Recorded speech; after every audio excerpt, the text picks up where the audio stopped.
welcome everybody. Let her get her started. Starting on time today. On time, which is crazy. For me, at least. I am really tired. I didn't get to bed last night until like 3. So, it's been a thing. So little update on what has happened since the last stream. I rearranged research here a little bit. I've beefed it up a little bit just to have more capacity, and we've got some pods that I've made. I think I was going for this. Yeah, this is the one I was targeting. So as soon as the attack starts, I will trigger that. Which it is going to start in imminent. It's imminent. There it is.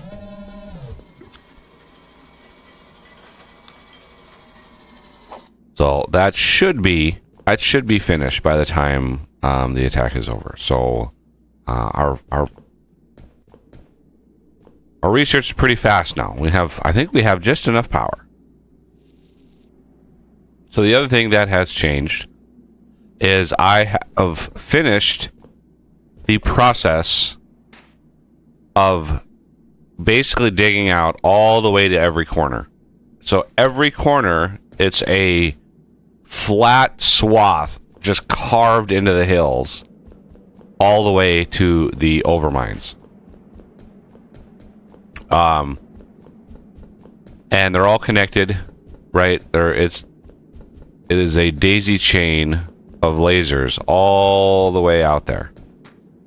And this particular track here had some really tall mountains that I had to carve through. So this one took a while, but all told, it was about, I had already progressed a little bit towards each corner, but the last little bit, it took about 4 or 5 hours to get them all nice and ready. But yeah, we've got right in here. You don't see it now, right? But that's a little hint of how big this mountain was, and that is not even as tall as it was. Like, this was a massive mountain right here. Stark contrast to the other side, way over there. That was like the opposite. It was almost nothing in the way. So that side went really fast. But yeah, we are making some progress here. I need a run is what I need. I need a run. Even a run that uses a little bit of power. I would like that.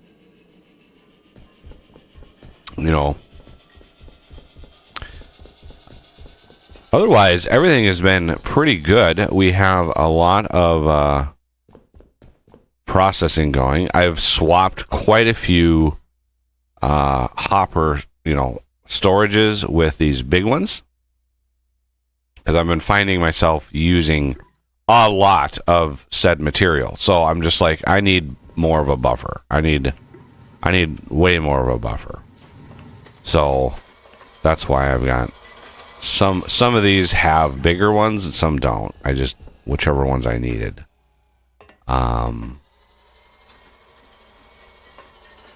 Like on gold foil, like I use a lot of this. It's mostly for like the hoppers, like the Tricky's hoppers. That's what a lot of it goes to. Like the really big Tricky's hoppers, right? This is where it goes. So yeah, I just dug out the corners, getting everything ready. It looks like we have attack coming from this direction. So you can see, with the corners dug out now, the bugs come in pretty much all the same height. They don't have to navigate or anything. They just come flying in and get taken out very, very quickly. Wow, there's a lot of bugs coming in here. And we did lose an attack during this whole process of me like clearing out the corners. We got an attack, right? And the lasers start firing up. Well, those draw power, which causes this power to fill up. Well, it ramped up slowly, ramped up, whereas we started getting attacked from multiple sides at once. So, like, this attack, we're still getting some heavies in, and then this attack started, so those lasers started, which caused a little bit more. And then I grabbed a bunch of resources, right, to craft some things, which caused our threat to even go higher, and then the bosses started. And the bosses have in excess of 300,000 health. Like, crazy amounts of health. And so when those appear, the lasers go crazy, right? And so that causes our threat to go up a lot. And then those attacks, and you know, to be fair, I took out several attack waves with bosses in them, right? But the batteries were depleting the whole time. Like I was not able to generate enough power to keep them sustained. So the batteries, all 4 batteries, eventually ran out of power.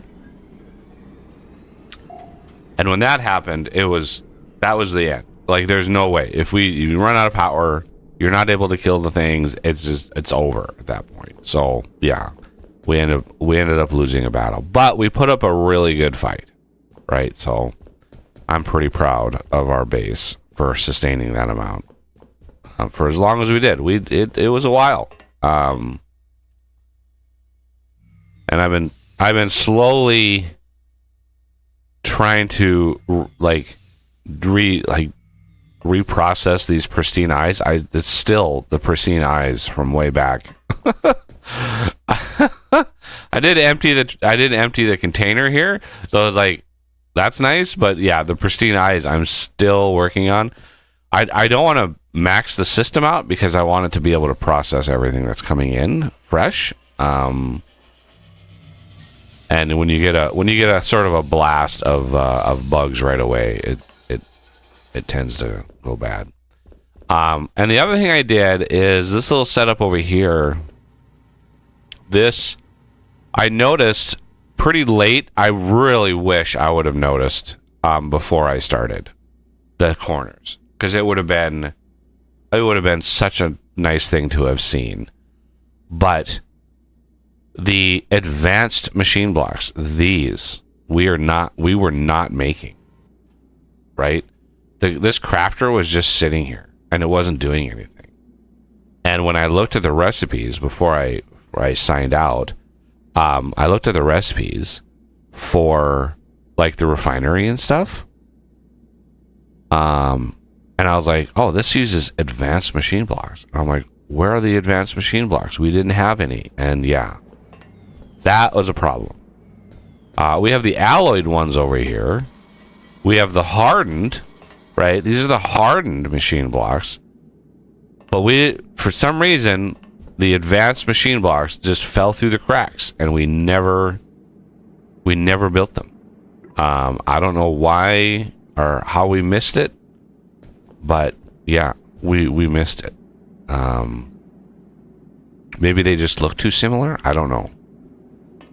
But so I set this up over here really quick to get us up and running. So yeah, we have some now, so I can grab them. I am trying to keep this topped up on nickel, because right now this is like nickel is way over there. So for now that's just going to be manually fed, but I put 1,000 slot hopper or 1,000 capacity on there, so that should be fine.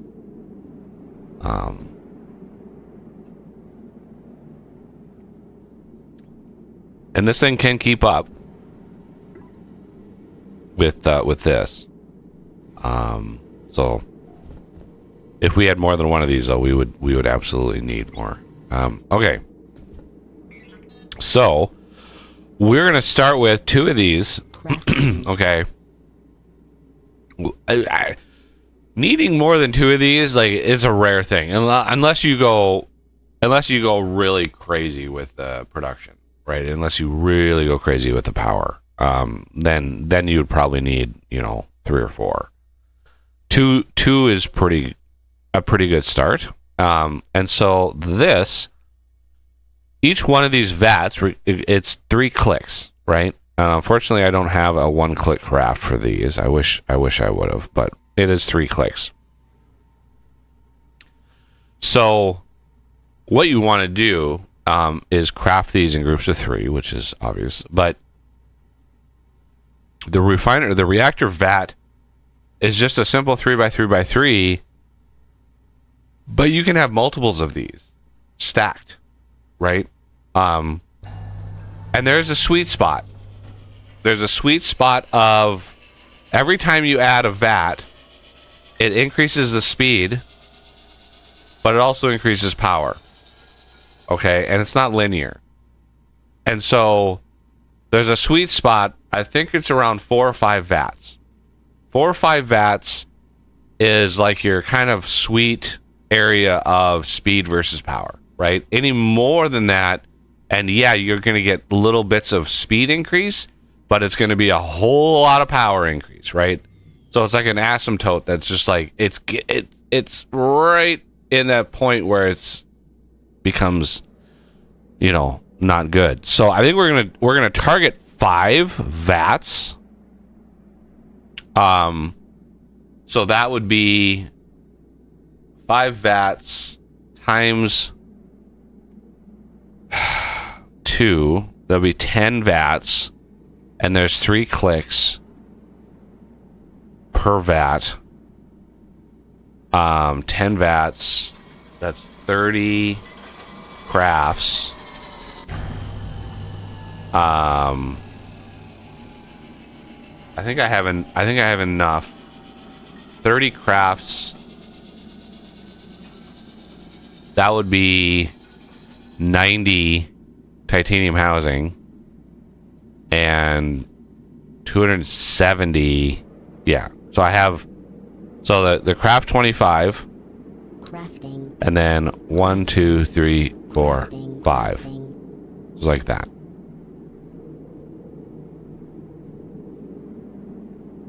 It took me forever. Yeah, I didn't like us. I didn't go to bed, or I didn't fall asleep until 3 a.m. last night. I just man, I was actually tired when I went to bed, and it still took me forever. So I'm kind of in the same boat. Okay, and then we have one of these. And let me grab, where's the controller? There. And as you can see, I've got a hive brain on me. I did a test on, yeah, it was on the last corner. There's a hive way out by the overmind, and I did a test with the excavator, because the excavator here has a mode, clear all, right? And I was like, I wonder if that, I couldn't remember. I wonder if that like worked on the hive brain. And it definitely killed the hive. I also accidentally obliterated one of my batteries that I placed on top, because it's just oops. Okay, so the reactor vat we're gonna kind of put in line over here. This is the biomass that we have mined, and we are going, which way are we going to go with this here?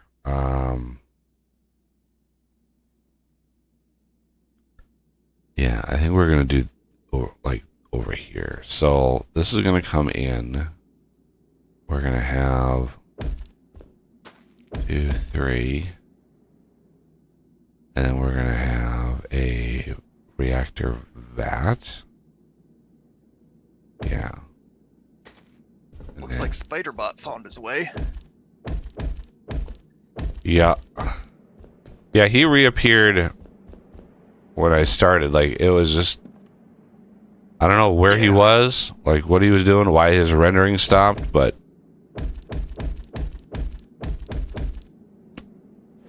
Yeah, it seems likely that his rendering stopped, because usually he's pretty easy to find. all right. So there's one vat, right? And then we want 4 more. So 1, 2, 3, 1, 1, 2, 3, 2, 1, 2, 3, 3, 1, 2, 3, 4. And then we're gonna super build. And you do not want to super build these to completion. Snicker. You want to do what I just did, and then you want to build up one at a time from there, because they have to be built, right? They have to be built from the bottom to the top. When you do super build, it builds from the top to the bottom, right? From the upper extent down. So you want to ensure that you build one at a time from here, so they finish like that. Okay, just trying to drop some knowledge here. Like, this is best practices. And then you just slappity slap the refinery controller in there. And did this just not see?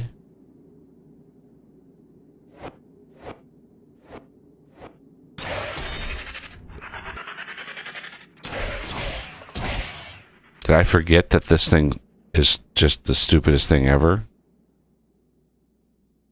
Yeah, connected to one reactor vat. And then we do that. Hey, there's 2. That.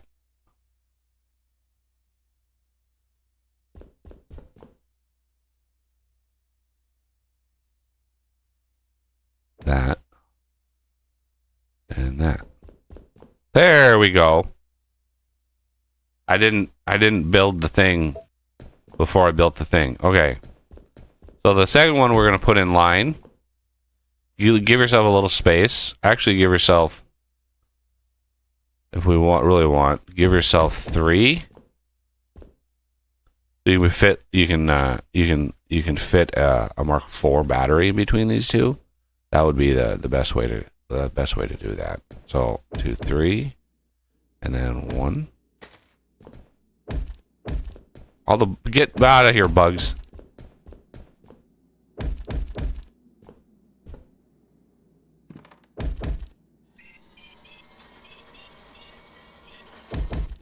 All right, we have to place the vat or the reactor, because wait, why did you build? God damn, build properly. There you go.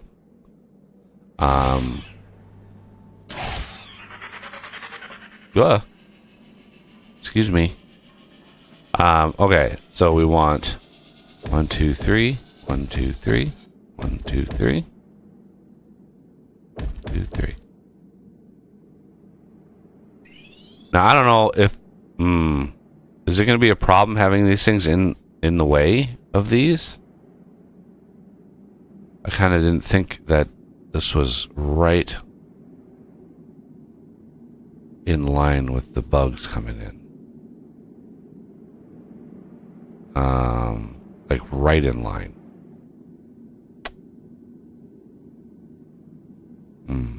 It should be all right. I just don't like the visual of the bugs just phasing through the things. Like, yeah, that's true. Damn it.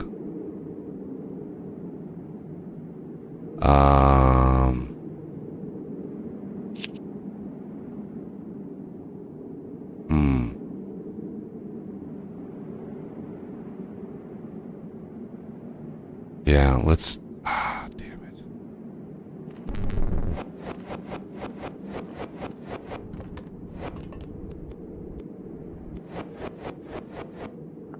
Yeah, the spoiled organic remains are starting to dry up.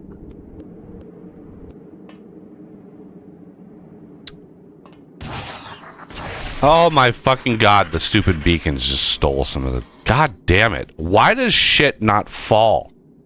You break stuff up in the air and it just doesn't fall.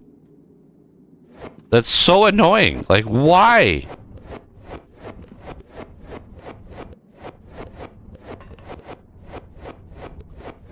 Okay, well, we're gonna have to. I didn't think when I started building this that the bugs were gonna just phase right through all of this.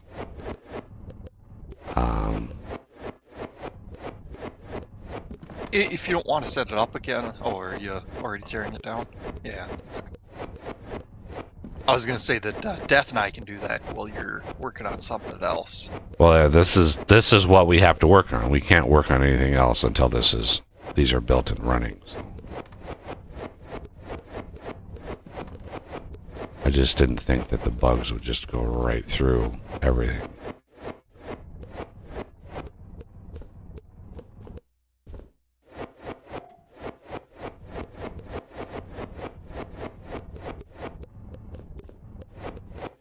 That's fine. Stupid fucking things are just... I could just have opted out and just cleared that corner first when we charge the OET, but I'd rather do it right the first time here. Okay.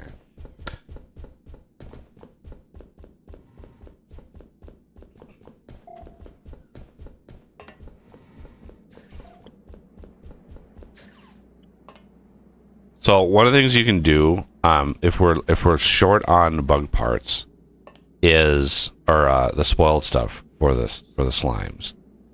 Reduce dramatically the amount of storage you have for those spoiled remains. Like reduce a lot.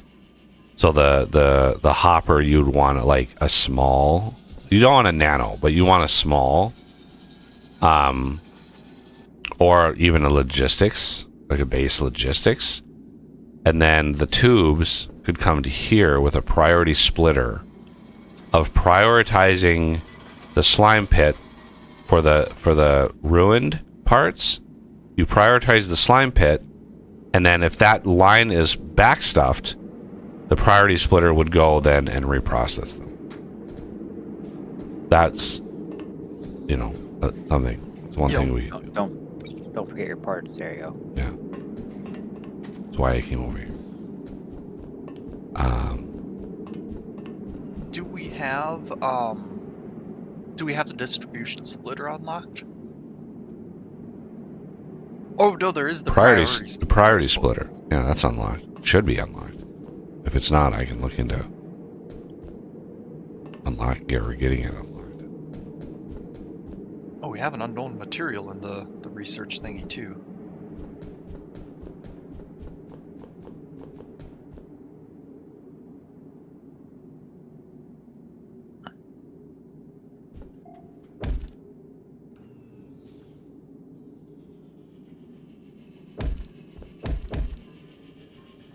Alright, I think we're safe here. Alright.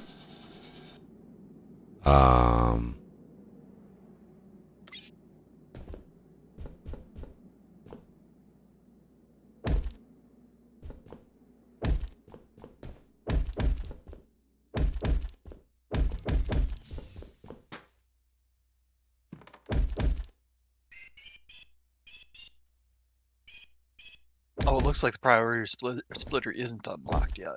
What? Yeah. Well, There's... at least on my screen. Maybe it's a sync issue.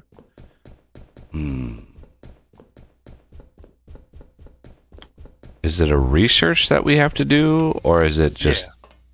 Yeah. Yep, it's under the recipes. To the recipe. For the research. It's the second tab, recipes. Oh, priority splitter. There it is. Yep.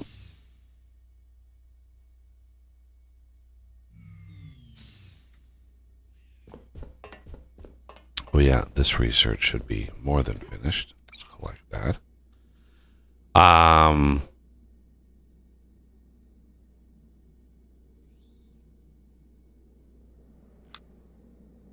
275. Wow. That is a really, really fucking expensive research. That's what I'm logistics. Go ahead. Sorry. The logistics grommet is something that that does have like legit uses outside of rooms. You can actually create T intersections, or X intersections that way, cross intersections, so that you can have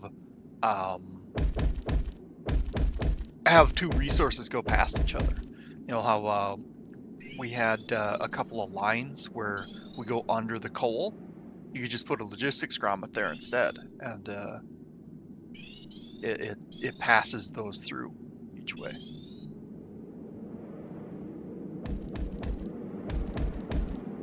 More for the viewers, we've already got things set up. And I remember seeing one time where DJ said, yeah, I might fix that. I might change that. You know, take that away from the player. And it's like, why? That's what he does. That's his whole thing. Like, oh, you play it this way? I don't want you to play it this way. You get to play it this way. The way that I want you to play it. Yeah.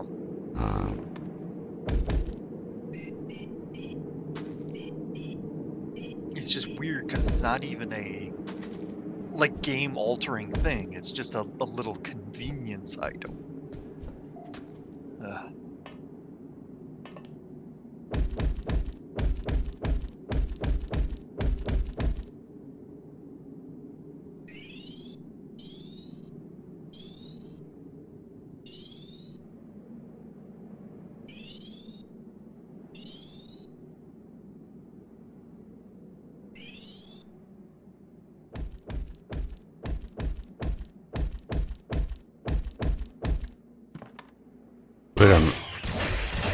These explicitly, I'm not getting the structure complete sort of audio cue.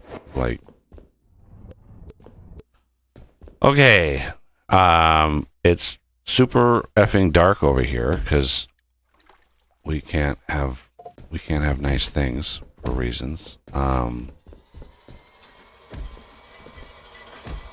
some light so people can actually see what the hell I'm doing. Oh, that's nice.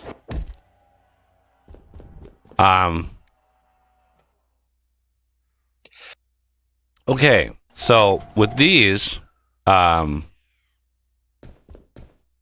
want they're already set on plastic pellets, which is fine. We can start this process with plastic pellets. So what we're gonna do is we're gonna set the bottom here, right? We're gonna set that to remove only. Okay.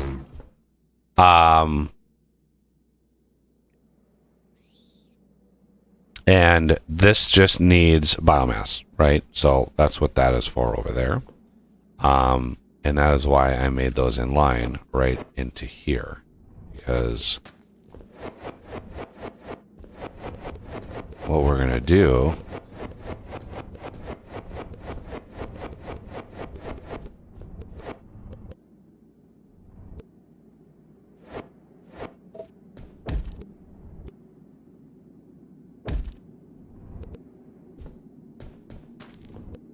damn it, picking up bug parts. Just raining bugs. Okay. So we're gonna want like a way to split these off.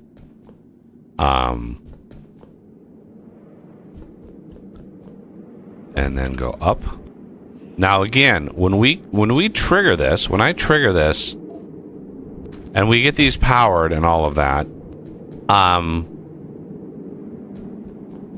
like our threat's going to start skyrocketing, right? It's going to start going up a lot.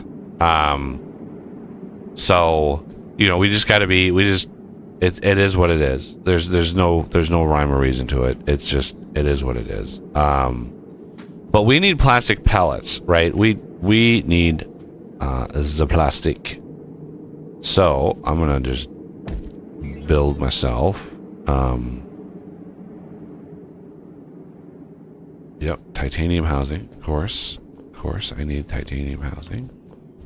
This is why I why I did this. Well, I'm just gonna take all of it. Just screw it. We're gonna lose the attack anyway. You might as well lose in style, right? You might as well lose it in style. Then I need gold foil.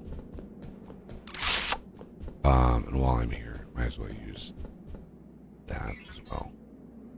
Crafting. Okay. I mean, you don't need a lot of plastic pellets usually, but you do need a few of them at first, especially when you start building all the jet turbines.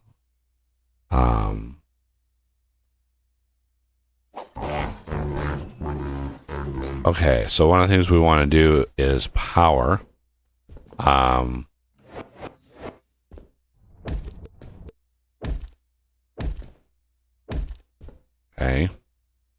And then blink.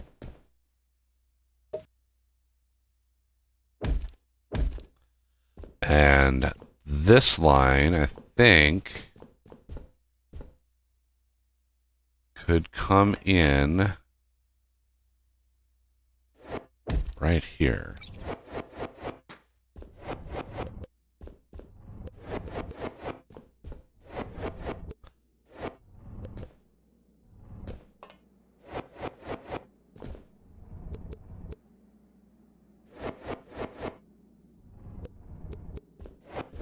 Did somebody remove the copper the hoppers on copper wire, or is it just not loading for me? I thought I put a big hopper there. Like a big one. It's not important, just something that I happened to notice. Did I only do the half of the job? Oh, I did only do half the job. Okay. I meant to like do this.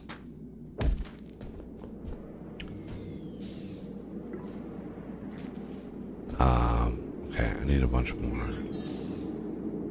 small storage. Crafting.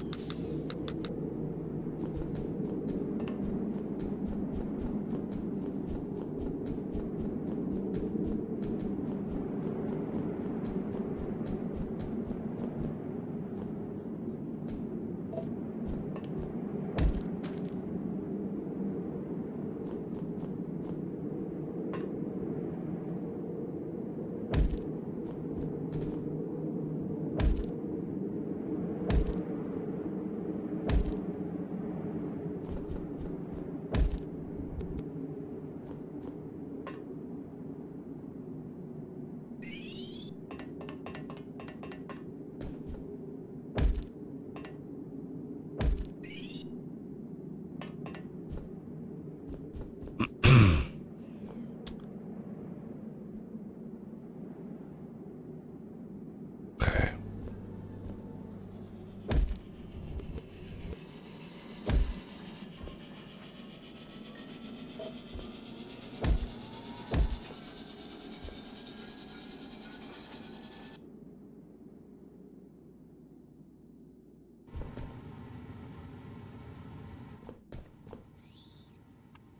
That's 512 power per second. I doubt that's going to be enough.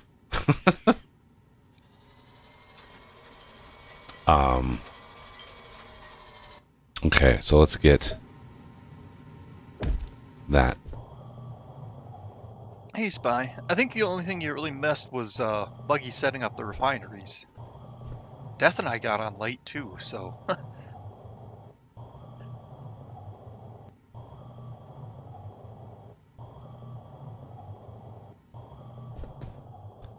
Right, and then this we're going to want.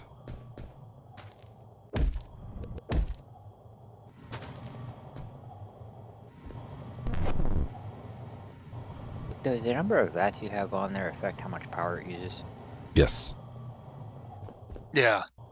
Just like, are Multiplicative. two vats double the power of one? No, it's not. Like 2 vats does not double the speed and double the power. It's a weird. I as far as I remember, it's not linear.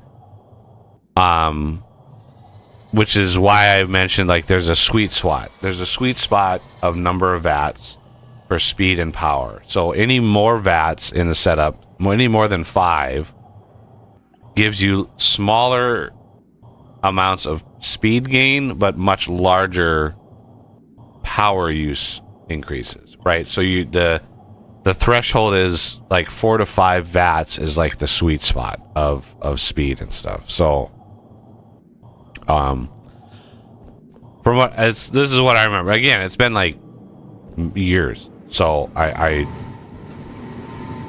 I always built about 4 to 5 vats on 4 to 5 vats per refinery, and like that was just the design that I started.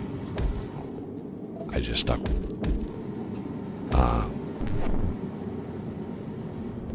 So the next one is not going to be plastic pellets. It's going to be high energy composite fuel.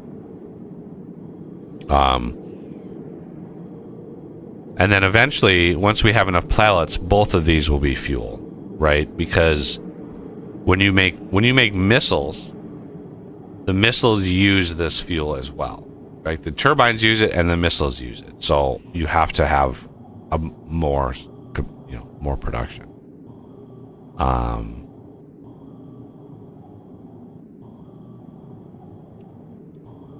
Okay.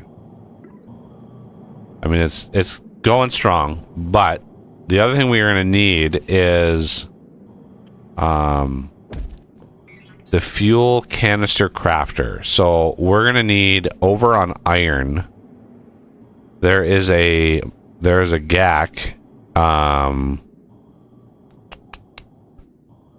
that is called Crafting. the pipe extrusion plant. We're gonna need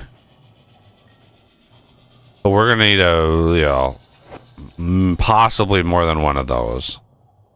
And then I've got the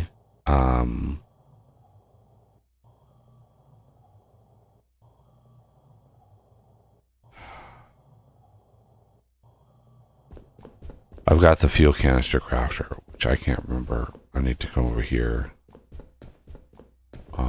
I'm pretty sure we need pipes, and then we need canisters. So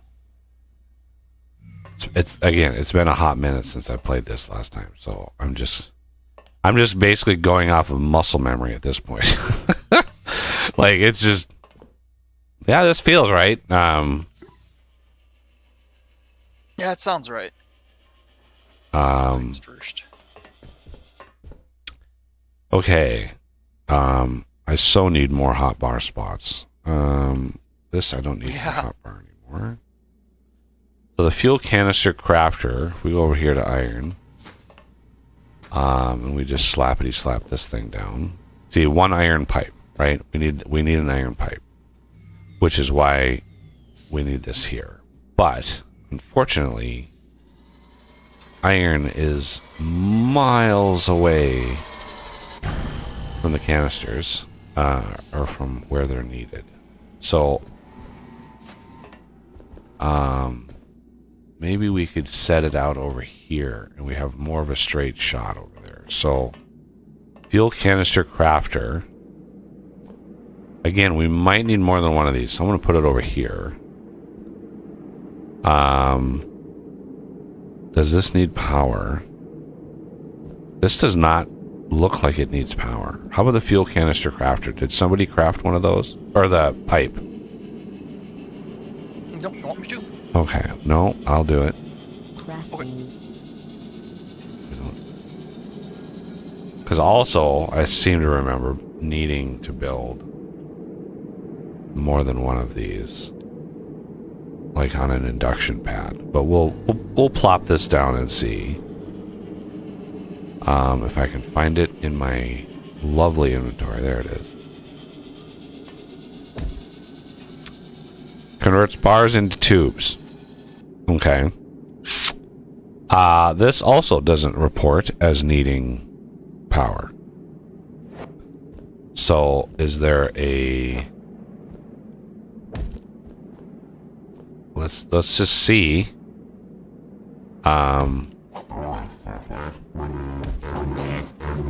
I just want to see, just ploppity plop, like,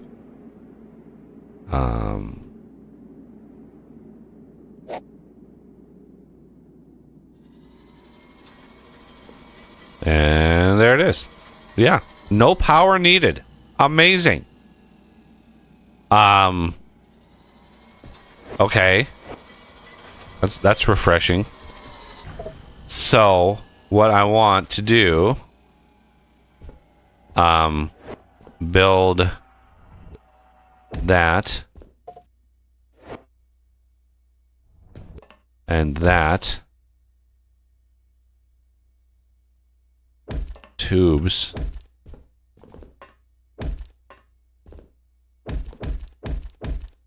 God, oh my God. Clear. My brain is barely functional right now. Oof. Yours is upgraded from functional? Barely? That's a downgrade from functional. Yeah. Which even shows you how unfunctional we are right now. So I leave it to you fine gentlemen to sort that out. Because with missiles, we're going to need a lot of these, right? So, and then I need these beamed over, like, somewhere. Let me...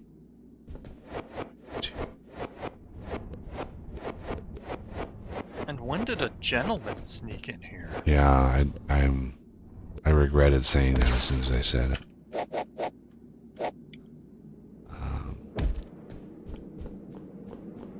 Okay, power.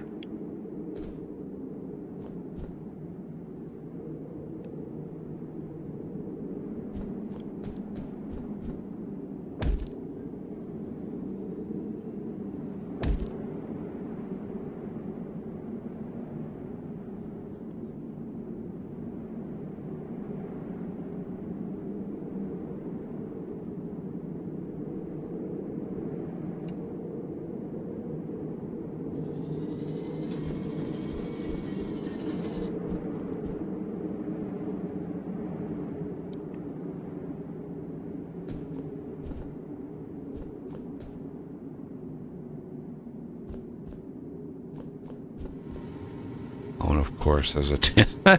There's the tin right in the way. Because of course. Right in line with that. 1, 2, 3, 4, 5, 6, 7, 9.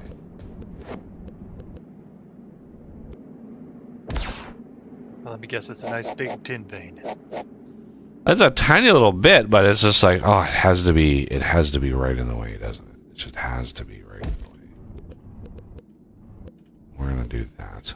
We're just gonna YOLO this whole setup here.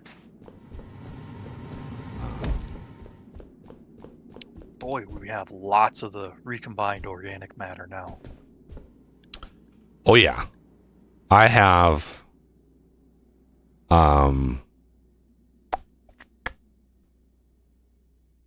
Where is it? 2.7 thousand on me.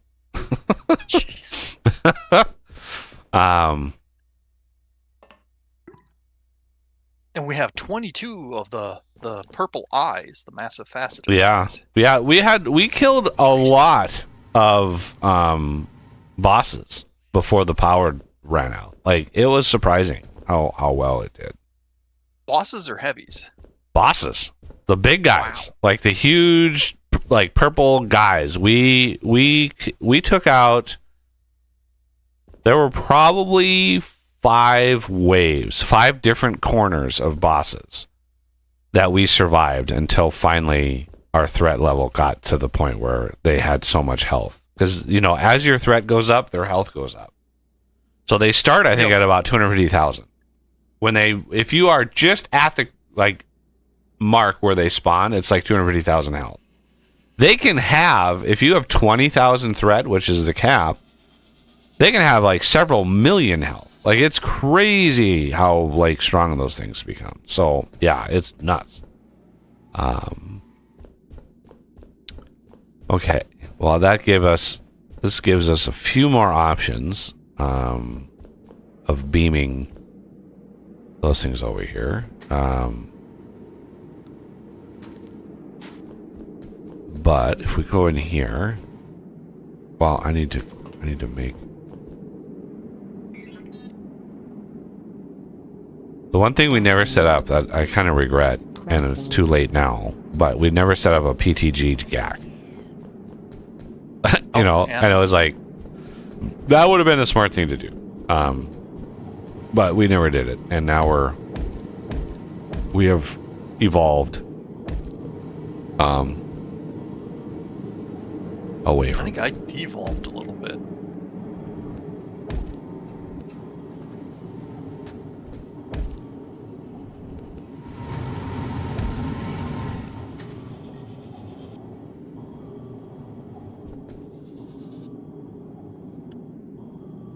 Our tin veins still got quite a bit. It's probably enough to last us the game. Yeah, especially with Duvalakis on them. Okay, so Yeah. here we're gonna have a small storage hopper, remove only. Okay, that is where the canisters are gonna go in. Right, like that. And then we're gonna want one that's add only. Okay, this is where the filled ones should go. Right, if all is good. So as a test, since there's just one canister in that tiny one there, we should be able to just do that. And there it is. We have the canister. Our first composite fuel is ready to go. All right, plastic pellets. I need some more plastic pellets, so we can't convert this. But when the time comes for bringing over the canisters, we're gonna want a system that allows for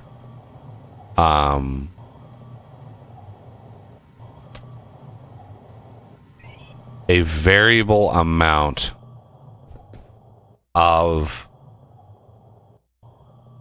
canisters coming back to be reused, because the jet turbines give you the empties back, so we want to return those and refill them and only supply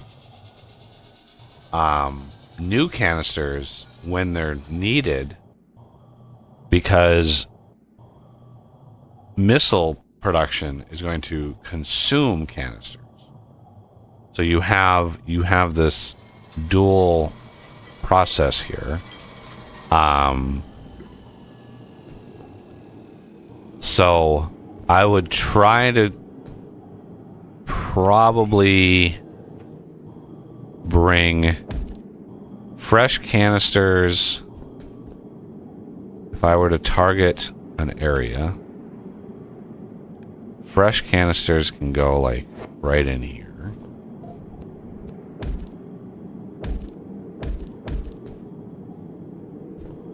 So freshies, when we don't want like a disastrous amount of these over here, so like beam them in right there, right? And then we're gonna have this coming in, and then we'll have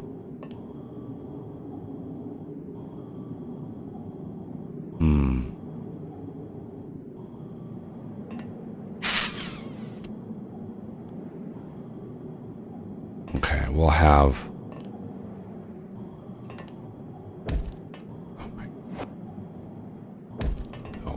come on now.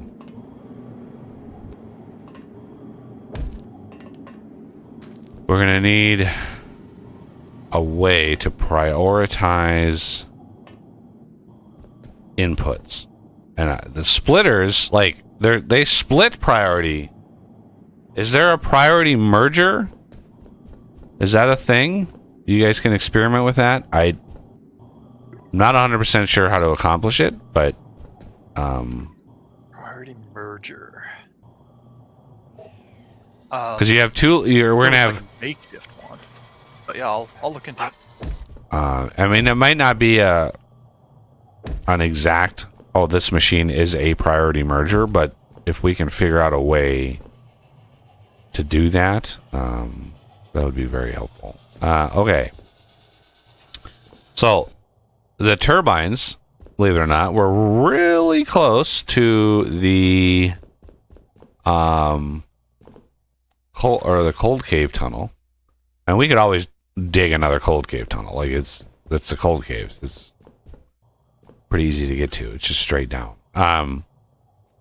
So the jet turbines, we're gonna have a nice wall of jet turbines over here.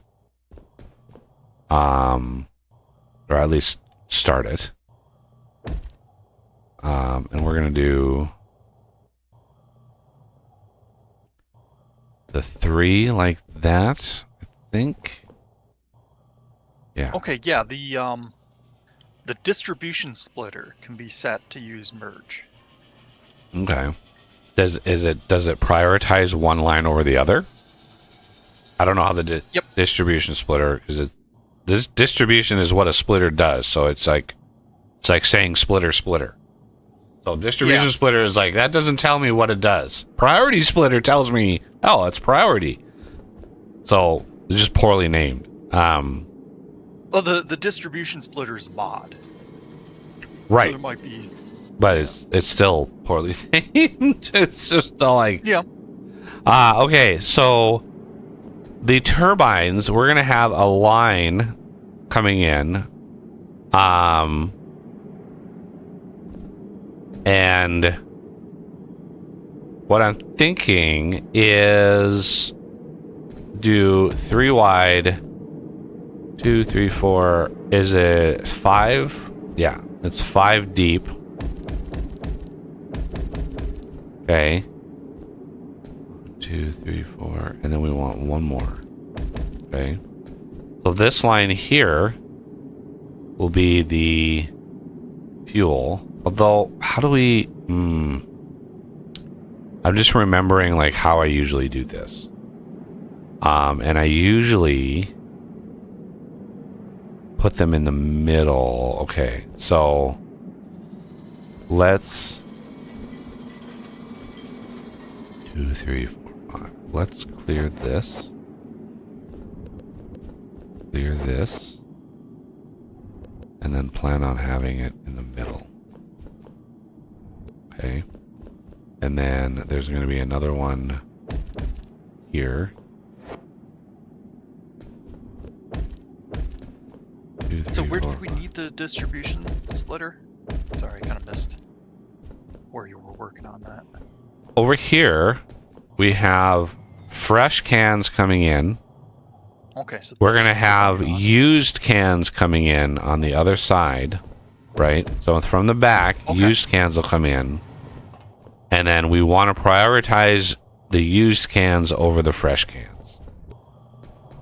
All right.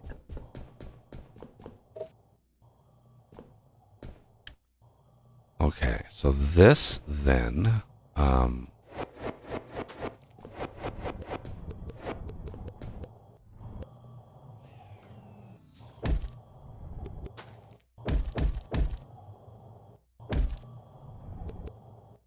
coming down like that. And then we're going to have another, I think we're going to do nanos on this. We don't want gross amounts of fuel just sitting around. So nanos are fine. Okay. Okay, so now let's craft our first jet turbine. We have the intake. Crafting. We have the housing. Crafting. Okay.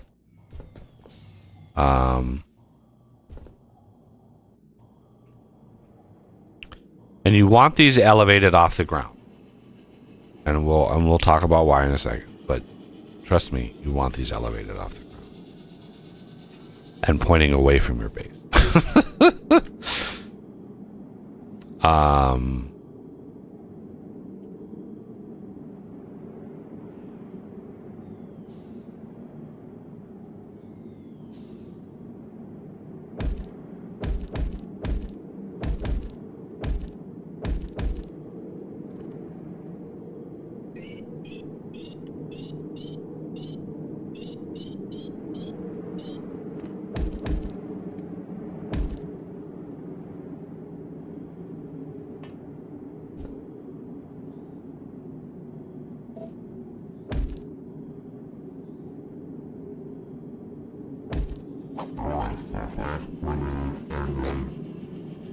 Okay. And then, because this, again, these are going to return, right, the ones that it uses. You want an add-only hopper on there.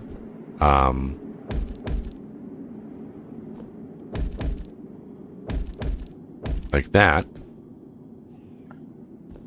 And then that is ready to go. And we can then take power from this and move it around. But what I usually do is I usually put lasers or battery on the top or the bottom, and you beam it into a like a central network kind of thing, right? Oh, there's our first boss of the stream coming in. There he is.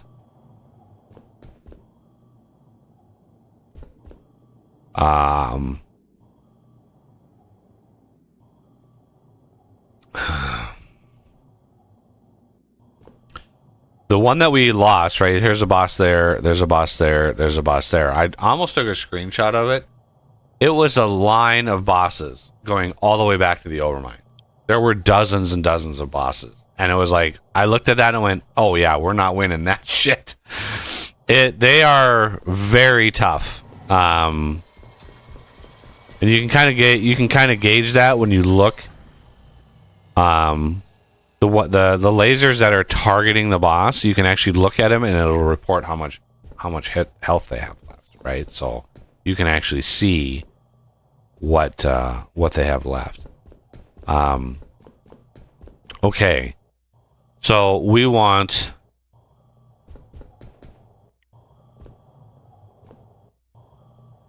the return then, right? This is the return.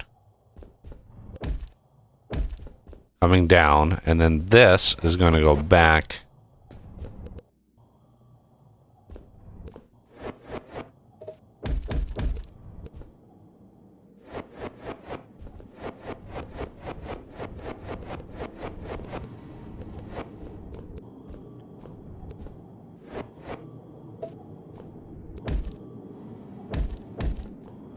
And merge in as the priority return.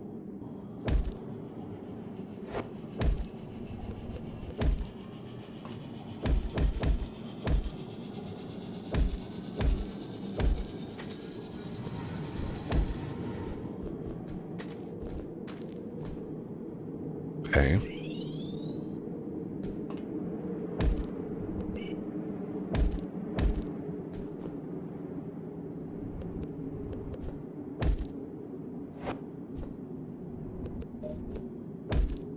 So let's get that second turbine going. Crafting. Crafting.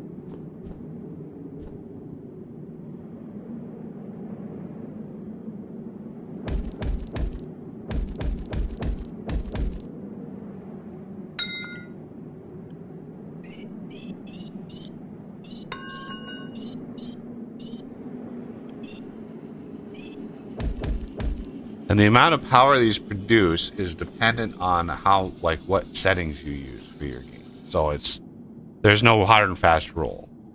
Like rush mode, what were they doing in rush mode? Over 2,000 power per second? No, they're doing closer to 3. So it's like, if you do scarce power or whatever the power, like they produce more than everything else, but my God, do they produce not a lot. So you got to be careful with that. So what I usually do is I usually have a laser going out, right?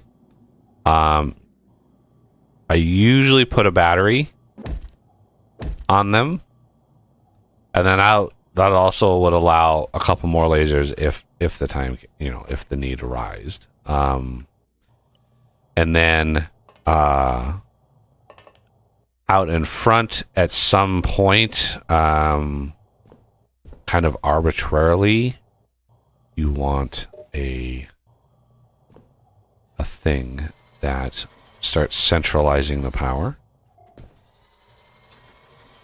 So like something like that. Going one direction. Let's see.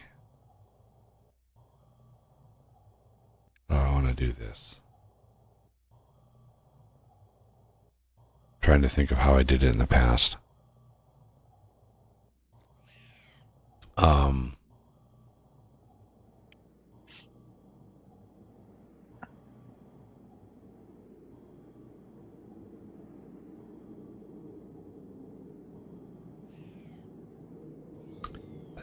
I think I offset them horizontally. So take them here.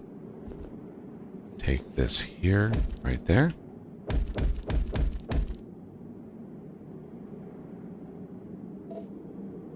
Like that.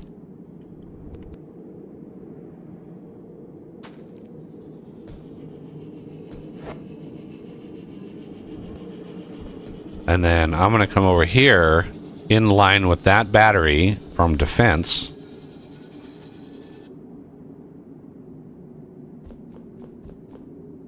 Right? This line here.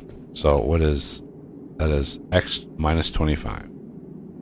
Yeah, x minus 25. We're going to come over here and let's center it on this one. X minus 25.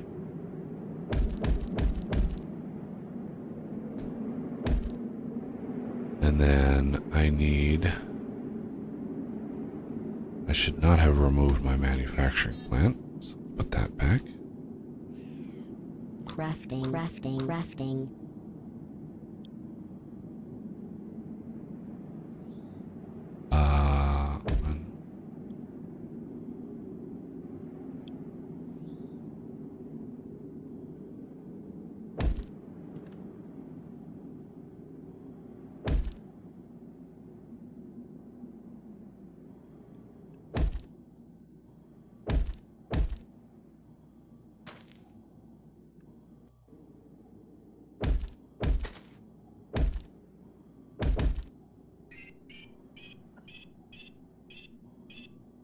Structure complete. Okay, there's the structure complete, girl.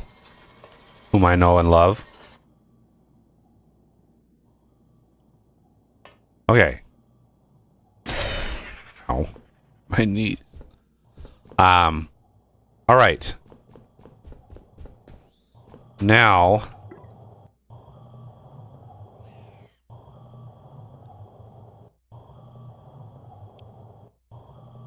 we've got these coming in. Excellent. I'm gonna grab some of those and I'm gonna just manually put them in here for a second. I just want these to craft some things and stuff.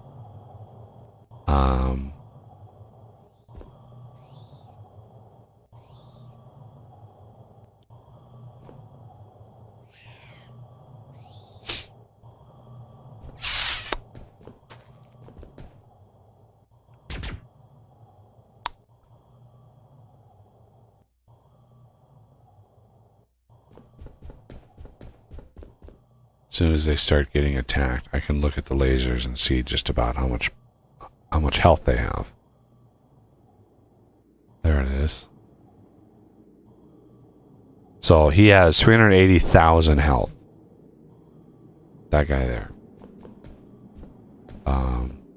So it's they're chunky boys. They're beefy. All right, I think it's time to fire this up.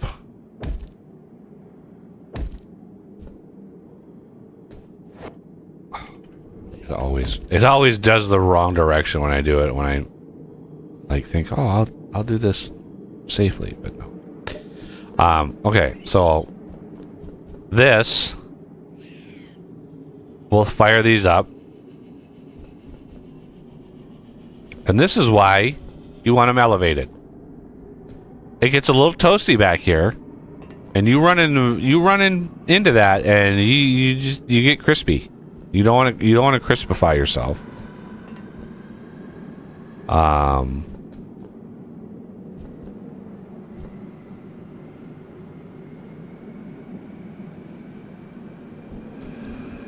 So these are at 600 power per second.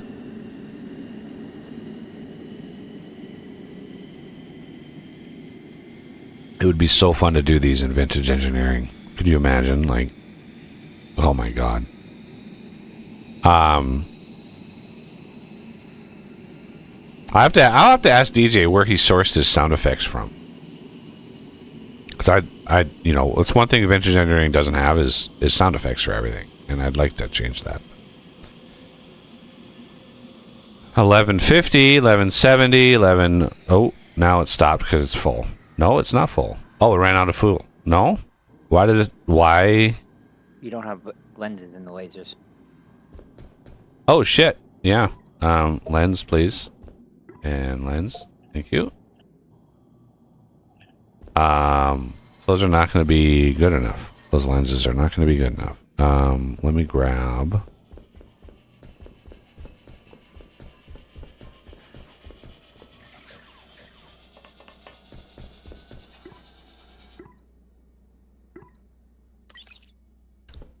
The massive eyes.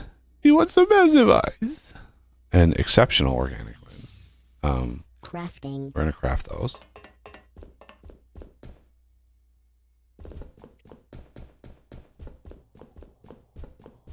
Let's see what the game defaults. Yeah, there we go.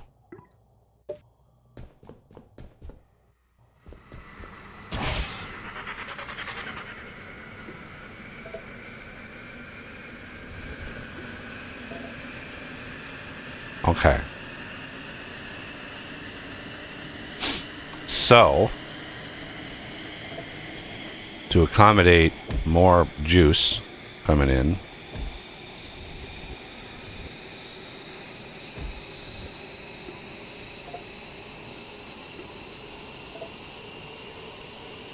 for the time being,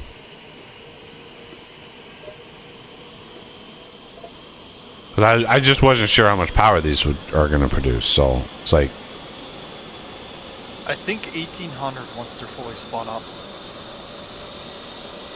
that sounds right. That battery's almost full, so they're gonna die down anyway. But yeah, our threat when those we take a peek at our threat. Eventually I'll get over there. All we need this game needs a run so fast, so bad. Shift to run. Use power if you have to, but fuck, run. 6600, like it'll update. And it'll jump a lot. So yeah. It's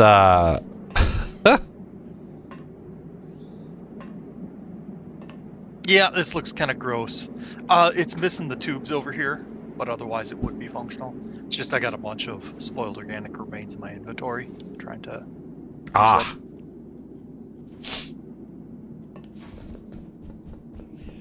So you got to be careful. If you end up with some spoiled organic remains in your inventory, be careful when you're adding them, because if this overflows, it'll overflow into this one, and you'll just have a cascade effect of spoiled organic remains. well, we were low on them, so I guess problem solved. Yeah, maybe. Could be. Okay, so I don't know how many plastic pellets we're gonna need. I have nearly 1,000. I think what we might do, for plastic pellets at least, if somebody wants to create a vat, create like one controller and then 3 vats, and we're going to have a little side setup for plastic with a little smaller of a buffer. Okay. That way we can take us. You'll do that? All right. Yeah, I got that.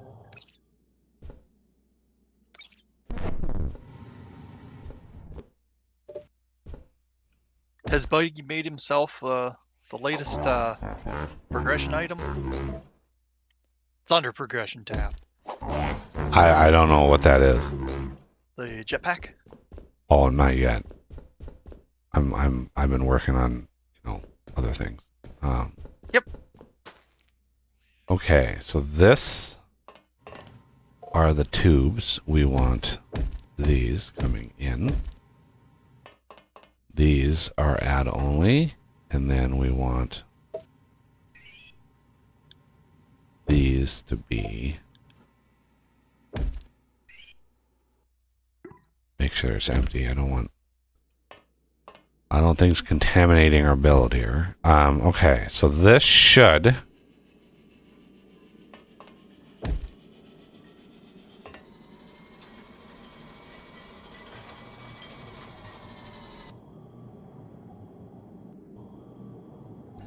Oh dear God, that's slow. Really? You can't craft. Oh my God. Okay.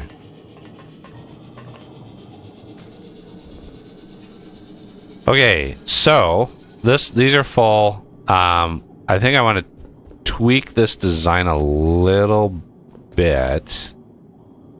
I don't like the, well, the height is okay.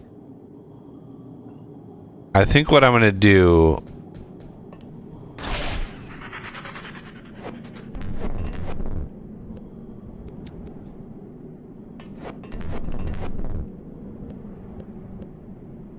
I'm going to go a little crazy. Just a little crazy. Crafting. Oof, if you're only going a little crazy, you're not welcome to the club.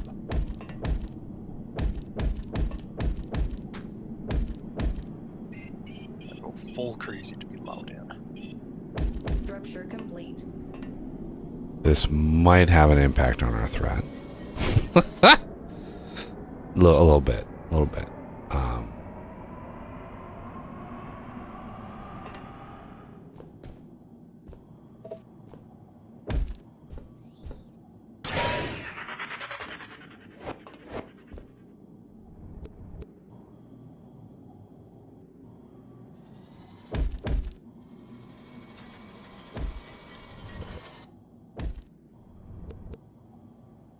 That setup for plastic is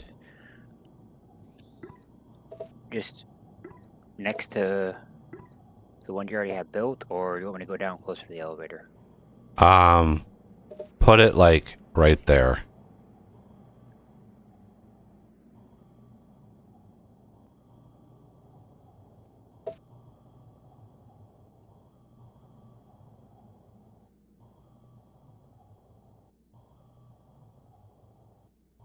Look for the blazing hot sunlight. Yeah.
Okay.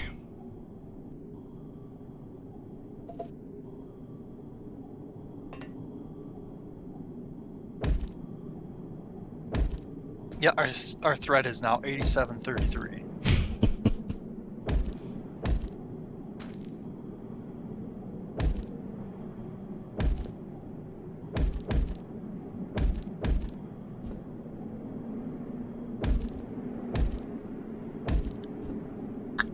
No, this is not 3 wide. What am I doing?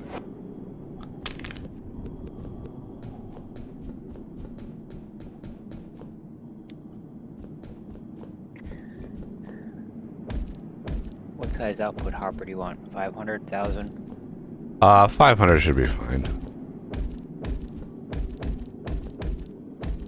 Oh, I did it again. That's only 2 wide. Okay.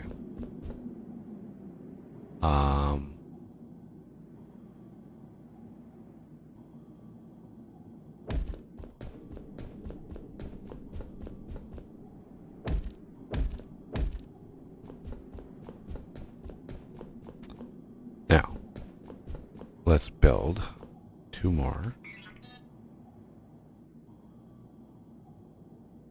Crafting.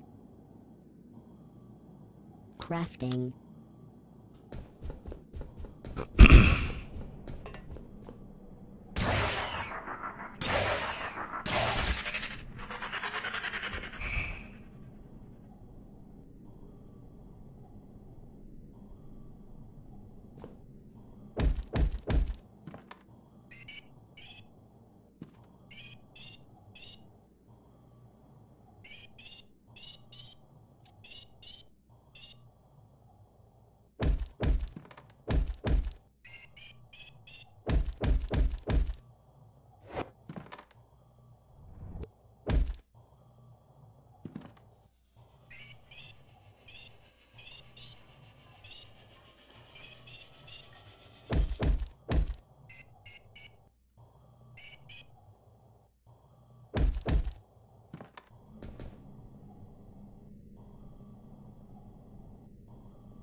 Okay.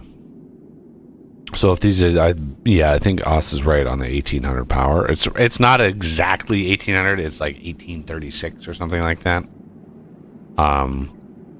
Each of these does 1100, so that's 2200. That's 3300. 18 and 18, 3600. So it's like not like exactly good, a perfect amount. We would need the next lens. We would need the polished chrome lens in order to get the most out of this. But what I can do is I can add 3 more lasers to this.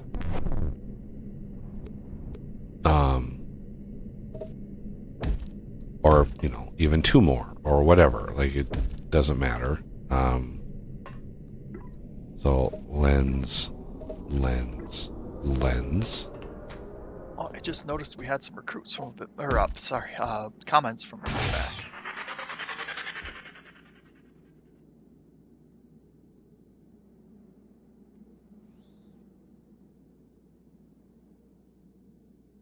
Hey, Robert, how's it going? How's your week?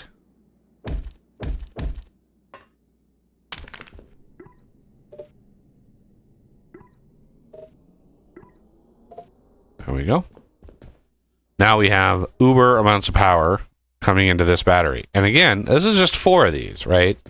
So this is like 7,200 power per second, which isn't bad, but it's not, you know, it's not FU power, to put it mildly. It's not like, oh my God, we have all the power in the world. It's like, no, it's a decent amount. And then what we can do with this battery here, right, we can just keep adding banks of power onto this and augment this battery. And then what we can do is just take this line and just drill down to the cold caves and just have this battery at the top beaming its power down to the cold caves. And that would be our primary power for that. Because it's, you know, we're in the realm, we're in the vicinity of our original hole, which is right there, right? So that's our original hole. This over here would be an, because you're not going to use like the hole. If you put conduit on this, you're not going to use that hole to traverse up and down. Trust me, you don't want to do that. Conduit is it gives you a little toasty as well. So, oh Lord, look at the conga line of bosses coming in. Oh man. So, but in the end, what I wanted is this battery lined up with this. Right, it's not lined up vertically. But it is. You wanna line it up so the centers are even, because then we can take this, beam it up above, and then beam it right over to that node, and then that node can beam to that node, and it can beam to that node back there. Which look at that, how low that battery is over there. Like it's. And that battery's getting low. This is what happens when bosses show up, and it's just like you can't. The amount of power you need goes exponential with what you can do. So it's like it's rough. The little PTGs are just not going to cut it.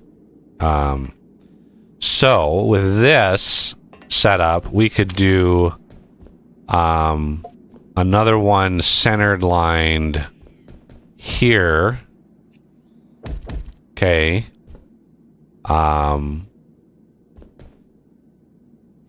So that is 3. That's centered onto this. Now, do we want to center it? Because that would leave us only 2 lines to come in, right? Because it's on either side. So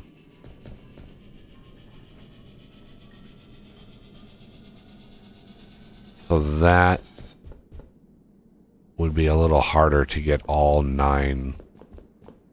But again, with the upgraded lenses, which we'll eventually unlock, but with the upgraded lenses, it would be you would not even need 9 lasers. The upgraded lenses are insane how good they are.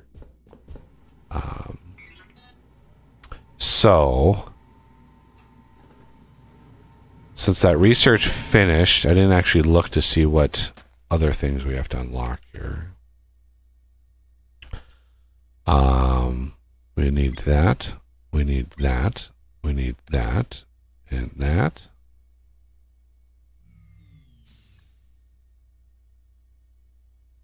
And the next thing we're going to need is resin stuff. So let me get the start of what we're needing here.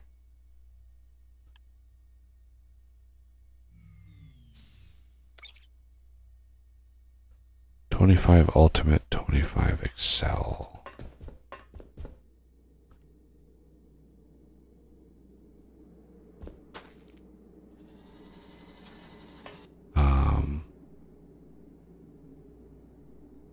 $10, $20, $30, $40, $50.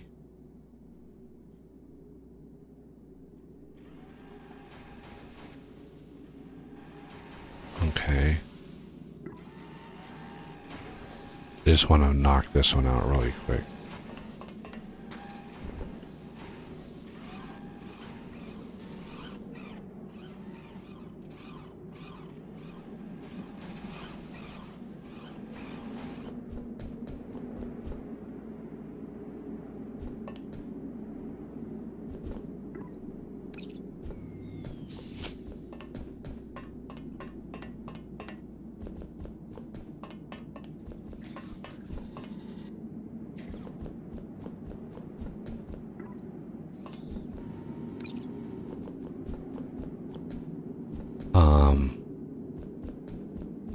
Okay.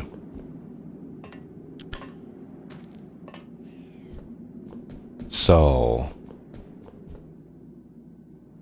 missiles, you want, like, it doesn't matter where you craft the missiles, but you want to launch them near where the CPH is, but way up high. The higher they are, the better.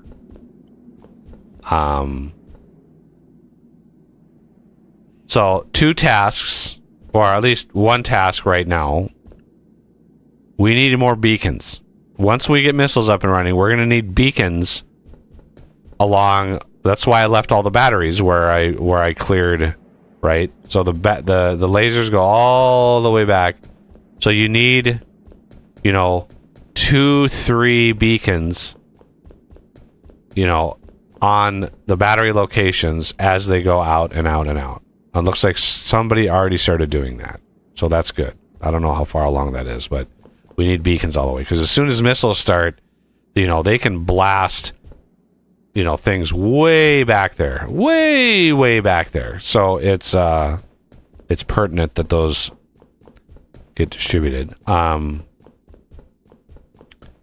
Not sure how to solve the battery issue here. How to line up 3 lasers when you have a gap in there.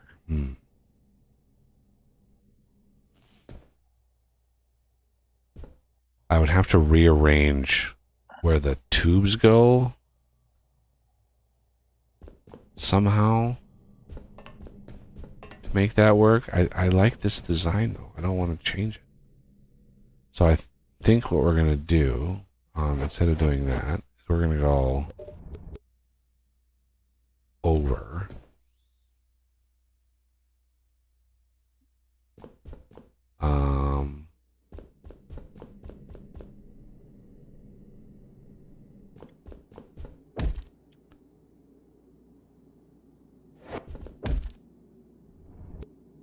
So the center is 1, 2, 3, 4, 5, 7, 8, 9, 10. Yeah, it looks like it's getting past that first battery. But fortunately the turrets can cover the other corners. But that'll only last so long.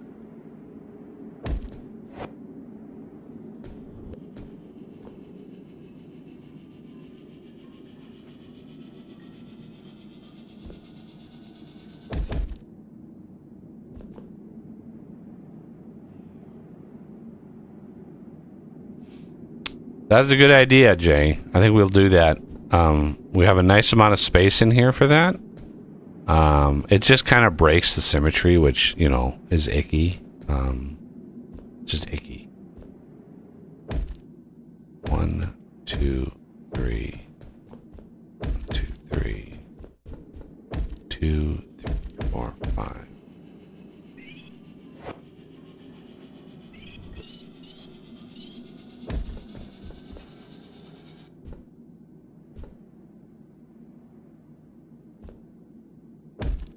That was weird. For a second there, I was getting green particles on my screen. I think like the effect you get in the toxic cave. Then it went away.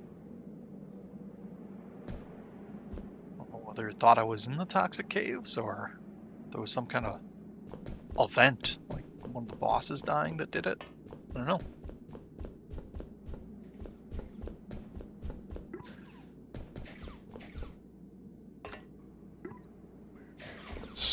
Did we want to tinker with the Mark IV turrets? We don't have the power yet. We need a much more efficient or not. I mean, they're efficient, but they consume 280,000 power every time they fire. So it's like, oh wow, they will drain an entire Mark IV battery in one shot. Like, it's crazy. I was watching Renegade use them, and oh my god, like it's. Yeah, we're gonna need a lot more power before we're able to do that. 1, 2, 3, 4. 1, 2, 3, 4. Got another comment from Jay. 1, Crafting. 2, 3. Crafting.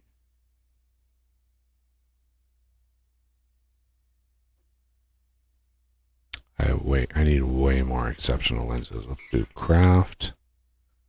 Massive. Crafting. Oh, we're going Crafting. down. Crafting. Crafting. Crafting. Crafting. Crafting. Oh, no, they took out those two heavies. They were almost right on top of the CPH. Yeah, it's typically the bosses that'll do it. Like when we fail, it'll be there's bosses will be surrounding the CPH and it'll be like, nope, it's gonna go. We have 2,000 pristine stingers. Should I just make another chest? Yeah.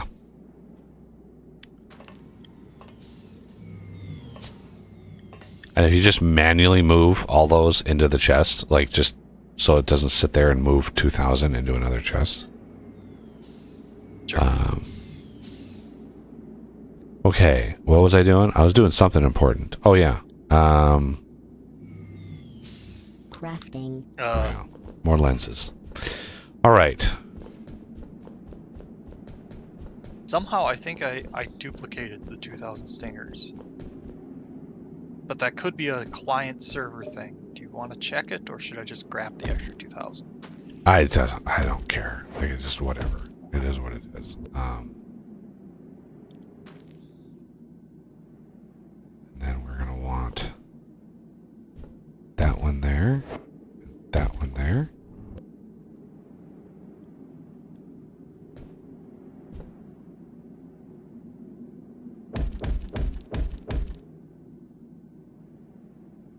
Just want to verify that we are in. That's the height. Yep. Ow, my knees. My poor knees. Okay. Quick second one of these here.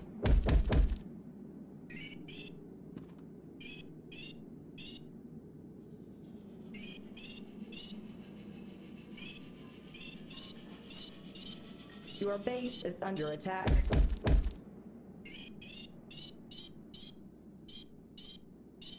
Oh, I think it's the wasps. Yeah. Those little wasps are getting close enough. Yeah.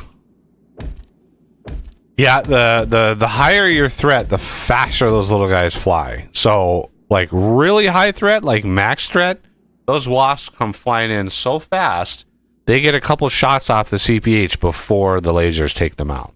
Like it's crazy how fast they fly.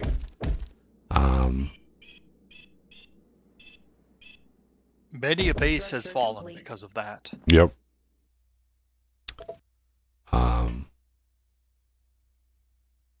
Okay, so that. Oh, that could have been nasty, and we might have to check things. There was a beacon on top of a logistics hopper that had coal. Why was So there now a we- beacon on a logistics hopper? Just because of the way it was set up. I'll make sure that didn't happen on any of the other corners. It was the initial feed for the one out towards biomass and titanium. So somebody just wasn't thinking and put it on top of the hopper.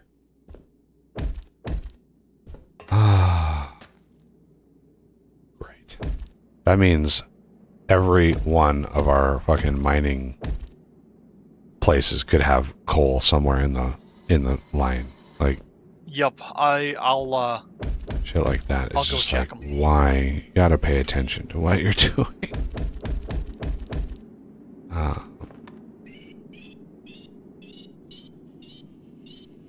Okay, it looks like that was the only corner that had that issue. Right, but the issue is A, how long was Yep. it wrong? And B, like how did that manifest in terms of like how to supply all of the things? Because Well, if it's put on a hopper, only the logistic hoppers can pick up from it. right. But it was put on a hopper with coal in it. So Yeah, but every only one of the our logistics But they have to request. You have to request it from the logistics Falcor for it to actually pick it up. Right, but none of our logistics Falcors had a filter set on them.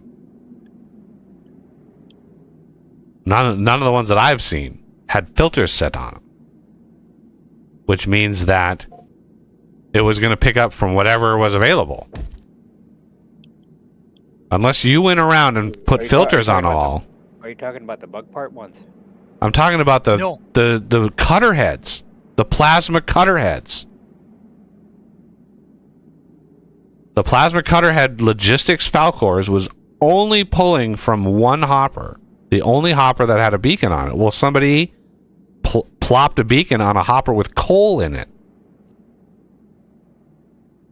That means all of the logistics hoppers, or all of the logistics Falcors pulling plasma cutter heads now could see that other beacon with coal in it. So now there could be coal. Every one of our mining tunnels, right? We have matter movers going down. Each one of those could have a piece of coal somewhere in that list, and it just foobars the whole thing. Because once the plasma cutter head is dead, it's not going to be able to grab another one because the system is clogged. So it's just like a simple mistake like that can lead to a catastrophic amount of work that it's just like, oh shit, now we have to do a crazy amount of shit to try to fix that. So it's just frustrating when something like that happens. Oh, did we lose? Okay. Yep, we lost. The lithium had 2 pieces of coal added into the nano hopper, but the matter movers are clean. But I'll go around. But that's for and lithium, verify. right? Yeah, that's just for lithium so far. One down. Yep.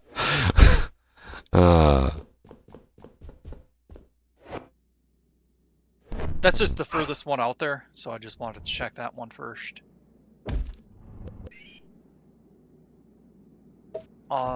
You working on iron, Renegade? Yeah. Okay, and you got to check all of the lasers too. The matter movers. Yeah.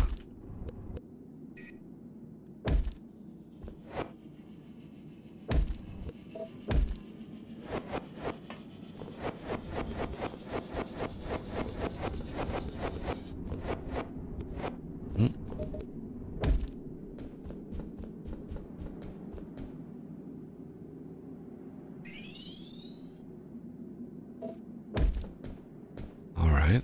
And then I need. Oh. Hopper wasn't set up right. They have it going directly into the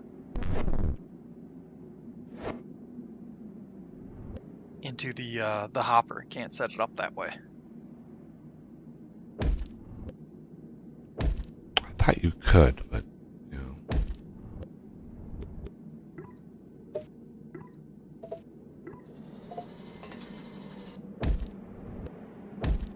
Base destroyed.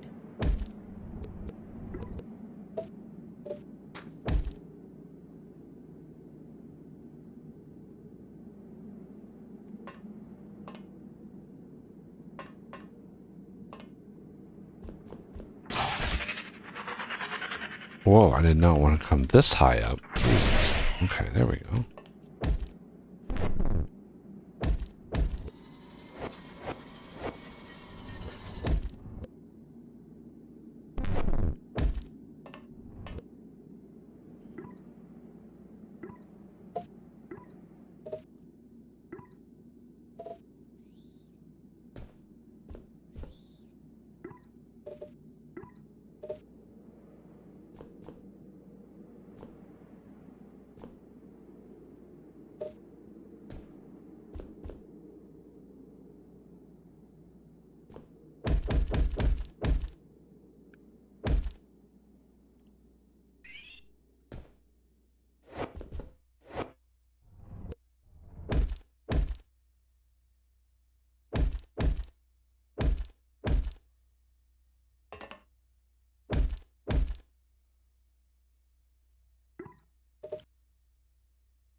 Okay, so I verified copper and tin.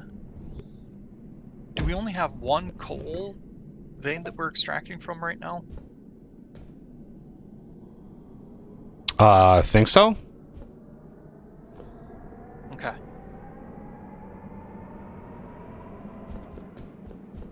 Iron and crystal are good. All right.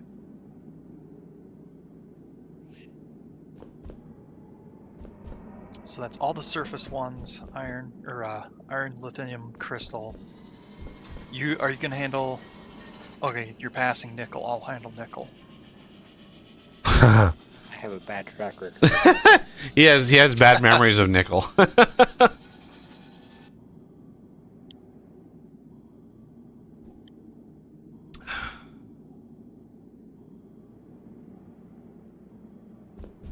Got a comment from Jay. Yeah, Oh, a couple comments. I like the tube spaghetti. Right?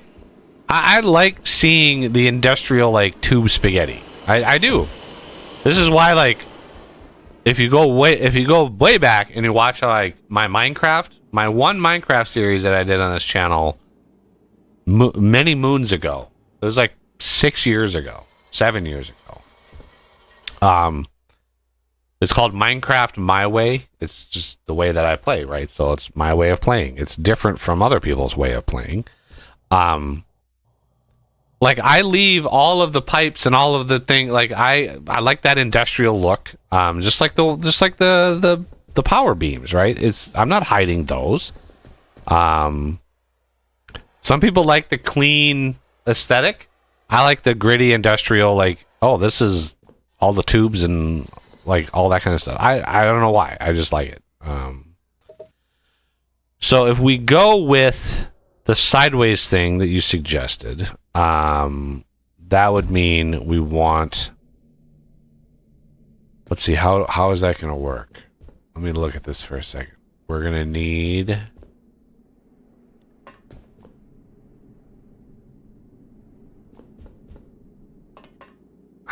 We're going to need a... First of all, I want to get...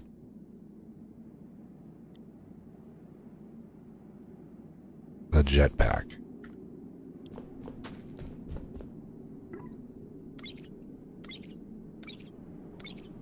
Like your Mega Factory series of FC, he says. Make a thing. Is that the Fortress Craft or? Yeah, I was a Mega Factory. I remember the thumbnail had a like a truck in it. Crafting. Like some like clip art looking truck thing. Yeah, like I just like I don't work on hiding because a lot of it is for the user as well. Because if you're watching a series of a factory game and they hide all of the things, right? They're hiding as much of the factory as possible. All of the tubes and the power. If all of that is being hidden, a new user coming in to watch the content, somebody like a random video becomes more popular, like in the middle of a series. This happens. This can happen a lot. Like, you know, instead of episode 1 being like suggested, it's episode 7, right? So you're 7 episodes in. For some reason, that episode kind of gets, you know, something about it just pings the algorithm. And so somebody coming in after the fact and watching it, well, all the stuff is hidden. They don't know what's going on. So then the comments are, how does this work? Like, I don't understand how this works because they don't see how the factory is put together, right? They don't. And so you have it creates some confusion because it's like I don't understand how this is going because everything is hidden.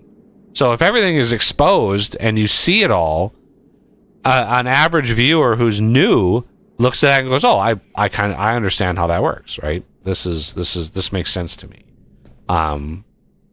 Buggy likes to show how the sausage is made. Right, and I don't like hiding how the sausage is made either. Like it's just like, oh, this is this is how this is working. Let's actually show it so people understand. And if you're playing on your own game, right? If you watch and you understand and you learn, and then you play it on your own, go ham. Like, hide the whole factory, make it. There have been times where I take these turbines and I embed them in the ground, right? So you just walk over the top of them, and you're not ever in danger of getting blasted by the jet wash, right? They're in the ground. You don't ever have to worry, and everything is literally like in the surface. So even the conduits, and the conduits are kind of cool when they're in the under the surface, and you put glass over them, and you're walking over these giant beams of power going back and forth. It's a little daunting because it's like, ooh, my toes are a little toasty.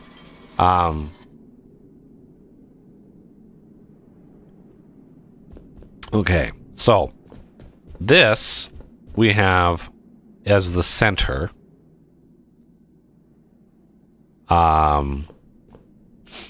Which means if we look at this like this, that means the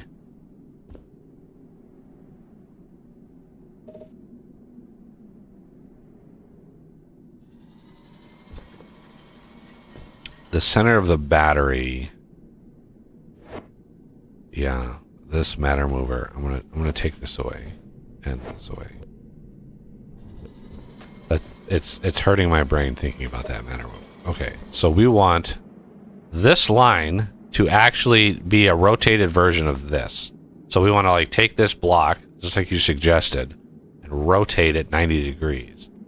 And I'm going to rotate it so the jet wash is going away from the refineries, because if I get up there and have to like tweak with something, I don't want the jet wash from these like burning off my hair, because I don't have much left. So that means we want this to be our center point, right? So 3 high, and then 1, 2, 3, 1, 2, 3, 2.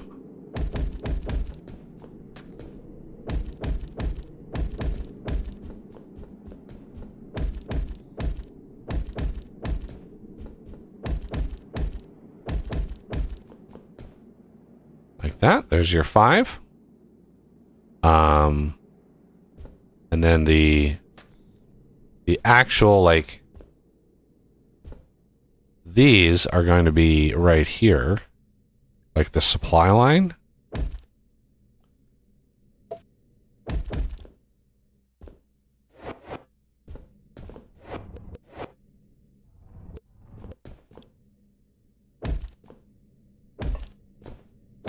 Renegade, what ones have you checked now?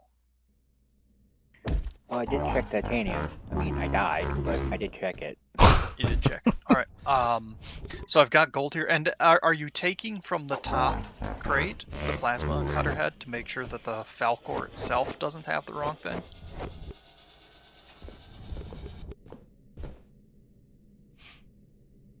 That would be a no. No, I wasn't. Okay. The delay in response was like, oh, that's a no. That's 100% a no.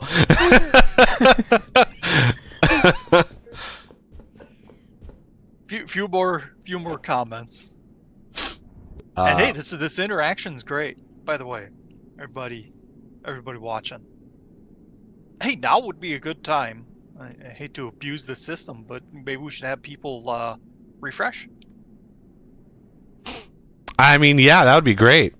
Everybody just refresh the stream and, we'll see what happens. I have 43 views right now. 43, right? Pretty decent concurrence. Really, really good. It's so funny how old this game is, and people still equate my channel to Fortresscraft. So whenever Fortresscraft is a part of it, it's just like, oh. Even though I've played like, I don't know how many games at this point. 50, 60? And I started the channel on Factorio, right? It's like, oh. All right, I need more tubes. Give me tubes. I'm checking gold. So on the list should still be biomass. I think it will be the last one because I've checked nickel, Crafting. all the surface ones. We got lithium and iron. Is there any that I'm missing? Crafting. Crafting. Crystal. I think just biomass left. I got crystal. Yeah, biomass. Although that shouldn't be. Well, it depends on the timing, I guess. How long that beacon was, because biomass sat dormant for a very long time. So I don't know how long that was bad. It's unlikely that Crafting. they're going to be a Crafting. problem. I think the only reason, what was it, lithium? Yeah, I think the only reason lithium was a problem is because we've been using a lot of lithium for Spider Bro. All right, gold is good.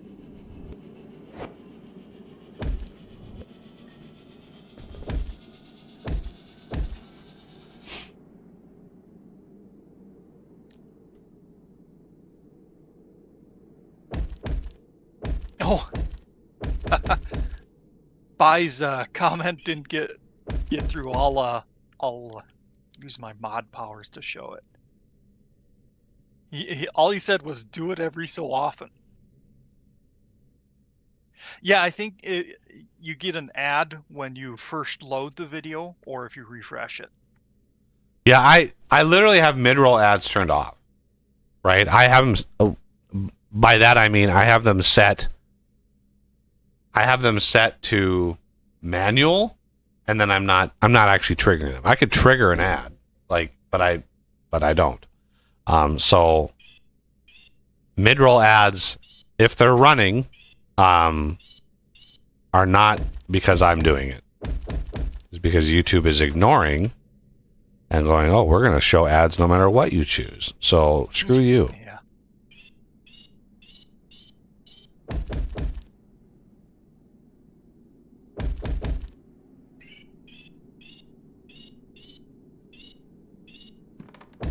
Structure complete. All right. I'll check biomass as well. Gold was good.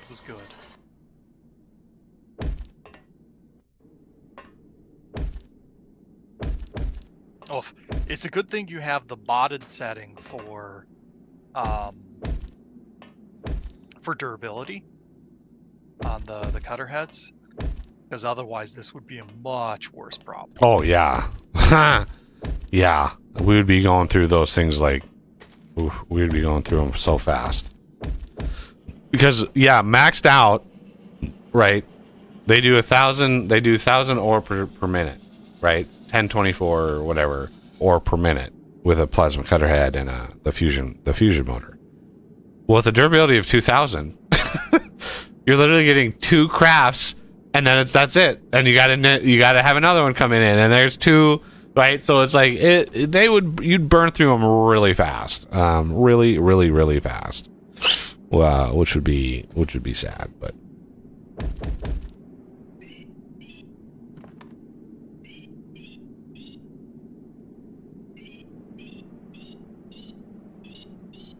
Oof.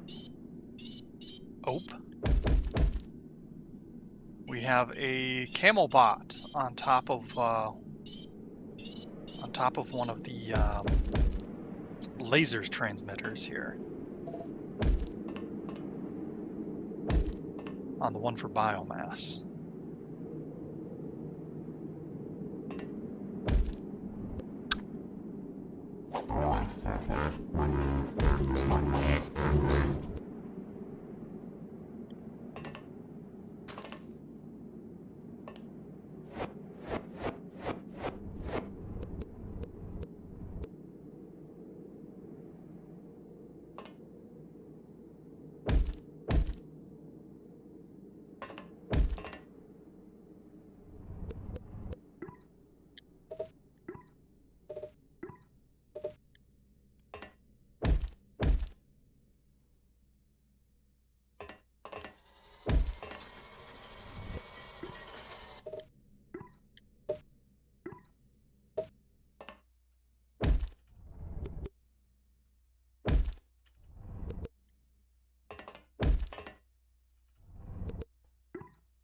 Fortunately, I stopped this. I started this at the top, so I know we're clear because I'm seeing the cutter heads getting delivered down the line on the biomass. So it must have just used one.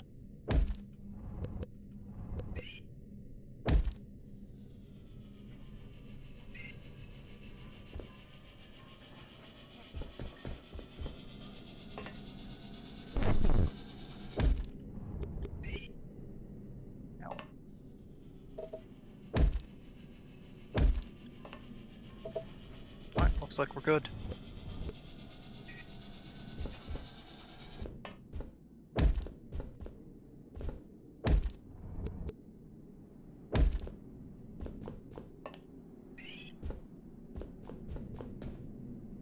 All right. Oh.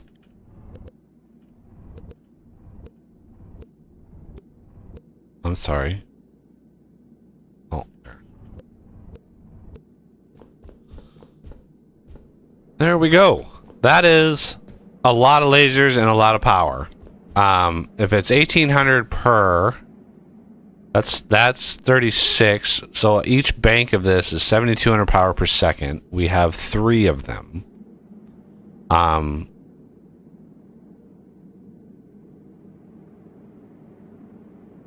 So that is what? 21,000 power per second. I mean, it's a good start. For sure. Can somebody go down to Cold Caves at that center point?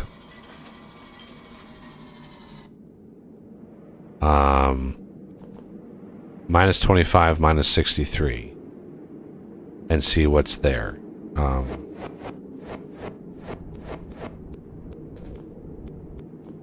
So center on that if you need to jot the coordinate down.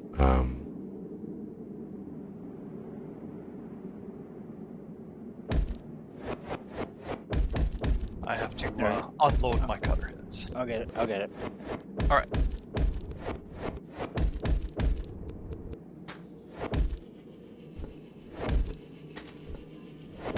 We're nowhere near Crystal. We should be clear of anything major. We might burrow through this copper, but that's fucking fine. There's a massive amount of copper floating around here. I'm not worried about that.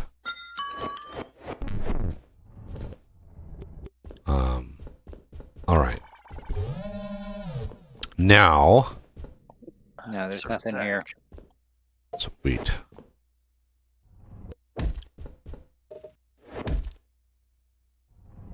$45.96 is our threat at the moment, so it went down. Excellent. Yeah, all that stuff is quiet over here, and I haven't started fueling these yet. And I just heard an attack start, so I might as well trigger this now.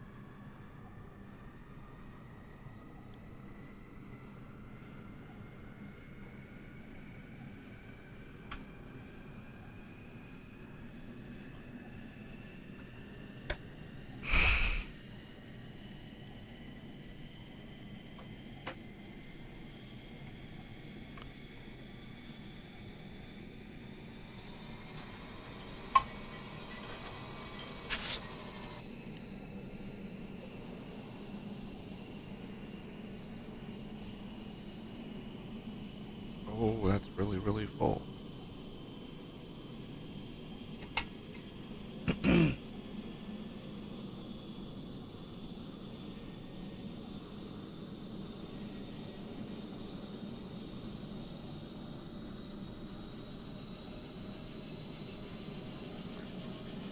I gotta drink a little before I can put the lid on it. I gotta be careful. Okay. Since there I have to get is the tail for a while. nothing there, let's do this. And this will eventually be like the main power thoroughfare for literally like all of the things, right? All the way, because we're going to need a power line not only to cold caves, but then going down to toxic caves and then going down to the magma caves. Like you need a pretty significant amount of power. So this will eventually do that as well. So for now, though, we will bring it down to there. Okay. I'm going to put some glass there. Okay. This should burrow down to there. I'm going to do clear ore regardless. Like, doesn't matter what's there. We got to get rid of it anyway. So might as well just not care. And there it goes. Okay. We want to work on missiles next.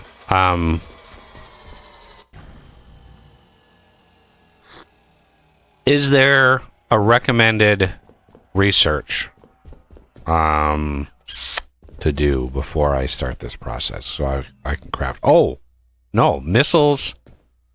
Well, yeah, see, we need missiles, but we also need resin.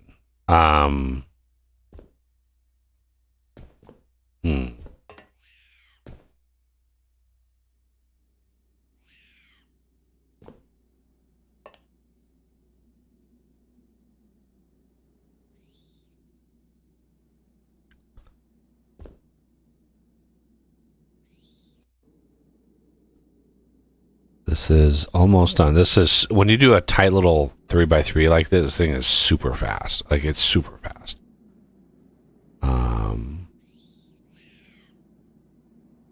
And there it is.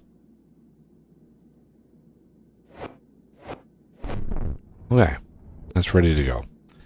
Now,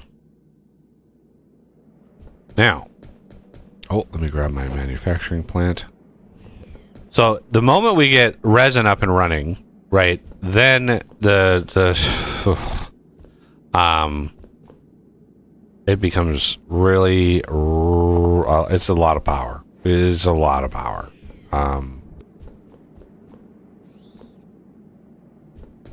Let's grab. I need to grab another set of Mark III batteries. We're gonna go through a lot of batteries. All of the Mark IVs. Right, we might even want to up this. Do I have a 500?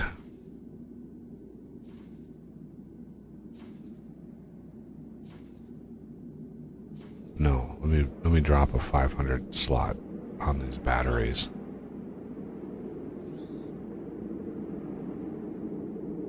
Crafting.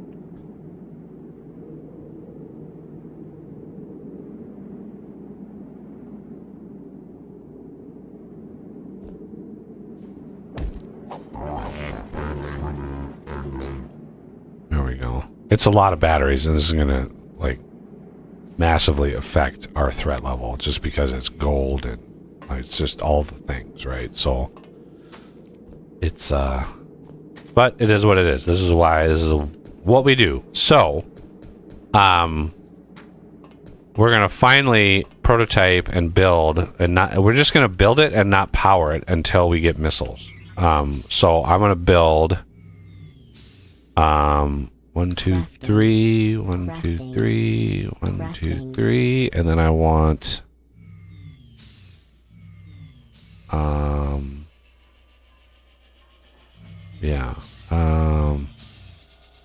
I need one of these. Crafting. Then I want 1, 2, 3 of these. And maybe 2, 3, one more. Okay. Let's unlock all the resin gubbins. I think I did already, but let me just double check. Yeah, I did. Okay, so this then, I forgot which category they're in.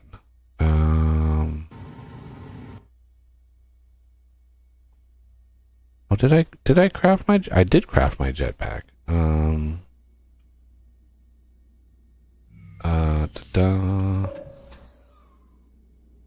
Now, do you have to like power it? How do you? J, I think I maybe. think J is default. Yeah, there it is.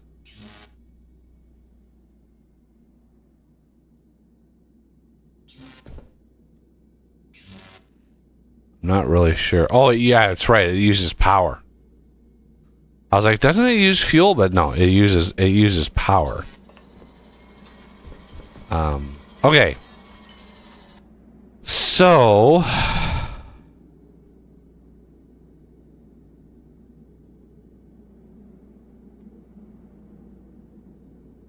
where is, I can't remember where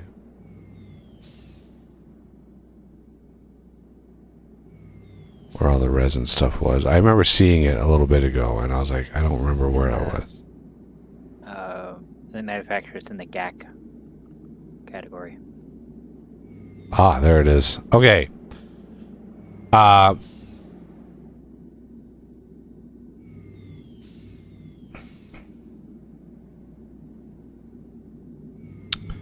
So this is going to be, oh my god, crude organic lens, oh my god, crude organic lenses, really?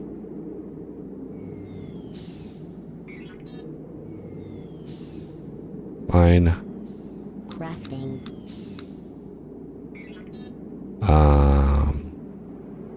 And then I need ore extractors. Wow, these are,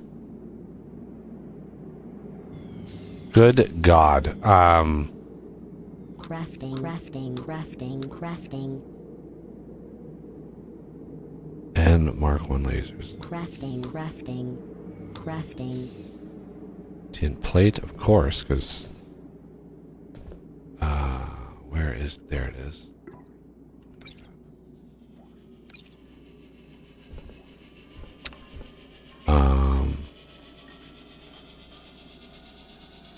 Crafting. Okay, now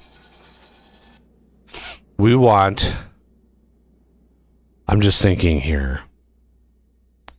I'm dipping in my my brain cells. You typically, I believe, want more ablators than liquefiers. It's like 2 to 1. Ablators are where a lot of your power is going to go. The liquefiers, like the ablators, like, yeah, allowing it to be liquefied. Then the liquefier comes in and actually creates the new item, right? It actually, and then the refiner, you need like 1, maybe 2 of these, right? You add most. So we're going to do Crafting. 2 of these, 1 of these, 2 of these. Crafting.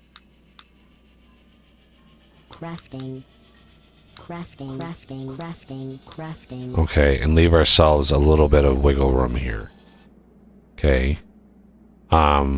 But the other thing about this process, it is incredibly power hungry. Okay, this is why we needed a gross amount of power. So one of the things you can do, rather than feeding off of this is kind of like, this is power for not only these defenses, which is why this is in line with that, but this is also power for down below. So if we want power for the resin, right, this line we can then take and use matter movers to move this material closer to there, and then we can set up turbines over here specifically for resin processing. Because this uses a obscene amount of power. If you want it to go like full gangbusters, if you want it just to go crazy. So the other thing about this, let's just validate this is indeed still the active hive.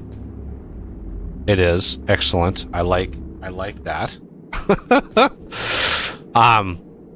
So let me talk quickly about how these things grow. Okay. Let's imagine there's no resin here, right? It's been cleared of resin. So from that baseline, that's your baseline, no resin. The first priority, it encapsulates itself, right? It wants to enclose itself in resin. If it has air blocks around it at a certain distance, it's like, I need to fill these up. So it's the first priority is always trying to fill itself, right? To encapsulate it. Once that's done, imagine, and I described this to Renegade.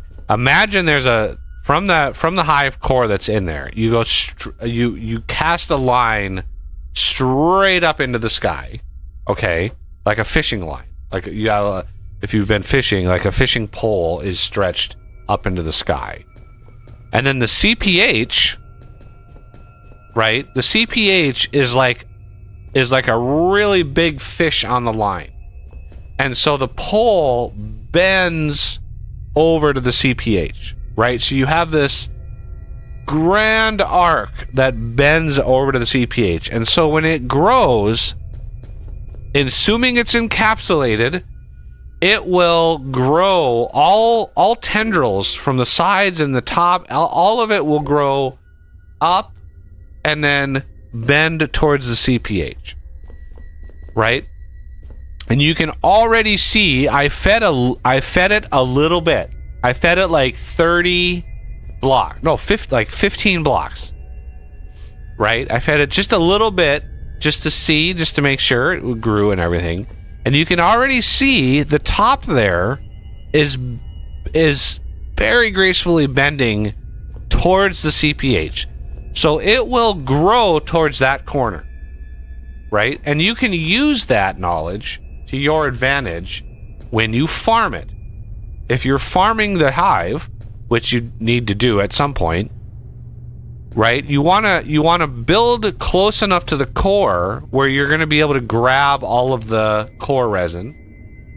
And then you're going to need to build in a way where as it grows out, you're going to want to grab as much of that as possible as well. So we're going to go and basically go, okay, from here, we're going to come down one, and we're going to build a battery. Okay. So 1, 2, 3. 1, 2, 3. 1, 2, 3. And then we want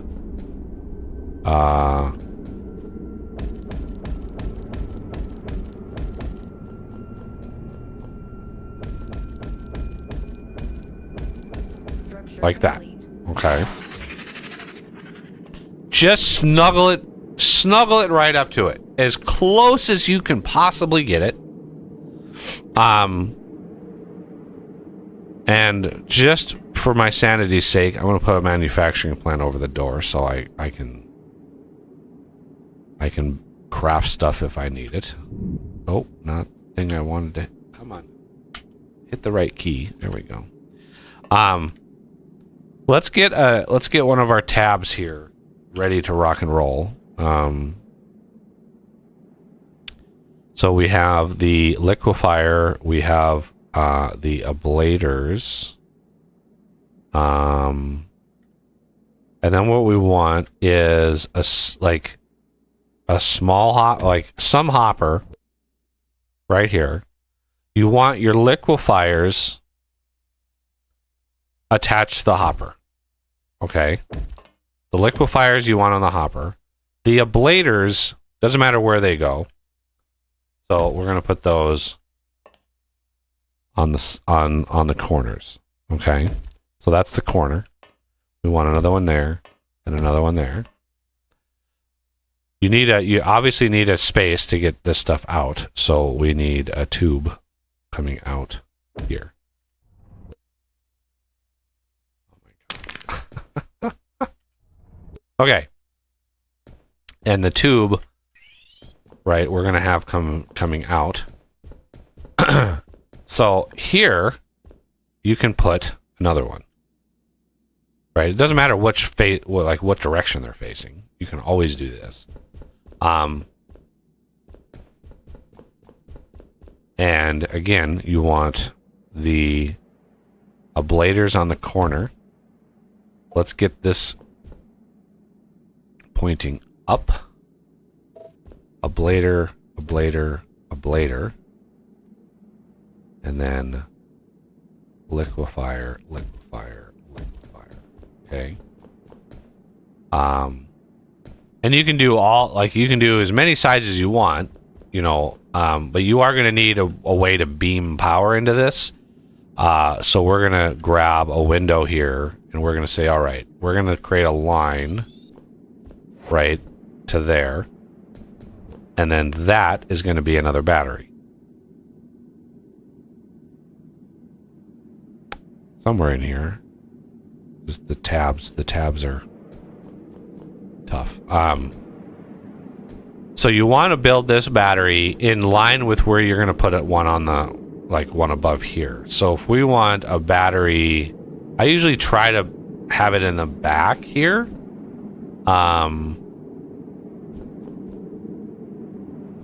But we made the box a little on the big side, or a little on the big side, Jesus.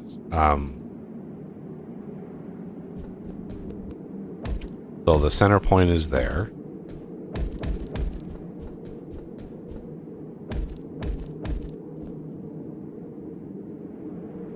Oh, come on. Floaty jetpack.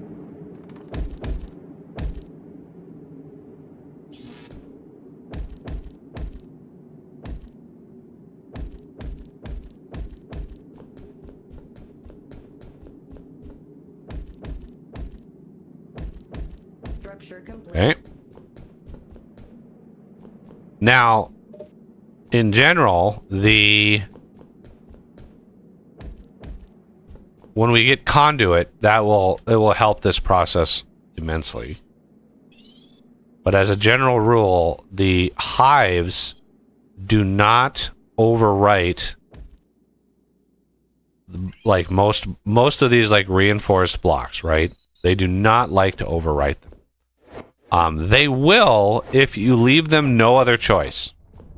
If you build a really tight box around the hive, right? If you saturate around the box and it has nowhere to grow, it will bust out, right? It will break out.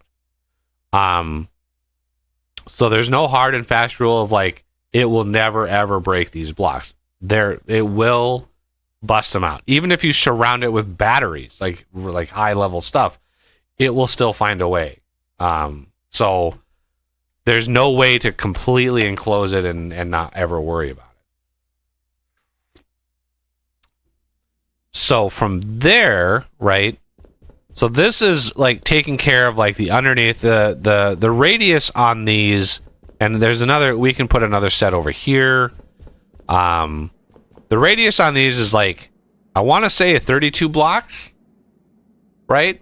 So, I mean, the radius will cover pretty much this entire area. I don't know exactly how far away this is. So we're 24 meters away from that battery, right in this corner, right? So those ablators, I think it's 32 meters. I could be wrong. It could be 16. I can't remember. Is there an H on this? 16 block. So it is 16. I thought it was, why did I think it was 32?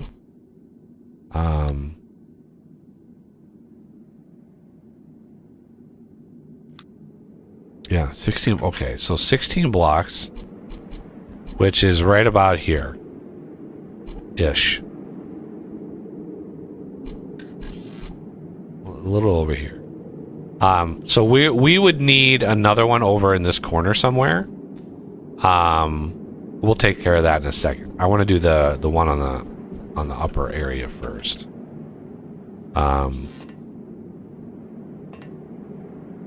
So I'm gonna put a glass and then do that.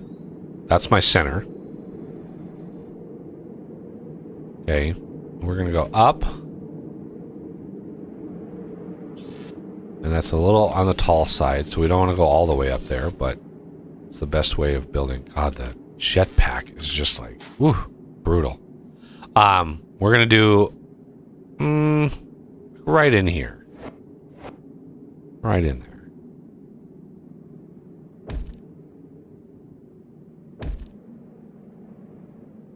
There. So that's my center point, so I want... Oh my... Why does this thing float so badly? Oh my god, I misclicked. The bane of my existence. The misclick. The jetpack float. Oh my god, the jetpack float is real. I've found that there is kind of a trick to it, to where if you you can kind of trick it into having a less float. You can't really eliminate it, but I'll see if I can figure it out. It's something about, you know, as you're falling, you have to make sure that you're not falling far. So like if you grapple up and then you shift jump right at the apex of your grapple, it's better. That sounds complicated. It is. I don't want to float. It's just simple to me. It's like, I just don't want to float. Stop floating. Yeah. Okay, so from there, right, that is our upper limit, but we need to cover the other side, so I'm going to plan on having this coming out a ways. Right there. And if I can guess, right there. Oh, nope. I was close. I was close, everybody. So maybe about right. You want to look at your limits here. This thing is going to grow. And some, you know, you're not going to be perfect, but you don't want to leave like little random pieces of resin around. It just looks ugly. So you don't want to do that. I mean, you can. It's up to you. Do whatever you want. What is it with factory games and their weird jetpack? Not bugs, but weirdness. You've got Satisfactory. The jetpack itself is great, but the noise. Yeah. Yeah, I don't know. It's like they try to counterbalance the feature because they perceive it as like too cheaty or something, and so they have to make it either annoying or just bad in some way. And it's like, no, you don't have to do that.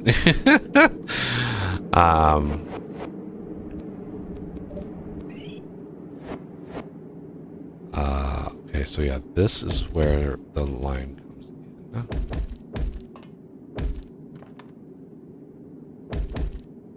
Okay, and then we're gonna encase that in glass. Oh my god, I missed all of the things to land on. The floaty jetpack. Just land right there. Thank you.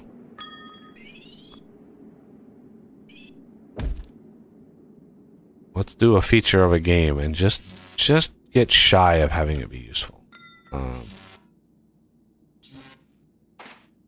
Because of course. Okay. Those flares aren't actual solid objects that hurt the player, because you just would have hit me in the head twice with those. Yeah, the flare, the glow sticks are just, yeah, they're not corporeal. Okay. So this, I need to put a bottom on this. Ugh. Oh my god. I'm glad I have some of these Mark IV power core chargers.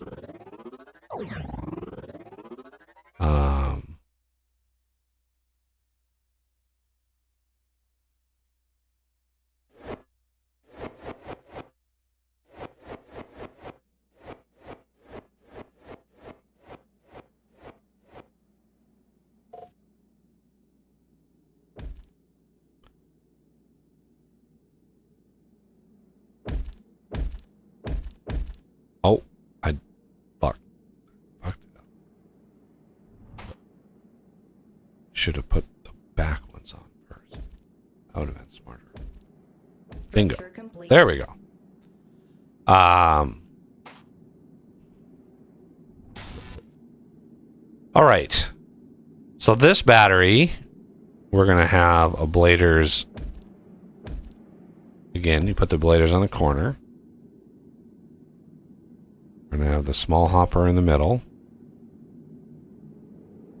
And you have the liquefiers on the cardinal directions. Like that. Then of course we're gonna have this going like that, I believe.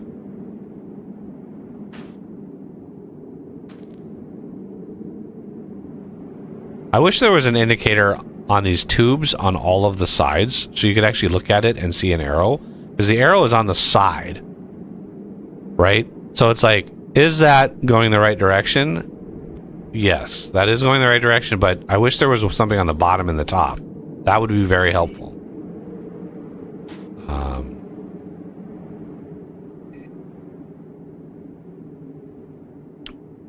So when you do something like this, you want like this there, and then the liquefier here and here, and then this can share that pipe, and then I'm going to have another one here. Don't fall. And then we want an ablator corner, corner,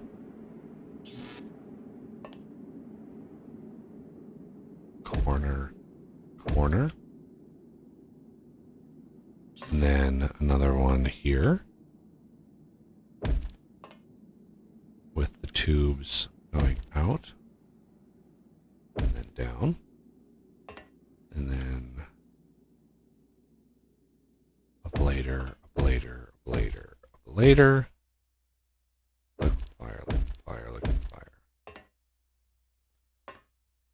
And then over here, the same thing.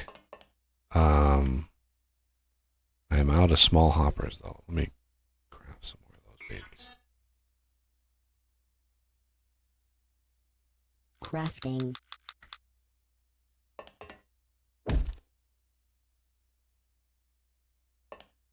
Later, later, later, later. Liquefier, liquefier, liquefier. And then tube.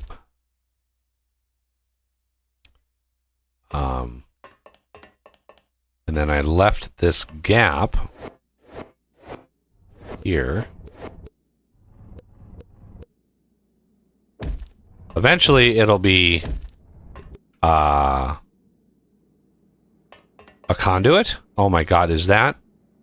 Okay. Ooh, I was like, Jesus, is that not centered? That would have sucked. I would have had to tear all that down. There is one of our corner batteries. The corner, the lithium corner, the corner going to lithium, that battery is off by 1 square.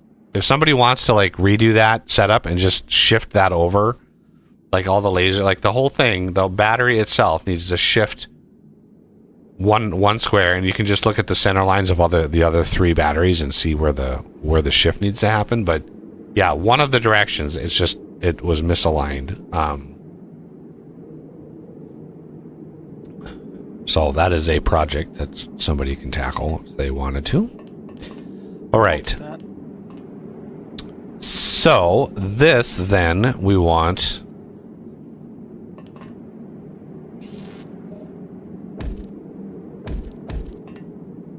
We need these to come down.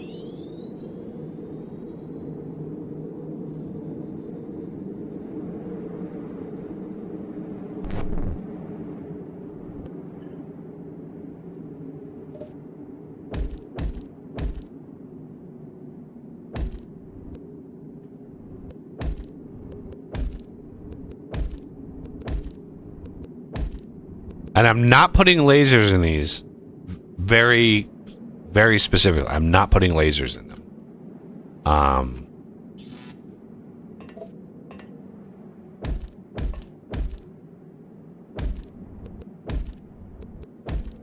Lasers or lenses? Lenses. God, my brain.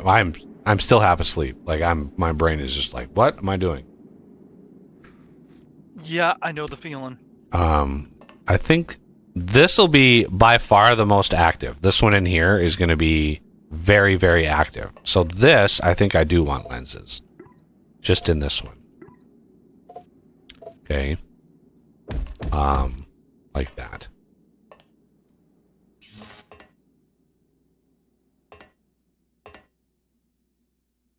Just because this battery is going to be massively popular. It's going to be very, very active. So this tube break on here. There's a tube over here, I believe, right there. We're going to bring that out. Let those get drawn in because reasons. We're going to bring these down.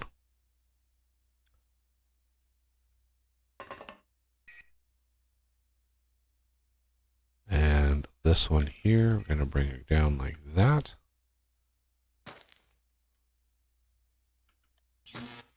And that goes down. And we can add, like, I'm leaving a lot of the faces of these batteries empty because we're not gonna have the power, right, to run a fully saturated battery constantly with the bladers. It's just not a lot of power. We're not gonna have enough. But this should get us started at the very least. And then we're gonna have the tubes, right? We're gonna have the tubes coming down.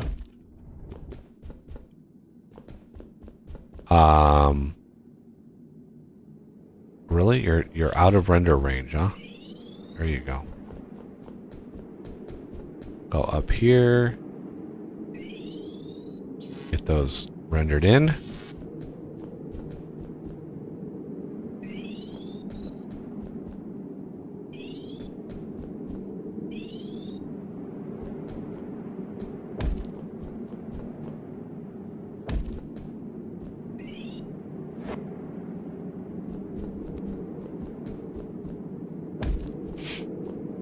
And we can augment and supplement and all the mints at some point, of course.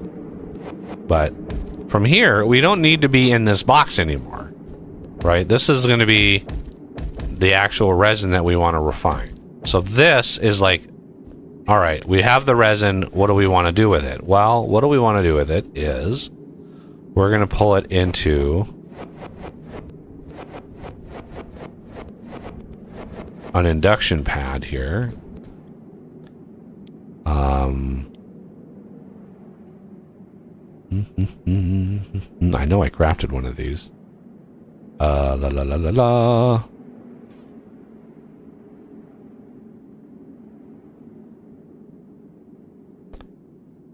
And I know people watching, they can look at that and go, oh, there it is. Like, instantly see it. But I'm telling you, it's weird when you're streaming or something. It's just like, my brain is like, I don't see it. I don't see it where it is.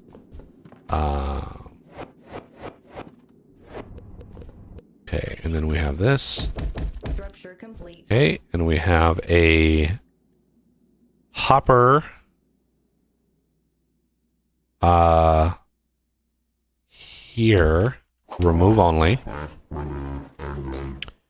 And then we have, I know I made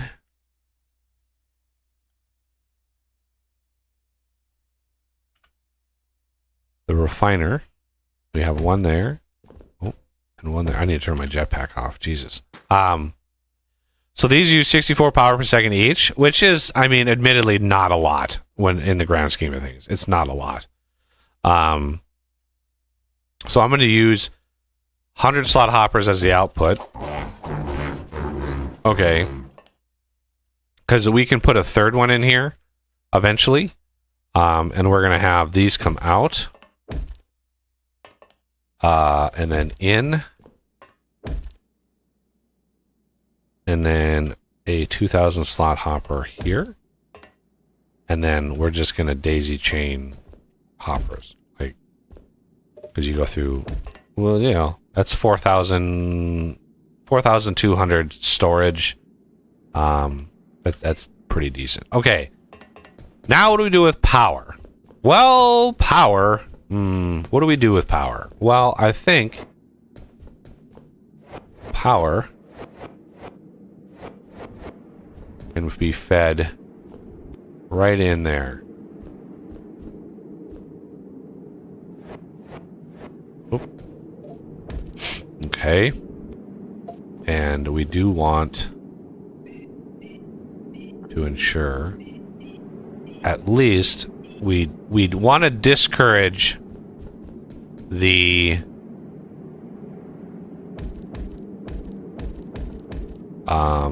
hive from growing. Oh, Jesus. I knew I was going to do that. And I know I effed it up in here too. Yep.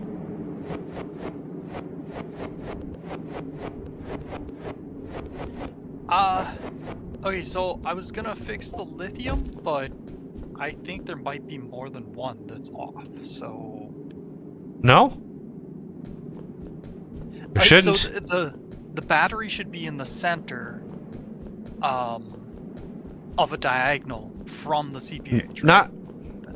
It should be centered to the other batteries. Okay. It doesn't, like this, if it's one block off from the CPH, it does not matter.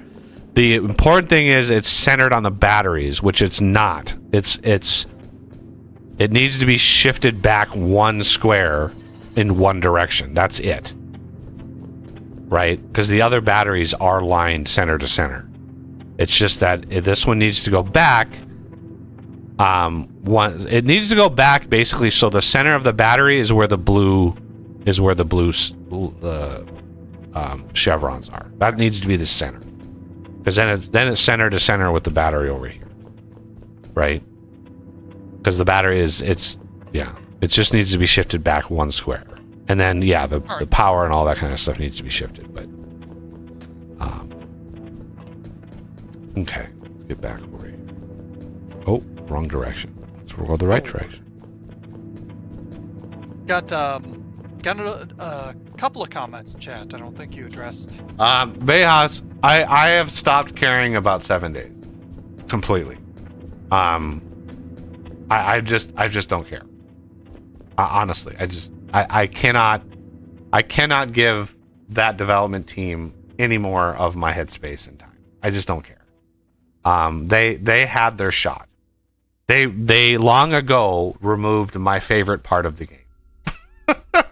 Right? They long ago removed it. And I was like, from then on, it was downhill. Like, after removing my favorite part, it was like every new alpha after that removed more of the game. And I was just like, what the hell are they doing? They took a really great game and they turned it into a piece of shit.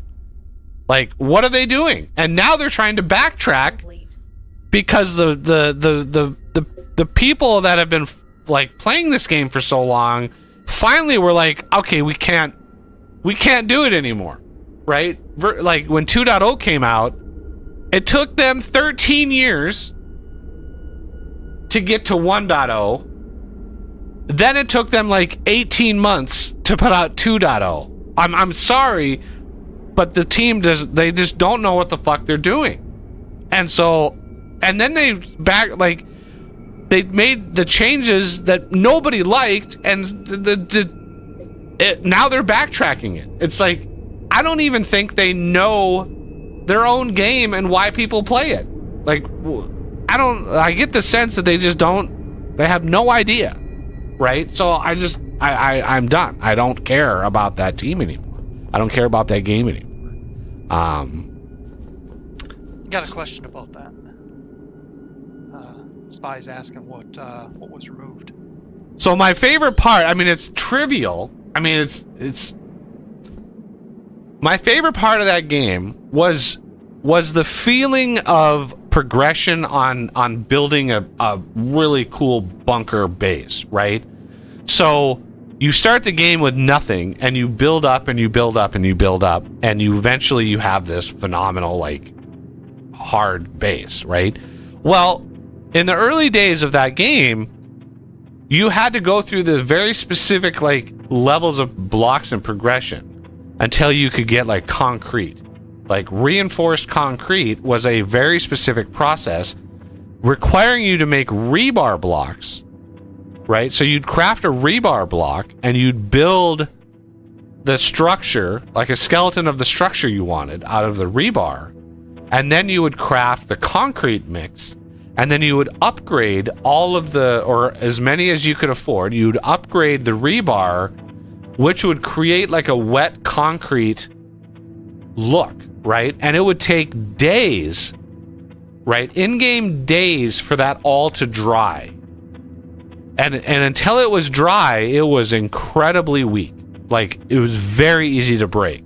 So what I loved about that game is having the start of a skeleton of that base where you had parts of it that were wet concrete with rebar, and you'd have parts of a floor that were poured.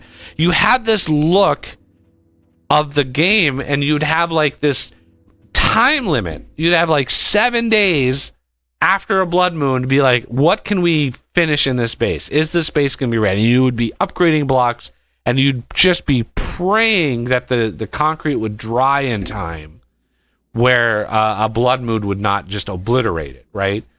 And so you'd have this like this in process like base that looked like it was a construction project, and they completely removed that from the game.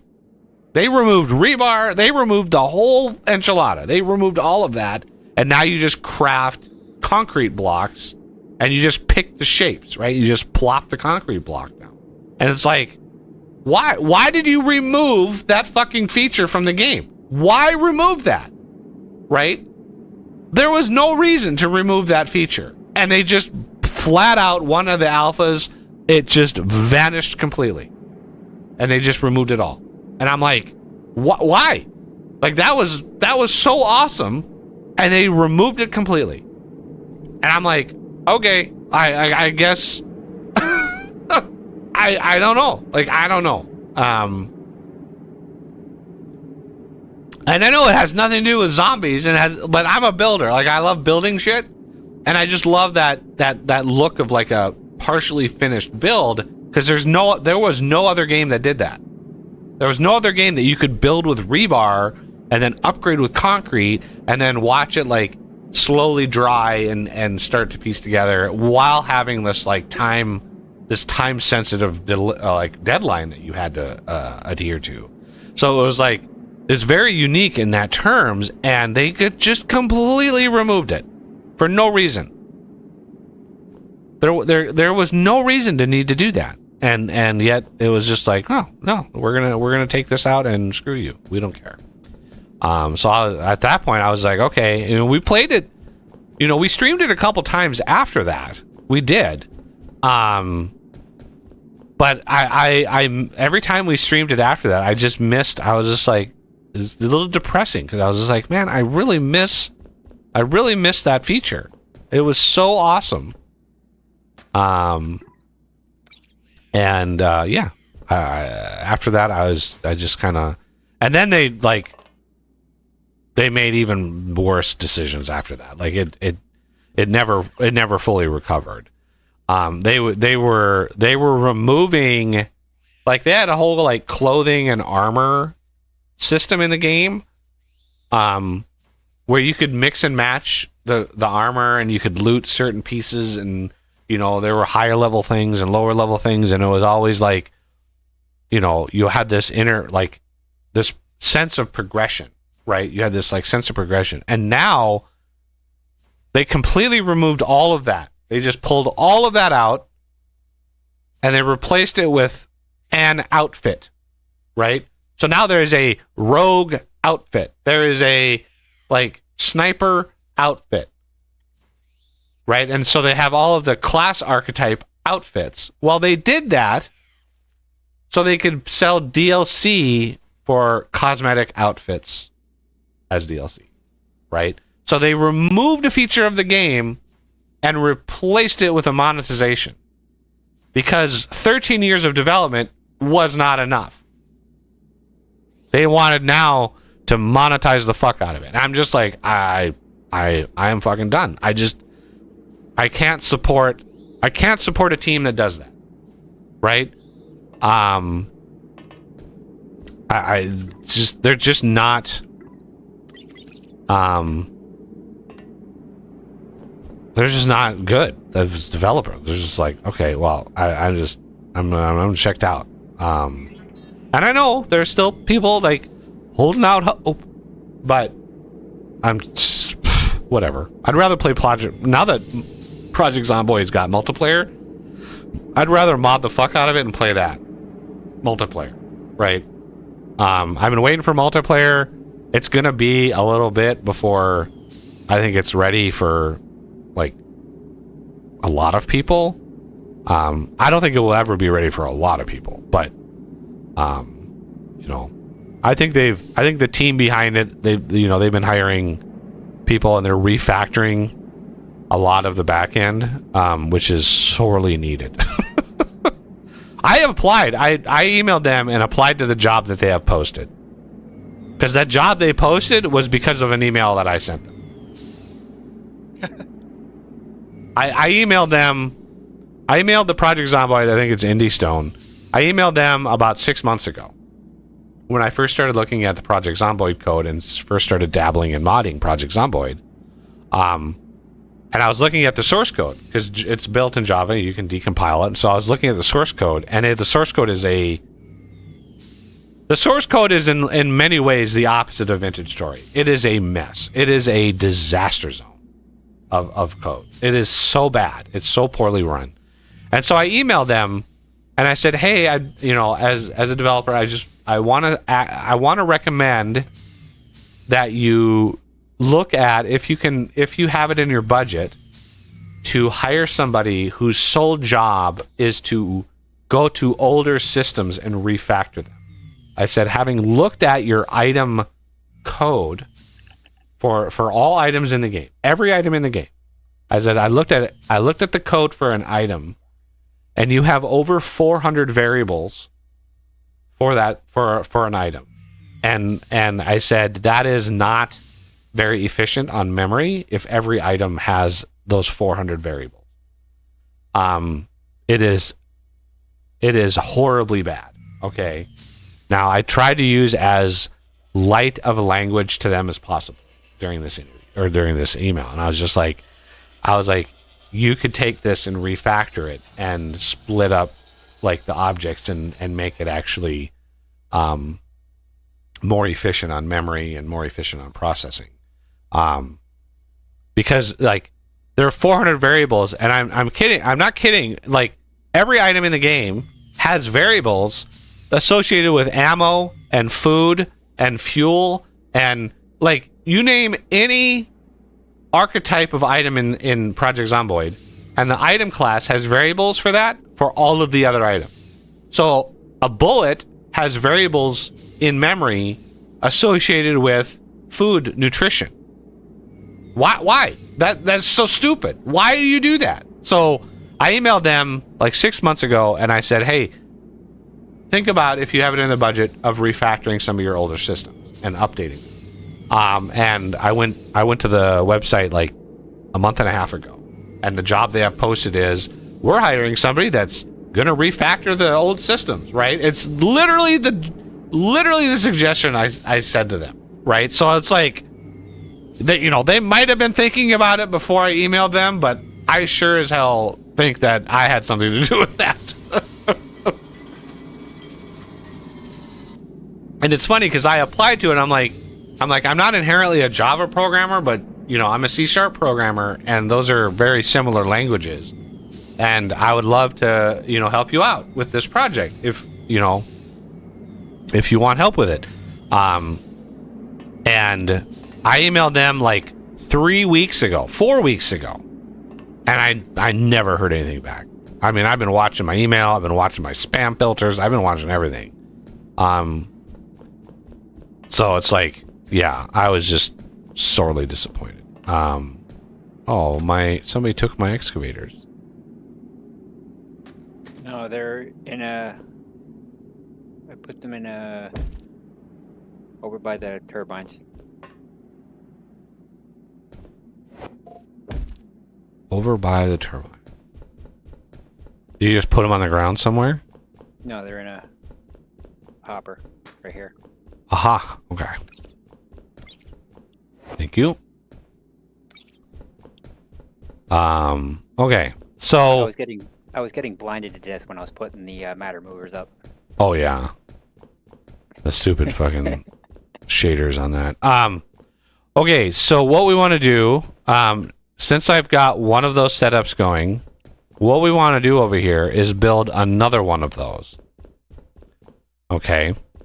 And let me set up the platform so everybody is on the same page and knows what the hell to do. Oh, there's a cat in my lap. She always reacts when I go on a rant. She just knows.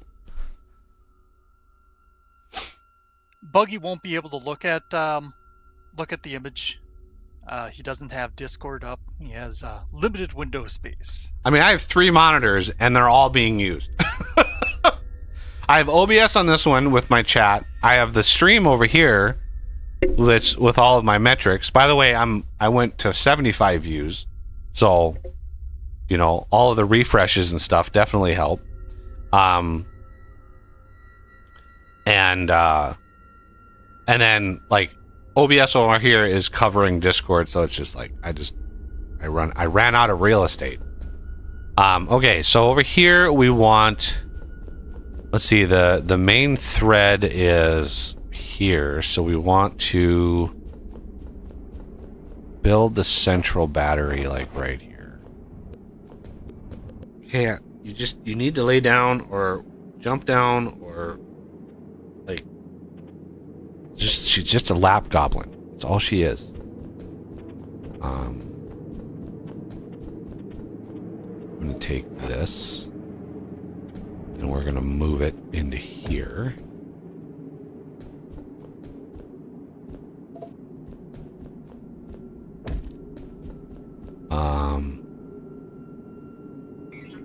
Oh, I hear the purrs. Yeah, purrs are real. Crafting.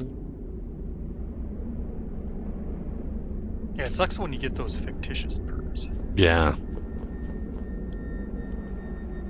The fake purrs are just not. They're not the same.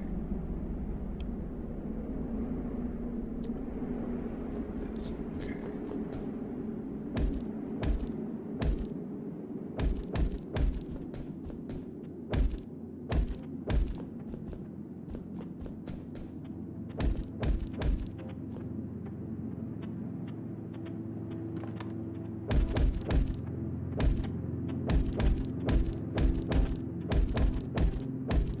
Structure complete. Cat, you just farted in my lap. That is not cool. And it was audible, which is even scarier.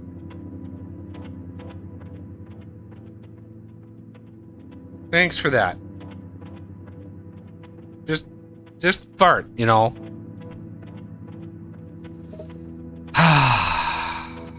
She's just like, you're welcome, human. She's just like, yeah.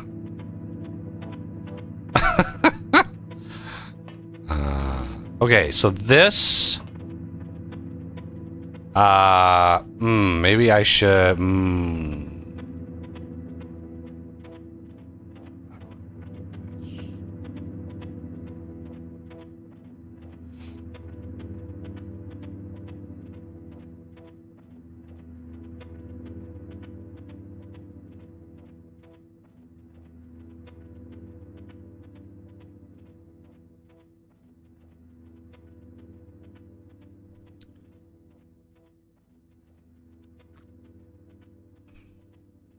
because I used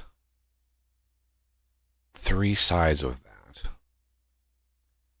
And if I build this, we build this similar to that, it would mean I need to build it on this side. I mean, it might, there might be, we would snuggle, we'd have to snuggle them closer together, which is, I'm not worried about that. So I think we're okay. I think we're okay. I just can't believe the cat jumped in my lap, started purring, and is just like audibly farted in my lap. That's a first, everybody. That is a first. Hashtag cat fart. I mean, it's payback for all the times she's been asleep in my lap and I've just let one go and she's just like so I mean she's just like, I owed you. So I can't be sore about it because, you know, it's just payback. Well, like Spy said, it's better than the other options that could have occurred. Yeah, that's true. I mean, she almost puked in my lap like last Saturday. I was literally streaming and she like was laying in my lap and then she started doing like the heaves and I'm like, oh shit, she's just straight up not even gonna jump off my lap. She's just gonna do it right then and there. So that was not cool.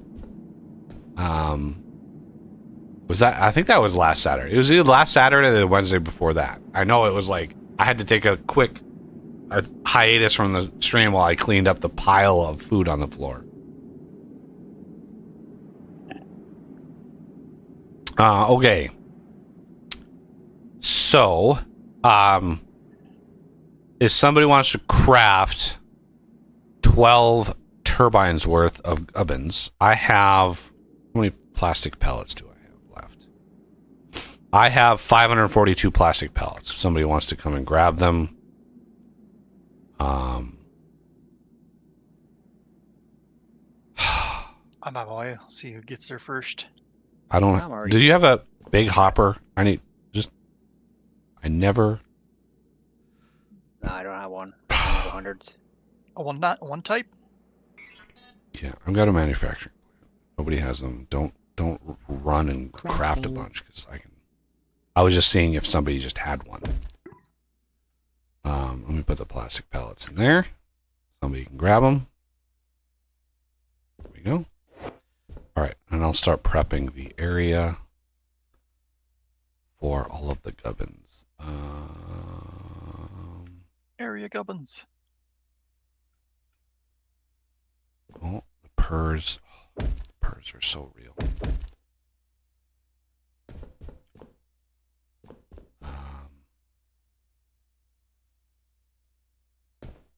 But this is.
Which way do you want the jets pointing?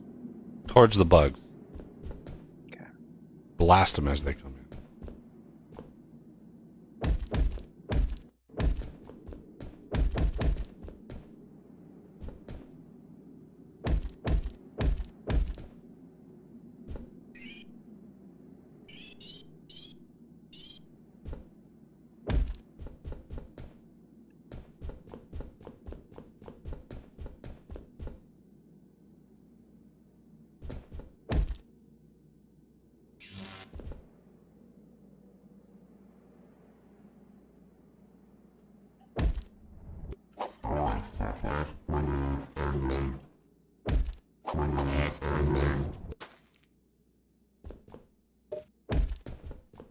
And the other two pointing backward towards the resin. That should be fine, yeah.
Structure complete.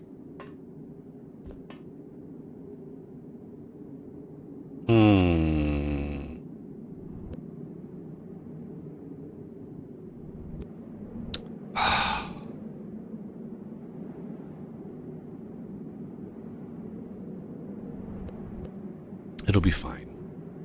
It's literally one square. It'll be fine.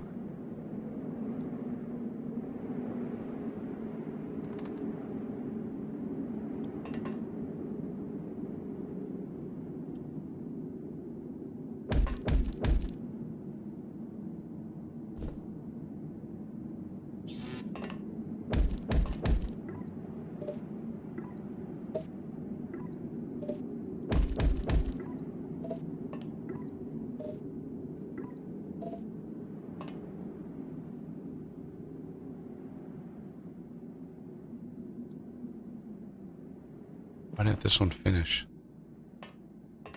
I don't know. Well, Sometimes I think there's a thing with a client where it doesn't. why is this finish. one reversed from the other ones?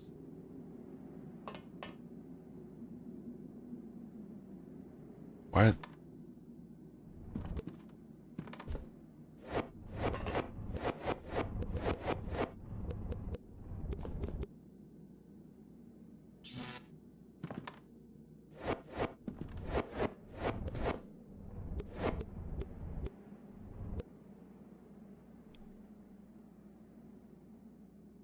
Somewhere on my fucking hotbar is, oh my god, I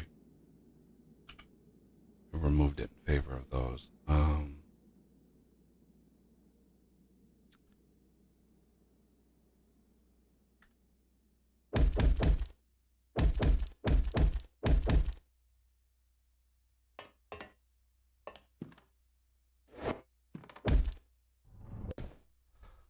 I have 7, odd number of these kind of things. All right.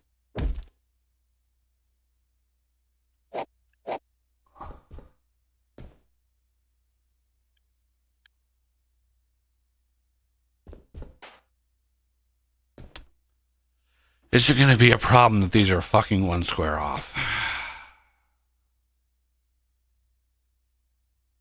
How much total power per second are these moving? 1120.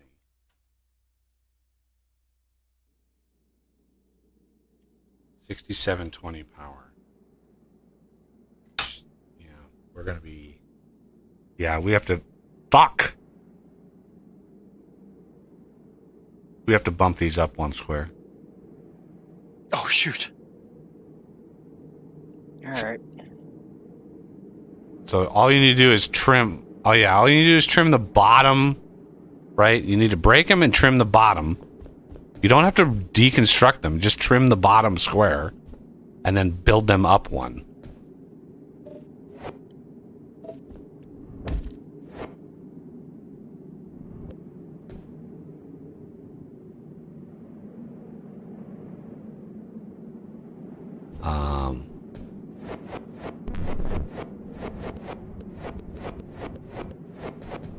Move the chevrons up too. Well, the bottom chevrons are there to build the thing. We don't need them. Once they're built, not really. Yeah, you just break it.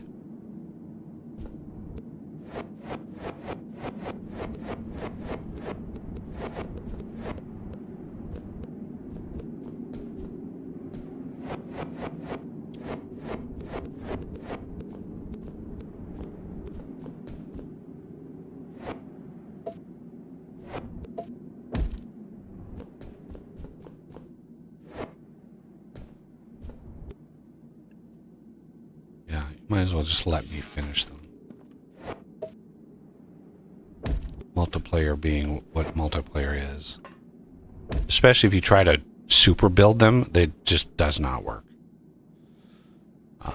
Yeah. In multiplayer with other people. That's one of the reasons why I'm the host, right? I am the host. This is not a dedicated server because of the multiplayer. Just the shenanigans with multiplayer.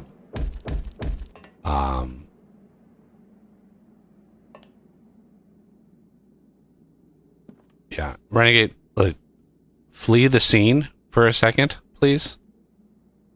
Run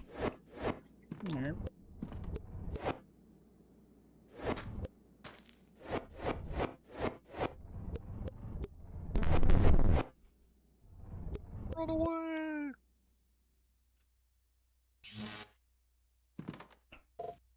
There we go. Structure complete.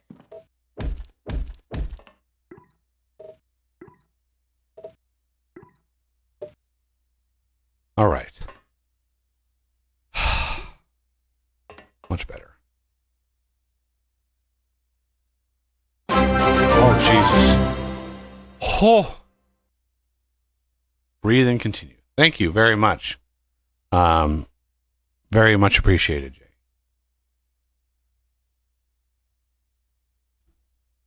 Very, very much appreciated.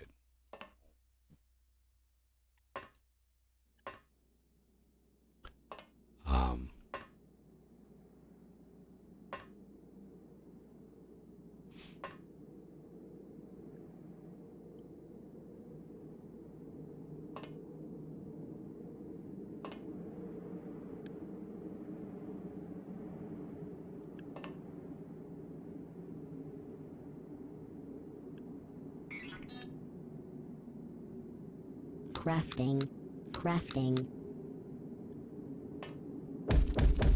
Oh, I intentionally left those two down there so that he could grab them, but... Structure complete. Do what? Oh, Renegade grabbed something I left there intentionally.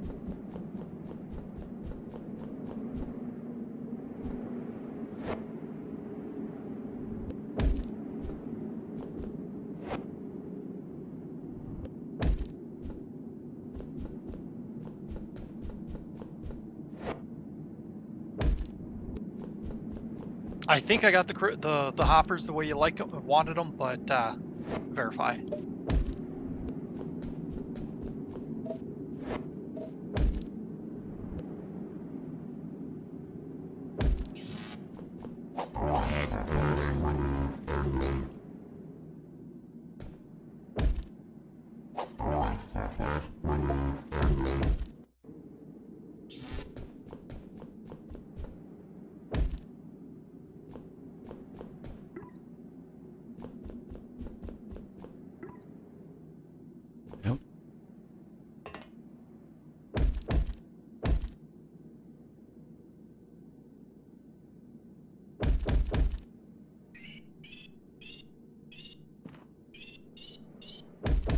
Structure complete.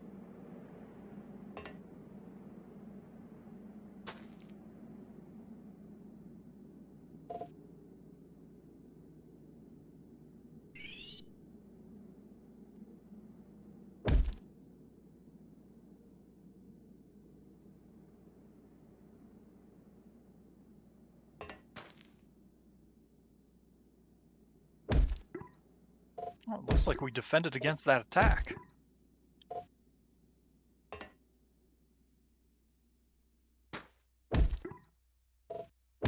Although it seems like another one might have started right away. It's hard to tell with multiplayer. Yeah, if we defend it, it's literally like less than 2 minutes before the next one. Crafting.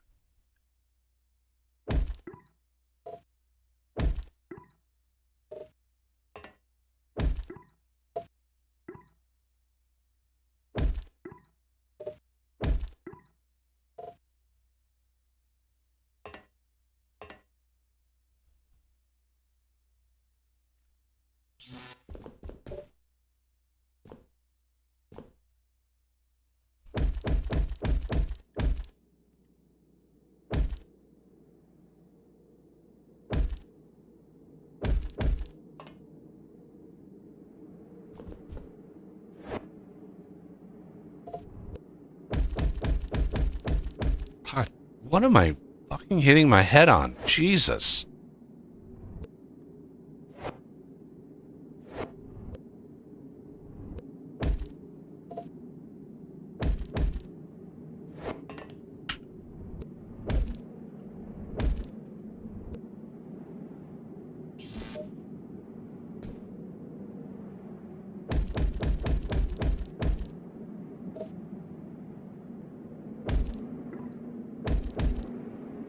What?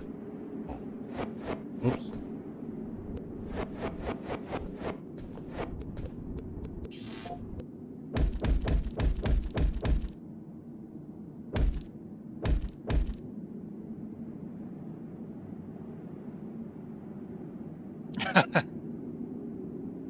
Chaos didn't intend to trigger you with his question on 7 days.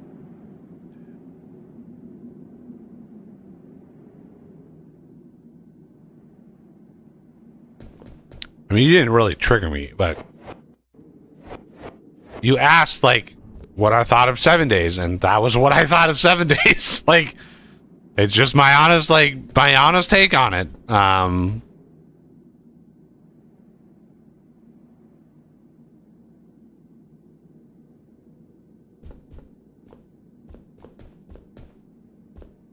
Okay.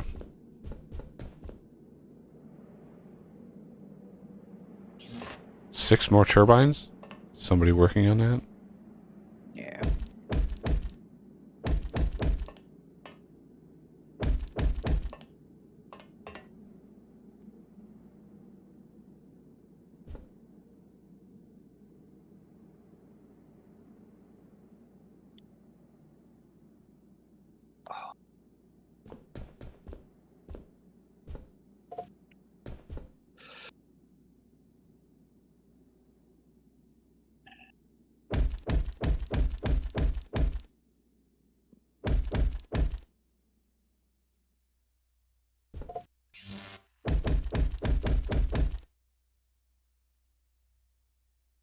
Jay loves the honesty.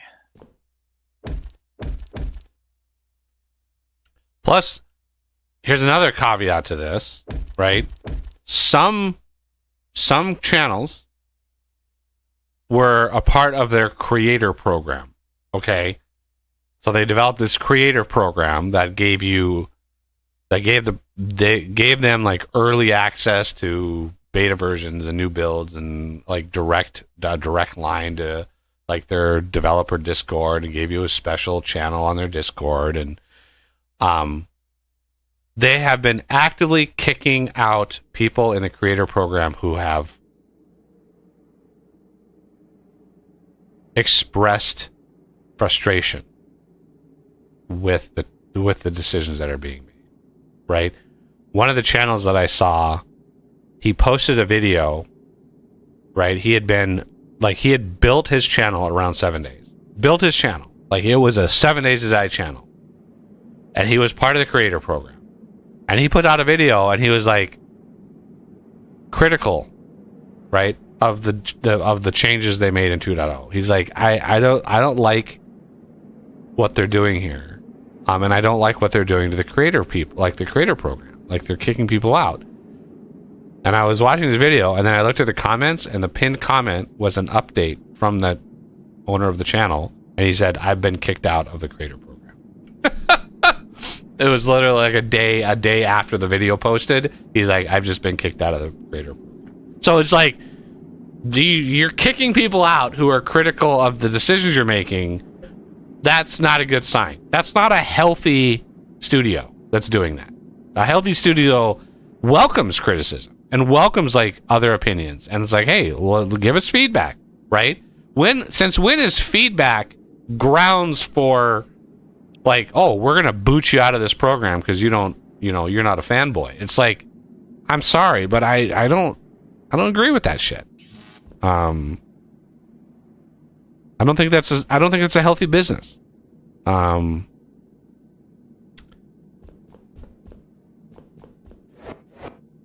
The funniest part would be is if they kick people out for one of their decisions they make, and then they reverse that decision, and then they kick people out who complained that they reversed it. Right. It'd be like, like, what can you say and do at that point, right? yeah.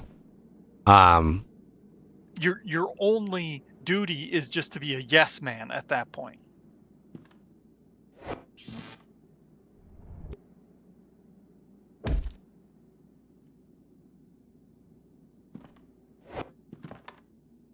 And I got news for you. If everybody's telling you yes and no one's telling you no, then why are they there?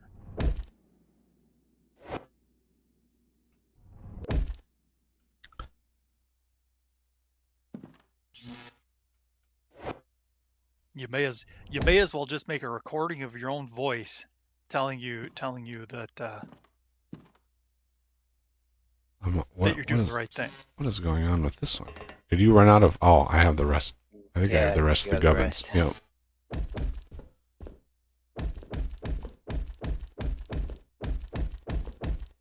Oh, the last block.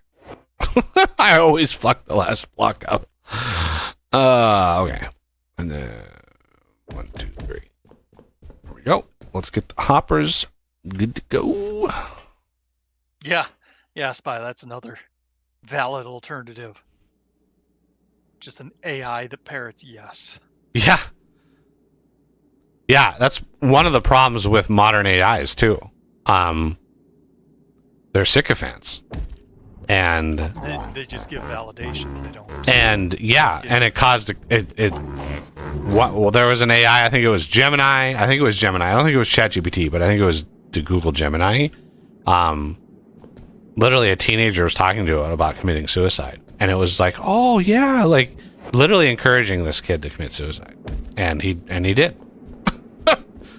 And the AI was just like, if that's what you think is best, like if this is what you think is, and it was just like, it had no idea, right? And so this is the danger of like not teaching like what an AI actually is and does. And it's just like, yeah, this shit can happen if you're not careful. I only have 23 tubes left, so I'm gonna need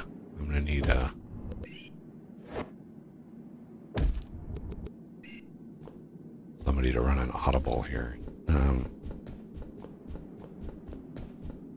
Want me to drop you some or just fill stuff in? Well, you know the pattern, so it's just like you can.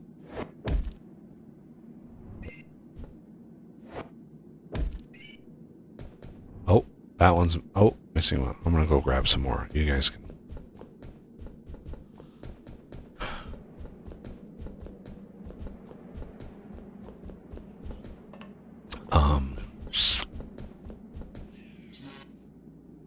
Oh my god. Okay, turn the jetpack off.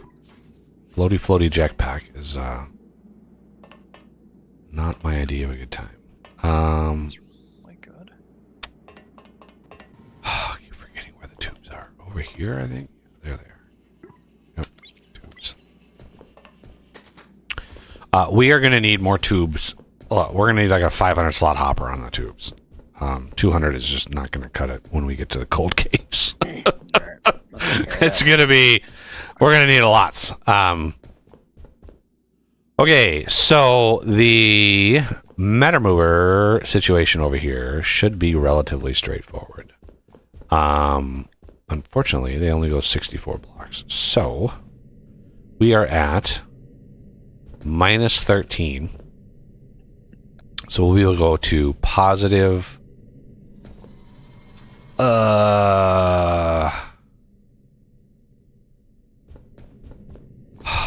positive 51 or 50 maybe if 0 is a thing.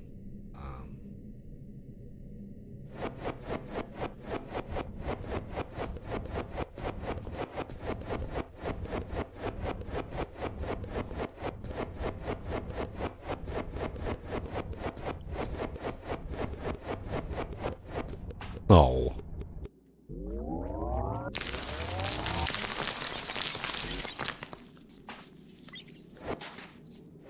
See if I was right about that. Okay. So this nano.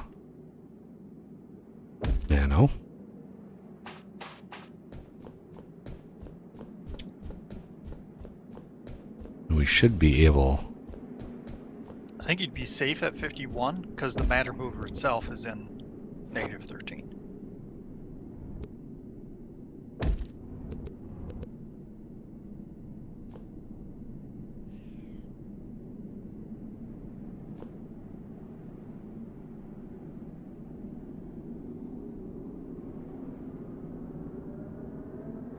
Have you automated? Yeah, the tubes is automated, as you saw when I grabbed them.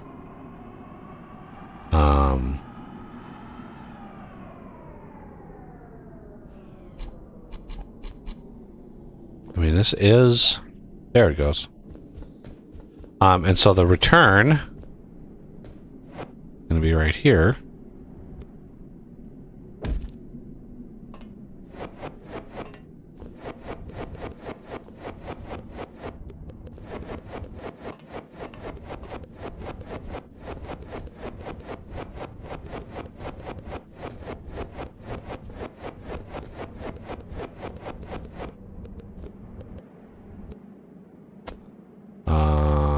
Let's do this. Let's see where that 60, 1, 2, 3-ish. Doesn't need to be perfect.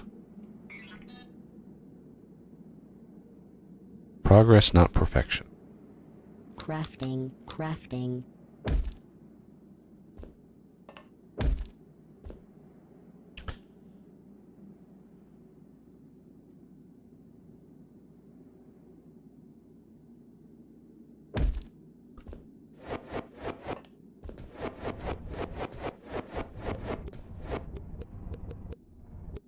Okay, our return is right here.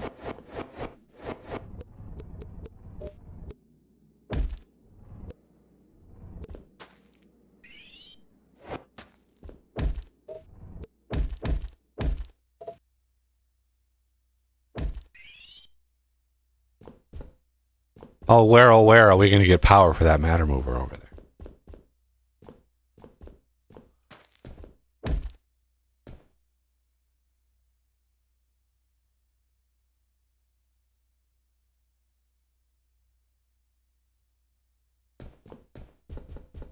Okay, and then the incoming is right here.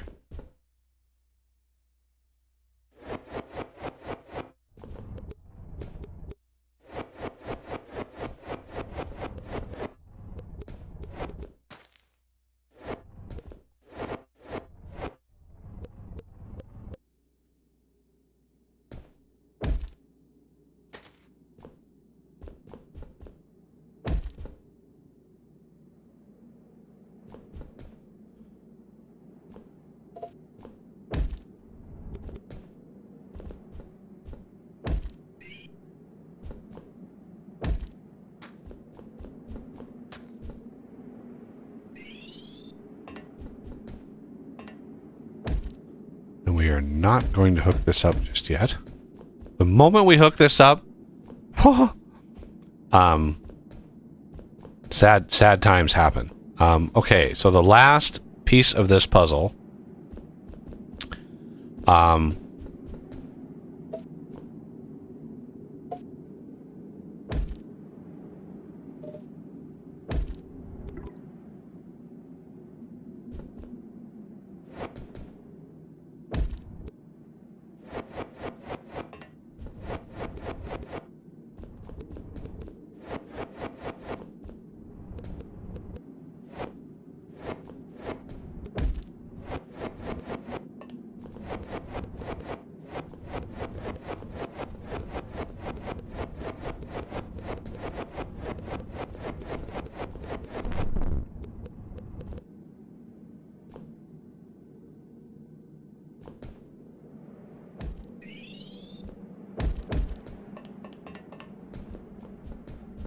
There's a missing transport pipe over here. Is that intentional? yes, we're not turning it on yet. Well, no. Over here. You should be able to see me here. Next, right between these two turbines. Oh, yeah, that one needs to go in. Okay. This is the one I thought you meant right here. Yeah, understandable. That one's off. Okay, the last one is the power to this battery. If somebody, I mean, you could probably work something here to do.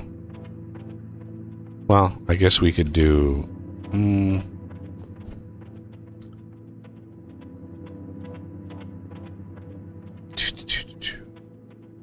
I don't know what the best. Do this. Then maybe a battery here. Yeah, that looks like the best way to go. And then above. And then I'll just upgrade that one. And that one. And it shouldn't need to be too fast. No. It doesn't need to be fast at all. As long as it works. And then we have more. This is actually more power goes into this battery than these lasers can move, right? So we could, if growth is a problem, we could rearrange this. Now the question is, how do you feed this thing, right? So feeding is fairly straightforward now with the tricky void hopper. So I'm going to make one of these. Crafting. You want to be very, very careful with this. But the void hopper can feed hive mind. Okay? But you want to gate it. You don't want to just infinitely feed a hive. You that's bad. That's a bad day. You don't want to do that. Okay? So how are we going to feed this hive and not just grow it uncontrolled? Well, the way we do that is using the hive's growth against it, right? The more it grows, the less we want it to grow. Okay? So what we're going to do is we're going to take a low power laser, right? A Mark II at best. You do not want high level lasers with this. Trust me, you don't want to do it. Bad things happen when you use really high power lasers. So we're going to use this. I think I should have some blues left on me. I have some greens. Greens are good too. Let's use greens. So we're going to take this, right? And we're going to use a square here. Unfortunately, well, let's see. Where do we want to go? Yeah. We're going to use a square here. We're going to beam it that direction. Okay. Now we want to connect that to something, right? Because when this thing grows, it's going to block this laser, right? So from here, we can go like here, and then down, and then in, right? And then back here, we can say, all right, this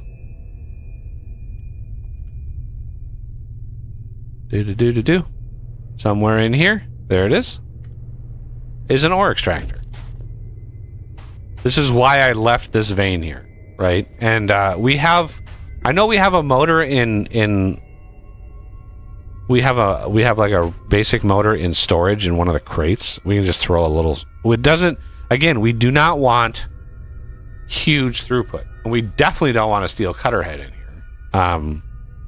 You want to essentially like trickle the ore, just little bursts of it, right? So, you know, a normal motor would be fine. And then what we do is we put that in a small hopper, set to add only. And then this, you can either change this power. Okay, so there's two ways of doing this. You can power this, and then when it gets cut off, it'll stop. That's one way to do it. And the other way to do it is with a motorized conveyor. And you power the motorized conveyor instead. That's another way to do it. So like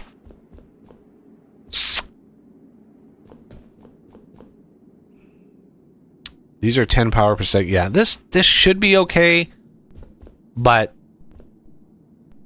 we are going to put Base is under attack. the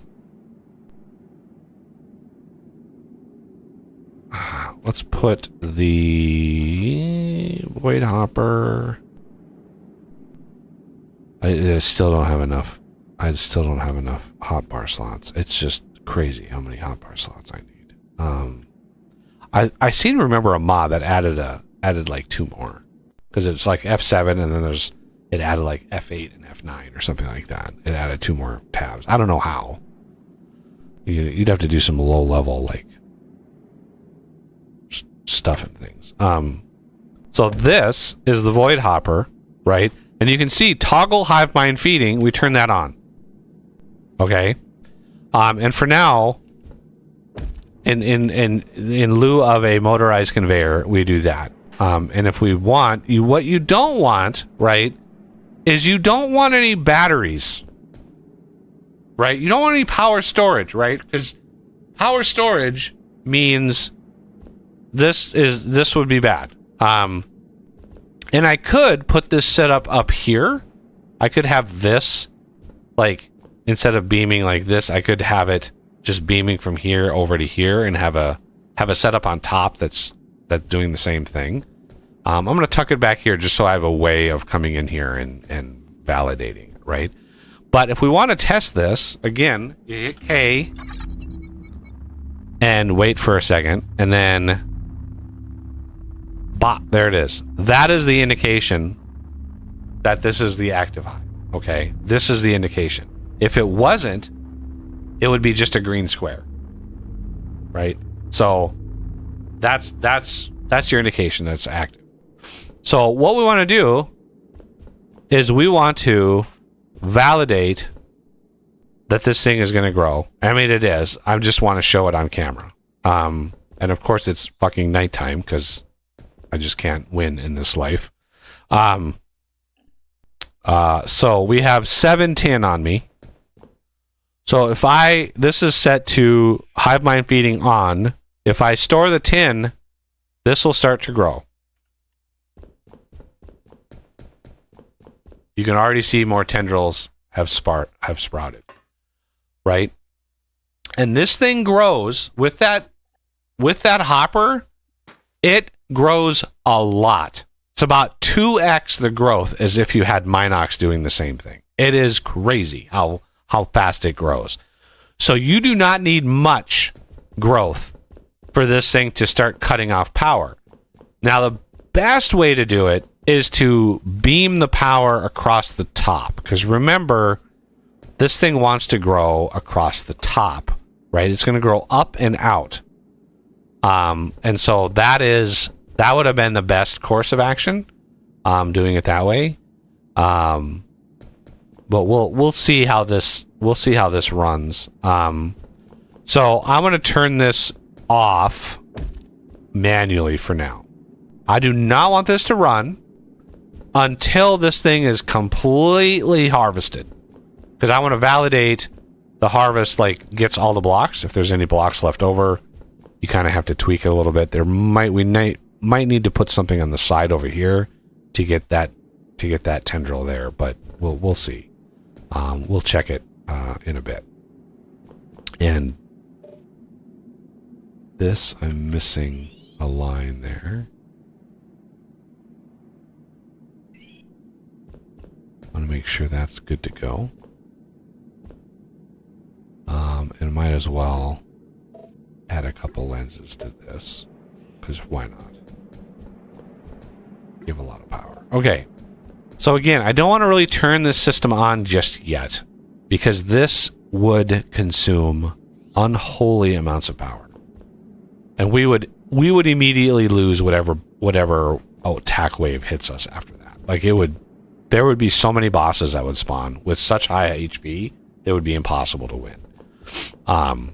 So what I want to do next is we need to get missiles. We need to get missiles up and running. Let me grab my manufacturing plan. So this whole system is quiet. Before you move on to another subject, you got some questions there. Yeah, there we go. He asked, Okay.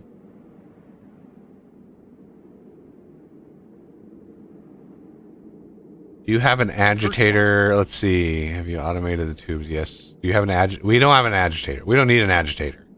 I was looking for it and I can't even find it. It's a little later in the tech tree. Yeah. Ah, okay. So we might not have researched it. Yeah. I don't know. I don't know what purpose the agitator does. Like, we can already grow the hive with the tricky hoppers. We don't need an agitator. I don't even know what it does. He added stuff like that, like, way late, and I was already sort of checked out.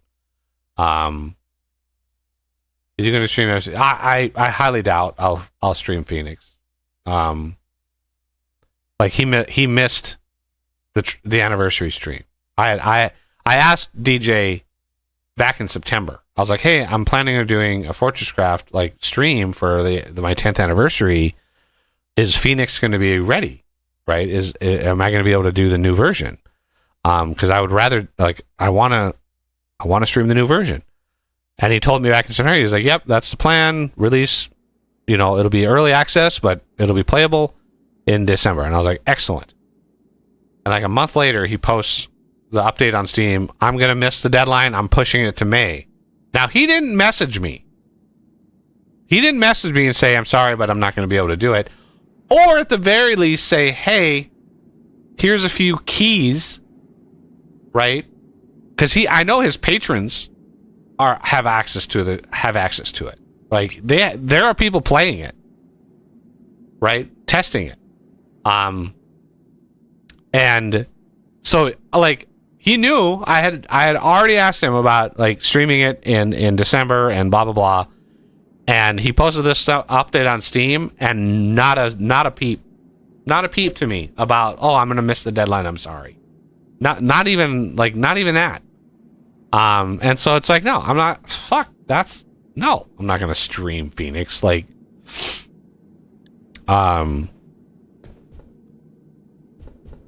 It really seems like DJ has some kind of vendetta against Buggy. I don't think he has a vendetta against me. I just don't think he fucking cares about a channel that he perceives as non-important, right? Yeah. And so it's like, why even bother? And from my perspective, it's like, I have like 400 hours of content of Fortresscraft on my channel, right? I have at least 9-10 full-length series and several streams. Like, many stream games, right? This is just the last in a long line of Fortresscraft content. I've covered every aspect of the game. I've covered modding the game. I've got some of the most popular mods for the game. That's not enough for DJ. That's not enough to move the needle. So it's like I have no more to give. I have no more fucks to give, and that's the end of it. So it is what it is. Like, whatever. That's his prerogative. But if he wants to completely ignore my contributions, then that's fine. It is what it is. But you know, I'm not gonna go out of my way. Just like the 7 days guys. Like I don't care.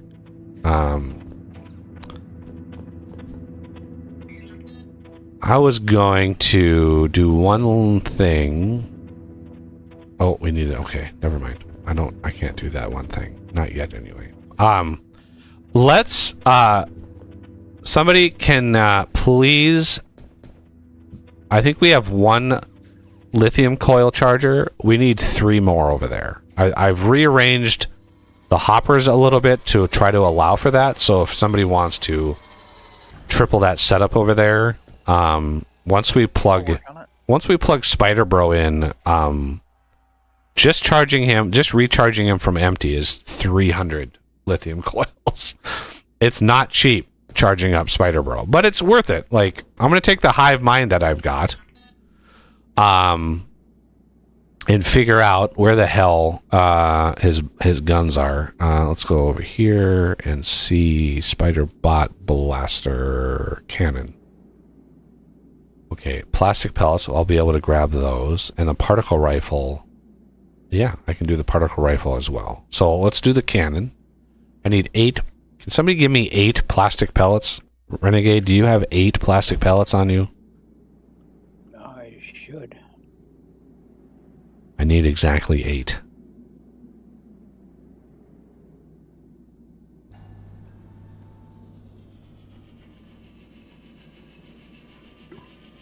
Thank you, sir.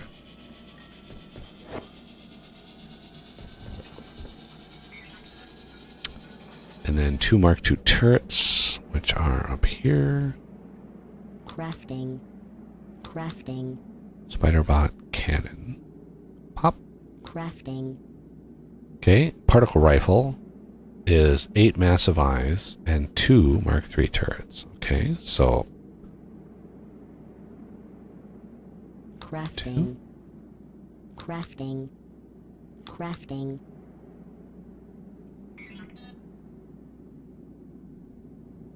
Crafting.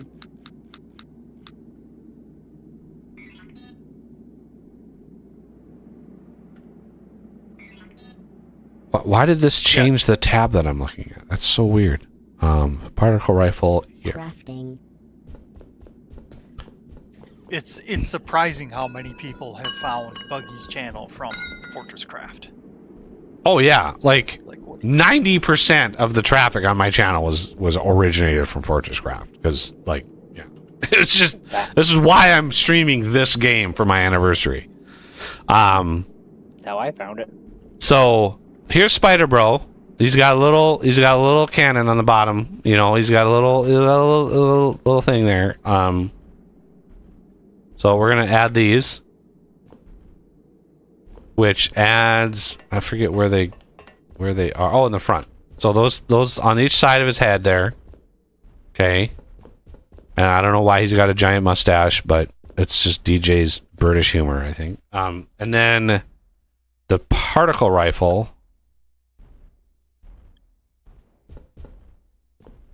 I don't think that changes him at all. Yeah, it adds to the little wings sticking out the sides of his head. Aha! Yes, there they are. Okay. So he's fully kitted out. We're gonna grab, well, yeah, see, that's 2,000.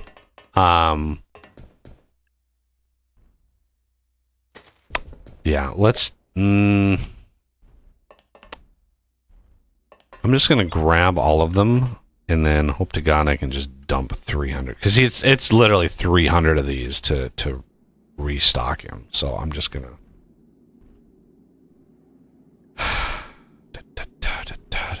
There they are.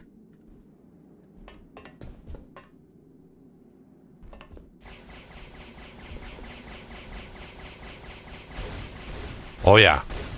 Oof. He's a really poor shot. I don't understand why he's so bad, but I think he's hitting them. It's just it just doesn't seem like it.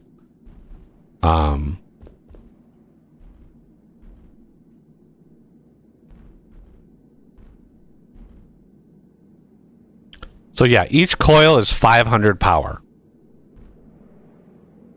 Which is amusing because it literally costs like these things are 3 power per second and it's like a 6-second craft. So it's like it's like 18 power goes in and it's worth 500 power. It's beautiful.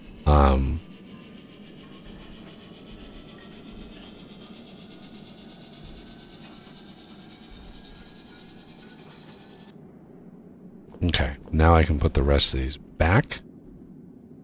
And that will help. Okay.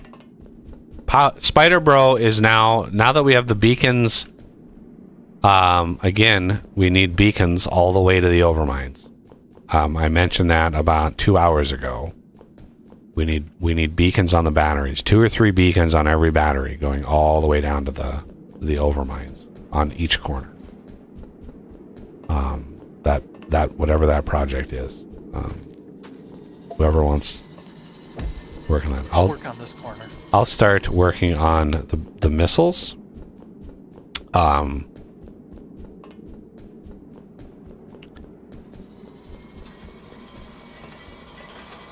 I just have to remind myself what all the gubbins I need for this. Okay, so we need empty missile assembler. Hey, look at that. We need charged lithium coils. God damn it. Let's go back. Back the way I came. Walk all the way the fuck back here.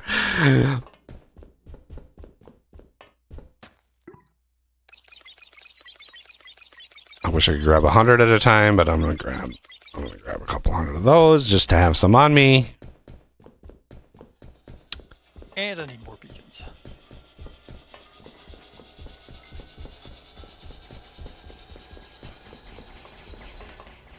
Spider Bro, you're walking this direction, but you're shooting that direction.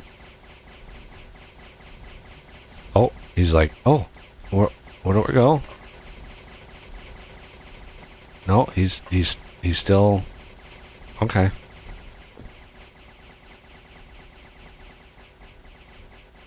Okay, whatever. What was it? Oh yeah. Empty missile assembler. We need 5 of these. Crafting. Missile fueler.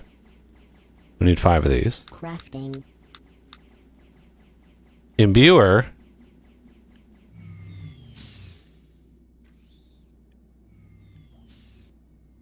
Now I forget. Wait, basic missiles. Do we imbue them and then armor pierce them, or do we armor pierce them and then imbue them, or are these mutually exclusive? Oof.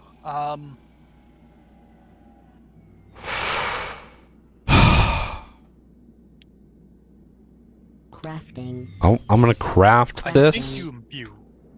Yeah. Let's do this, and I need to figure out. Let's just place these. Figure out what we need. This, and then this, and then this, Okay. and then this. Okay. Chat says imbue then armor pierce. Okay. So this 8 power per second. Oh, you have to put a fucking hopper on it because it doesn't want to report what it needs until you put a hopper on it. Copper pipe. Oh, copper pipe, gold wire. You bastard. I thought it was an iron pipe.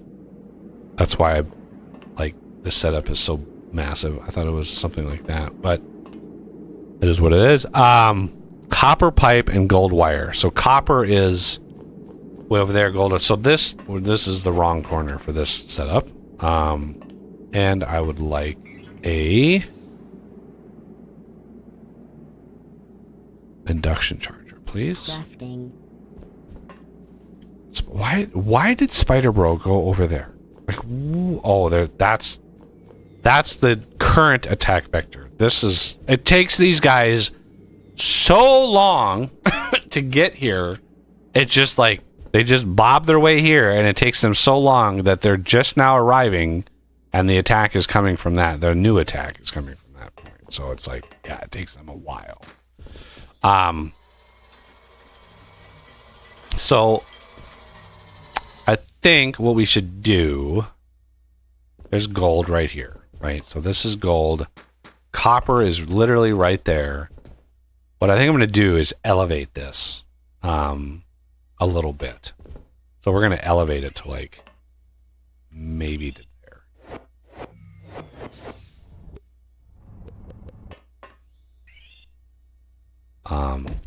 So let me get the induction charger. 1, 2, Makes me nervous. I know I'm really close to the overmind, but I can't see it. 2, 3, 4, 5.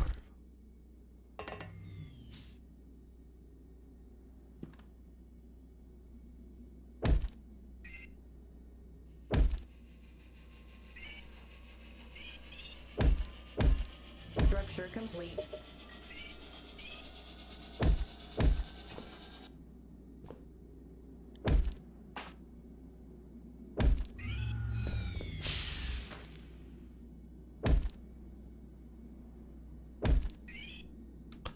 Okay, so we have some things and stuff.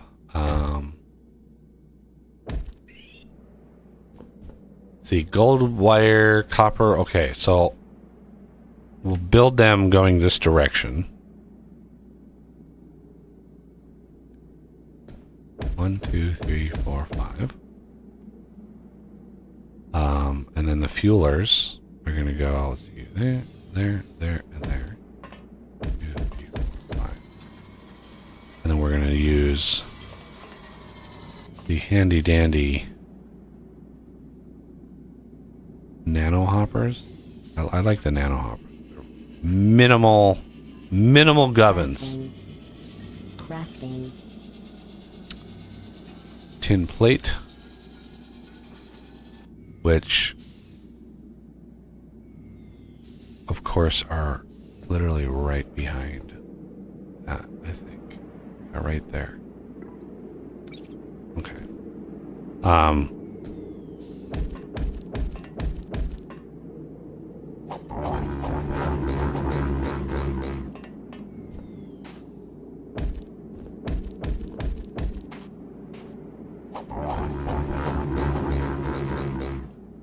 And I wish these were designed in a way that allowed you not to have to put hoppers over the top so you could actually see like all the cool animations, but Base is under attack. you have to put hoppers on the top because it's 2 ingredients. Okay.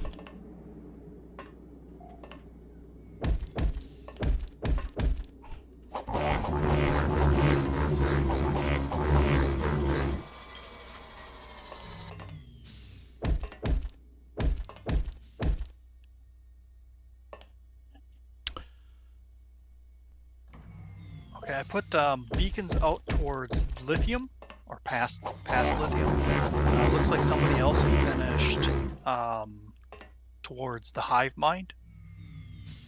Towards the hive mind. And I just got the side that the attack's coming from.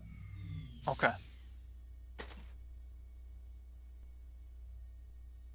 So then the last one is out towards where the big mines are, the tier 3.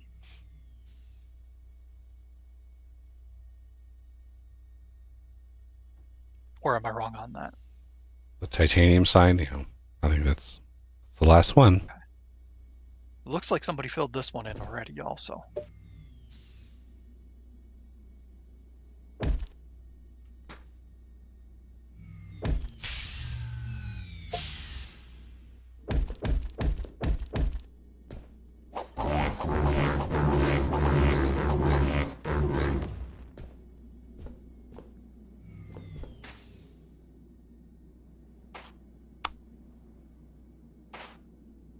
head out that way anyway, just to make sure. Oh, looks like it's missing a couple on a couple of the pieces.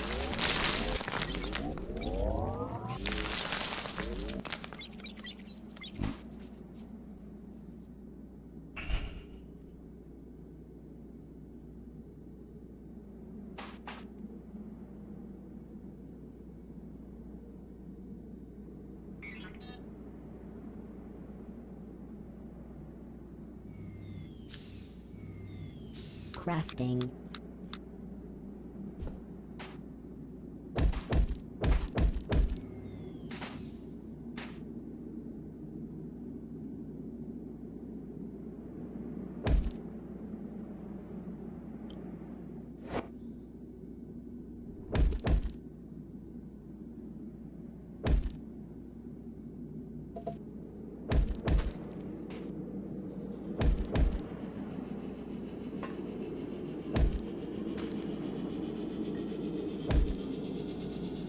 Yeah. Just watching Spiderbot pound these guys. It's Quite the funny voyeur. because what's that? You're quite the voyeur if you're doing that. It's true. It's kind of funny because his best weapon isn't actually his like ultimate weapon. I think it's like the second one. I can't remember which one's which, but there's one of them that it's so rapid fire, even though it's kind of a smaller amount of damage, it ends up doing more good.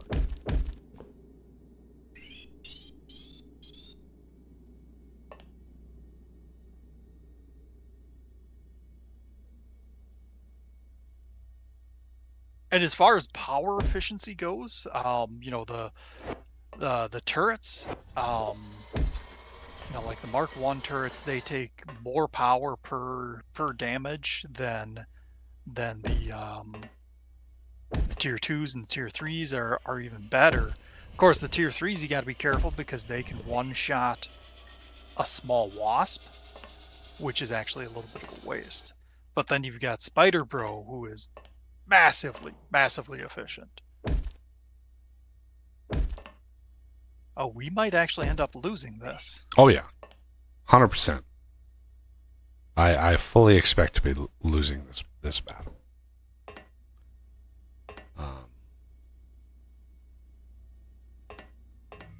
Oh yeah, we're up to 13,000 Yeah. threat. And 2,000 or 20,000's the natural cap, and then 30,000 is cap with agitators, if I remember correctly.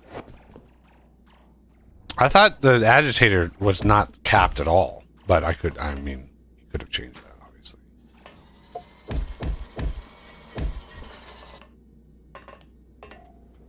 I guess I can't remember specifically. All right, now that all the beacons are done, do you need a hand with other stuff that you're doing? Yeah, I need the fuel brought over. Let's prototype where it's gonna go, so you have a destination.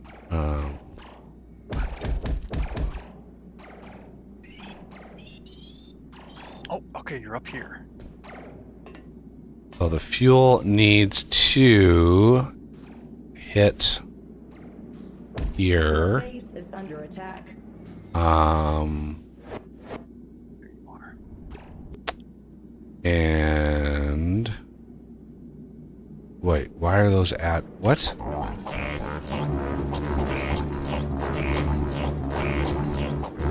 Why were those on ad only? Dear God. What are these on? Why? Okay, those are on ad. Why were these on ad only? That's weird. Ugh. I can't trust what I see here either.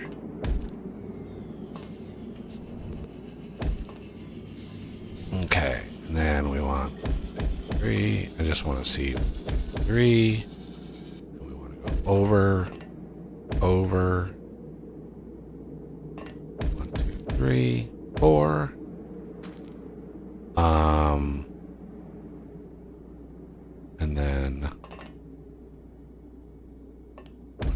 3.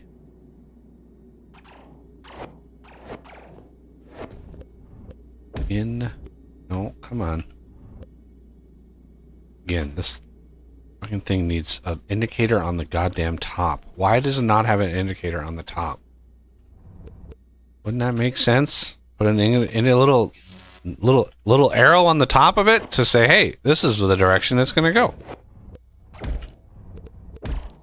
You can tell with the lights, but they're not always. You're not always able to see those.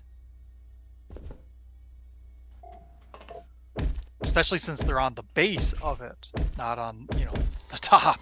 Okay, so with that, this right here is where that needs to go. That chest there is where the fuel needs to go. Well, fuck. Jesus, can I stop floating 7 miles away, please? Okay. This is just frustrating me now. I need, like, perspective is what I need. Right there. Matter move, or in some way, shape, or form, I need a supply of fuel canisters. Filled up, ready to go fuel canisters in that line. So you can put a hopper there and matter move them. You can, however you want to do it. You can lengthen that, shorten it. You can do whatever you want, but that's where it needs to go. Okay, so this spot, I need gold. So gold is the floaty jetpack is the bane of my existence. So there is the gold. We need that in here, and gold is right down there. So, ow.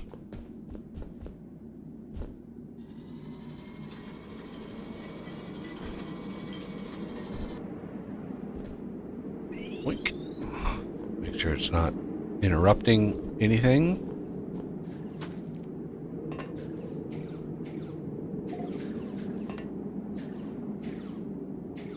Are you working on matter moving the fuel robots? I don't want to do double work. Me? No, Renegade. I don't know what Renegade's doing. He just kind of does his own I thing. was gonna get the corner piece. Once you figure Well, I out also where you're need going. copper. Somebody wants to work on that. We don't need 2 people working on that, on fuel. The other person needs to work on copper. And it needs to be copper pipe. Which goes in the side over here. Right there. Needs to be copper pipe in some way, shape, or form.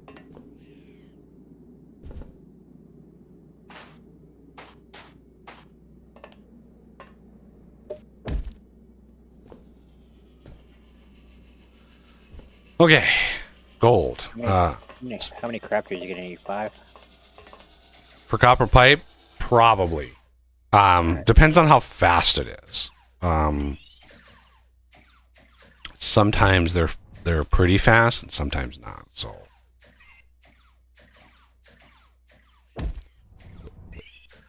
oh my god, really?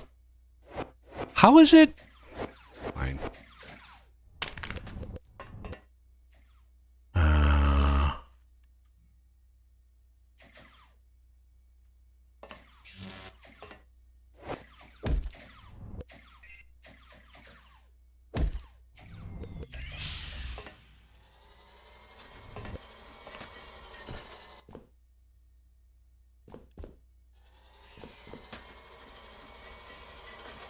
Oh my, how are those? Oh my god, I used the wrong. Line. Oh my god. I shift clicked the wrong.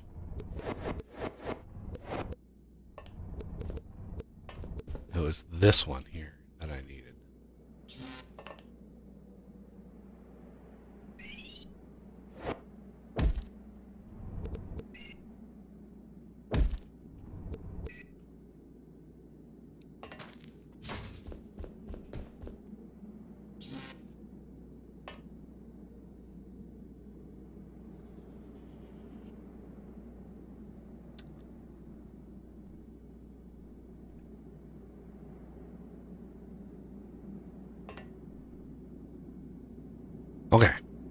gold has been delivered. Gold is now good to go. Technically gold wire, but it's converted to wire up here. So it's now, the output of all of these, I'm going to need to go to the bathroom first before I can tackle that. So I'll be right back.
And you know what time it is. It's meat stick o'clock is what it is.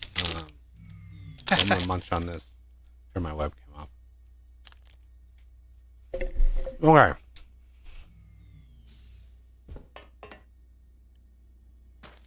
Mm-hmm.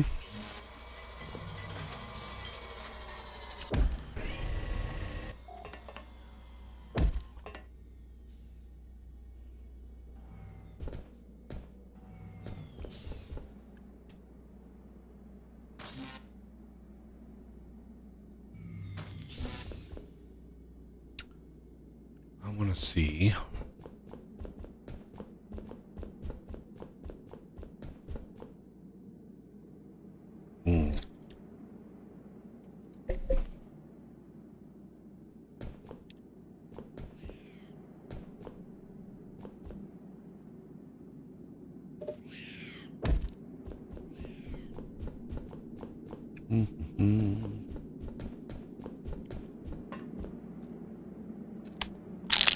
Your base is under attack.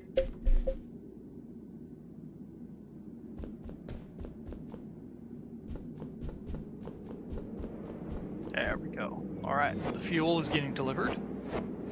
Excellent.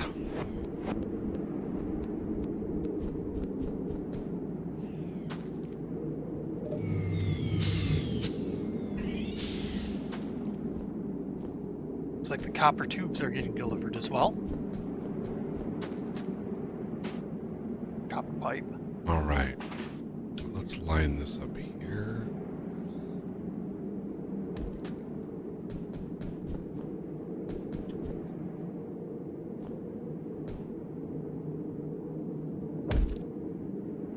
Is it gold bars that need to be delivered, or is it supposed to be gold wire? I thought.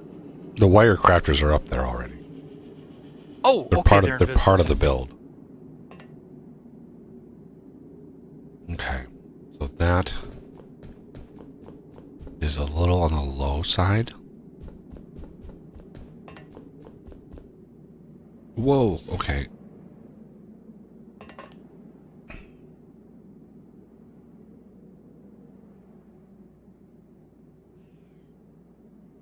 You have been defeated.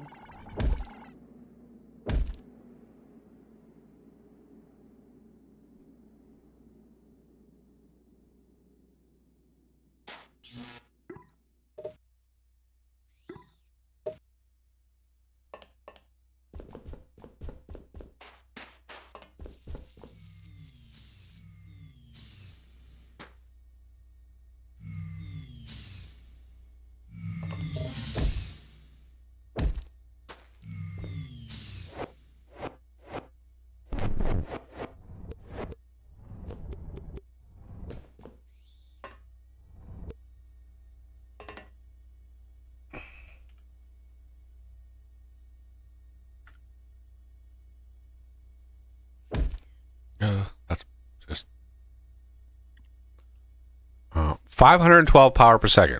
Okay, so this should be not bad. We should be able to handle that pretty easily.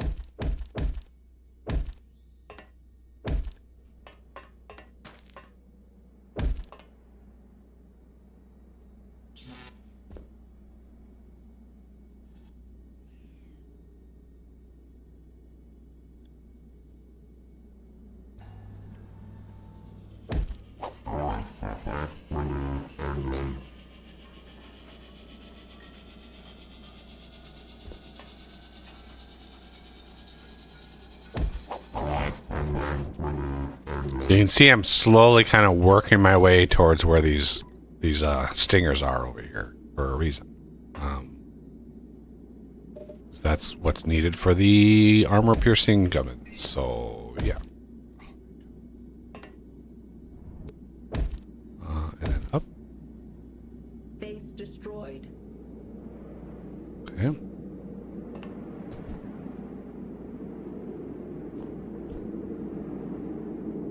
Now, the imbuer over here, these,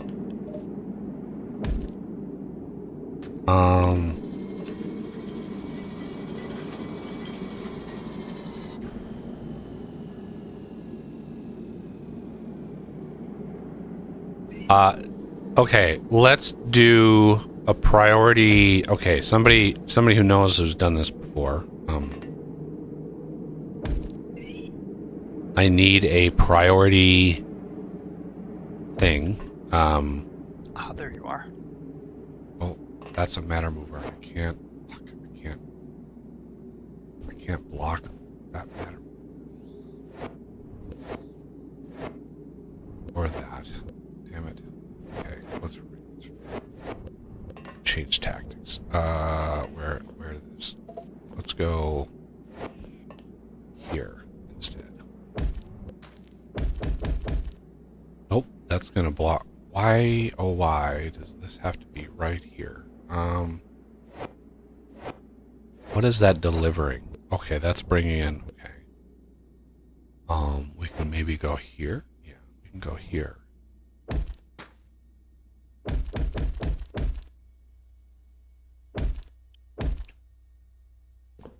I think that's blocking. Okay.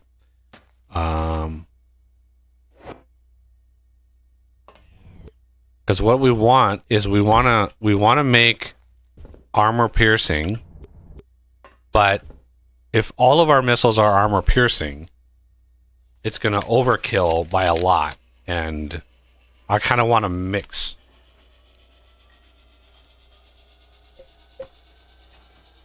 See you, Jay. Yeah, see you, Jay.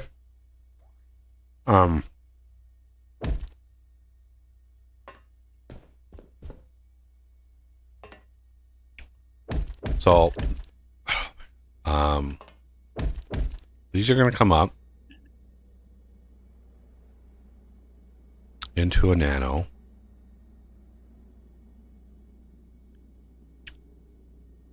Set to remove only.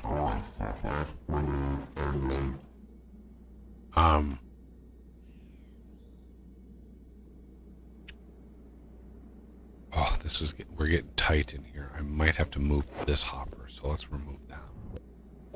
I can move it to the side. Okay, and then we want the warhead, armor-piercing warhead fitter here. This only wants 8 power per second. Oh my Jesus, the floatiness of the jetpack is like I'm having like PTSD on the floatiness of the jetpack. Like, oh my god, this is really frustrating.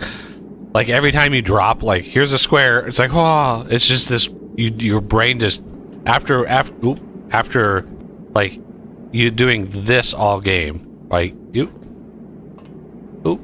like you do that all game, and then it's jarring. It is jarring. It's a subtle difference, but it's enough of a difference. Okay, so here.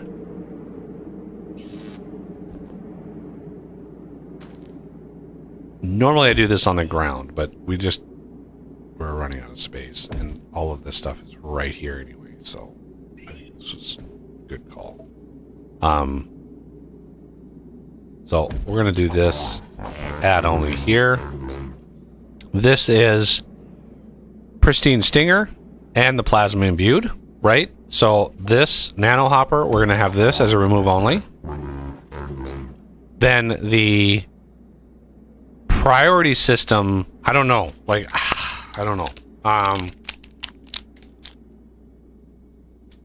Well, maybe what you want to do is just have multiple missile launchers and just have the armor piercings going to one bank of them. I mean, yeah, you could do that.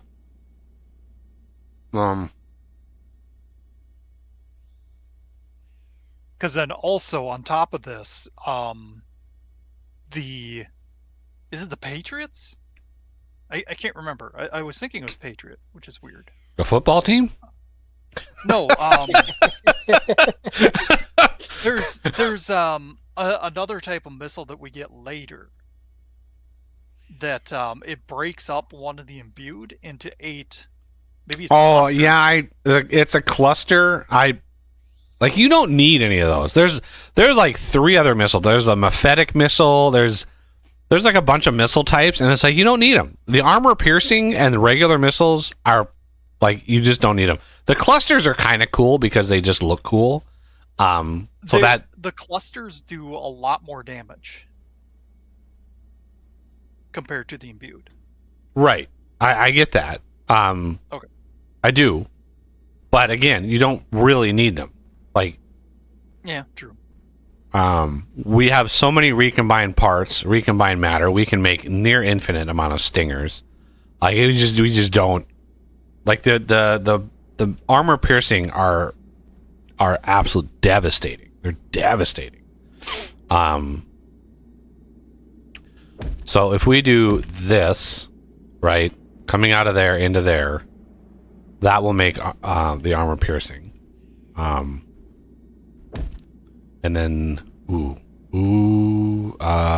might do we might need a window here. Here? Nope. Oh my god. There. And then a small add only. Okay. Now that is all of those, and then these are going to be the secondary, but I usually only have 1 line of missiles going up, so it's like, what I could do is do like a 3-in-1 and do like 3 of these and then 1 of those, and then 3 of these and then 1 of those, and just sort of like launch the missile. Like, it'll just randomize which launcher gets them. It just, yeah, we can do it that way, and then I can set up a priority splitter for actually a merger, so that if we run out of the armor piercing for some reason, it'll use the others. Very unlikely that we'll run out of them, but it could happen. Possible. Yeah, I mean, it could happen. It's unlikely, as you said, but it could happen. Okay, and so then the question is, where do you want to build the missile platform? And usually it's up pretty high. So what we're going to do is how much space do you think you need for the system for merging blah blah blah? What, like, because I want 1 line going up to the missile platform, right? Just 1. So how much space do you need? It shouldn't need much room. You know, it's just this block, and you can configure it. You can see that there's the three paths here, but if you use one of the keys here, it can. Okay, there it switches. Yeah. Okay, so yeah, it can it can vary where the output goes. So as long as you have 2 lines going into one, Right, but it you doesn't said- matter what orientation it has. Right.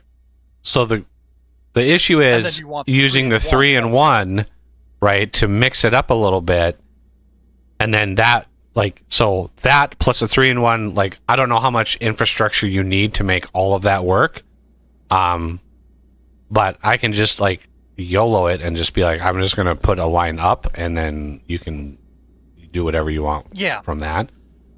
So you don't want to do a corner. You don't want to do the line up in the corner. So we're gonna do probably up from here-ish.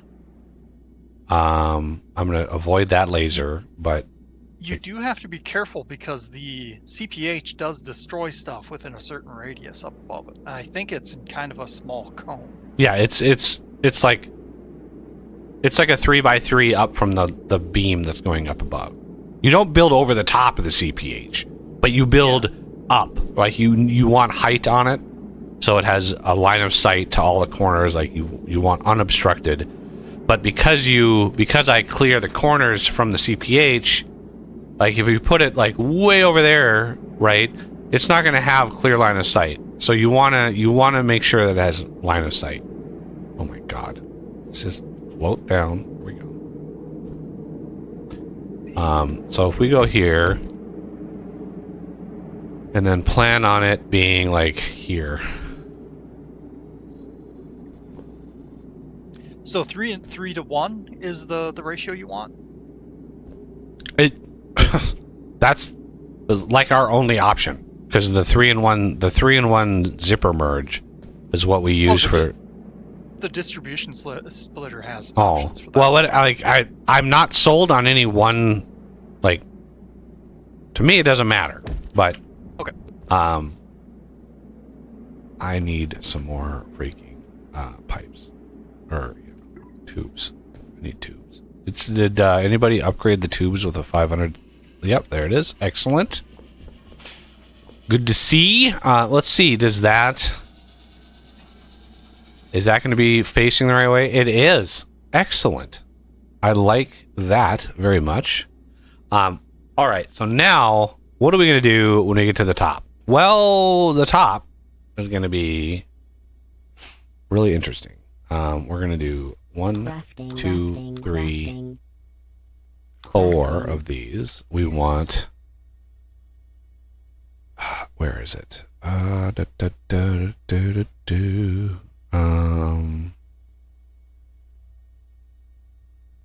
Missile turret. It says missile turret Mark 1. I'm not familiar. Is there a Mark 2? No. That was just future plans. I mean, unless I'm wrong somehow, but I don't think so.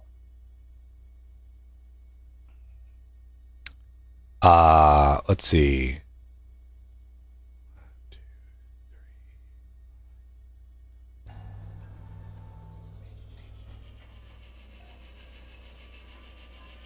Oh, I need servo motors. Where's my servo motor system? Oh, right there. There it is. Yay. I think I need 3, 6, 9, 18, 36, 25, 26, Crafting, 27, crafting, 28, crafting, 29, crafting, 30. crafting, crafting, crafting, crafting, crafting, crafting, crafting. Okay.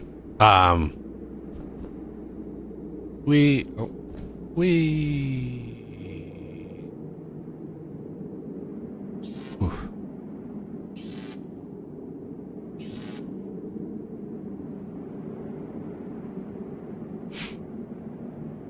This is going to be a little freaky.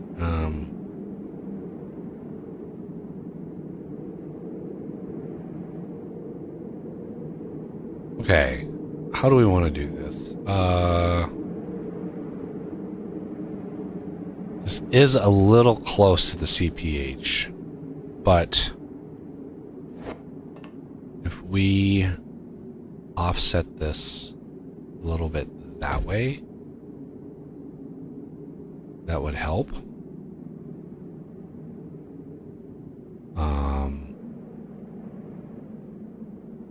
The one thing this jetpack really needs is a hover mode.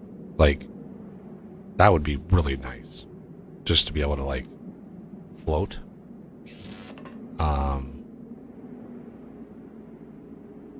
So let's offset it a little bit, like back here.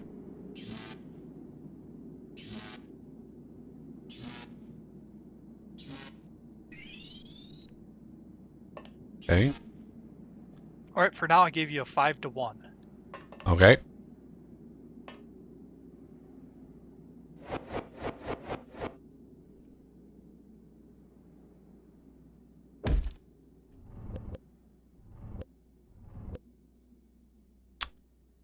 Okay, and now we have induction charger.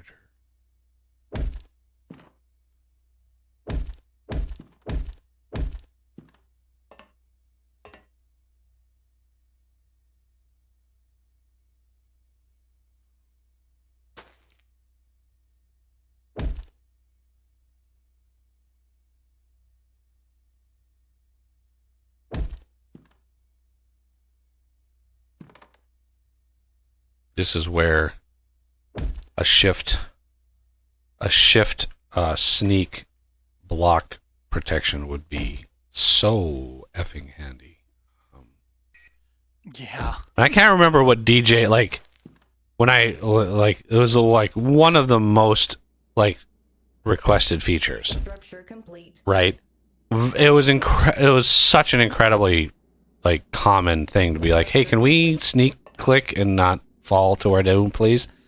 And, like, his reaction to it was just like, no, that's too much like Minecraft. I can't do it because it's like a Minecraft feature, and I want to, you know, be different from Minecraft. And I was like, that's admirable, you know, good for you for, you know, sticking it to the man, but your fucking players want this. Like, please consider it. Like, don't just like discount it out of hand, because I think that's stupid. But can somebody craft a handful of solar panels, please? Sure. Yep, I got him. You have. Okay, you got. 'Em.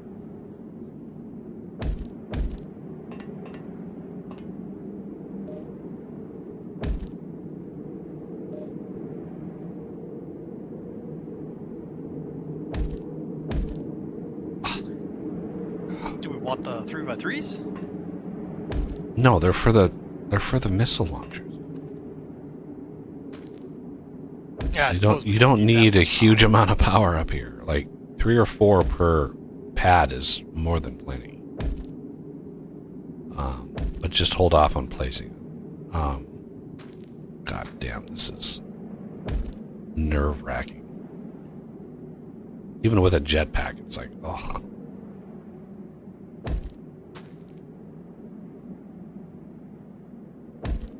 Or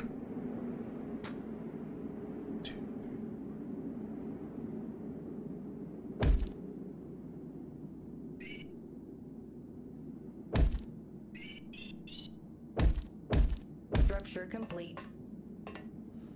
okay.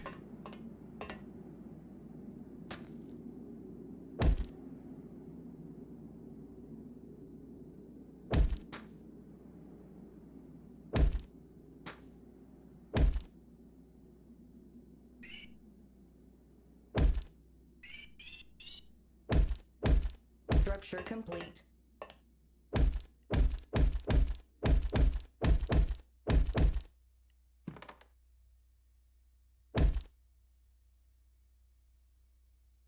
Uh-oh. Missed the J key. Oops. Yeah. So it wasn't repeated impacts, it was just one. Yep, just one.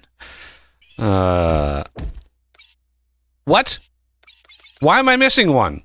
Did the one fall? Can somebody check the down, I'll beacon, check. the output, like junk hopper there? Because I think I'm missing one here. Okay. If so, it hasn't trickled there yet.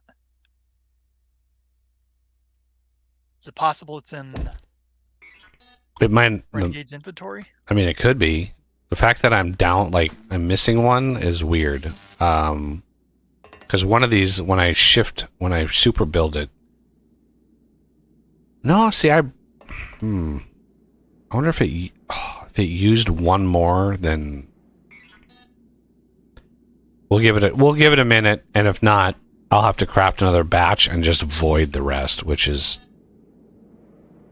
It just pisses me off. But anyway, here we go. Let's actually craft some for We want smalls, I think, for this. Crafting.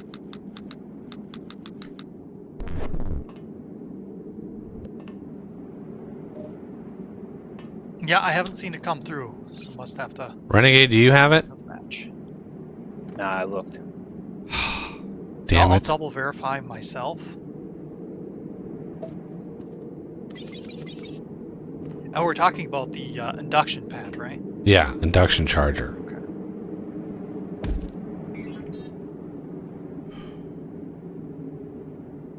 Unless my eyeballs are missing it, I don't have it either. Damn it. Yeah, when I super built this one, I looked down and one of the squares, just one of the squares, was still this blue texture. And so I broke it and then manually placed it, but it probably just was like, Complete. screw you. Okay, so the pattern here, relatively simple. And this is massive overkill, by the way. Like, I'm like maxing this out. So, We likely won't even have production for this many.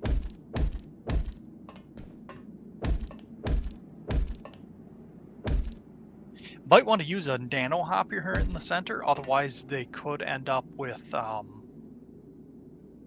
of them ending up being armor piercing or something. I mean, yeah, that's a good point. Chances are low, but not zero.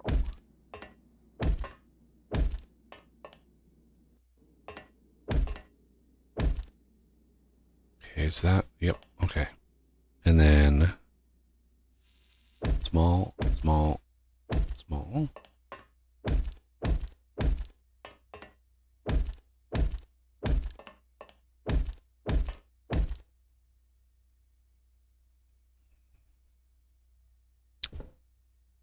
Okay, now, how do we want...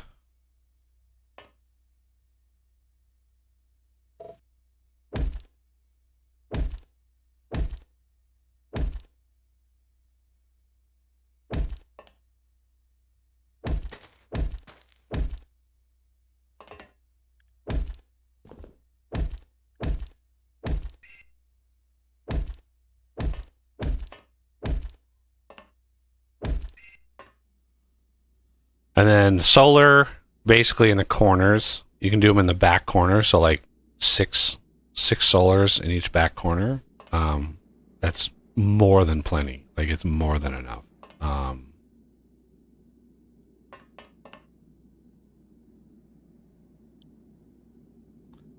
If I remember correctly, the Mark II solar panels actually get In the power back corners. overnight, too.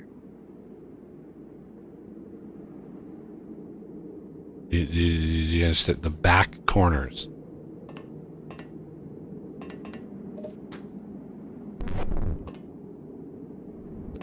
So you mean it's over on this side. I can see that be interpreted either way.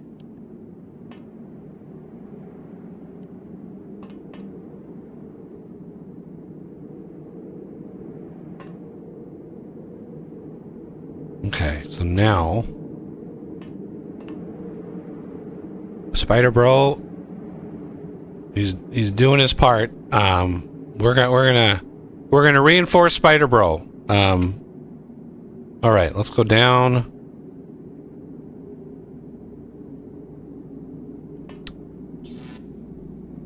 Go down here.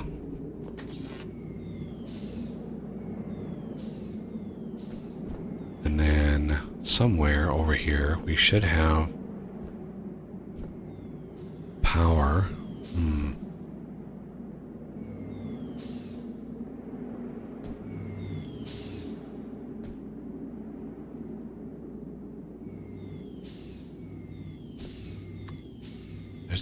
It's just not in a good, like, okay, let's go over here. Oh, there's a fucking coal in the way. God damn it.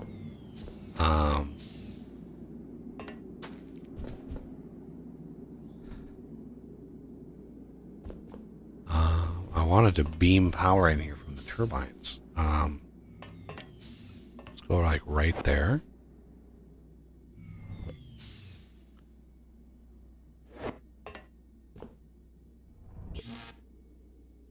And then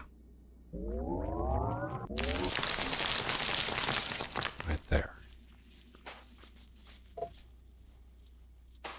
Why is there coal? Wait the hell up. I brought it over here. Why was there coal over here? Okay, so there is the line. Let's see. Let's grab right about, this is my line there, and that's my height. So let's go over here. Is this one here you could tap into? Looks like that. Yeah, that one's delivering for the imbuing. Yeah, and we can share, or we could just add a second. Like, that's fine. Let's just add one here.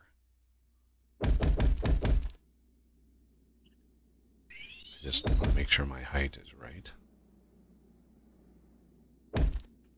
Because those assemblers and stuff don't actually use that much power, so it's like it's really trivial how much power they use. So we can just beam this out.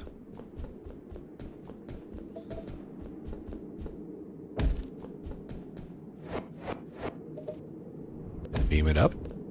Beam me up.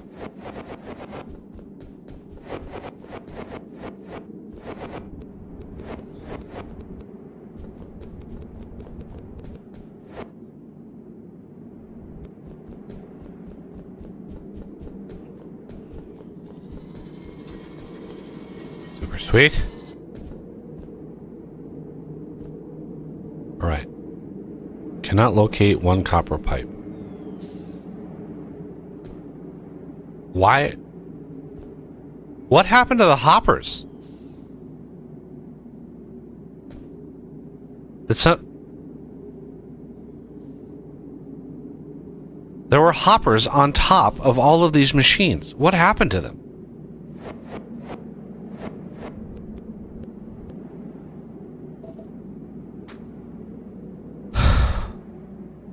Were they maybe invisible for Renegade when he was doing it? I have no idea, but there were pipes there. There were literally big nano red hoppers on top of all of these, and yeah, for some reason, do you have them on you, Renegade? Did you I have nano hoppers. I've had nano hoppers. What the hell happened to the nano hoppers? I know I placed them because I built this system exactly the same as this system. So it was like,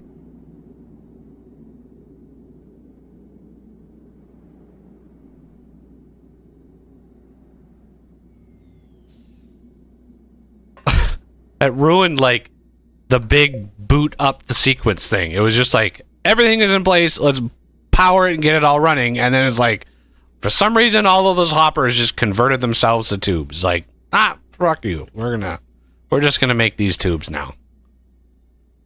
Even though I know I placed red nano hoppers in remove only on top of all these, because I literally said, as I did that, right?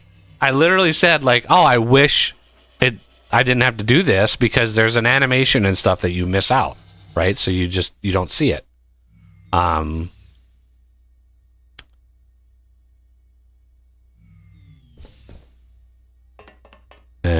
we have this. Why is this not? Excuse me?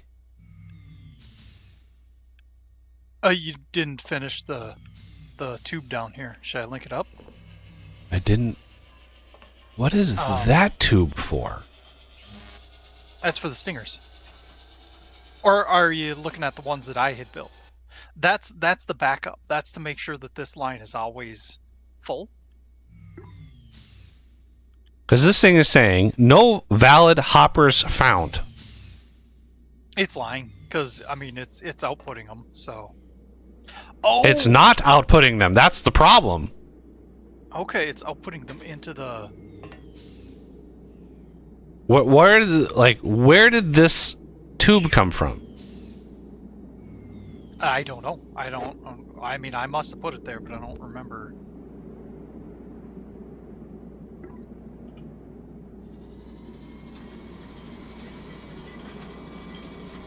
Okay, we do need to get this fed somehow.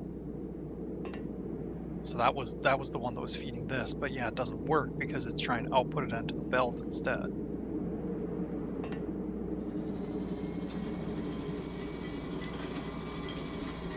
Right. This was an input hopper, right? Which is why it's remove only. This was the single hopper for this output. This comes out. Yep. Right? And it's going. And this goes in. Yep. Now the only problem is we cut off this. Right. When you built this, I had set up all these hoppers ready to go, and then you changed it because of whatever is needed from this. So we need to address. We need to get the warhead thing working. What is this hopper? What is this hopper? Oh, that's the stingers. Yeah. Yep. That's fine. This needs to be. Yeah, this needs to be the missile I just picked up. Okay, I think I know how to rearrange it here. Because I don't want to supply the stingers until we have this thing set up.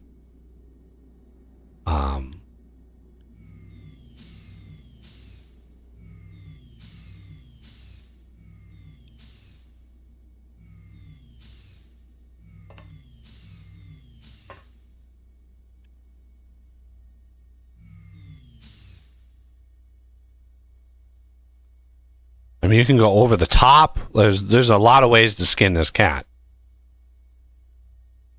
But this is the imbued. This is the hopper that the imbueds are being put in. Yep. Right. So if we need imbueds in here, right, then we just go over the top. Well, I was working on a different solution. Okay. I'll just walk away then.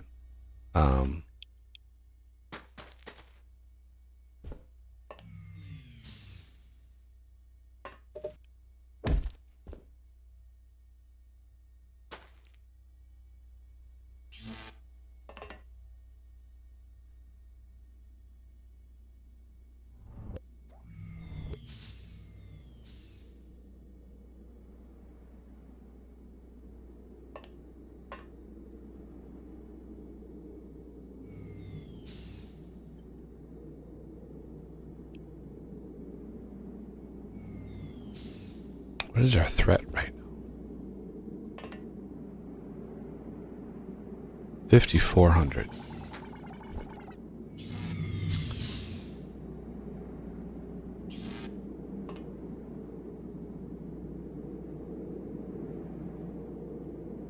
Strange, I don't have any missiles on me. Must have been being sent to somebody else.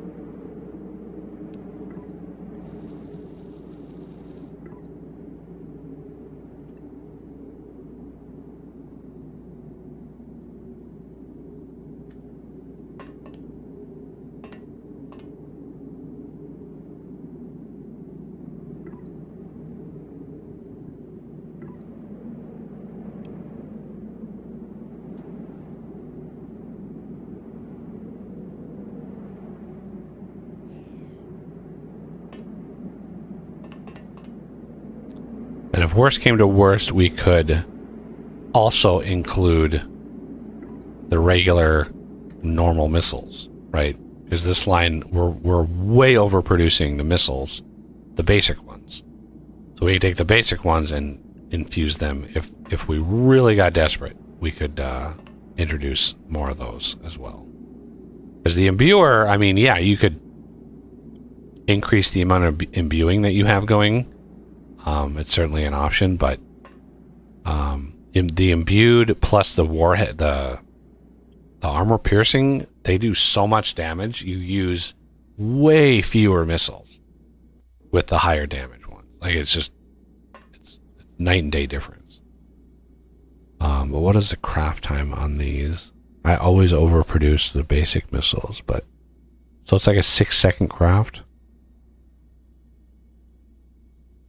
7.1.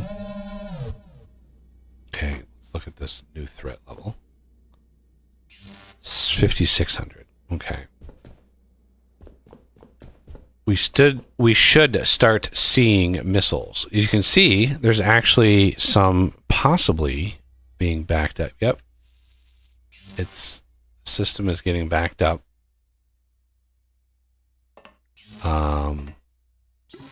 Why are there no missiles up here? It's taking a while for it to get to the armor. No, piercing. this thing is upside down. For some reason, that was upside down. There we go. Missiles are loaded. We might need more imbuers. Yeah, I was just I was just talking about that. Yeah.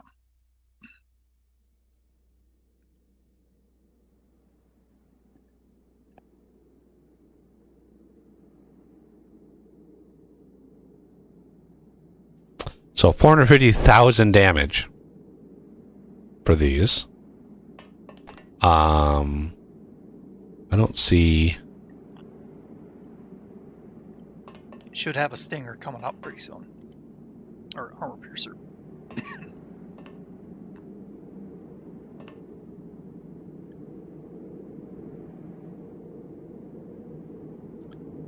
Yeah, the problem is this thing, like,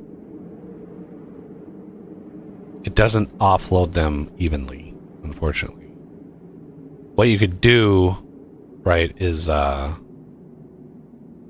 instead of using a hopper here, I could have a turntable. I could just have a turntable doing it. But the turntable is like, it's slow.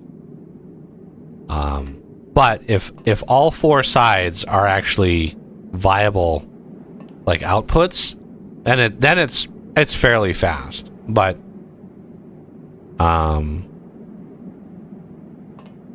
another thing that helps the turntable is if you feed it from the top or the bottom. yeah, and this would be fed from the bottom if I Yep. put a turntable right here.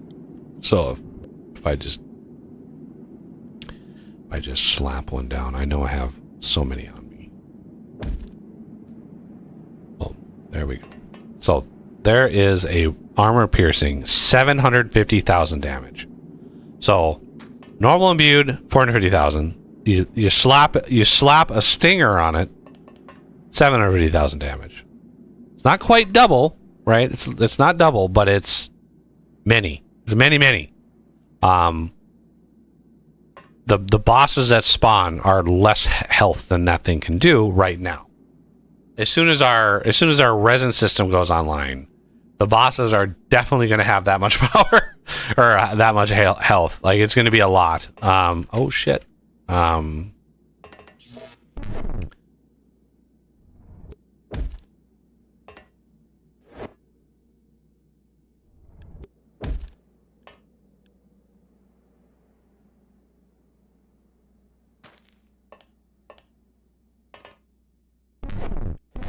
Oh,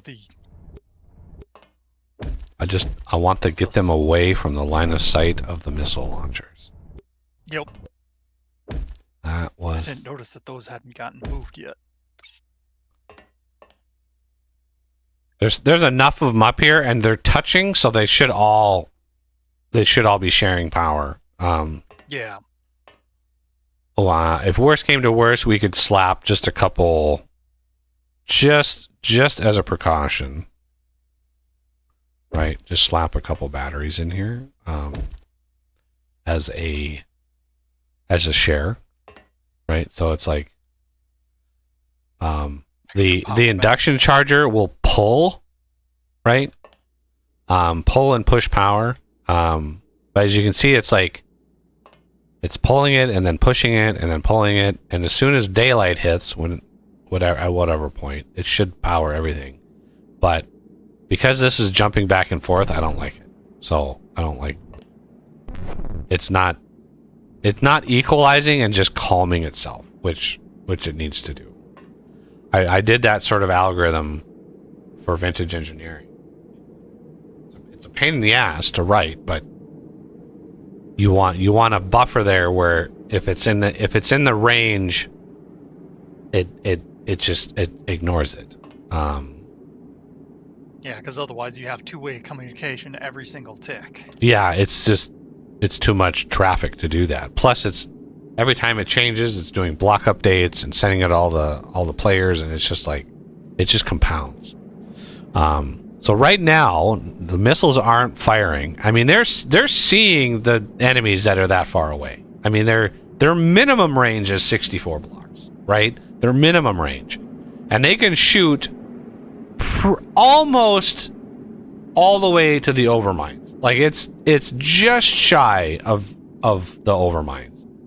And I'm seeing Falcors up here, and it's concerning.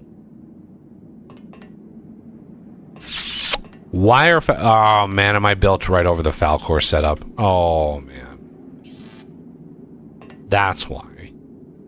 Whatever Falcors are directly under this is not a good. Oh man, I didn't think I was that far over. But the Falcor is coming all the way up here. I don't know where those are coming from or where they're going, but we might have to move a chunk of those. Oh.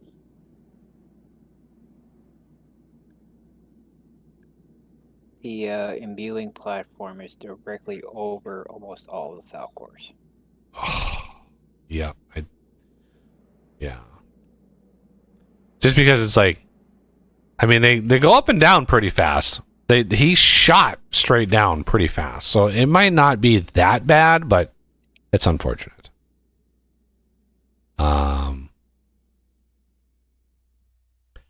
Okay, well, I think it's time to see where our threat goes. I'm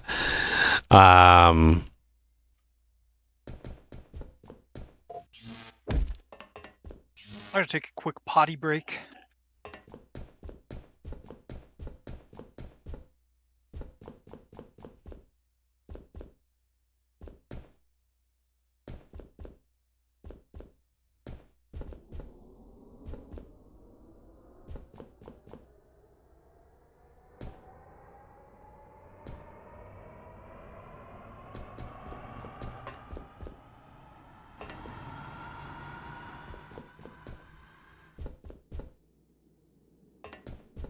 All right, let's see what the resin system is looking like.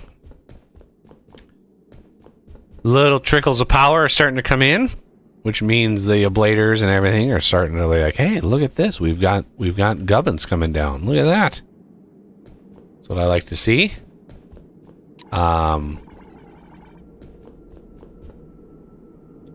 Obviously I have the feeding system turned off because I want to get it like completely as clear of resin as possible. Oh yeah, I need to scan all the gubbins here. And you try to get a scan of the ablated. It's really hard to capture it though.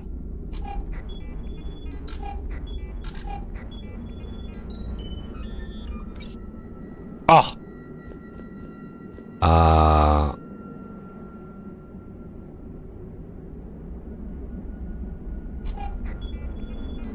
I scanned it already. There it is. Yeah, I got it. That's the hardest one to scan. The hardest one to scan is the one that's like in the process of getting ablated.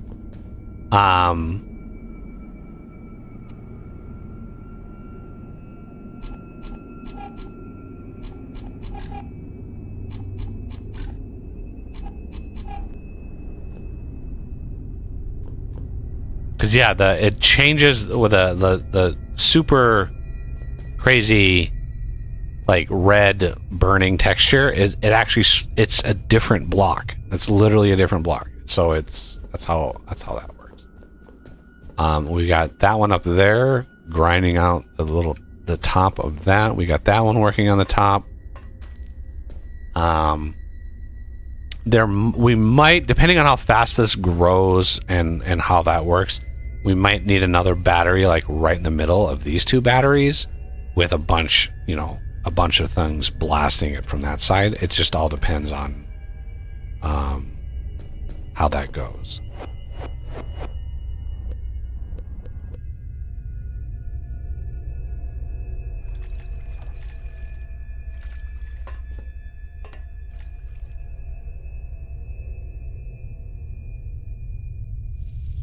All right. So this, we now have 60. Look at that. We already have 61 refined resin. It's glorious. I probably have this rebalanced. It's like 4 resin. So we're going to grab the 70 refined resin there. Glorious. Because there's quite a few researches that use this stuff. And some other gubbins here and there. You can see the batteries are actually getting a little bit of power, right? It's actually some power going on here, which means it's not doing too bad. So we'll let that process, and then we'll come back and see what the status is there, and if we missed any blocks.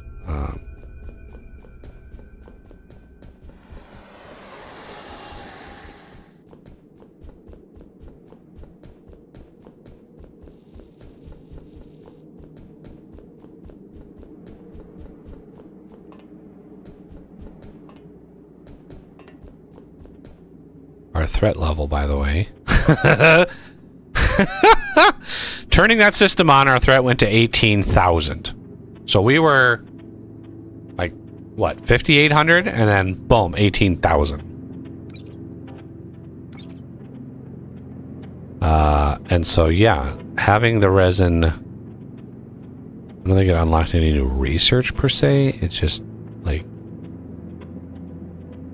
Yeah, okay. So projects... Advanced resin handling 25 refined liquid resin. Okay, so we're going to take this. Wait, did I overproduce nickel and titanium? I must have. Okay, so resin. Let's put resin on our hotbar here so I can feed it in. There's 25. We want to do advanced resin handling. Start. Then look at research, advanced resin handling. Hive mind agitator. That's the thing that somebody asked about. So the research I'm doing right now, that's literally the only thing that unlocks.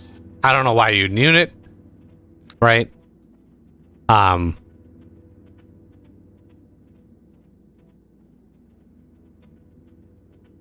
The growth rate can be modulated by feeding the agitator more or less power. Approximately 25 power is needed to cause a single growth on the hive mind.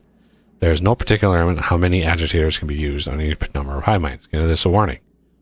The center of the hive will need to be within 32 meters of the agitator. So rather than feed it, like it's a different way of feeding it. The way I'm feeding it is I'm just mining that copper. That's how I'm feeding it. The agitator is you just do it with power, which is fine. It's just a different way of doing it.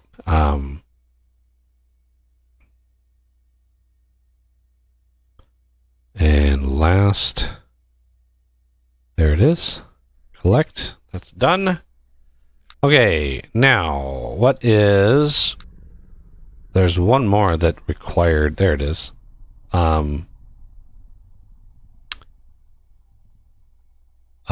Which one is advanced storage? Yeah, we're going to need this intermediate experimental pods. So let's start that.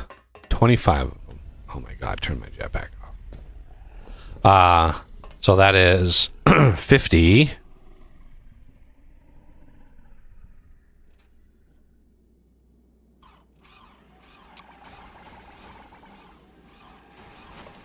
And then I need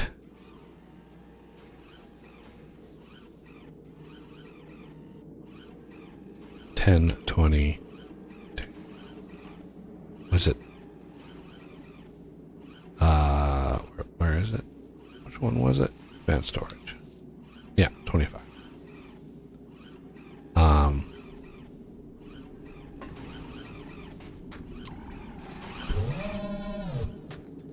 So this attack, 19,000 threat base rating. This attack is gonna get spicy, and what we want to do is we want to store. We want a little bank of missiles. Okay. And we can't use one type hoppers just because, you know, reasons. But we want a few missiles in reserve as soon as that, you know, as soon as that is stocked and it starts coming down, you know, we're gonna want some supply. We're most likely going to need at least one more imbuer. So why don't I work on that?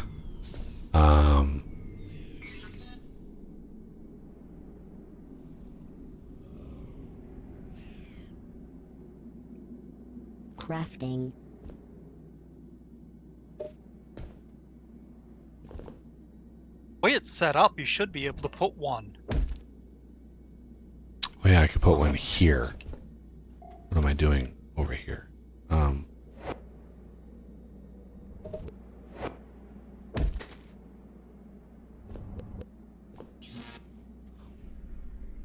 my god. Ugh.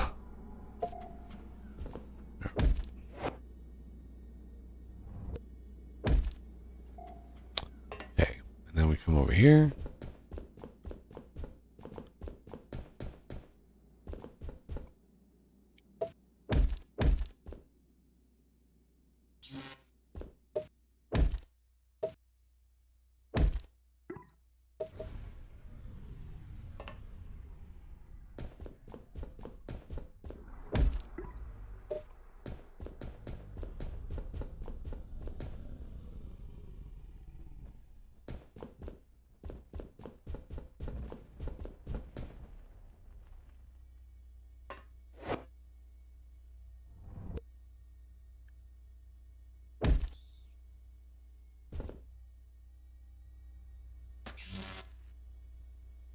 You know, actually, it might be a better idea to do one type hoppers on the output rather than this, because this could end up. I'm not sure how it'll pull out of these crates, out of these hoppers. It doesn't matter. Missiles are missiles, baby. It doesn't matter. Like let them flow. If it overuses the lower power, it means we're doing more damage. Then it'll start pulling the higher power ones. Like in the end, it doesn't matter. Like damage is damage. You know, you use up the lower tiers and then start blasting the upper tiers, and we're good to go. Like at that point, it doesn't matter to me. Looks like we actually, yep, missiles are firing. Oh, the fireworks are beginning. Unfortunately, on a client, it's not as fun to see them. Yeah, this is another reason why I'm the host. Because I wanted to capture this, but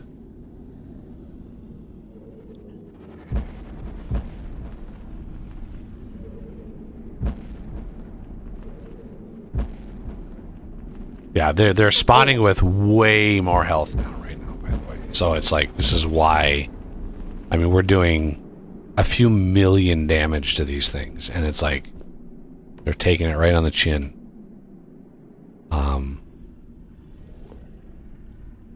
supposedly, if I remember correctly anyway, supposedly he did set it up so that you can't overkill. Yeah, Though- you don't massively overkill. There's a little bit of wiggle room there, but Yeah, but it's not like, you know, hitting it with 10 missiles. right. At least that's what he claims. I could Yep. swear that it's like it doesn't do that, but again, it is an AoE. It's supposed to be an AoE damage as well. So I don't know how much of that is true. Okay, so we have a problem with power here. All of these beacons Yeah. are empty of power. Why is that? Oh, this... This would be why. This is why we don't hurry, everybody. Yeah, there was another beacon over here in front of the block. When you do stuff fast and you're just like on autopilot, you tend to just do things like that. It's just like, why? Why?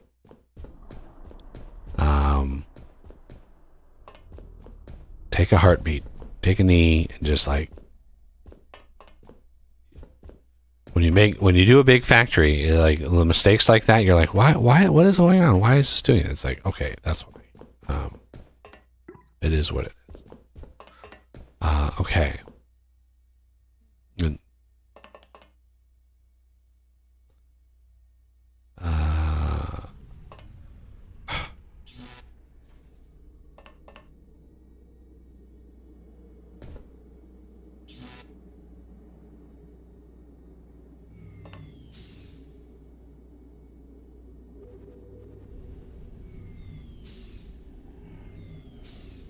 I'm heading all the way to the Overmind just to make sure there was no more that had that. Yeah, and check the other corners too, would you? Sure. All right, missiles are a go. Resin is a go. We are humming along. This is quite a decent amount of progress. Let's knock out another research. And go over here. I think resin might be done. Yep. Everything's quiet over here. So we're gonna dip our toe into feeding this thing. The resin here, you can see this is because like the search rate, the search radius of these is done in shells. So each of the ablators and the things. So the when you first build it, when you first place it, it checks the shell directly around it, right? Once it's done with those, what is that, 26 blocks? So like a 3x3x3 right around the thing. It looks at all 26 of those blocks. Well, then it goes out one, right? So it does the next shell out from that. And it's an exponential number of new blocks, right? So you go from 8, well, then you go a 5x5x5, which is the next shell around that. So 5x5x5, which is 125 minus the 27, right? So you're looking at like 90 something blocks.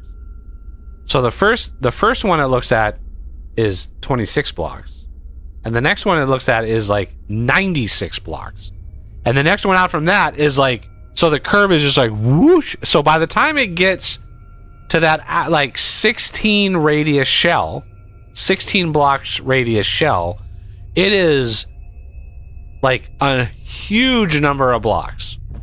And once it's finished with that shell, it goes back to the one again, right? So if the ablators process all the resin, if they're behind the liquefiers, right? The liquefiers are looking at a shell larger than the ablators. The ablators will go through and ablate almost the entire thing, and then the liquefiers will come in and just gobble it all up really, really fast. And that's why if you farm these, sometimes you'll look at them and it's like 90% of the resin is all ablated, and you're just like, what's going on? It's because the ablaters are behind in the shell that they're looking at from the liquefiers, and so the liquefiers couldn't find anything, and they won't start until they reset back down to 0, or like radius 1 again, and then start the whole process over. And you can see all of the highlighted blocks, right?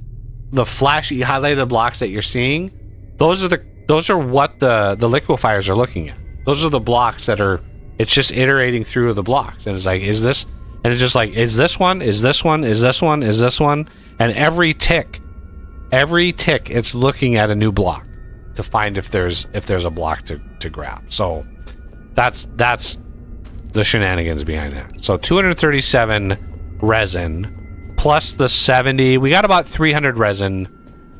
It'll be a little over that if these were all captured, right? If these were all got. Okay, so we're gonna power this up, and remember, this is where you don't want to use high amounts of power, right? Because if you use a Mark III laser here, Mark III laser has much higher amounts of power storage, and so even when you cut off, even when it grows to cut off the laser, it would still it would have so much power in it, it would grow pretty large. And depending on your farm and depending on your power levels, that might be a thing you want. You might want to have it grow really big and then stop and then slowly erode. But remember, the moment that laser is clear, it's going to refeed it again, regardless of how much is left. So a better way of doing this is to beam it literally like through the center of the damn thing, right? Just beam it as close to that core as you can, right? And then it will get cut off and it will last a lot longer. And there's a lot of ways. And then the beam here, right? You can use this beam instead of a mine. You could have the agitator down here. I would actually have it like up here. Have an agitator like right here, and then the beam could come, I don't know, from the top down or something. Like you arrange it so the beam goes through where the hive is. That's the important thing. You put the beam where the hive is, and then the hive grows big enough, and it stops the growth of the hive. So if we do this, like beam this out like this, right? And then this can go up, and then I can do this like here.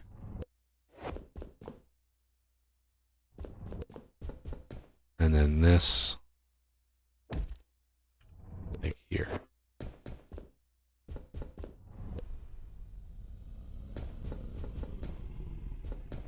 And that gets it closer to the hive and allows it when it grows. Because remember, the first thing it tries to do is encase itself, right? It's going to send out tendrils to build a case around it.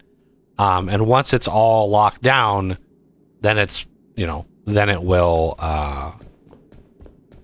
start to grow massively up and out. But if you have enough processing, you're chewing away that resin so fast, it's never able to encase itself, and that's important.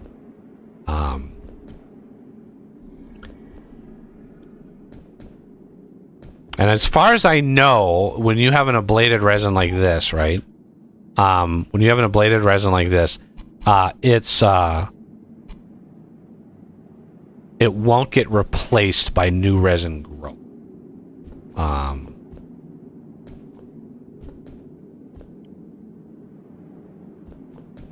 But yeah, I can't remember how much power. Yeah, I can't remember how much power per second these take.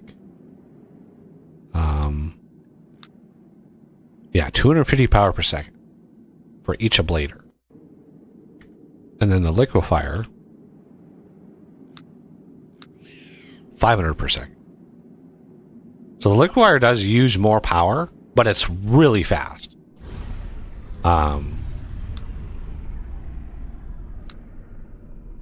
Essentially less power per block, but it's in one lump sum rather than an overtime kind Yeah.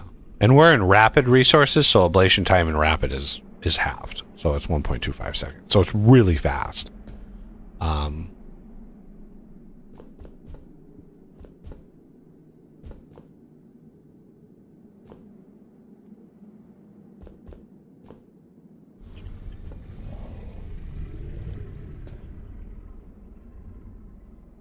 And you just want to make sure when you have a system like this, when you reload the game, you want to make sure that your active hive does not change.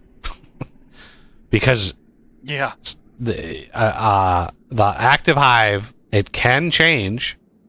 And if you have this set up right and you have this feeder, it will just sit and feed. Well, if this isn't the active hive, it's not the one growing. So that's a problem.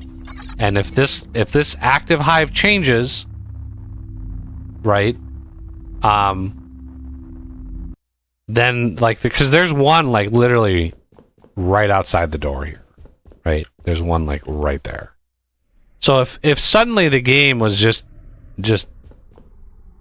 puked on us, and I was like, oh, that's not the active hive, that's the active hive. Well, then suddenly that one's growing unimpeded and unchallenged, and it will grow, right? And this one will just be like, nah, I guess my time is done, right? But yeah, now we are massively processing it. So much, but it's an important resource. We're gonna be gated. For some reason, why is this not running? Is it just the battery? Yeah, I guess it is just the battery. It's just like, no, I'm not needed. Okay. So now that we have resin, that is going to help quite a bit, as well as the missiles. So now we don't really have to worry too much. And now I want to do the advanced energy defense. 275. Oof. 275 titanium and gold. We have 10, 13, so 25. And for some reason, yeah, we have 25 extra. But that's nickel, not gold. So this, so we need 250 titanium. That's going to be a lot of titanium.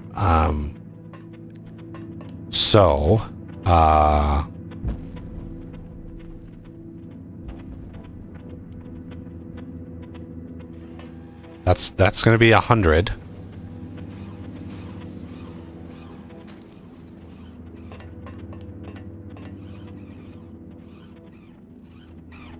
That's going to be 200.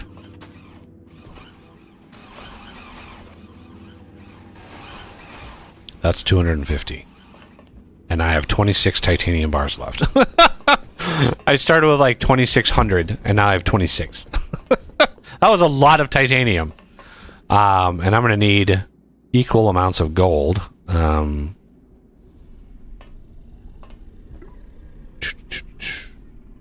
Let's just grab a bunch of gold just for funsies. And I'm going to go Wow, we're actually having trouble keeping the beacons fed with power.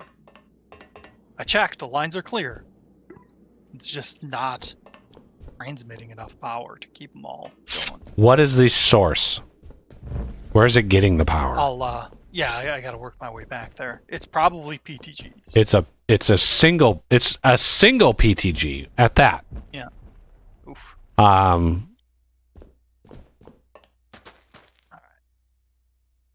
Yeah, we could increase that quite a bit.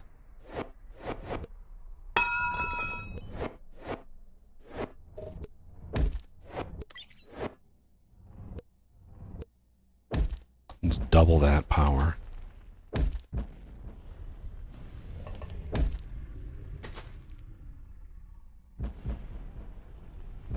Yeah, because the beacons are like 1 power per second.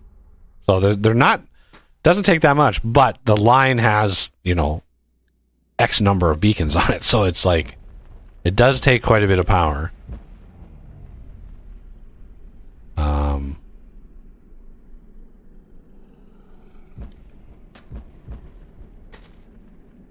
Why is this?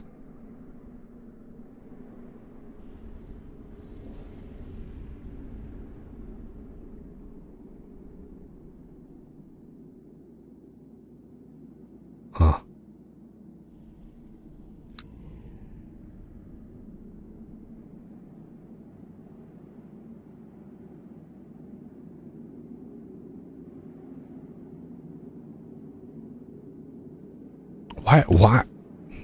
Why is this PTG like maxing out? This battery should be able to absorb like all of its power. Yeah. It's like, why is there a buffer in the PTG? That should not be possible. Okay, that cleared that up.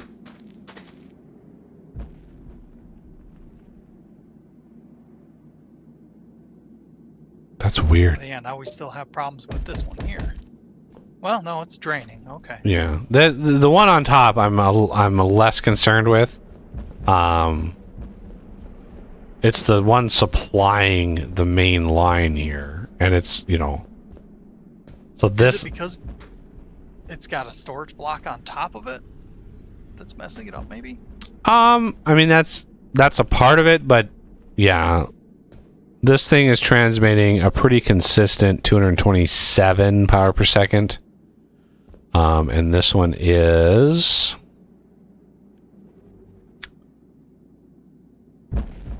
roughly 3, which makes sense because there's 4 beacons on there, so it should be between 3 and 4 power per second.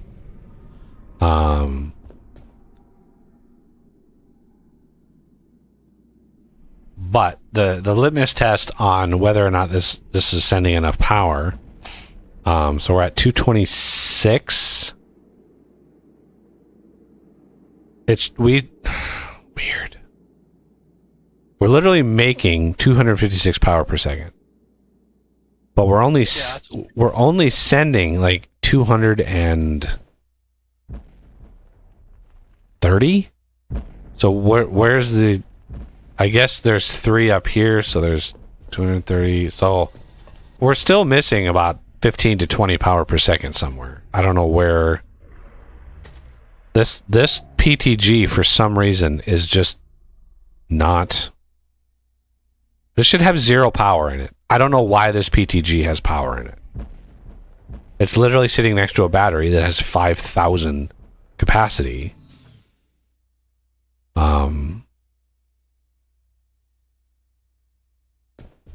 But whatever. So the test is like, are the batteries from the hive or from the overmind back, are they filling up? Right? Are they and are. So if they're filling up, that means we're actually sending enough power, and eventually it'll all be back to here, and we'll be using just the amount of power that all the beacons are using. The other thing you can do is inject, you know, in random places, a solar panel, and just plop a solar panel. Replace a beacon, put a solar panel down, mainly on one of the elbows. You don't want to do the centers because the centers are where the bugs are, but the elbows you could just plop a solar panel down, and that during the day it would help supplement the power. But you don't want to remove the lasers because that's how the CPH is loading that corner. So it's basically keeping that loaded because it's connected to the CPH. Yeah, it's funny. I built this, and I didn't even like realize. I didn't even realize this was all covering. So, what can we do about the Falcors? Because I'm not seeing any the Spider Core versions. I'm not seeing any of those. Is the Spider Bot Right here. right? Are they leaving? Are they actually going and picking up from the Spider Bot? That's what I mean. Like I haven't seen any go to the Spider Bot. Spider Core. Hmm. You say that again? Yeah, like you feed the Spider Bot the weapons, you have to give it beacons too. I did. We did. Yeah. These have been active before. Like so the Spider Cores I have seen fly away. So if look at Spiderbot, does the beacons on his back, are they popped up? No, because I think the other beacons we have on the ground are grabbing everything before he can. Probably. I'll. Yeah, that could be. I'm working my way out.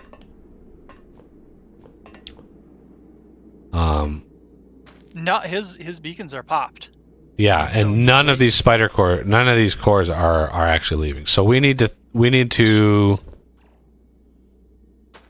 where would it be a good spot to angle this? I mean, we could move them directly above this, even with the platform the imbuer's on.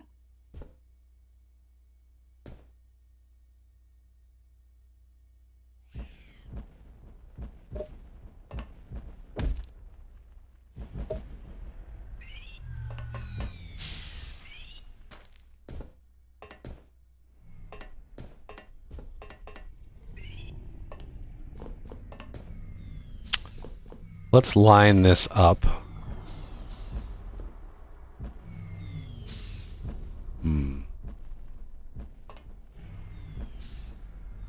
Damn it. With a pipe coming down right here.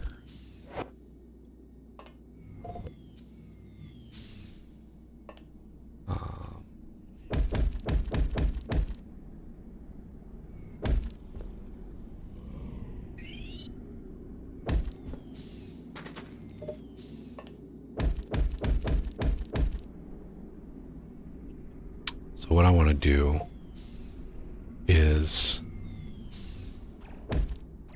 put this in here.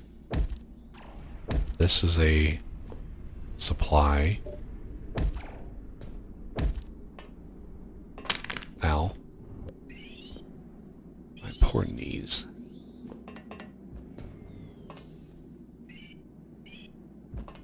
And then offshoot. It makes me cringe every time I hear that D cracking sound. Oh man, it's so cringy. It's just like, oh. Okay, so there. There.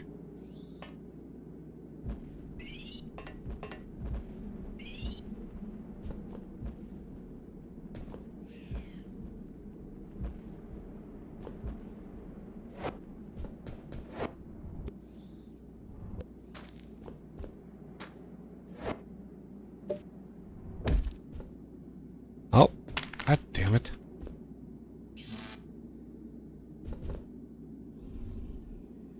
Oh, I see one of the spider cores out. I didn't see him fly, but I see his base is empty. I remember those being far better before. I wonder what's up.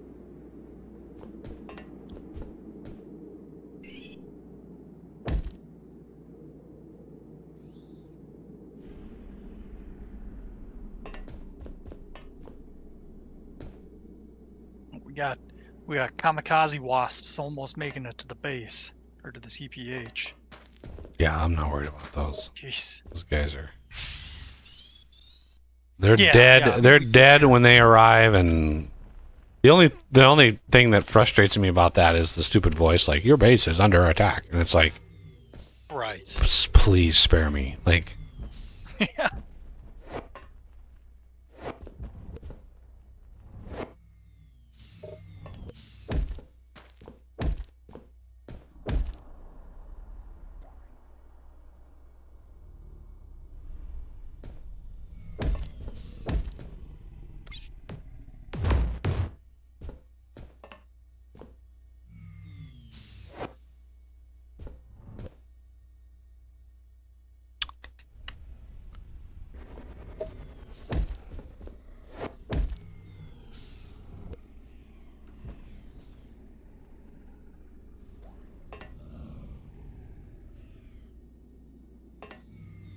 should have made these one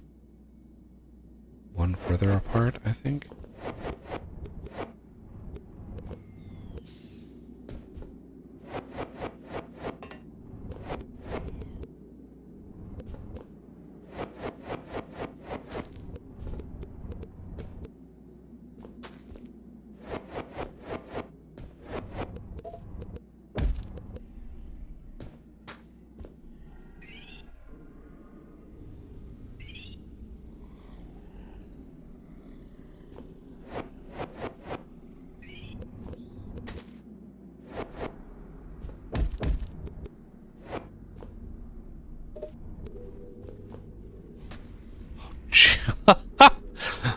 I just try to like back up, and the floatiness just launches me off the platform.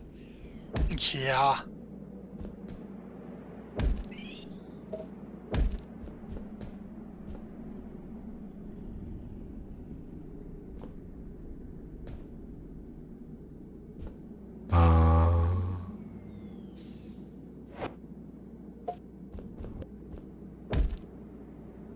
There. Okay. I think I've got the pattern. And then here? No. Why is... Am I just... Right there. Okay. And then... Here?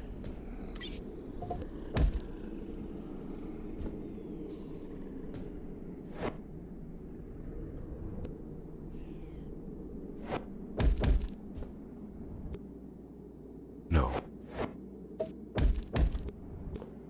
So, hopper, hopper, hopper.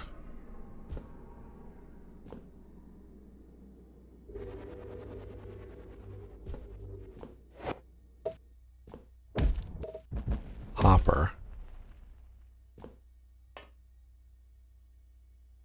Hopper.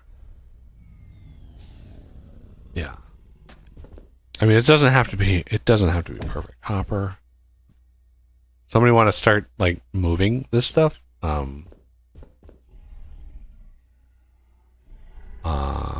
So one goes here. Oh, there you are. And then one here.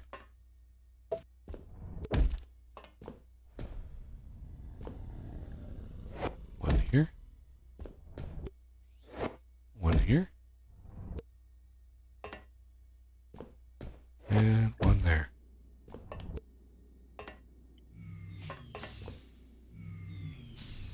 I'll start placing them so that we don't have an interruption.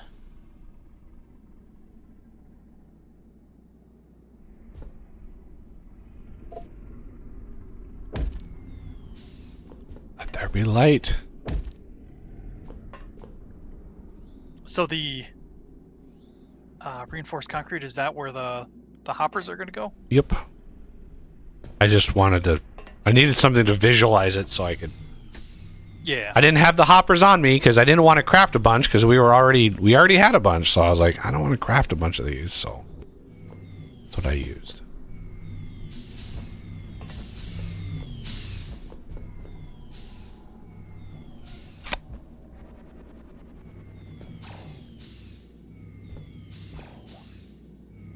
So it looks like this one needs to be this one here. Here, probably. Are we using nano hoppers? Yes. No, this needs to be here.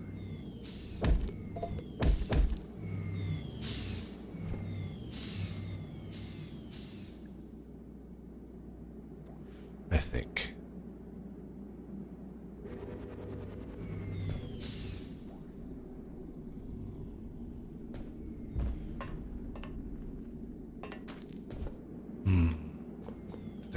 Did I math this wrong? I must have. Wow. it is what it is. Like we don't have to have 4 each. We can do ones that have 3. I don't care. It's just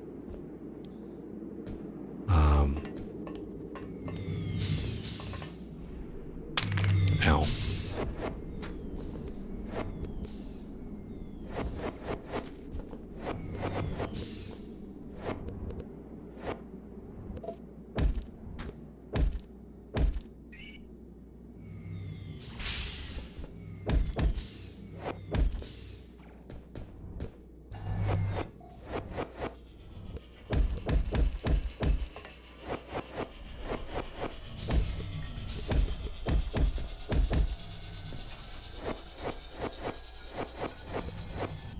Okay, I've got the spider cores. Do we want them separate or just mixed? Just mix them in. Doesn't matter. Okay.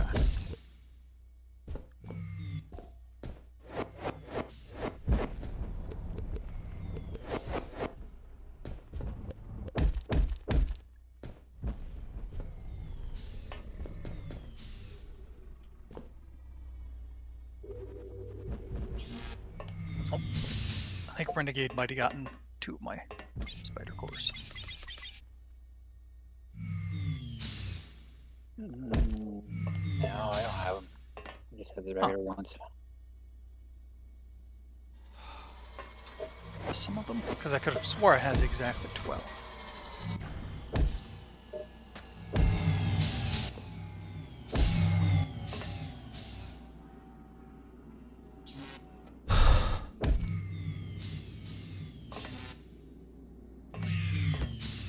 Maybe I have one? I do. I have one. Or 2. I have actually 2. Possibly even 3. I don't even know. These are Nope, all for just had 2. delivery. Alrighty.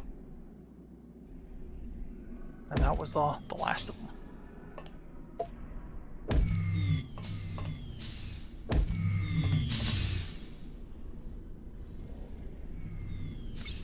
Oh. I'm out.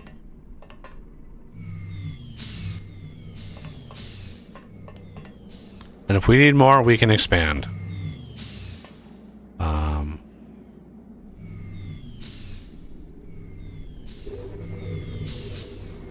We have more. Whether we need them or not is another question. Ooh, souls. Woo, pretty. Pretty lights. Explosion. Yeah, the boss, by the way, 20,000 threat, 18,000 threat, and the bosses aren't even getting close to the base. So I'd say we're winning. Now, as far as the missiles themselves, are we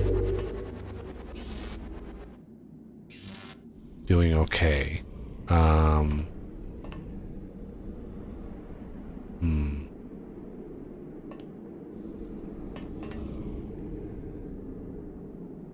Looks like imbuing is our bottleneck at the moment. Yeah.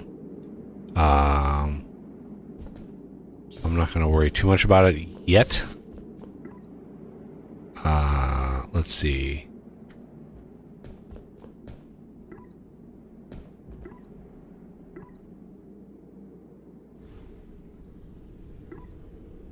And the research I was At the working on moment, they're this. nowhere near the base, so yeah, I don't think there's much cause for alarm. Okay, so let's do.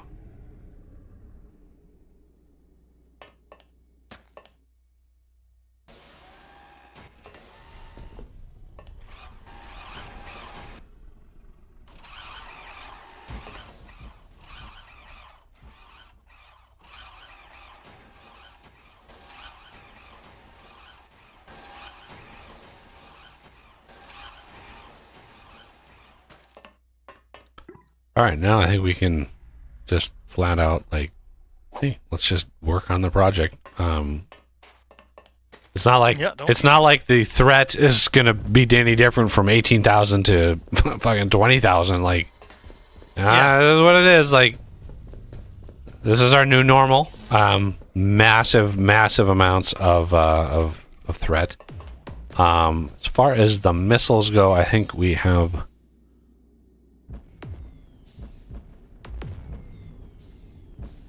I mean, we could ramp up the imbuing even more.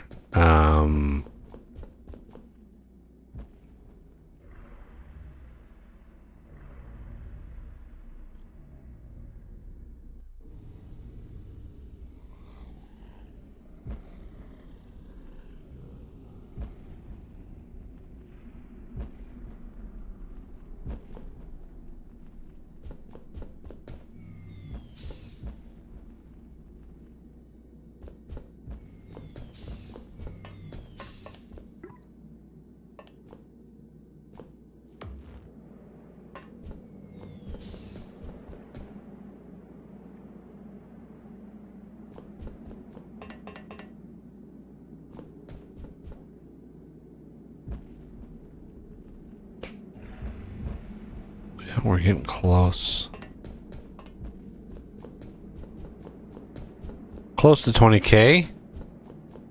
Is good. We'll go check on resin, make sure we're not messing this up. Looks like it's still running, so that's good. Oh, I hear the growls. That growl sound. That growl sound is the sound of the hive growing.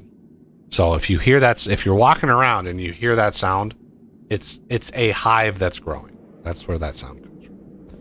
So it looks like it grew enough to block the laser. So it's, you know, the system will chew away all of the resin eventually. The ablators are doing their work, so that's good. But you can see, like, we're actually backstuffed on resin. Like, this system is so fast. We have 2 refineries, right? And it's so what we can do, it's not able to load them fast enough. These are processing faster than I mean, it's very, very close. There maybe is a quarter of a second, right? It gets done with a craft and like a quarter of a second, and then it starts another craft. So the tube is able to keep 2 of these. Now we could put a third. This is why I built it the way that it did. You could put a third here, right? But then you're not loading this hopper fast enough. So then you need another hopper, or you need another pipe, right? You need a second pipe going in to be able to load that, and then you can just take one of these lines, so let's say this one up here, and you can just bend it in and it goes right in like that. So we could take this, for example, let that exit, do that, okay, and then just do that, and there we go. Now we could put a third one of these and like increase by 50% how much we're doing. So your pipes at the top are reversed. They're going the wrong way. what do you That's you've got the second battery up top with more ablators and liquefiers. There's a pipe going the wrong way, so it's not getting down there. Oh, of course. Of course they're going the wrong way. This stupid. Okay. I felt it was working my way back up there to finish the job, but it looks like you got it. All right. Well, that'll help. Not that we were short on resin, but that'll certainly help Right. get rid of all of this stuff. Yeah, it's constantly full anyway, so.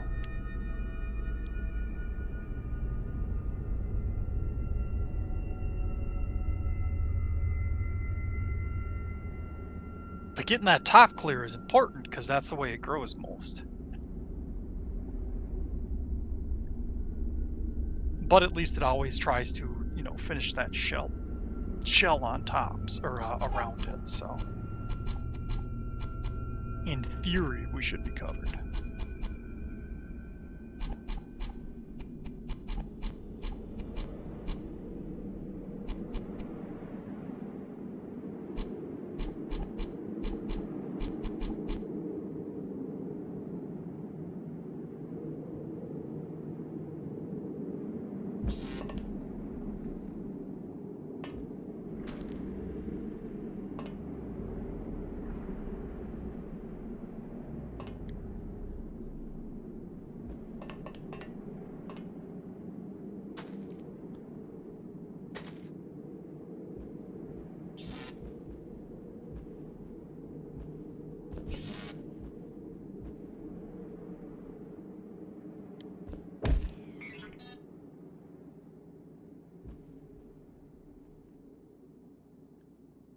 crafting.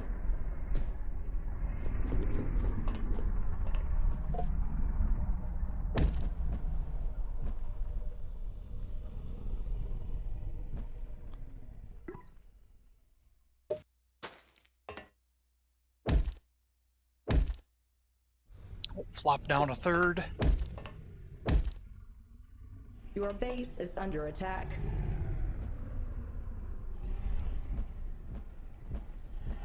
Your base is under attack.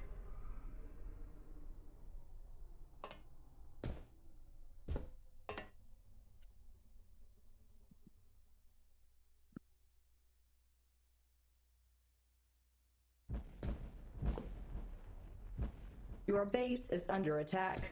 We get it, voice. Our base is under attack. We understand. You need DJ. You need to increase the delay between those warnings. Yeah. Every 15 seconds is a little too often. It was a little too much because every time one of those super fast wasps come in and get a single shot off, it's gonna warn, and the next one comes in, shots off. Here's another warning. It's like, I get it.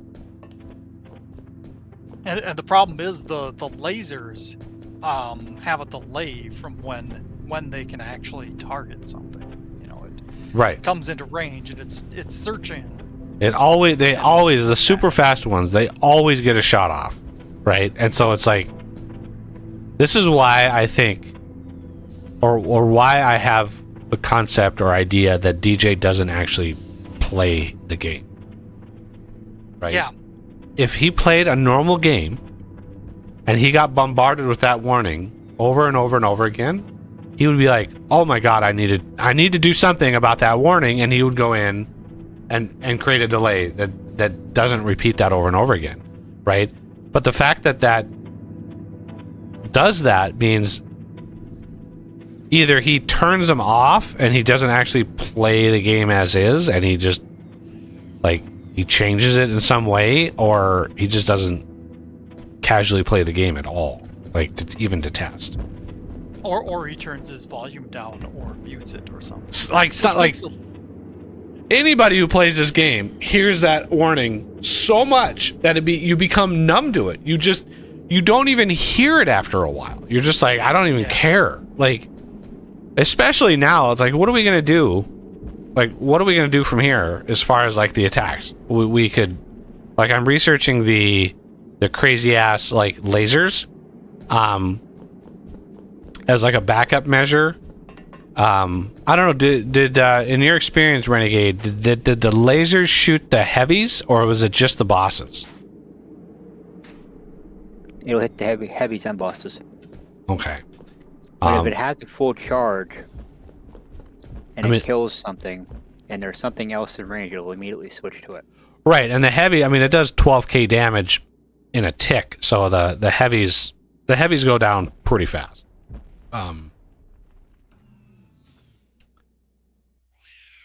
Because they have like maybe 40,000 health, so it's like ping, ping, ping, ping, dead. Is under attack.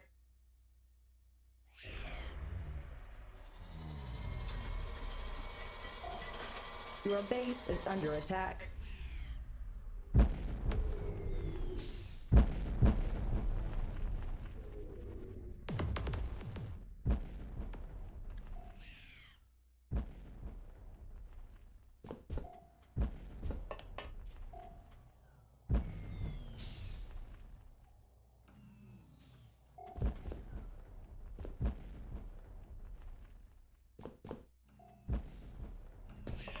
It would be really nice if there was a game that directly competed with Fortress Craft.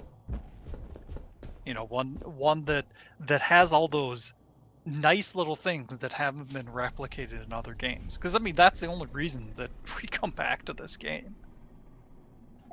Yeah. Is there's those few things that are awesome. Because if there was an actual competitor, you know that he would either fix them or give up. Or just, I don't know, move on to something else. Or at least not think his game is like the be-all, end-all of awesome games. Like, Yeah.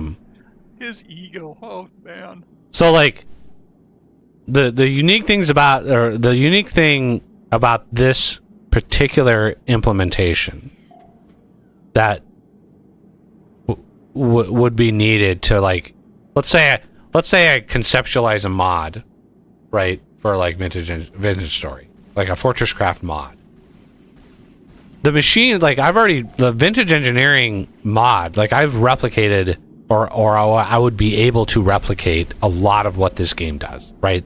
The lasers, although I would have trouble with, like, the rendering, like, how do you render something, like the laser beam and stuff, that I don't have any practice in. I don't know how to do that, but programmatically, I know how to say, hey, this, look ahead, find a powerable block, and then link to it, and then boom, start powering it, right?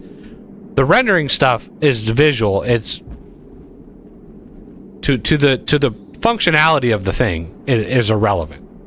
If the laser did not exist, the thing would still be able to transmit power, right? It's just the rendering stuff is just like, oh, it's pretty, but not 100% needed.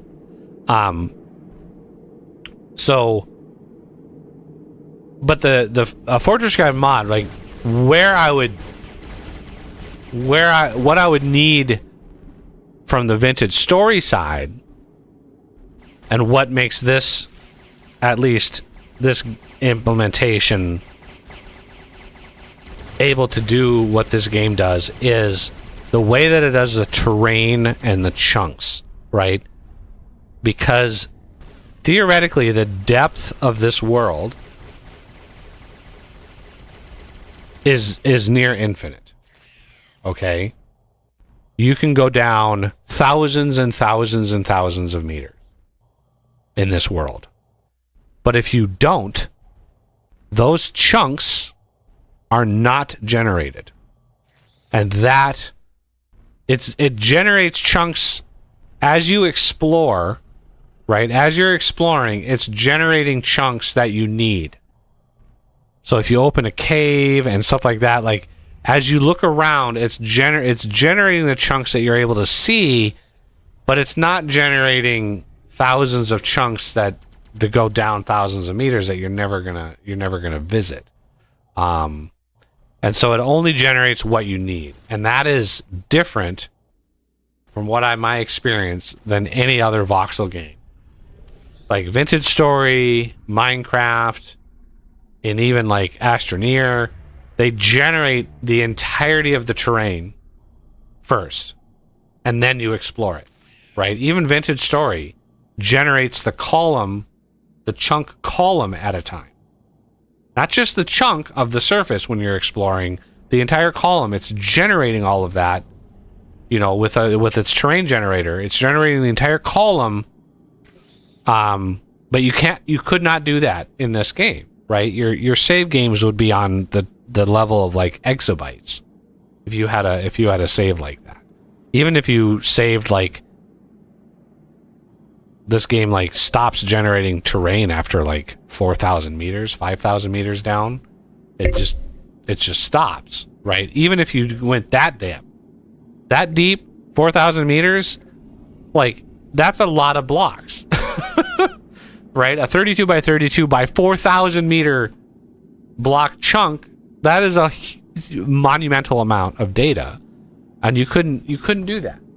So you'd have to fundamentally change the terrain system in another voxel game to be able to replicate what this game can do. To rephrase what you're saying is that a chunk is 3-dimensional rather than being 2-dimensional. In Minecraft, Vintage Story, etc., they load them based on the X and Y, or no, I suppose it's not.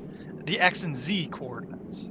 But Vintage Story has cubic chunks, right? 32 by 32 by 32. Vintage Story does have cubic chunks, just like this Fortress Craft, right? But when it generates the terrain, it actually generates the entire column at a chunk coordinate, right? It actually generates the whole thing from mantle onto the surface, right? That's the difference, is you can't do that. You couldn't do that. you'd only be able to you should only generate the chunks that are actually needed for visual like fidelity. And so if you're like in Vintage Story, an example of what would be needed would, when you're out exploring in a brand new area of the world, what would have to happen is the terrain generator would generate the chunk of the surface, but there would have to be logic in there that would say, all right, is there a cave, like any block, right, at or near the surface that has air near it, that chunk would have to be generated. But you don't really know that, right, until the chunks are generated. So what FortressCraft does as a programmer, after 1,700 hours in this game, I've kind of discerned how it works. So it does generate the chunks basically on the surface as you're exploring, right? It sort of just generates them. And when you go visit them, and let's say there's a giant cave, right? There's a huge valley. Some terrain generates like that. So instead of just surface level stuff, there's actually some terrain. Well, those chunks don't generate. Not right away. Because it doesn't know that those are needed. When you go visit that area and you look down, it's casting a ray from the camera down, right? And it's like, where's the terrain? And it doesn't find any. So it's like, I need to generate more terrain. And so it's basically ray casting, and it's ensuring that when you're looking down and it's casting all these rays out, it's like, make sure these chunks are generated. As you look at them, make sure they're generated, right? But don't generate them if you never do that, because it's data that you don't need sitting around, and it's just, and so like, if I took a camera, if I detached my camera from my character right now, and I went off into the wilderness, like I went off somewhere, and I detached my camera and I moved it down into the terrain, to a certain level, it would just stop. There would be nothing there to render, because it would just, the terrain would not exist until I started digging down. And as I dig down, when you get close to that chunk boundary, boom, it generates the next chunk, and it just does that, right? And there's a certain amount of like weird stuff that happens with ores. So ores generate using a different system, right? The terrain generates one way, and then the ores. And so the ores, when you have a node that you're looking at, right? This node here, I don't know where that resource goes. I have no idea. And if those chunks are not generated, how am I going to scan this? Well, the ore sort of generates the entire vein, right? It will generate the whole thing and ensure all the chunks and all of that stuff is copacetic. So it's like, the terrain generator for this game is very, it's actually really sophisticated in how what little efficiencies that DJ put into it, right? And then he just built a game around that terrain generator, basically. Like,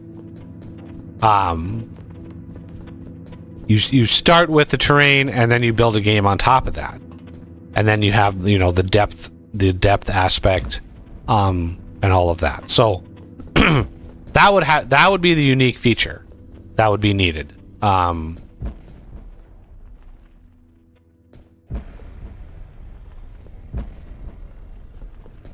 like we're going pretty good here. I'm back.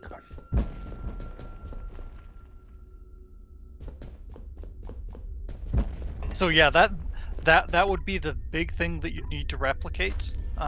You were saying to get this into, like, do a mod for this game. For because you couldn't do the depth. How do you do the toxic caves? How do you do a cold caves if your max depth is 256?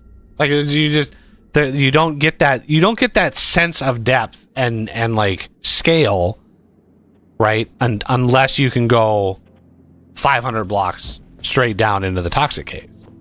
And then the actual cold caves and toxic caves and stuff like that, you would have to create infrastructure and so like I remember talking to Tyrone about this was a couple years ago. I was trying to do a mod that would adjust the landform scale to try to shrink the obscene size of like the granite veins. Like the bases that we've had in Vintage Stories, like it's granite as far as the eye can see, right? 1,000 blocks, 2,000 blocks in every direction. It's nothing but granite. And I'm like, I need some variety, right? I like Minecraft's biomes and the fact that they're reasonably sized and you can go from one biome to the next and you have variation. Vintage Story is a little too much of how big their landforms are, right? They don't really have biomes as we've understood them. But the scale of it is just they're so big. You have to walk 5,000 blocks minimum before you even start seeing different stuff, right? And that I don't like that. I don't. I just like it's too far. It's a royal pain in the ass to travel that far, and it's like I just can't. Like even with an angel belt and being able to fly, it's still like, oh my god, this is so far away. And so that's the aspect of Vintage Story that I don't like. So I did a mod. I was trying to do a mod that would shrink that scale down and add much more variety to the rocks that are around you, right? There's a little bit of basalt, there's some granite, there's some andesite, there's some limestone, there's like you have an area, that's 1,000 blocks wide. You have your little base in, and there's a ton of variation of the rock around, right? Which would allow a lot of variation of the ores and all the resources, and it would allow you to not have to travel 50,000 blocks to find, marble, right? Because it's like if you need to find specifically like limestone, chert, or slate in order to find marble, and it's like good luck, right? Randomly picking a direction in the world and just finding it, because like there's no help, right, of where this stuff is. It's just what randomly is generated. So I was working on this mod and I was having trouble like trying to figure out what the hell was going on. And so I messaged Tyrone and I'm like, I explained briefly like what I was trying to do.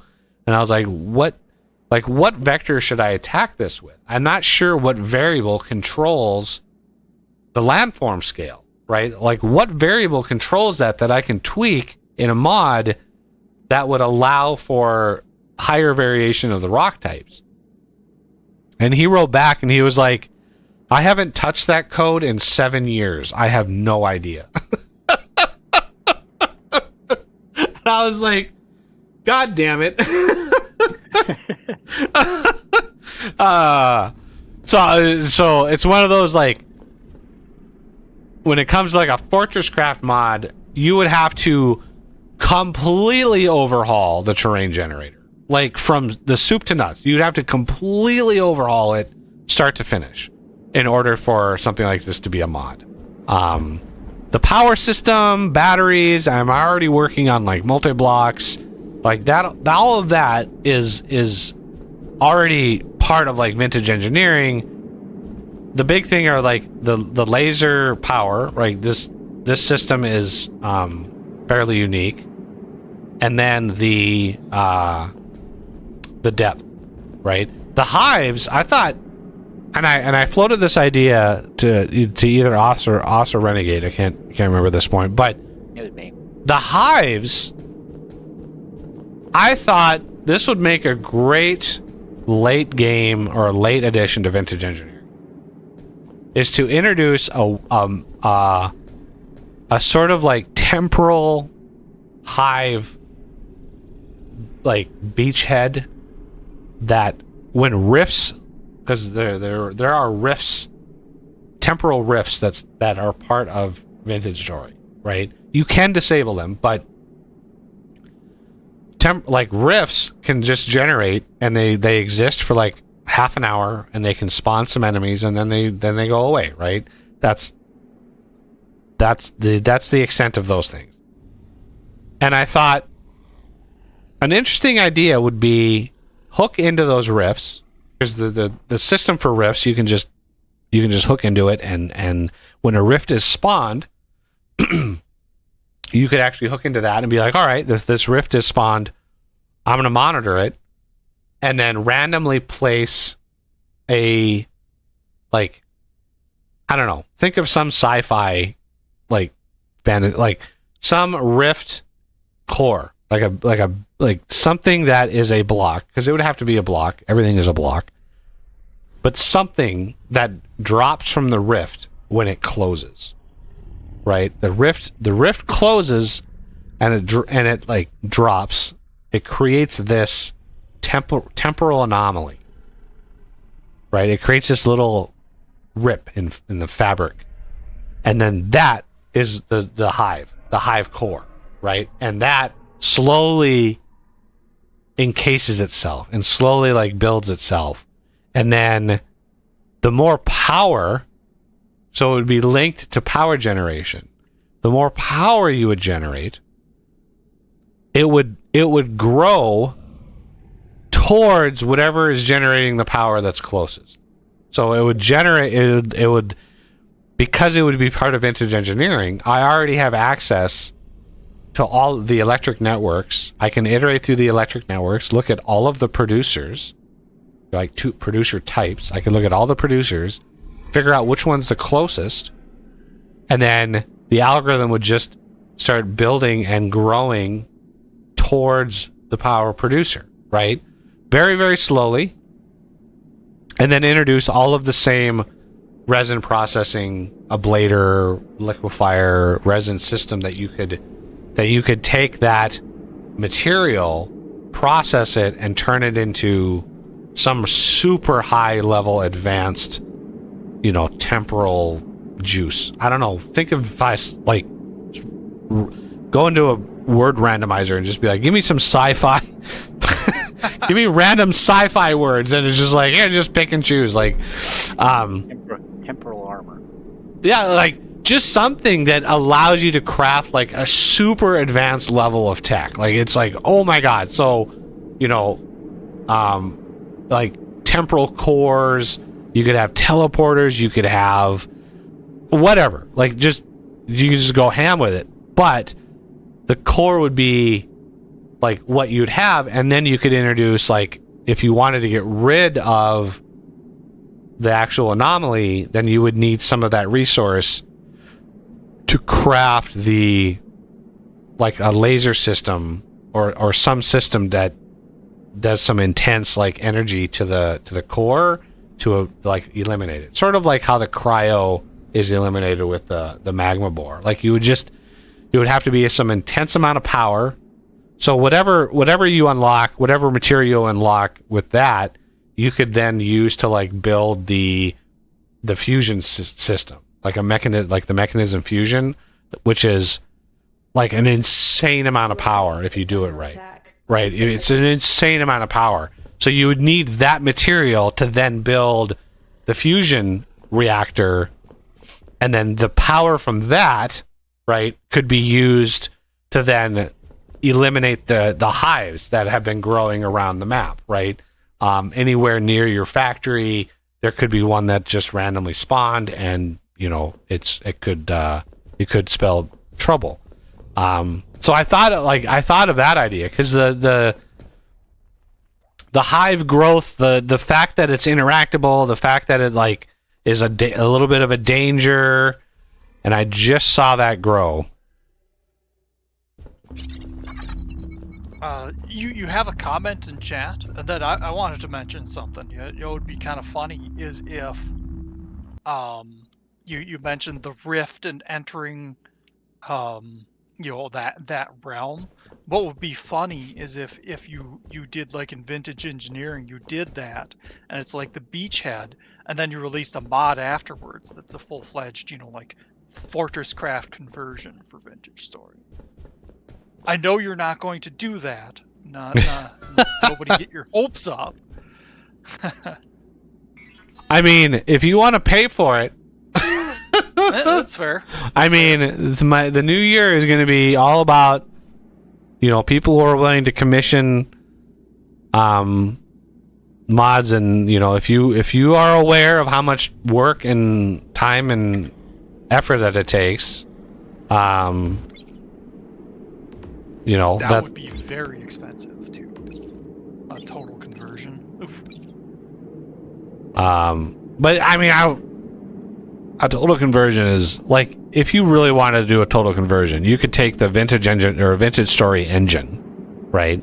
And I'm sure Tyrone would be like, yeah, I'll license you the engine. Like, that's fine. No, because his engine is really, really robust. It's really good. But you could take the vintage story engine and literally replicate like Project Zomboid. It's like, and it would be 10 times better of a game, and a back end and a system. Like, you could, because the camera, like an engine, the camera does not need to be your perspective, right? Project Zomboid is just you take the camera and you just pull it up above the player. That's all that is, right? So in Vintage Story, you could just take the camera and just whoop, put it up, and then your little avatar, and then you just build the game around that, right? All the blocks, you just build that, and then you don't have drifters, you have zombies, and then you could build it, and then now you have a 3-dimensional Project Zomboid, right? It's absolutely possible, but it would be a fuck ton of work. It would be a lot of work. Like a team of developers and artists, a couple years, at least 2 or 3 years. And they would have to be fairly competent, more competent than me. I have some skills. There are people that have much more skills. Like, there are phenomenal developers out there that have a lot of experience. Lithium plate, of all of the things, literally the only craft in the game that takes lithium fucking plate. Yeah. Crafting. But yeah, you've got that comment in chat too that I don't think you've Addressed, yeah. posted. So that, if those were all the scripts, which is what it was labeled, all scripts, that's the source of the code, not the source of the game. Okay? What I was referencing as a thing that would be cool was getting the source of the game, right? Because with the scripts, yes, the scripts would be helpful, like, to understand and be able to mod. But if you really wanted to fix bugs, enhance features, like, if you really wanted to be able to do that, you need the source of the game, which is the Unity project file, right? With all of the art assets, with all of that stuff uncompiled as an openable project in Unity, right? Like, that's what I mean by source, the game source. And that is not really something that DJ's going to give away, right? He'll post the scripts, but not the source. So, it's actually incredibly hard to get the source of a game. Like, very, very difficult.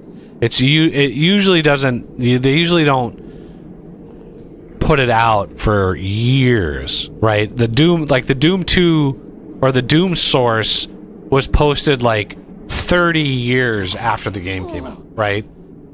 Yeah, really? Just gonna jump in my lap and start meowing. Yeah, you're just gonna do it. I think I need 25 more. Yeah. Let's get this done really quick.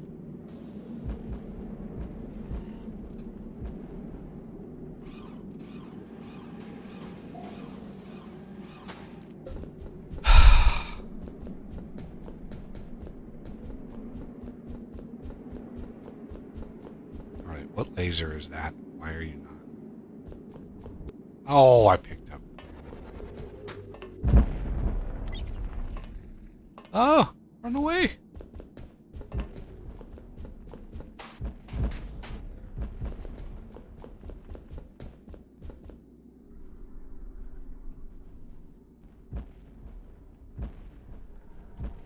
Tail. I've got a tail right here. Please don't fart again.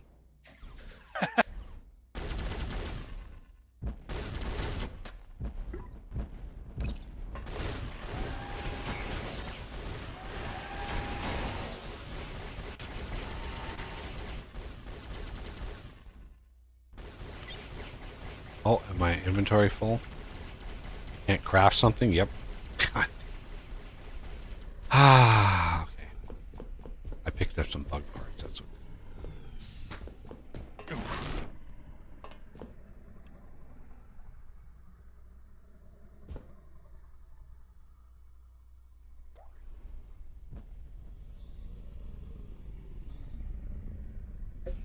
Luz, what is your deal? Recently she's like, when she gets in my lap, she lays down different.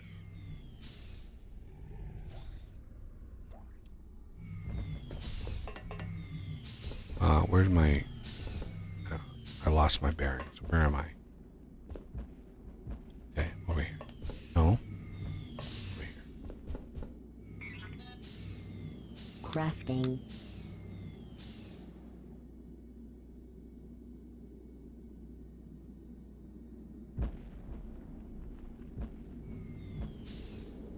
Why do I have a location marker? Did somebody drop that on me or something?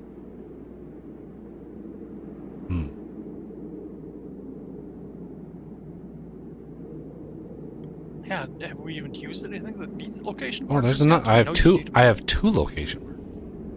Weird. I don't 'Cause know. we haven't built teleporters yet. Yeah. Those are the main thing they're used for. That's weird. Okay. They're the only thing they're used for, aren't they? I know there's a mod that can use them. And you might be able to use them in relation to like the waypoint machine, Oh, but I can't remember.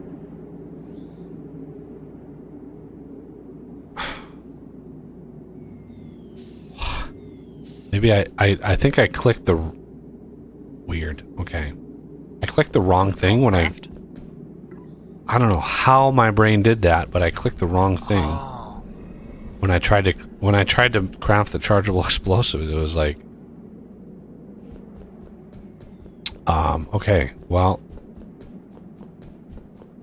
let's really use some power.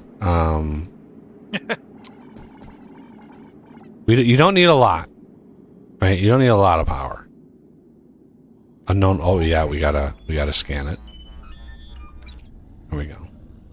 yeah. Let Gotta this, love that. You build something, then you can scan it. and then we can break it.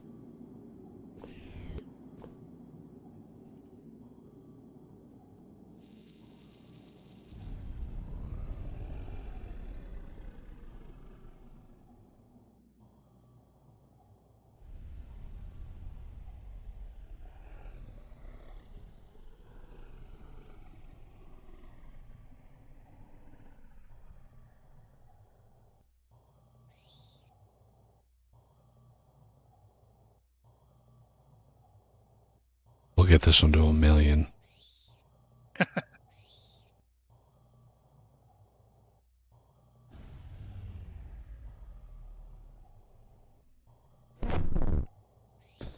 Every multiple of 10, it goes up a level.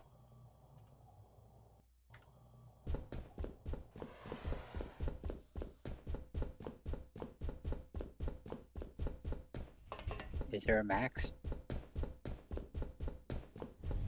Theoretically, yes. Level 10.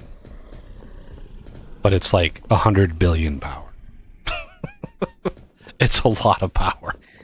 That would be a big boom. It would be a big boom. All right, so I'm gonna eliminate this one here. I don't like that this one is. I saw it. I literally saw it grow.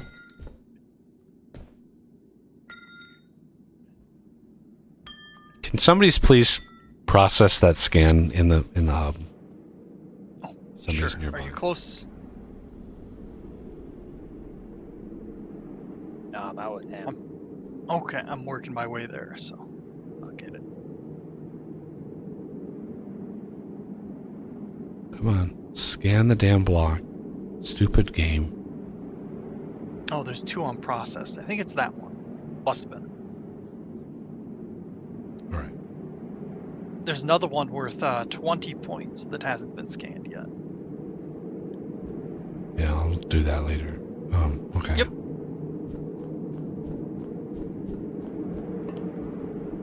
I'm working my way up there. Oh, there. Hopefully, I get to see the fireworks too.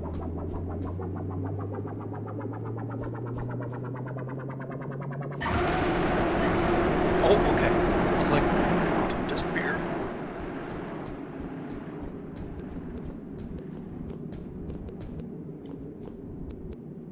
And the items you get from these, the amount of them increase depending on how well fed the hive is. The amount and the quality of them. Yeah. All right, where is the other hive? Well, there's one more explosive here. Should I take this one out over here? You might as well. You can put it inside the hive, actually. Yeah, because it opened up.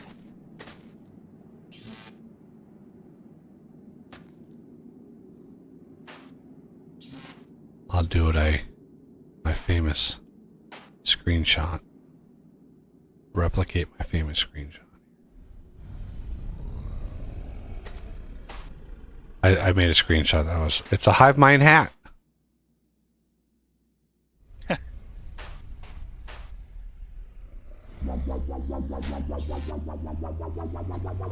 Hopefully it doesn't take that corner out, but it might.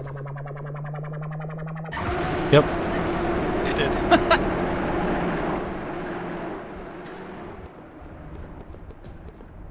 It still has a chevron. We're good.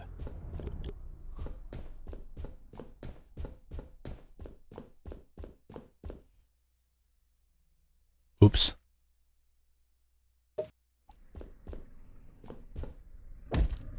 Oh. I didn't know you had. Right. And the level 10s, by the way, the radius increases by a lot for every level, right? So a level 10, if you even got it that high, I think there's probably some YouTube channel somewhere obscure that was like, we're going to charge a level 10, like, because it's like 100 billion power. I mean, it's insane how much power it is. It would take weeks of the game running 24/7 to charge something like that, even with like multiple nuclear reactors. You know, you could calculate two nuclear reactors is 100,000 power per second. 100 billion power. So 100,000 power per second in 10 seconds, it's 1 million. Right? 10 seconds, it's 1 million. Times 1,000 is 1 billion. So 10 times 1,000, number of seconds. And then you times that by 100. And that's how long it would take with 2 nuclear reactors running full bore constantly. It's an obscene amount of power. Or you can let a nuclear reactor from my mod just not be cooled. Right? If you don't add freeze on, right? And the reactor starts overheating, when it blows, it goes big. I can't remember if I targeted a level 9 or 10, but it goes. It's a big boom. So, with a jet turbine, the 1800 power per second, not gonna get the precise calculation, but just with the 1800, it'd be 154 hours for 1 billion power. 1 billion. So 100 times that. Yep. So 154. So it'd be 15,000 hours.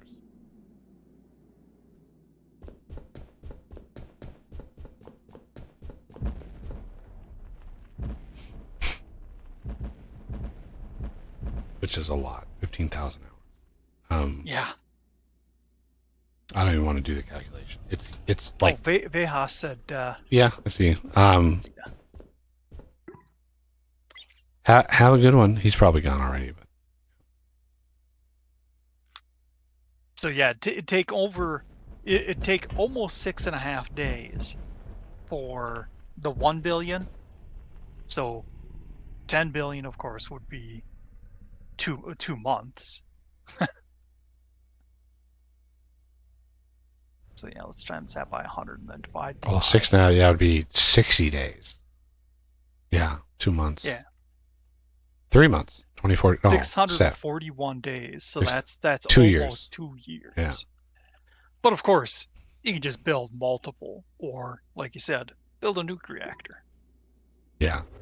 One of the reasons I made the nuclear reactor explode like it does is like, hey, if somebody wants to actually see the explosion, then they can. I just saw a big barrage of missiles go out. Oh, stop with the floaties.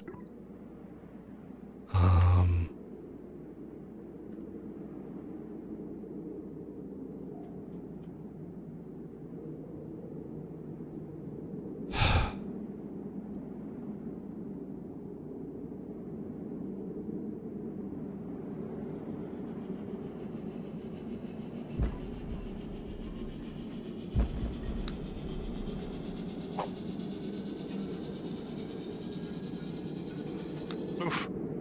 What is funner to watch? The missiles flying out or Spider-Bot going to town on? I like the missiles.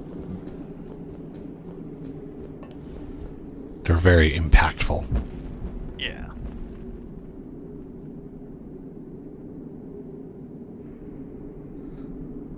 I mean, I remember when Spider-Bot wasn't even upgradable. It was just a Spider-Bot. Yeah. Like, he was just roaming the map, and you didn't interact with him at all. Yep, me too. Can't remember which patch it was that introduced that. I mean, it Was quite in general Frozen Factory, but yeah, it was the base game before Frozen Factory was pretty bare bones in terms of like quality, because there wasn't even the cargo lift in the base game. Yeah. The original game, the cargo lifts. He developed the cargo lifts as part of the Frozen Factory process, and he didn't even code them. Like, he didn't program the cargo lifts. He had somebody else contracted that out. Because I remember I found a huge bug. I found a huge bug with the cargo lifts, and I reported it to him. And this was way back in the day, right? And I reported it to him. He's like, I didn't write any of that code. I'm like, what? What did you do? Like, and the modding, like a modding API, he didn't do any of that either.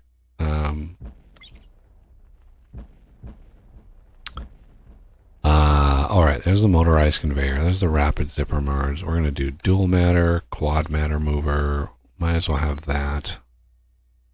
Work floor excavator Mark III, just for funsies.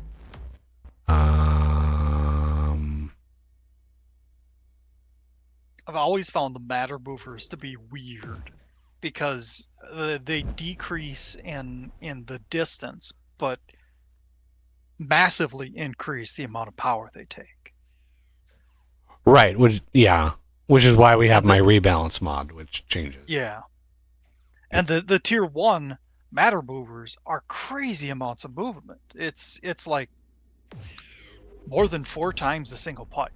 Yeah, they're fast. Yeah. Yeah.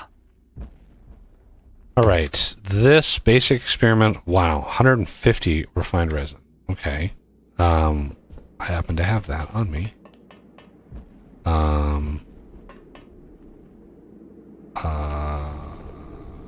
Yeah, think we have enough resin. Pretty sure we do, but I just want to 100.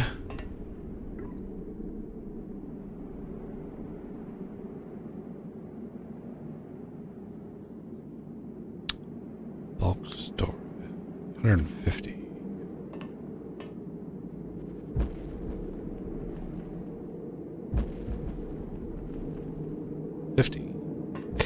Then I need some basics, I believe.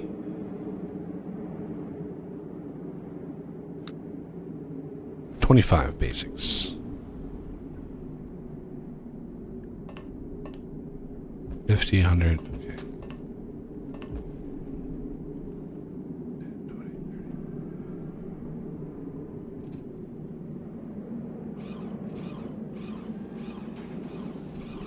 Ooh, I'm low on copper. Let's go grab some. Ooh. This has not been upgraded.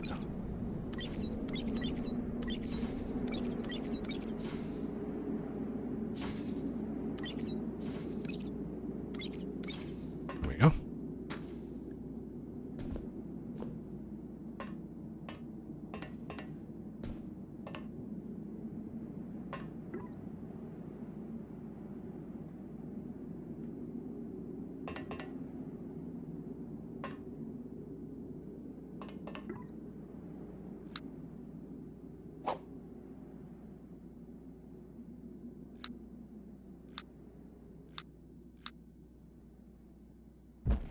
We're not going to build mass storage. I don't like mass storage.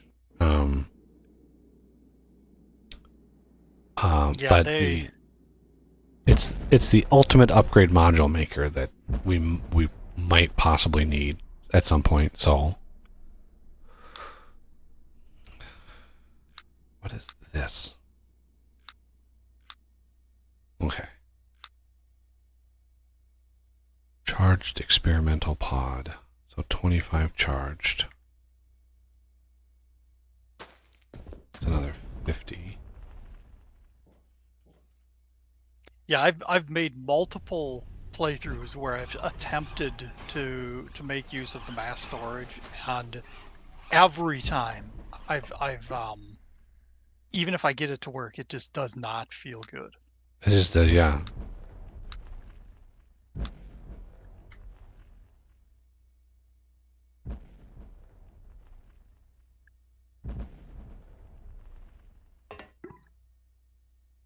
All right.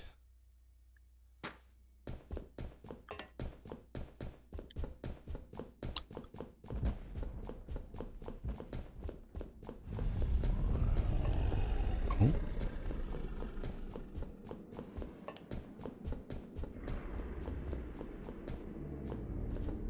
Ooh.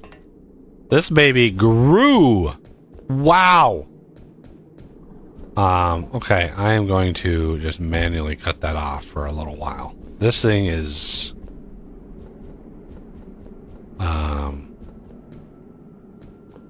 yikes.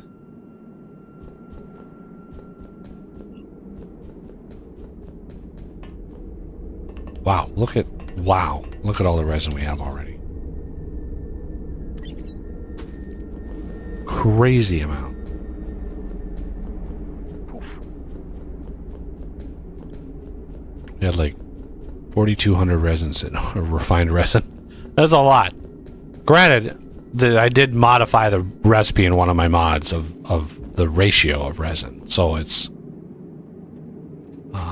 is slightly different.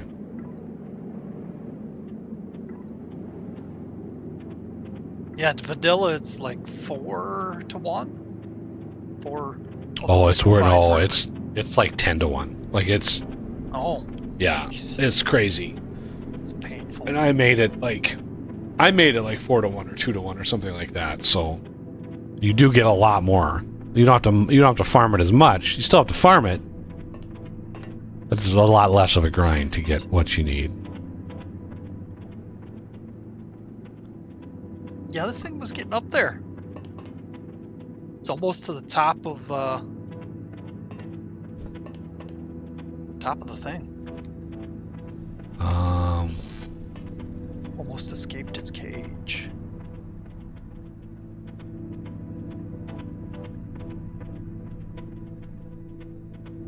Hey there, GW. Glad to see you around. Hope you're doing okay. Glad to see you made it. Dun, dun.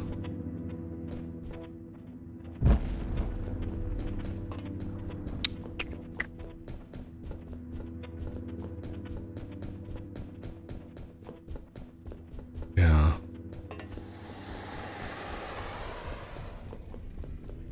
I might want to reposition the laser to go through the top.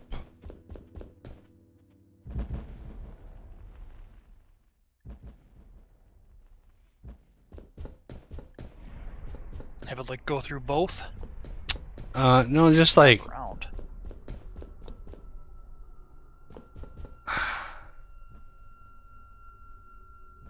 ideally you would beam it like straight down from up above. Like you would just beam it down. Oh yeah. So it has to go through like as much of the thing as possible. Which we can do over here.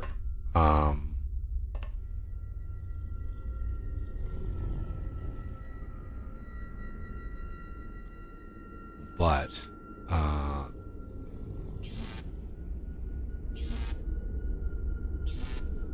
yeah, this thing got chunky. We gotta let this go down a little bit. But see, this is why you build towards the growth, right? Because this thing is, again, it's gonna bend to that direction. And that's why I built it. You know, I wanted to have that battery right there because that's where it was going to go right in. And so all of that resin, in case that is going to get processed, and it's just going to take a while. And what you can do is you can add more ablators.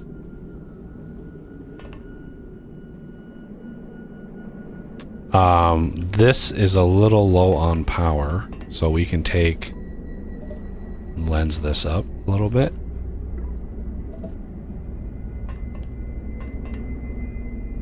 That should help.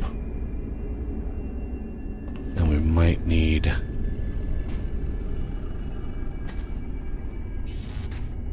Should I start making some the T4 turrets? So we're ready to go on those, or oh, do you want to dive I don't think we all at can. once? We need polished lenses to do that, don't we? Nope.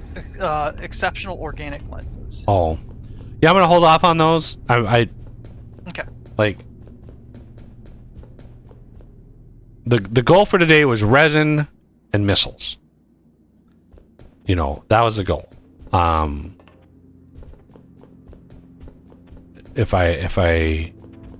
The other reason for that is in order to have those turrets like even useful, we're gonna need conduits. Like 100%. We have to have conduits. They just eat too much power. Plus our missiles are doing pretty damn good. We might even have to increase missile production even more because right now we're keeping up. Like we are keeping up.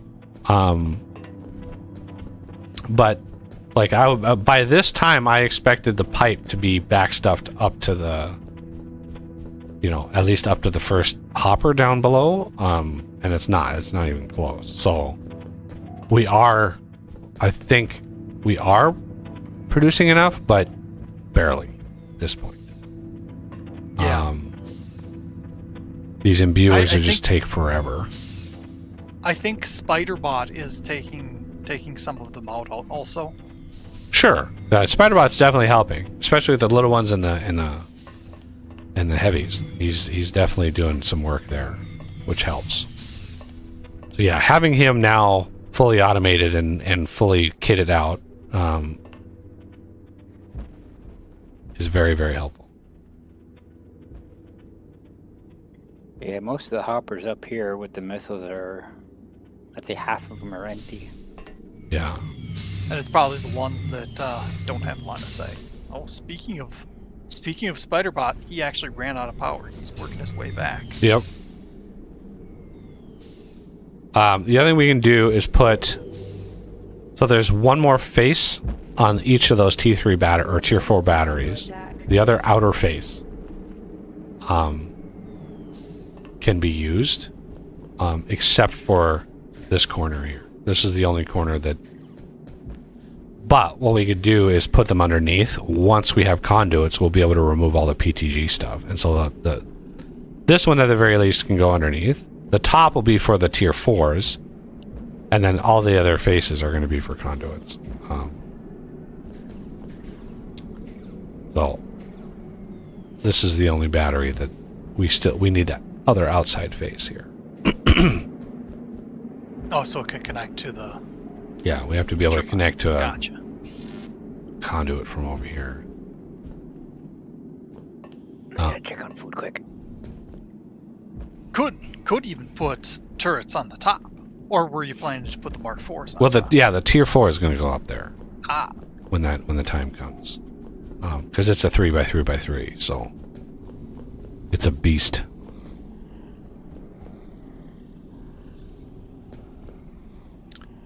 I mean, we could craft one just to kind of show it off before we close it out here.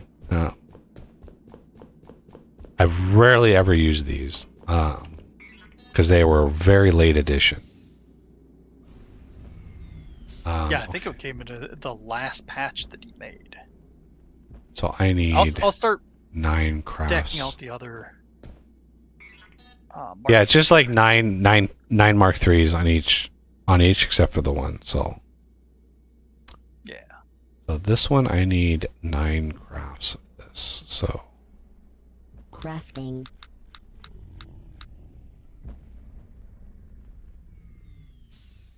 Crafting. oh my god, I ran out of fucking inventory space again. Okay.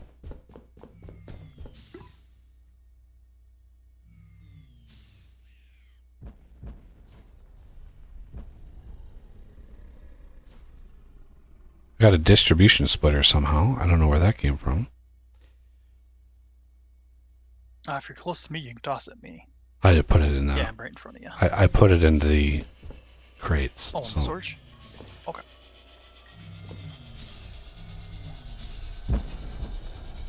Looks like we have another comment in chat there.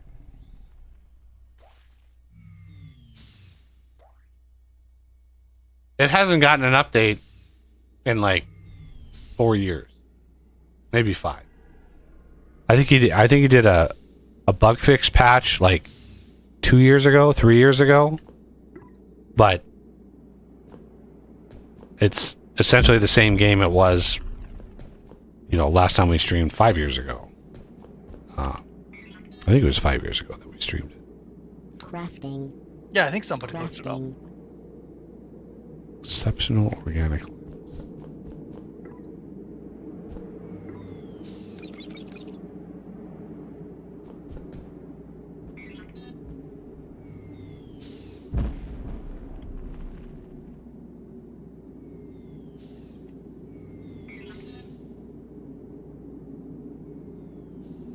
Crafting.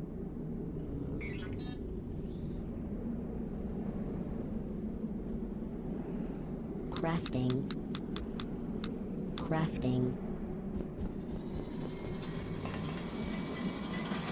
Yeah, sometimes that's the kind of thing where time flies and you just lose track. Yeah. All right, let's see. Where are they coming from now? There they are. I'm going to put it over here.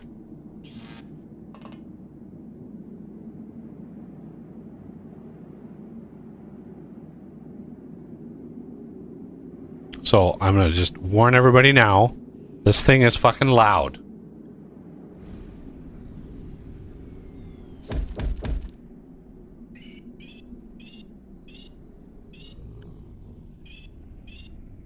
And here we go. Structure complete.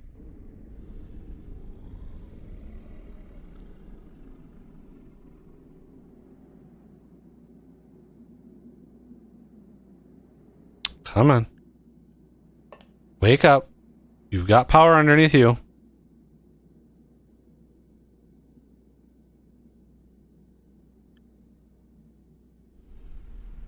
Oh, does it not charge until it wants to fire? Good amount of information in the little window there. Thanks game. This is very helpful. Oh yeah, it doesn't charge until it's ready to fire. Okay. Whoa. Just got blasted in the face by a wasp. Thinker. Should I turn off the missiles? No. I wonder if there's a way to manually request Spiderbot return to his base. I don't think there is. I think there is. But I think it would be the server. Let me go take a peek. Because he's I'm like, not seeing anything. he is just obliterating all the heavies. Yeah. Like they don't have a prayer against this cannon.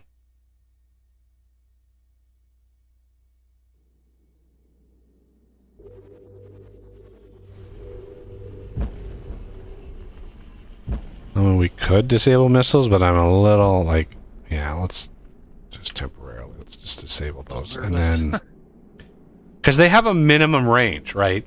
So, as soon as the stuff gets closer than 64 meters to the missiles, that's, you know, the base has kind of got its own thing. So, as soon as this thing fires, I'm going to enable missiles again and clear whatever we can behind them because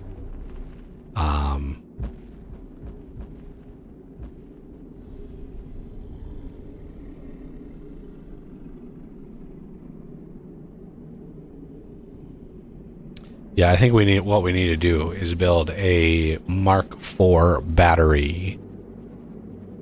Or I guess the better way to do it would be an induction charger with a serious amount of power going into it. And then put as many imbuers as we can possibly Tetris onto that. Yeah. Does this thing say what its range is? Oh, 64 meters. So this thing will shoot within 64 meters. The missiles will shoot everything outside of 64 meters. But yeah, the damage is 60,000 per second. It's basically 12,000 per tick. Damage. Like 12,000, like ping, ping, ping, ping, ping, ping, ping. And a fun fact, I love how it says power capacity, like you see, notice that? Power capacity, 256,000, and then you look at it, it's 189,000. Oops. So, an interesting fact of Fortresscraft, because I've made some mods for this game, a couple pretty good ones, and one of the things that I used there. So there's a couple techniques that he used in the back end code. For one, he used a low frequency thread for like main updates. Okay, so like game updates, machines, lasers is on a separate low frequency thread. Okay, which is separated from the rendering side.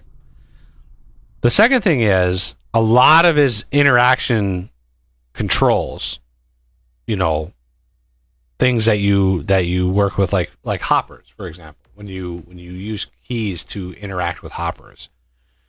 In that code, he has a bouncer. He calls it a debouncer, and I don't understand where that nomenclature comes from, but a debouncer that limits the listening to the key, right? So, oh, here we go. We're gonna fire this thing any moment, and again, it's gonna be loud. There it goes.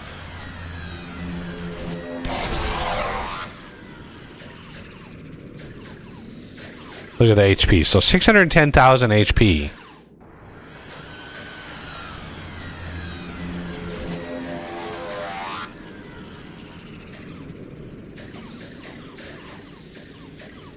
Yeah, we need to re-enable missiles. Your base is under attack. These guys just wandered right on in. Come on in. Your base is under attack.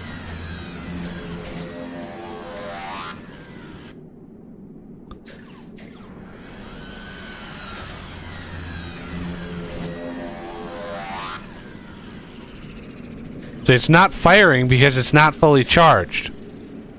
They fired once, completely drained the battery, and it was just like, oh, like what do you want from me? I'm this is why like I didn't build these, because it was like, nah, it's not really viable. Yeah, when our base goes quiet or we don't have a lot of stuff being shot at, the battery will slowly fill up and this will be fine. But it's like, you need a massive amount of power. So hopefully the missiles, I re-enable, there they go. Oh, beautiful. Yeah, I love the missiles. And the cluster missiles are pretty cool too. I like those because they like swarm. Like, it's very, very cool looking. But yeah, hopefully, yeah, nothing will really. Well, there might be a heavy or two coming in, but I think these Mark IIIs might outrange them. Yeah, the range on the Mark IIIs is 72 meters. This one is 64. So these can take out whatever they need, and if we get overwhelmed, then this thing will, completely drain all the power and then blast them and take them out pretty fast. Those PTGs are working hard, though. Oh. What? Yes, thank you, GW Hunter. I knew you, I just couldn't remember where. He's in. Oh.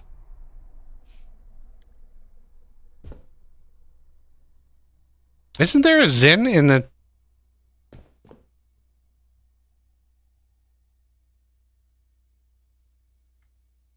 I can still be in.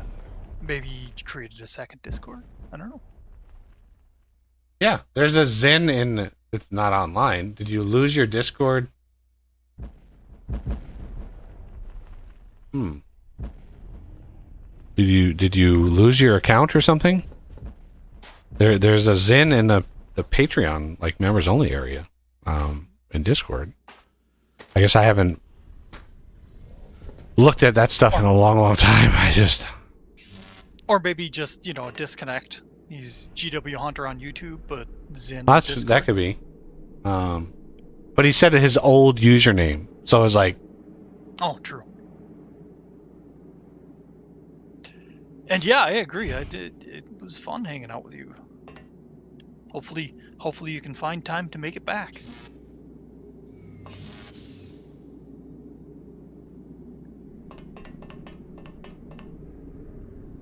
yeah, we're gonna be most likely streaming Star Rupture.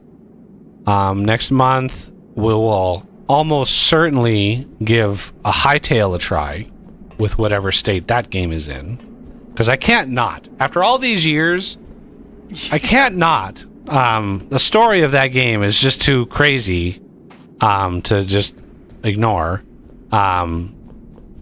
So that'll be like the 13th January. Star Rupture was like the 8th or something like that, I think. I think it's the 6th. 6th. And that'll probably carry us. But again, like going forward, like any patrons that stick around, like again, the momentum, the purpose of me is going to go away from YouTube. It's going to be, all right, let's look at modding and programming as the focus, and I'm streaming. We don't even need to stream. Like, this is where I'm at, is we can play together, patrons, members, whatever, we can play together. We don't even have to stream. But keep up. I'm gonna rewrite the patron. I'm gonna reconfigure it to be focused on supporting modding projects, supporting or prioritizing help with modding, that kind of stuff. Like, hey, if somebody out there wants a somebody that he can bounce ideas off of or ask for help on some process or some programming snippet, a couple bucks a month will go a long ways to be like, hey, yeah, I can help. I'm not gonna make you an entire mod for $2 a month. It's like, I'm sorry, but I can certainly like help if you get stuck on something or whatever. And then, based on needs and wants and whatever and budget, I can do commission work and stuff like that. So that's where I'm going at the start of the new year. But I still want to do streams on Saturdays, for sure, on Saturdays for just chilling, hanging out, and doing multiplayer games with whatever people want to play, whatever's kind of new.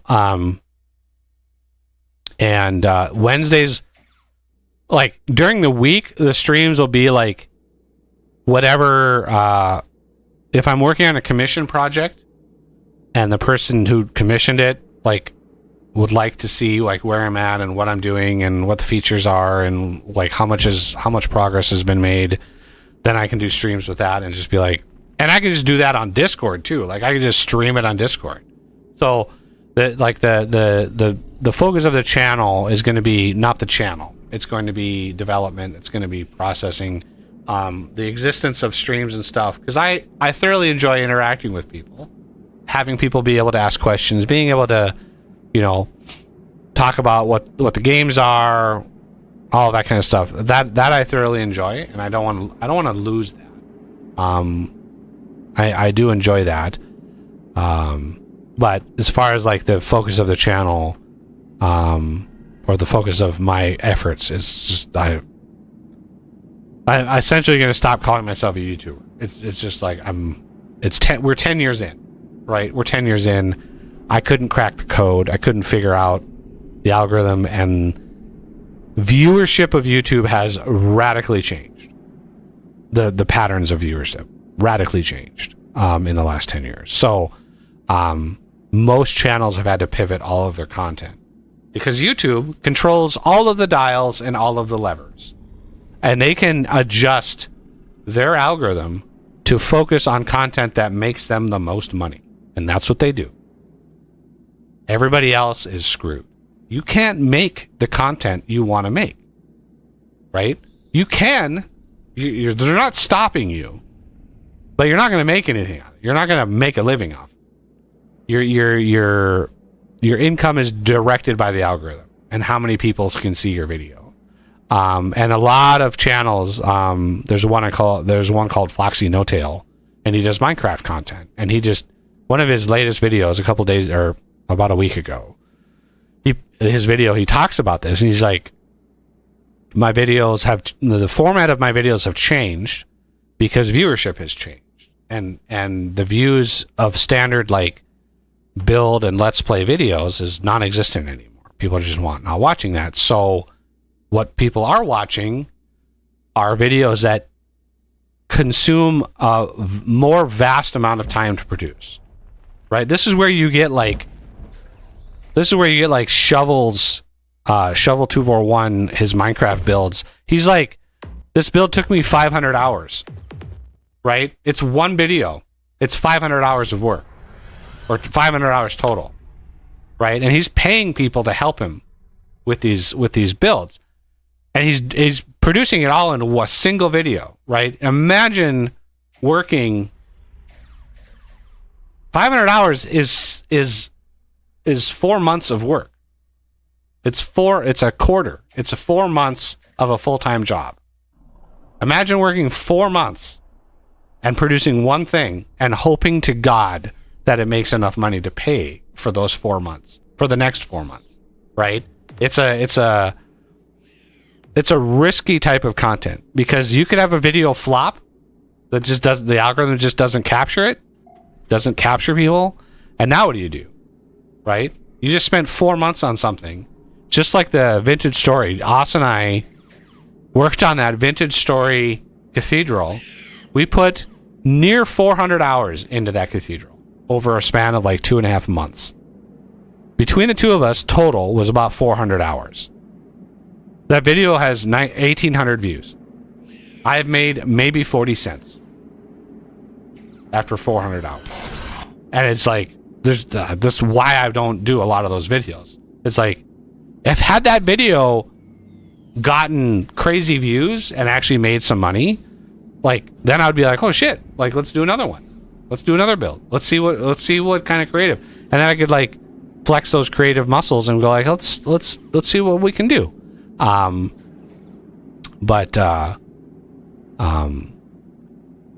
Yeah, unfortunately, viewership is now going towards like super compressed, dense amount of work into one video. Sort of like Dosh, if anybody's familiar with Dosh.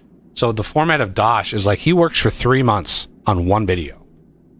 And he posts it, and it's like a super compressed amount of gameplay into one single video, like an hour long. And it's like, holy crap, that's a lot of work for just one product. And then you put that out there, and you're like, oh, I hope this works. You don't know. You know, you're not 100% sure, which is why his Patreon list at the end of his video is so extensive.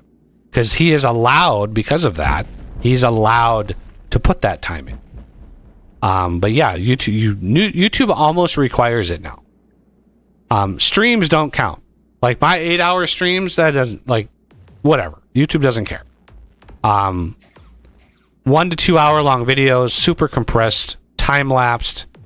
Like, those are the videos that are getting the views. And that's all of the content on YouTube is going to that direction. Go to any channel and they're going to start moving in that direction if they haven't already. And so all you need to do is just tweak those dials, right? They just turn the levers and tweak the dials, and all of a sudden the whole viewership ecosystem changes. And they've done this several times over the years. And I'm just done. I every time I sort of get in the groove of something, and every time I see something that might work, they change the equation again. And I'm just like, well, okay, well, that obviously doesn't work anymore. So I don't know. It is what it is. So yeah, I'm gonna try to leverage the programming and the modding and the familiarity that I have with so many different gaming systems, because I've modded. Man, I've got to be approaching like 25 games at this point. Almost every game that I've covered on the channel. If you go back and you look at all of my playlists from the history of the channel, I would say almost all of them I modded in some way. It has been modded. Some of them have been modded by mods that I've downloaded, but a huge amount of them I've modded by mods, including mods that I made myself, right? So it's like a huge number of that is games that I've modded. So I've seen a lot of game systems, and so I'm just trying to figure out, like, hey, how can I turn this knowledge, this experience into something? And like even going so far as something like Colonel Failure did, and leverage it into like a community manager job. So Colonel Failure, the channel, is the community manager now for Urban Games, the makers of Transport Fever. If you watch the Transport Fever 3, the new game coming out next year, if you watch those promo videos, it's Colonel Failure that's narrating. He's literally like, you know, he's the community manager for the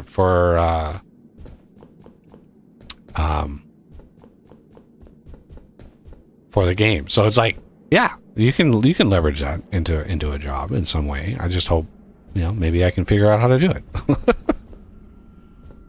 So it looks like we might be short this corner over here. I mean, I think we're getting close to being able, but you can see it's like it did this outside and then it stopped.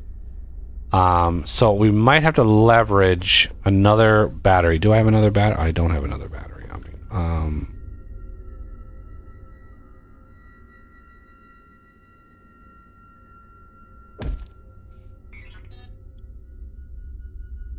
Crafting. So if we go over here and we say,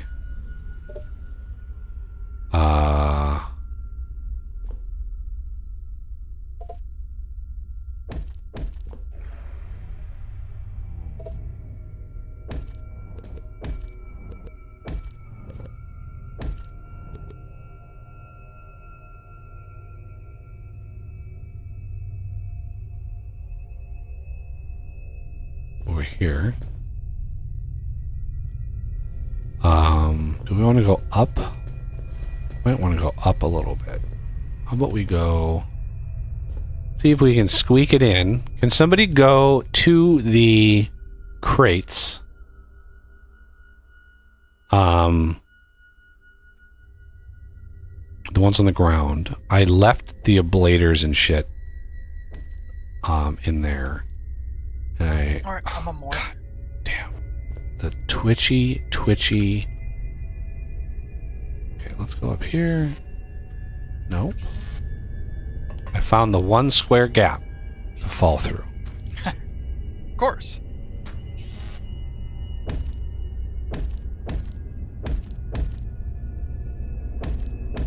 There's just the two types, right? Yes. Yep.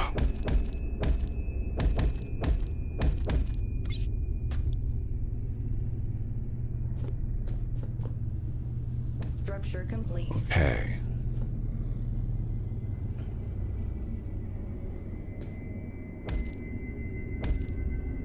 There you are. If you stand still a sec, you're gonna drop them.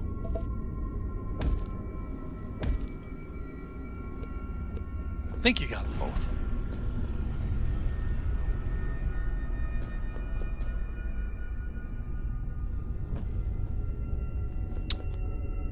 All right. So let's go up here and just sneakity sneak in here.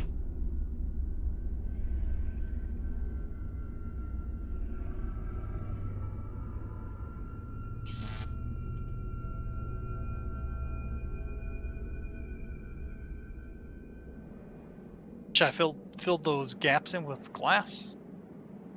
Oh, the lasers? Yes. Okay.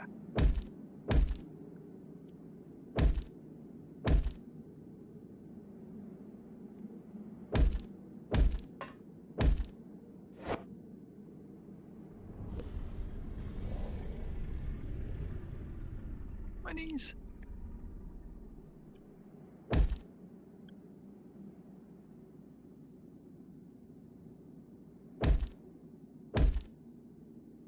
Oh, it's bright in here. Bright light, bright light. He's gremlin.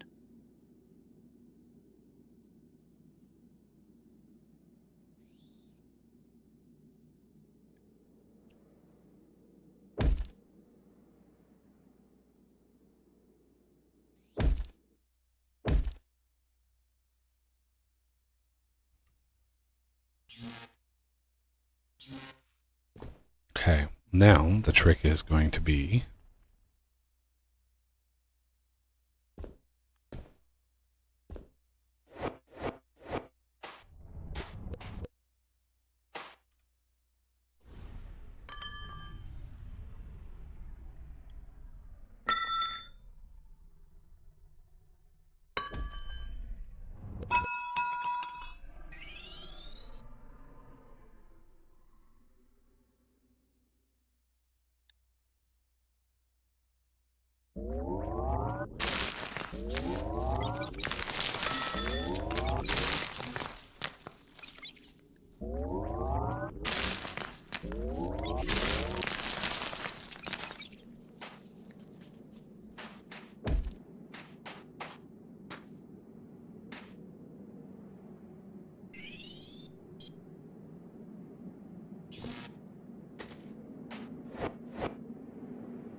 What? How?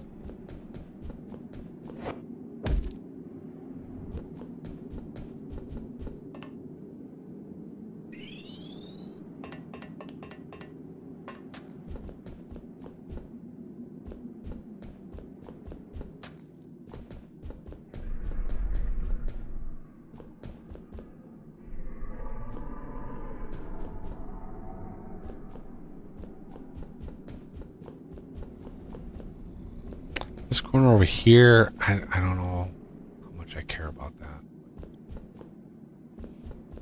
In theory, it should only ever grow that way if it's blocked the other direction. So Yeah, I mean, it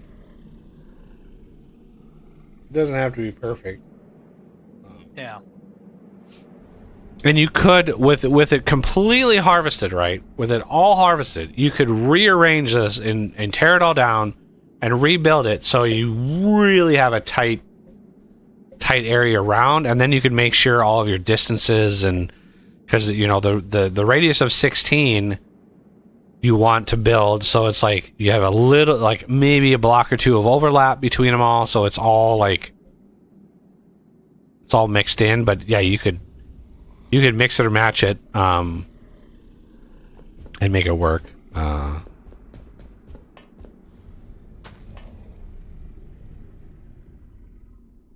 Okay, let's go. I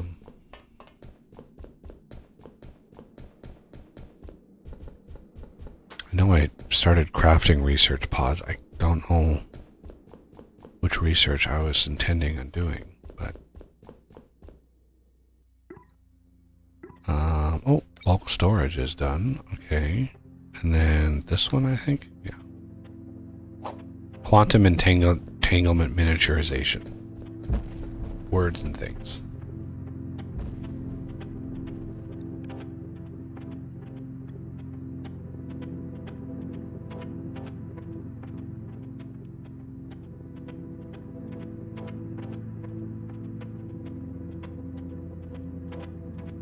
can't remember that one. Is that base game or is that a mod? I mean, I think, yeah, this is the network teleporter remote. Yeah, this is the mod. Yeah, the network teleport remote suit upgrade allows teleportation from any location using suit power. It is activated by using the assign remote teleport key binding. Default left control space.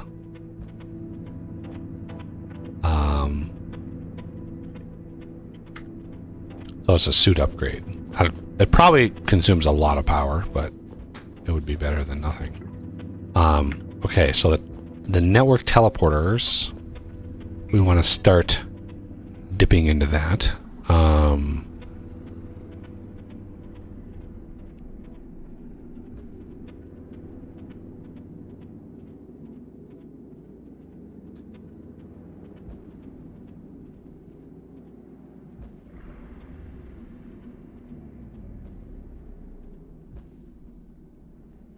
Alright, I gotta AFK a little while here.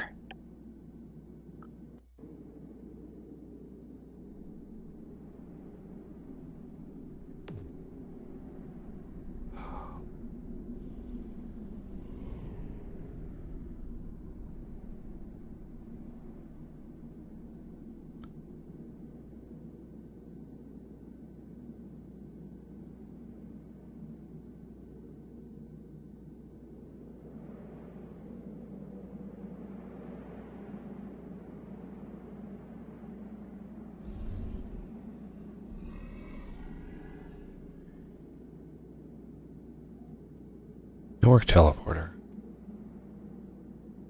Crafting, crafting, crafting, crafting.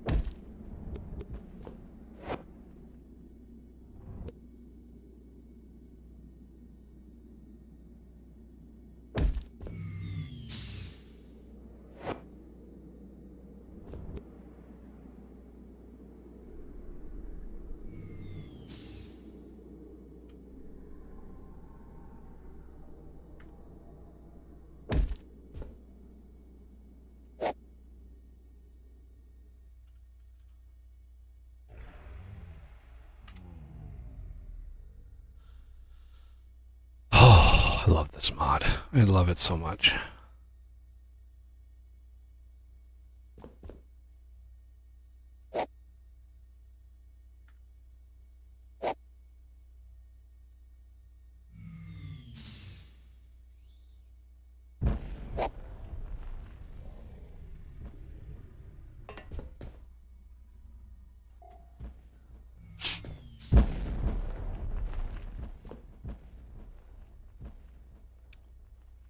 All right, let's go down.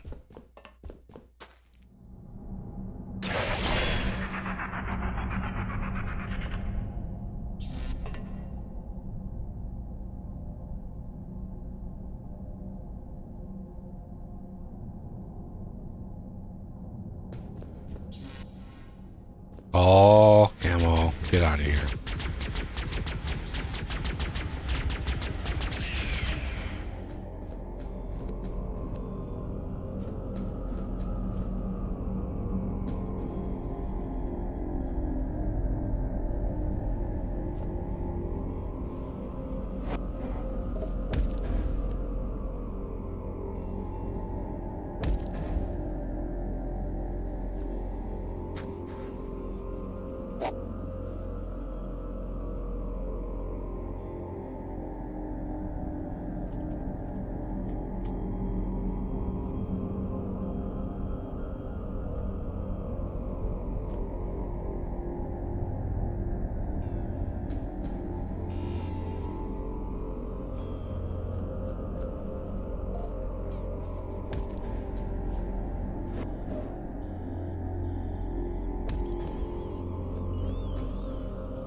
Clear.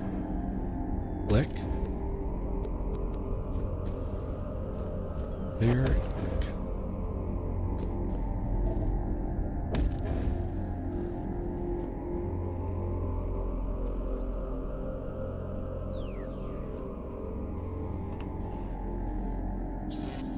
Teleport. Yay!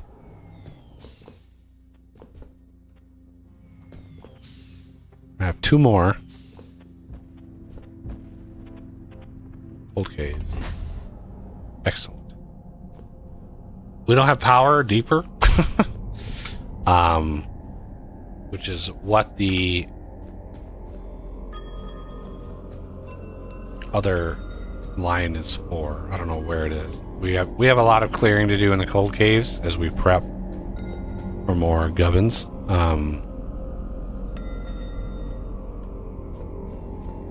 Somewhere around here is my line for the power, the main power.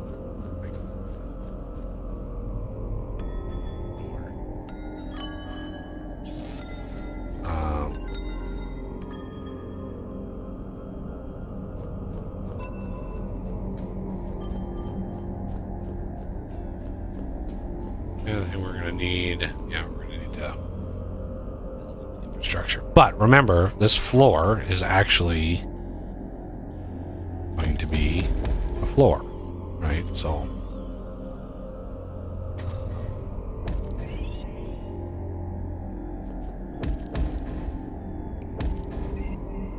I wanna,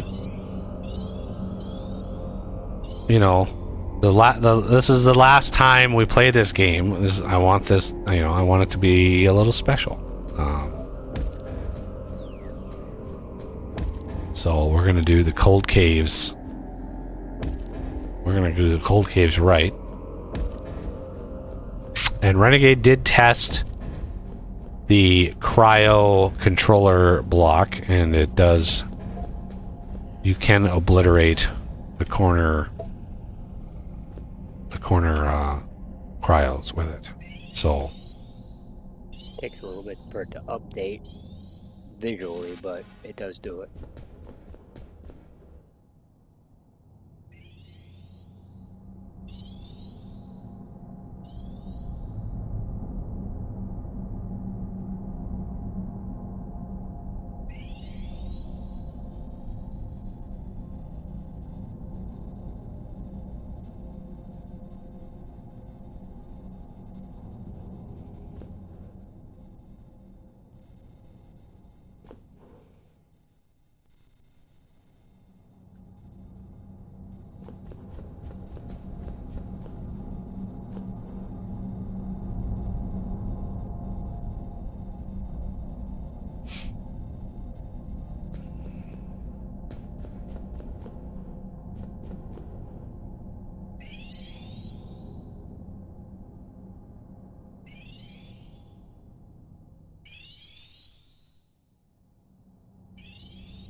this here, this marks the center of the CPH.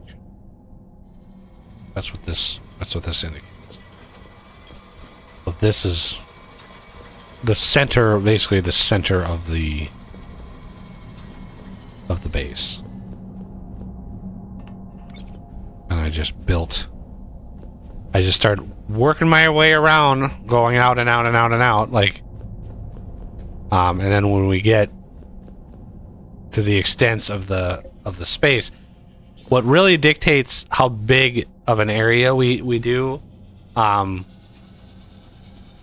we might have to go exploring, because what dictates the size of our zone is where the tier 4 frozen factory ores are underneath. Right. So we still have some stuff to do on the surface. We have to charge the OET and all that kind of stuff. So we're basically ready for that. We can start, like, we can just build some just power and just beam power or whatever. Like, we can figure that out. We can even build the OET like right next to that battery that's up above. Like, just all those turbines are going into that battery, just whatever. But usually I build the OET, right, and then I build the turbines around it. I just encapsulate it with turbines so it charges as fast as possible. Because you have to have, I believe it's 100 million power.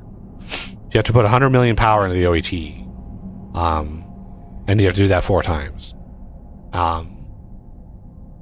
And what I'm thinking is doing it 3 times and just leave the wasps up there, like, as some fun thing to just interact with. Because once you clear all the 4 corners, that's it. Like, but I don't know. From what I saw of Renegade's game, like, you don't have to clear all the corners to start the frozen factory stuff. So, Yeah, I just cleared 3 of them myself. So basically,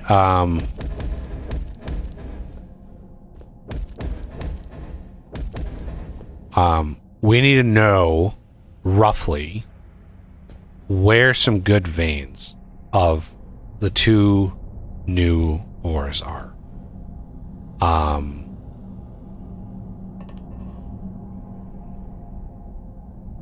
So let me go put some shit away because I've got too much crap on my person.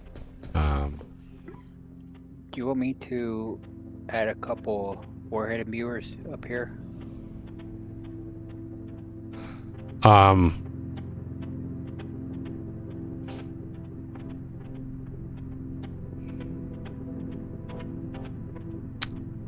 Right now, I don't think we need them. Unless if we lose an attack, that means we're not producing enough missiles, then we would definitely want to augment that. But right now, Okay. like, it's going strong. I don't know how much more of these we need. I'm back. Oh, back.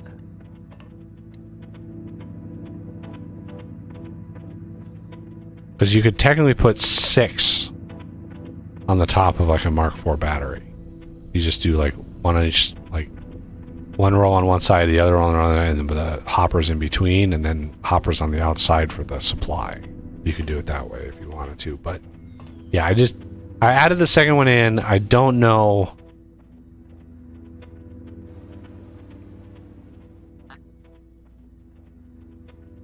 Because when we get the cluster missiles, that will also affect it, because then you actually multiply the number of missiles that you have. So I don't know where the cluster missiles unlock. But I want to do the cluster missiles further up the chain. So I'm going to build the network teleporter. Personal thingy, McDougal. There it is. Remote. I need a charge. Of course I need a charge PCB. So let's build a little PCB extrusion. I just used the research one. Just cut it Nah. off from. There have been various other crafts that I've needed PCBs for, and it's like, oh, I need to build that. So It's like I've been holding it off, and it's like, oh, finally, let's just do it. Like, just get her done.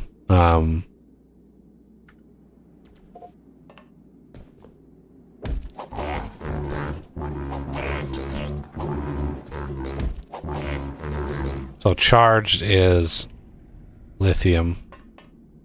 Oh, and of course it's a copper plate also, which is another just weird one.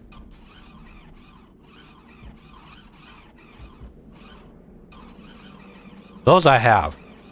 I have 20 copper plates from probably 20 hours ago. From the very start of the game, where I have like copper plates. So how many of these we need? 2 charged PCBs. So I'm just gonna grab 2. I don't want to have these floating in my inventory all day. So, network teleporter remote. We're gonna craft, and then that can go into suit upgrades. I hope. Oh, thank God. Okay, I've got a smattering of things on me that I want to not have on me. So let's have, first of all, unbelievable, I happen to stand in the one place that blocks this. So let's, the odd number of induction chargers, they're just going to get voided. I don't know why the game broke in the induction charger realm. Like, I don't know why that happened, but it frustrates me that it did. And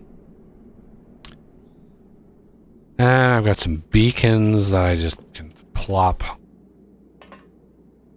on some batteries. It doesn't matter. Just flopping beacons. Put one there. All right.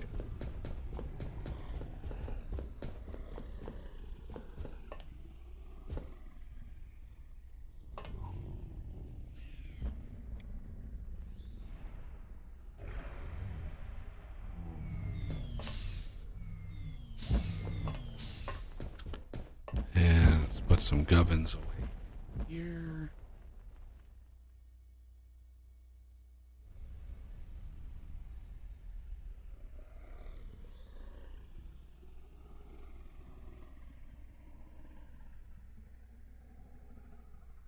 Still don't know what this unknown. I don't know what that is. Heck? Oh man. I have a high composite fuel. I can put that away so it's not in my inventory. Let's see if I can craft some blank pings. Those will Don't be you in- need those for the jetpack? No, jetpack uses Crafting, crafting.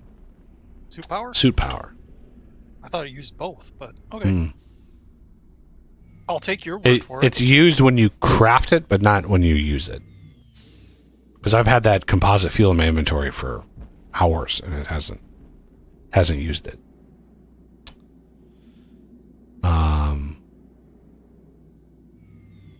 Okay, I think everything else. Well, I don't really need organic lenses. Put those away.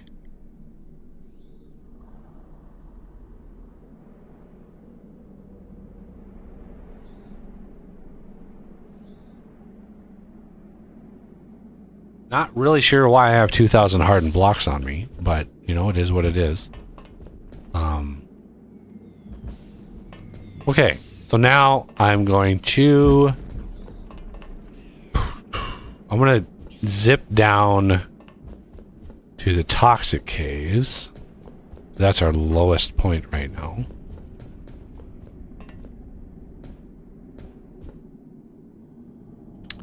And when you fall, you want to turn your jetpack off and then turn it back on partway down and slow yourself down and then turn it off and then turn it on.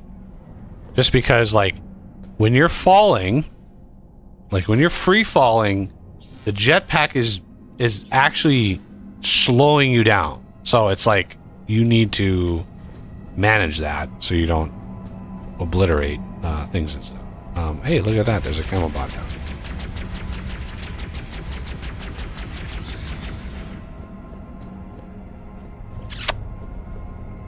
Okay, so how deep do we have to go? We have to go pretty deep. Let's just kind of find a spot and just do it, I guess.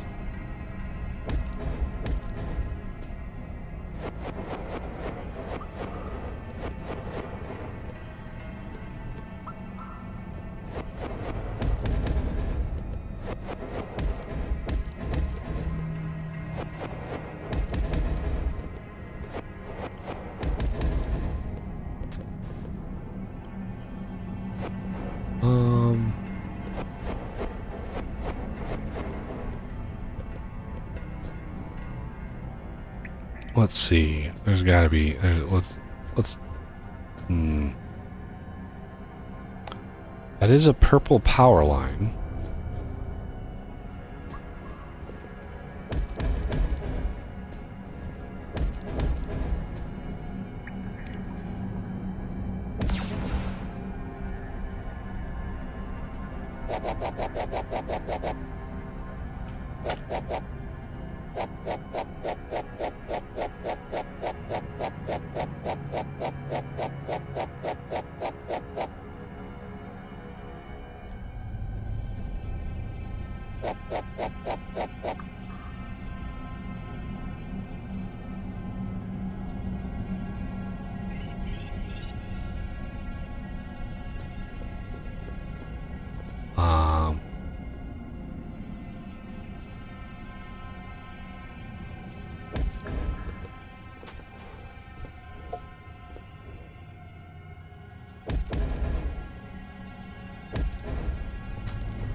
This is way faster than if I did it by hand.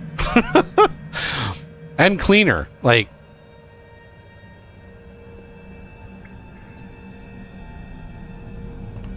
I'm just watching for...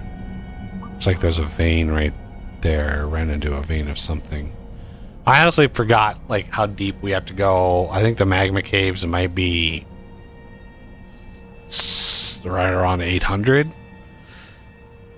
Like 800 to... That. I think Molly and Chrome spawn below 700. I think Mabga is at 1,000. Okay.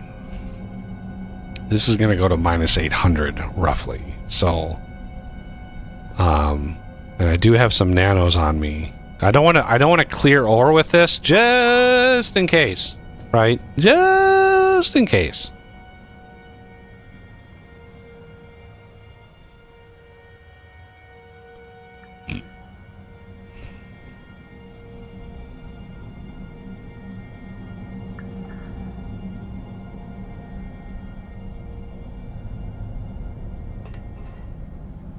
Almost done.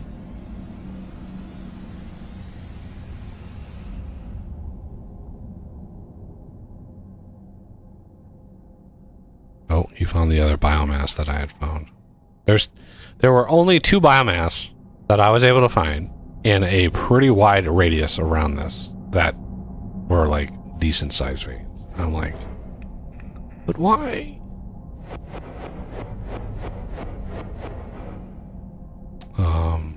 I really should have cleared all of this before I did that. Nah, it's just crazy talk.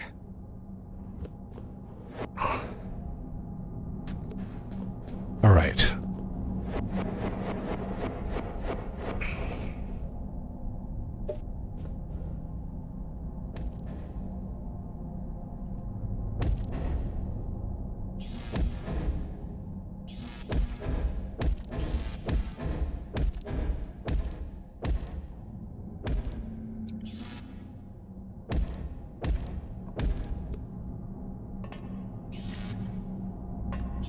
Ooh, nickel. How big is this?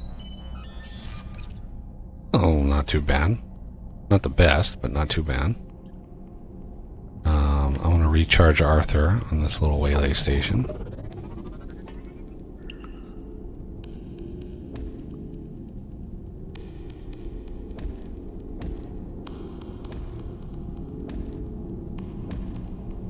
Whoa. Ooh. Yeah. That's what I'm talking about. Sugar light crystals. Nom nom nom nom nom.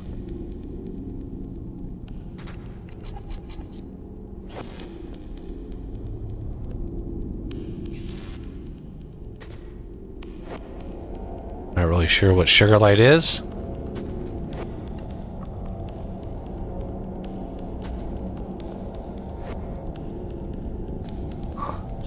Ooh, look at this. How much was in that gold? Do you remember? I didn't remember seeing. 7 million. All right. I like to spam. You know, it's a cave. You gotta see the cave. You don't get a sense of caveness unless you can see the caveness, right? If it's all dark, then you're like, you don't get a sense of how big it is. And I like caves. I like big caves, and I cannot lie. Okay. I really like when I first get the toxic caves doing that barrage of glow sticks. Yeah. It's just like Yeah, tradition. you just yeah.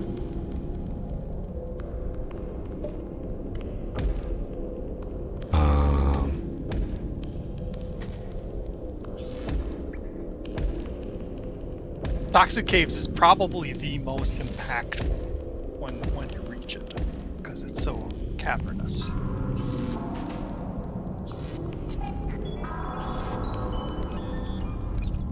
Ooh. Ouch.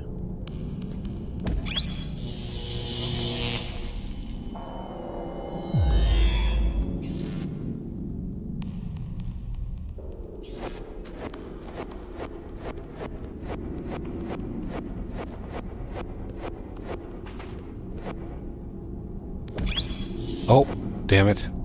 Thought that was rock.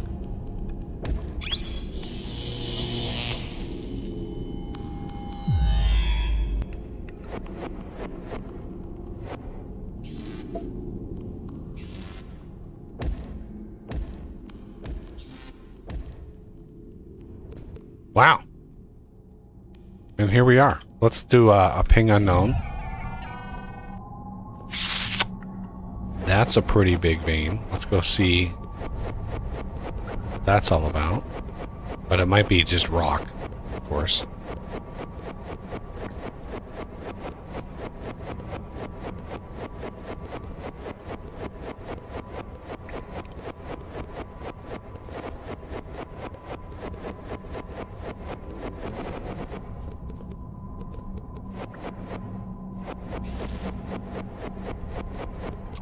Aha. Can't see what it is. That is Molly. That's a pretty big fucking vein of Molly right there. I shouldn't say Molly.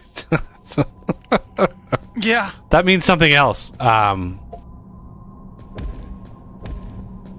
of funny because the first time we were streaming this, that wasn't so much a bad word.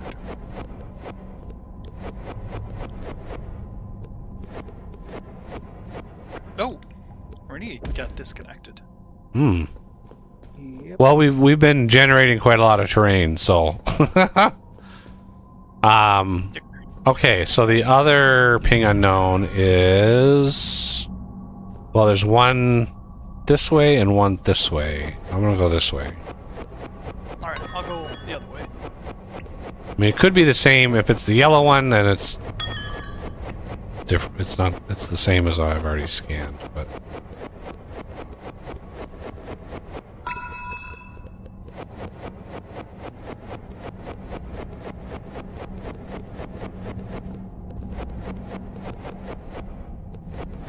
No, that's a rescan. So Yep, that's another Molly vein. Oh, damn it. Chrome is always like, oh, it's a pain in the ass. Unfortunately, this is looking like crystal out this way. I would snag that. All right, so I'm going to have to. Yeah, there's a lot of sugar light crystal. Out, yeah, quite a bit of it around.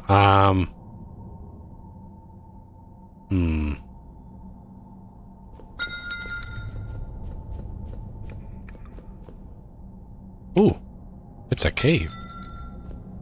Oh shit.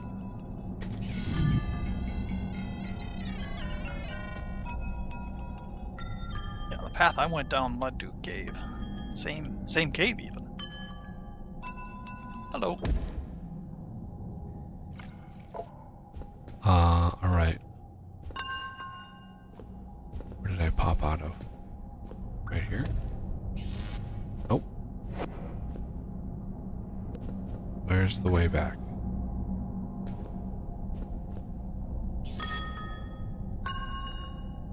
I think it was negative 94.50 or negative 98.54. I think both negatives.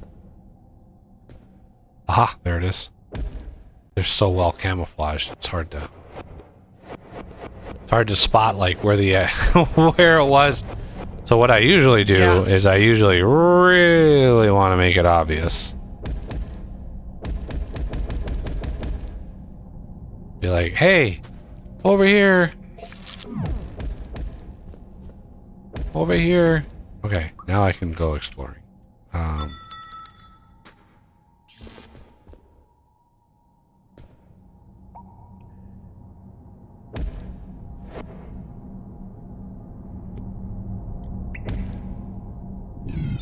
Nope.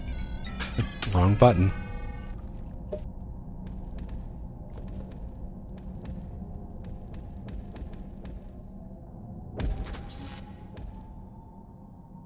This is why I keep a lot of coal on me. Yeah. The auto building is another nice feature in this game. But not many games, you know, have like the machines you use to build.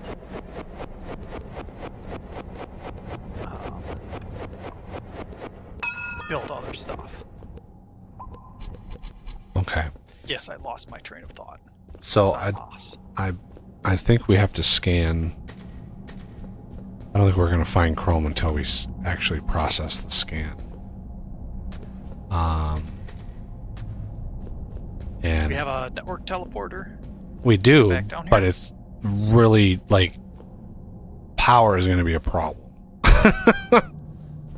Well, if we place down here, we can use the personal one to get back. Here. At least I think you can. Well, let me put it off the beat. I'm gonna do another excavator to go deeper here. So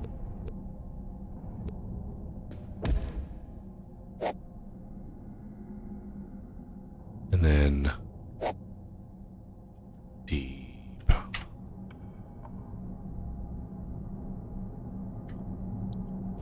And then it was like, what was it? Control space? Yep. Surface. Yeah, that was like 800 power. So is the reason you chose a new tunnel to dig down? Tunnel. Well, we had the one deep dive passageway, and now you dug another one. I was just curious if there was a reason or whether you just didn't think of it. A deep dive passageway. But it didn't go any deeper than the toxic caves. Right? Yeah. Well, yeah. I just, because I needed like, with network teleporters, it doesn't really matter, right? Now that we have those unlocked, it just didn't matter where my tunnels were. I just wanted them. I didn't want an elevator that was infinite depth. I just didn't think that would probably be wise.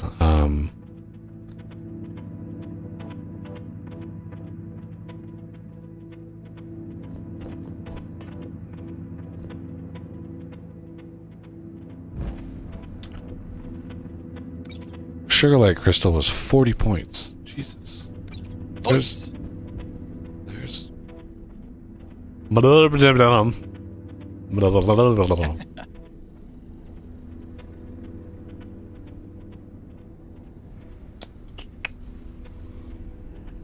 Basic, intermediate. You gotta say it like Army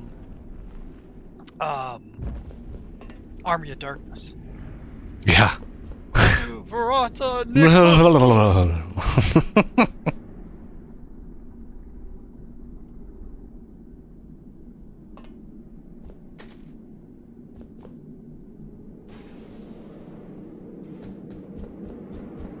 All right. Now that that is processed,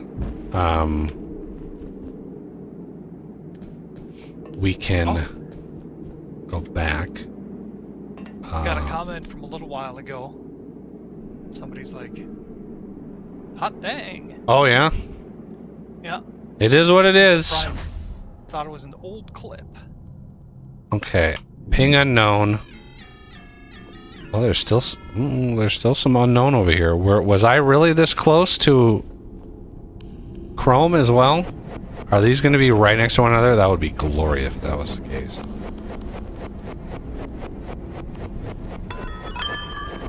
Oh yeah, let's see how big this is. Acceptable.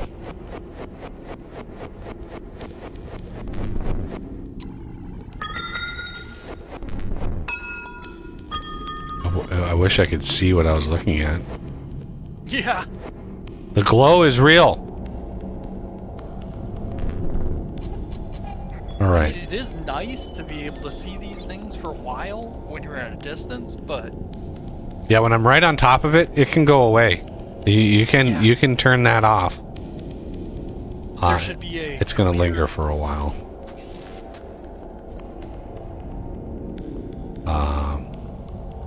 Doesn't look like chromium.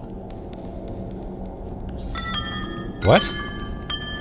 Yeah, it looks like something else. Oh, Maybe that's the. yeah, that's not Artifact? chromium. That is the unminable rock from the magma caves. That's what that is. Okay. Or it's the one. See, the chrome and moly, these were once like that, right? Unminable, generic hard rock. Then when he did the Frozen Factory, he just renamed. He just renamed them and actually added some metadata. So it's like, He did do some stuff very well, like that. yeah, he added a bunch of that stuff and just like it's just part of resource gen. So I need to bounce back to the surface again. Process that so we stop seeing it in the ping unknown. Yeah. And then we need to go deeper. Yeah. Super hard rock. Yeah. Yep. It's super hard rock, everybody. Like Super Hard Rock Cafe. There we go. Yeah. There. Yeah.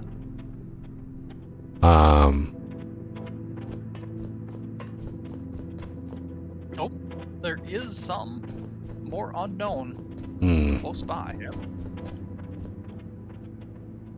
Deep. We'll wait for you though. All right, where did you guys go? Oh, I see your tags. Ping unknown. Don't think you've loaded in yet for this yet. Little bits. Okay, so There's this cave. Oh, look at that! It's a magma slime. kill it. Kill it with cold stuff. I don't know.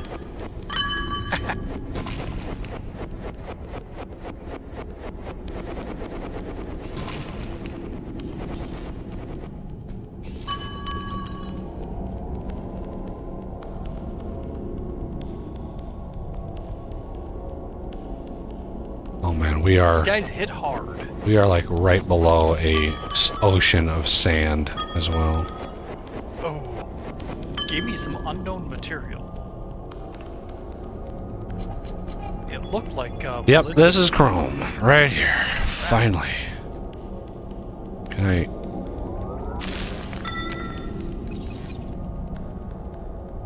Let me grab a Oh, smattering. that's right. So, Do you want me to drop the unknown material that I got from the slime? sure. Way back towards you. Oh, wrong button.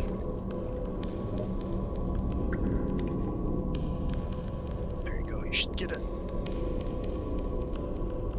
I didn't get anything. Oh, did it go through you? Did you not drop it? It disappeared from my inventory. Ah, yep. It went down here. Oh, Try again. there it There. goes. Looks like you got it. Okay. Let's bounce back up. Oh, the teleport. That's weird. It looked like molybdenum, but you researched that one, so can't be that. Magma fluid, and then chromium. So it was magma. It was probably magma fluid. That's probably what the magma slime dropped. It seems Interesting. relevant.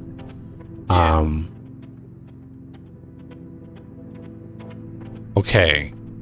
So can you scan the size of that chromium vein if you're still in the area? It should be a fairly decent sized one. So It looked pretty small when I was looking at it, but Renegade's almost got it. Yep.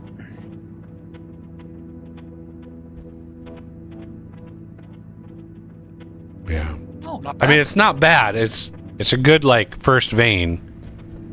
But if I go down deep,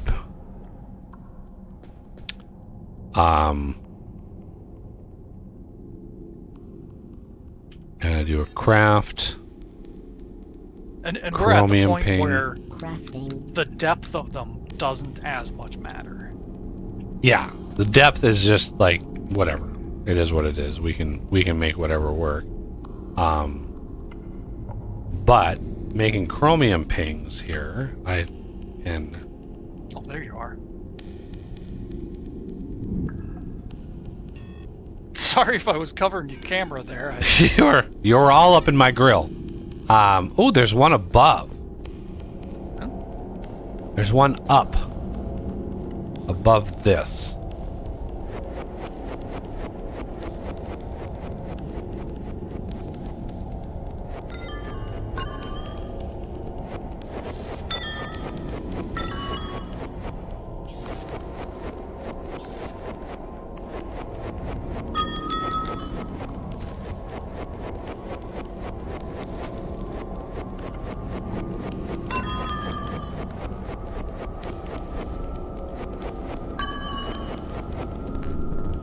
All right.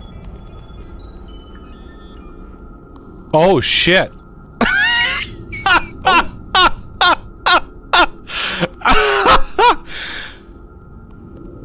That, by the way, is way larger than that report. Because it maxed out on the number of blocks that it added up. 32,768. So the volume of that vein actually exceeds the max size of the counter. It was over 83 million chrome in that vein. Told you there was a bigger one up here. Yeah. I'm gonna work my way to the top of it. Yeah, try to like start excavating and see where a good we're gonna need a good angle. We're gonna need a good nice flat face to put multiple miners. Yeah. So is this? Yeah. Okay, it's connected. It's funny, this is almost like it's at -1. That's funny. Okay, so the molly, I need to grab a little bit of that molly molybdenum.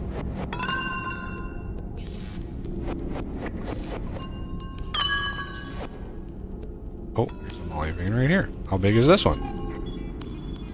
Oh wow, there's actually a 3x3 surface on here. So we have a molly vein that's like 13 million right here. So it's like we don't even have to look for a molly vein. It's right here. rapid clear. Ooh. Oh, I thought we were in a cave.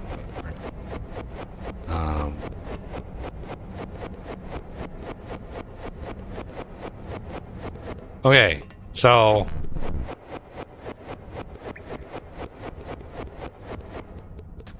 we are not going to be getting to this day. I wanted to map this out and find where these are. Because we're gonna need to organize the cold caves. And these are beautifully close to one another. Oh my god, there's sand. It's sand! Ah, there's a fuck ton of sand right here. This is why I unlocked the work floor excavator Mark III, because yeah, those are really good for sand. Really, really good. Because they keep going like around and around and around and around, right? Ooh. They just keep going around. That's the same vein. So it's like, you know, the sand, it'll clear a bunch of sand and then come around again and clear a bunch more, and it just like erodes the thing. So they're good.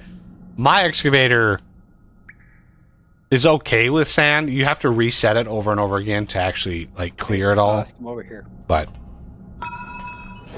the fact that there's a crap ton of sand right here is frustrating.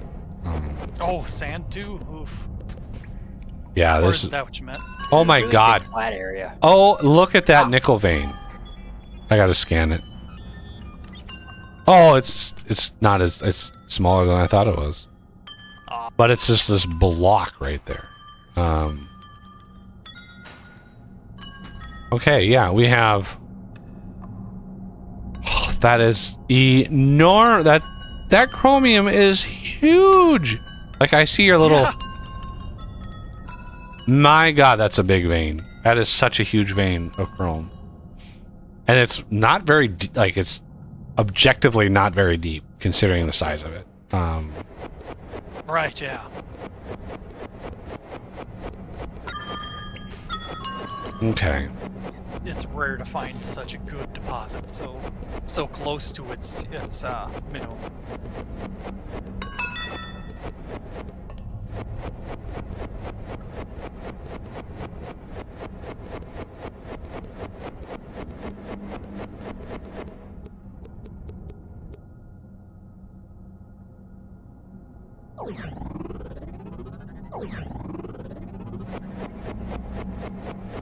Okay, so the molly here is at some point we gotta get to the height of it here. There we go.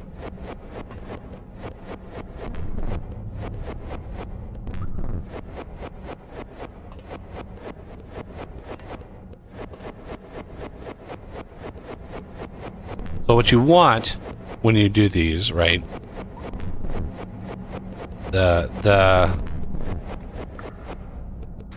Let's outline really quick.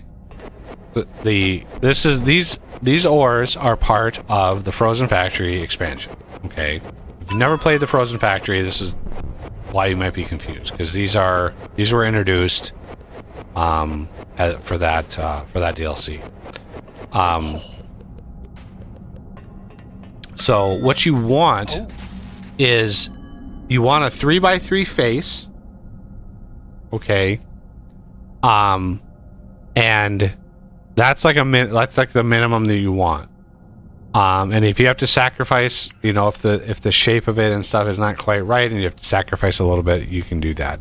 But you definitely want a 3x3 face. So you guys found another molly vein. The one I am on is 13 million. So like, and I'm right next to the chrome.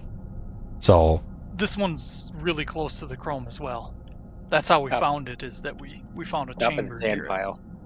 Yep. yeah, once we get power down here and some excavators, we'll be able to like clear and figure out like a course of action. Yeah. Because I can literally see the chromium vein from this molly vein too. So it's like, there's that chrome vein right there. Like it's right next door. So that chrome vein is so big, it's nearby a lot. There's a lot of stuff that's nearby that vein because it's so big. We should just set down an excavator at a very big radius and just clear the whole Well, area. with all this sand, we're gonna need a work floor excavator down here, which means we're gonna need a bunch of power, That's true. right? So it's like, it's it's going to be some work, getting all this stuff prepped and ready to go. But again, let me again finish my thought here. So you want a 3x3 face, at least one, preferably two, that you can place horizontal because of how you mine the first ore.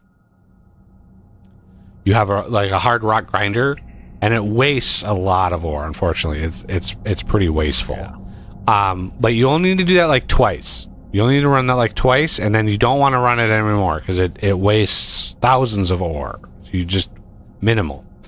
And after that, those 3x3 faces then can be turned into the regular the rock miners, because the miners for these two ores, what you use is a multi-block miner, a 3x3x3 drill head and a 3x3x3 motor. Now, the other caveat to that is the very initial drill head that you get, you want to use that as minimally as possible. What you want to do is once that gets going, you basically want to not mine it too much, just enough to unlock the next tiers and get that maxed as early as possible, because the first head is like 5% efficient. It is horribly bad. And you will blow through a 13 million vein and not even realize you did it. It will erase a huge vein because you go through a lot of ore. The third tier that you unlock is 100% efficient. So you want to try to beeline to that as the first thing, is beeline to that high level as fast as possible. And then once you have those in place, you have all of those in place, then you can just open wide, turn the valve on and just let the ore flow as much as possible, because now you're pulling a crazy amount. That chromium vein, I don't think we're going to run out no matter what the fuck we do. It's probably 100 million ore. Like, it's even 10% of that is a huge amount. So, but I always try to beeline for that. And when I do that and I min-max at least the ore side, I usually never have to change the veins that I'm mining. I usually never run out of either of the tier 4 ores before I'm done with the game, because it's just like I really carefully manage that. And so I highly recommend you doing that. And we'll do a lot of that. We have a lot of prep to do in between streams here for the next few days, preparing this whole area, mapping the coordinates, making sure everything is good, and figuring out where in the cold caves it's going to be. Because this is, if the other Molly vein they found is on an X that is not 105 or whatever, like, this is, remember that the cryo spawners spawn at 320, right? 320 away.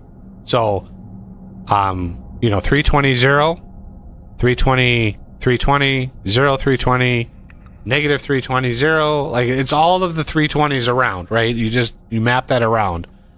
And so if you have a vein that's right, like this one here is minus 104. Well, this one is going to be 200 blocks away from the cryo. Right, so if we can edge that back a little bit and not be so close, that would be preferred. It's not, you're not always going to be the case, but once you uncover the vein, you can map it out better. I can't visually map my mind to like, ooh, what's the size of this vein? It's like I have to like carve it out and expose it all and then figure it out. Because this face, we have a lot of 3x3 faces horizontally that we can work with. And the drills can work both horizontally and vertically. You can build the drills so they sit facing down. You can build them like that. It's okay. So if you put the hard rock grinders, they have to be on a horizontal surface. If you drill those, you can put the hard rock, you can put the 3x3x3 inside that and mine it just fine. So the best thing to do with this, because we want to get power here, So the best thing to do is figure out where a good spot is to bring power down and just go to the surface and just beam power, just like Ost does, and go 64, 128, blah, blah, blah, all the way down and get power, a really good amount of power, right? A really decent amount of power down here. Just one maxed lasered purple, like, that's fine. Because that's 1100 power, that's more than enough. And that can power all of our excavators and all of the work floor excavators and all that. And that'll be really, really, really good. So over the next few days, we will work on that. I do want to jot those coordinates down, because if I don't, I will forget. I'll be like, what was that coordinate again? So this is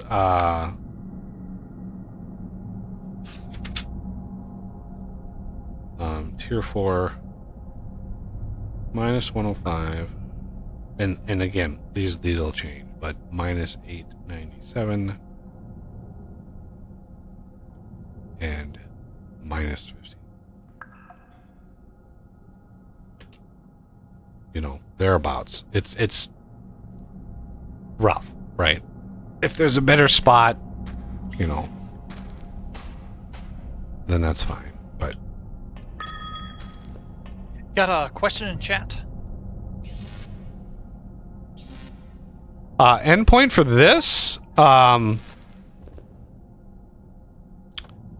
I honestly don't think that I can do the railgun. I think there's a bug with the game, and it's not detecting that I have the expansion, because I technically don't. Right? The thing that I have is the Patreon key, right? It's like a hidden DLC. It's a Patreon key. And I remember last time, but the railgun, it is. We'll, dip our toe into it. You know, we can cover it, but I'm not by any means it's such a crazy. It's just a huge thing that he added to just take time and resources, and it's just super grindy. It's obscenely power hungry. You have to use the Freezon to cool it, and it takes an obscene amount of power. It's just by the time you get to that and you clear all the cryos, you're just like, oh god, I want to move on with my life. So yeah. You know what I'm gonna do? I'm gonna use the mod to clear 4. I'm gonna clear half the cryos with that mod. I'm just gonna blow up half the cryos, because we're not gonna deal with half of them. We'll take 4 of them out, but I'm not dealing with 8. There's no chance. Because we will build and prep for 4. And yeah. Renegade, come look over here. So that is my intention is to get the cryos, evaluate from there. I don't know where those guys went. Let's see. Maybe they went. I think they're up. Yeah, we went up. Let's see. Yeah, I think you're going away from us. Right, I know. I'm just wondering how far up you are. 868 is the top of the moly vein, or the chromium vein. But yeah, the Renegade, what I meant to show you is over here. Since this is at the 0 edge, we can use the side, because that's going to be massive. It's going to be massive exposure on the side there. Yeah, we could. I'll use a flat surface over here for the hard rock grinders. Yep. Oh, I ran into a gold vein. I ran into a really big gold vein. Trying to find you so I can. I went up to 868 and I'm like, oh, there you are. I'm trying to get around this goddamn gold vein now. Oh, Okay, I'm gonna have to go around. I'm gonna go under the gold vein and then back up and around. I hope. We might be able to. I think we need to There we go. travel. What direction is that? Towards 0, the other direction, because it's off centered a little. I mean, I see Renegade's tag in front of me, so he's up here somewhere. Oh.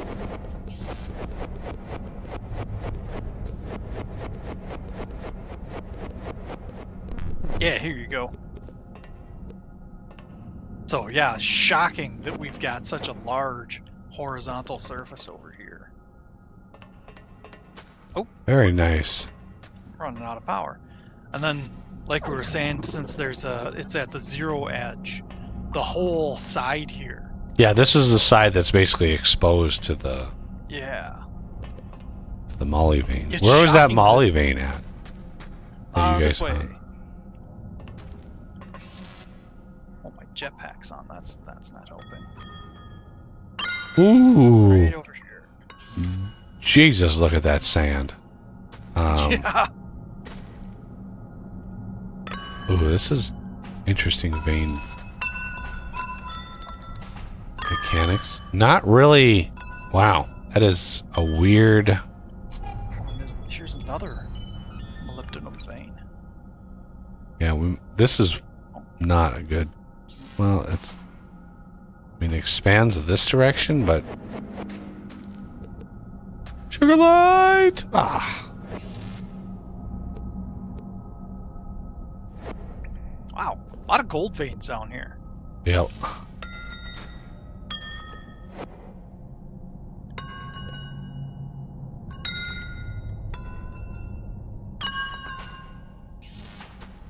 Sugar light!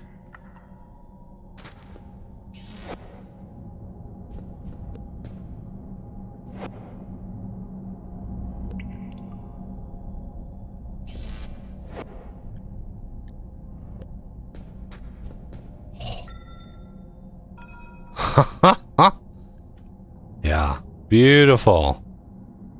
I love caving in this game. It's just like Yeah.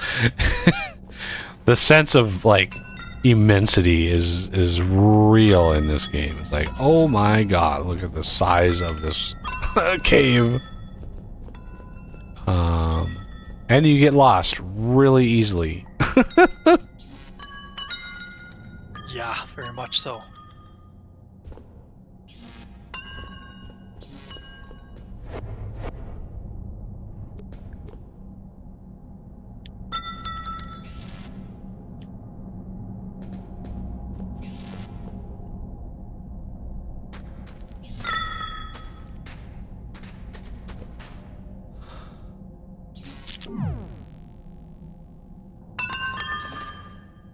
Was that the other? At the 13? Yeah, that's a 13 million. Yeah, that's one I Nice. found. So we could have the things right next to each other, basically the escalators, or Yeah, you want to build them close together, yeah. ideally.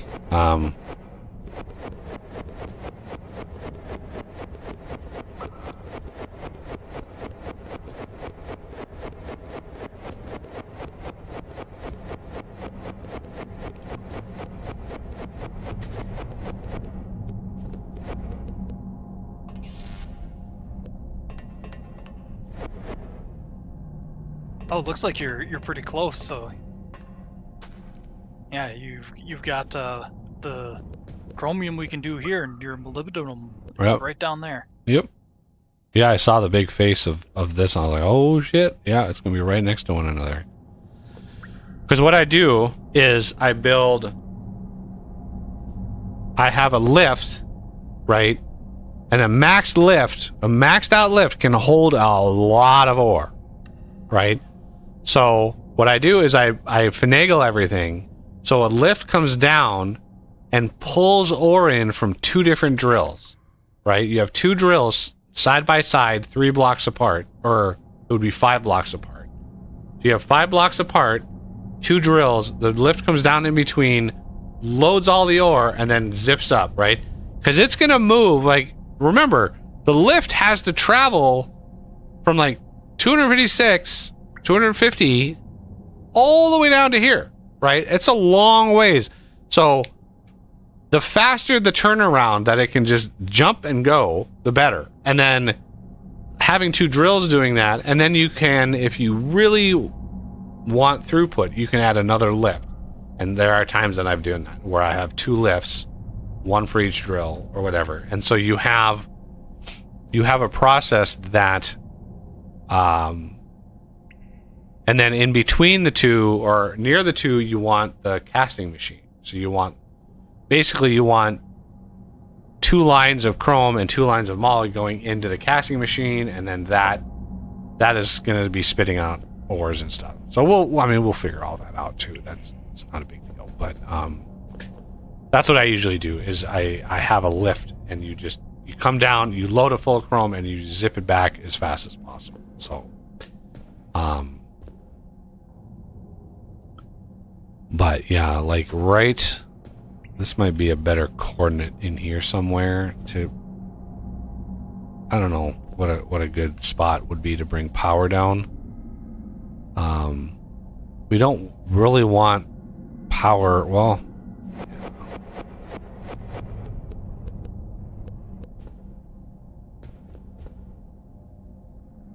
yeah, I think we might.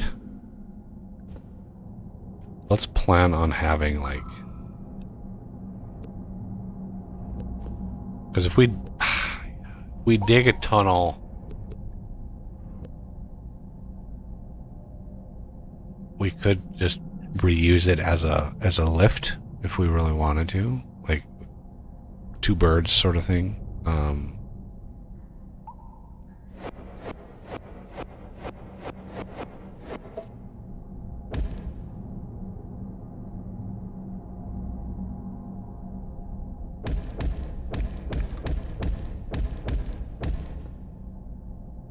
Right. So one, imagine that's a set of hoppers, and then this is a set of hoppers, and then you have a drill here and a drill here, and you have them just dumping into this. And you could even offset this in, right? You could put this in one like that, right? Because this is the motor. You have 3 for the head, and then you have 3 for the motor. So this is where the ore gets dumped. If you offset it, you could do a second one right here. Right? And you could do a 2001 type here and here, and then like 1,000 on each one of these, and yeah, you'd have 2 literally side by side cargo lifts coming down and loading a huge amount of ore. Because then Sounds extreme, but yeah, you need a lot of ore for this process. You need a lot. You go through. I mean, the magma bore alone uses thousands and thousands of ingots worth of like blocks and all the stuff that you need for that. Like it's a lot. Plus all of the like cryo fighting stuff, the lasers and the giant things and the Dazzler. Remember the Dazzler? The really loud. Ooh, yeah, it's like, yeah, shit's gonna get loud and real in the cold caves very soon. It's gonna get, holy crap, there's gonna be a lot of activity. So someplace that's like usually really quiet and nobody really deals with it is like it gets busy quite fast. Yeah. It really is unfortunate that he never did another Toxic Cave based DLC. Right. He had ideas. He had ideas for one, and he never I don't think the Frozen Factory sold as well as he was hoping, and so he just dropped it. He just didn't bother. So it's unfortunate. But yeah, you could even do a second, like depending on the size, and then the Frozen Factory itself also unlocks a couple more tiers of Tricky's hoppers. So it unlocks like up to like a 5,001 type hopper. So it's like 5,000 ore in one hopper. It's a lot, but it's wonderful. And there's a 1,000 hopper that acts like a normal hopper. Yeah, you don't want to use those though. You don't want to use those. The amount of lag and the amount of data that's stored with that is obscene.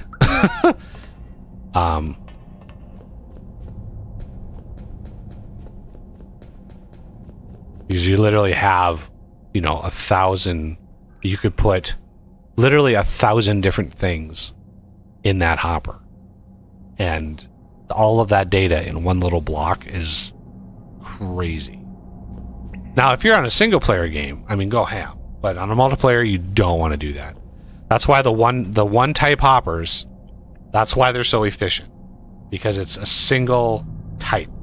It's a very efficient way of storing it, because it's a type and a number. It's not 1,000 slots that you can fill.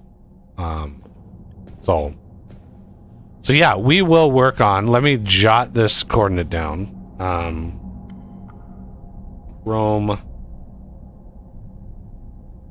is -111, -868, -4. Okay. And if we bring power down, and I don't know, power could be right here. So power. Would you maybe want power on this side so that it can go to the molybdenum vein too, or? Well, we would bring. Dedicated. There would be a conduit eventually coming down somewhere, right? Okay. A conduit is going to deliver most of the power down. I've already got sort of that prototype, but a stopgap measure is going to be an actual like upgraded, exceptional lensed purple laser. But I think it needs to be here. Yeah. No. 1, 2, 3. 1, 2, 3. Yeah. Right here. No? Yeah. So power is 109.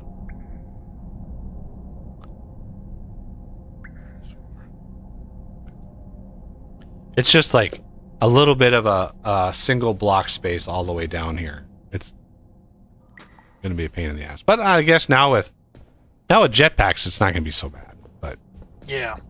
Just gotta be careful around the toxic cave and the cold cave. And do we want to dig a bit deeper and do some more scans? Because I know there's uranium, and I think there might be a few more things when we hit the magma cave. yeah, I don't think so. Okay. Not right now.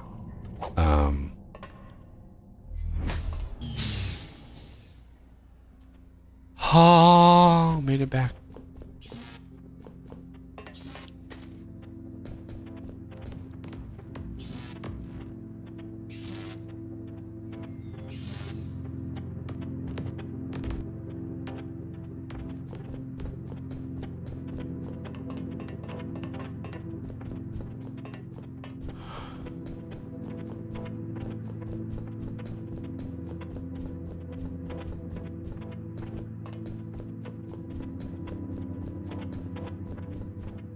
I think we'll get more than 6 streams out of this. But Yeah.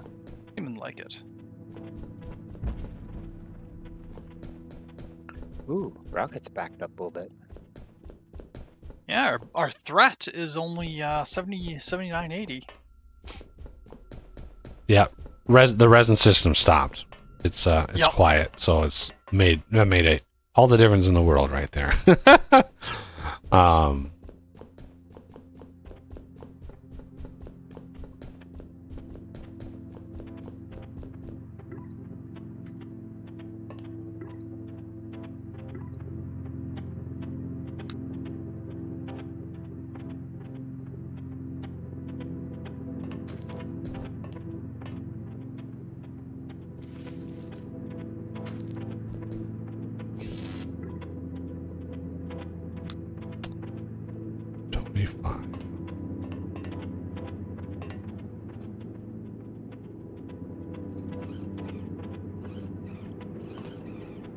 Why don't I make life easier for myself?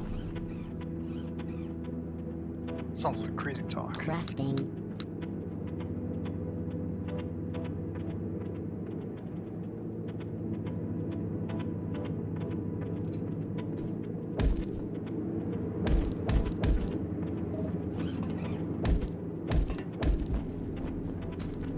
Easy way to do 25. 25,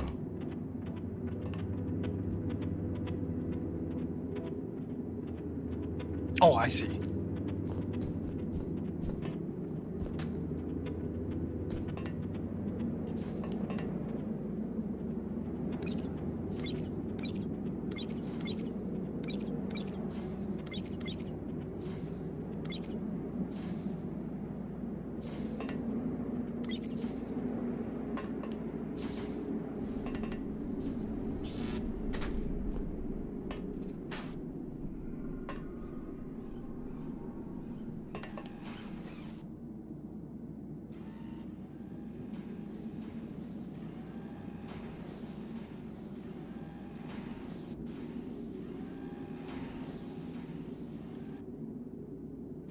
Oof. Still hasn't chewed up those plasma cutter heads that I'd brought up. Wonder if maybe my priority thing isn't working.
Oof. resin in there. What was I going to research? There's 5. Why is there 5 resin in there? Did I miscount how much resin a research takes? Or something?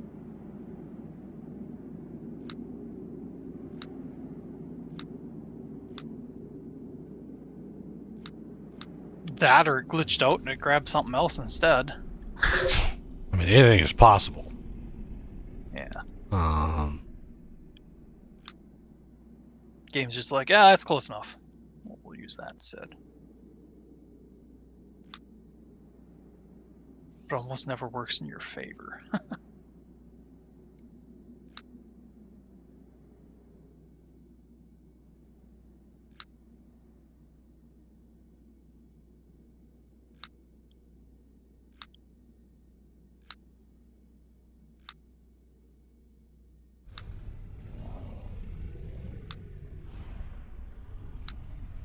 hate rooms.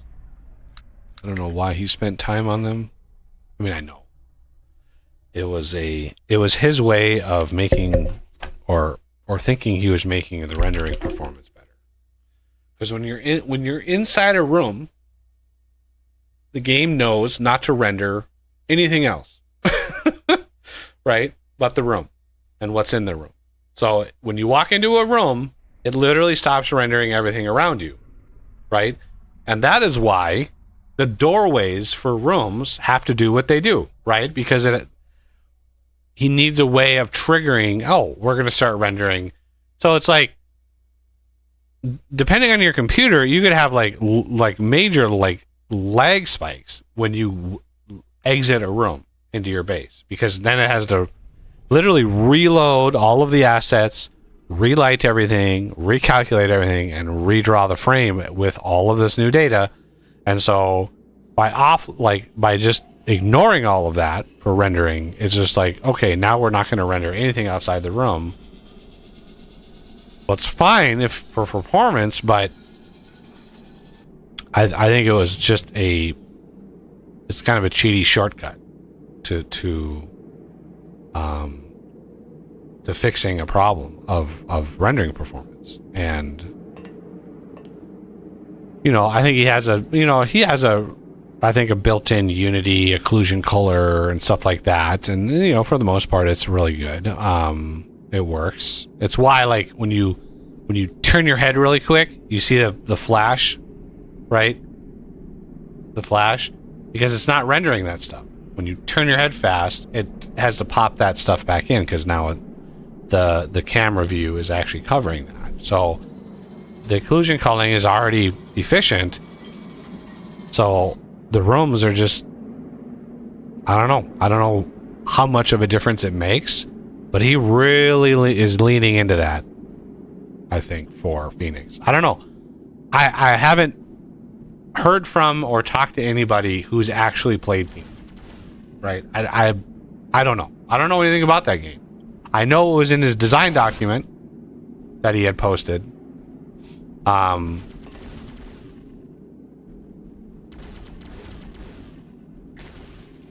one point, I think, I can't remember whether it was you or me, saw that he wasn't going to have modding originally.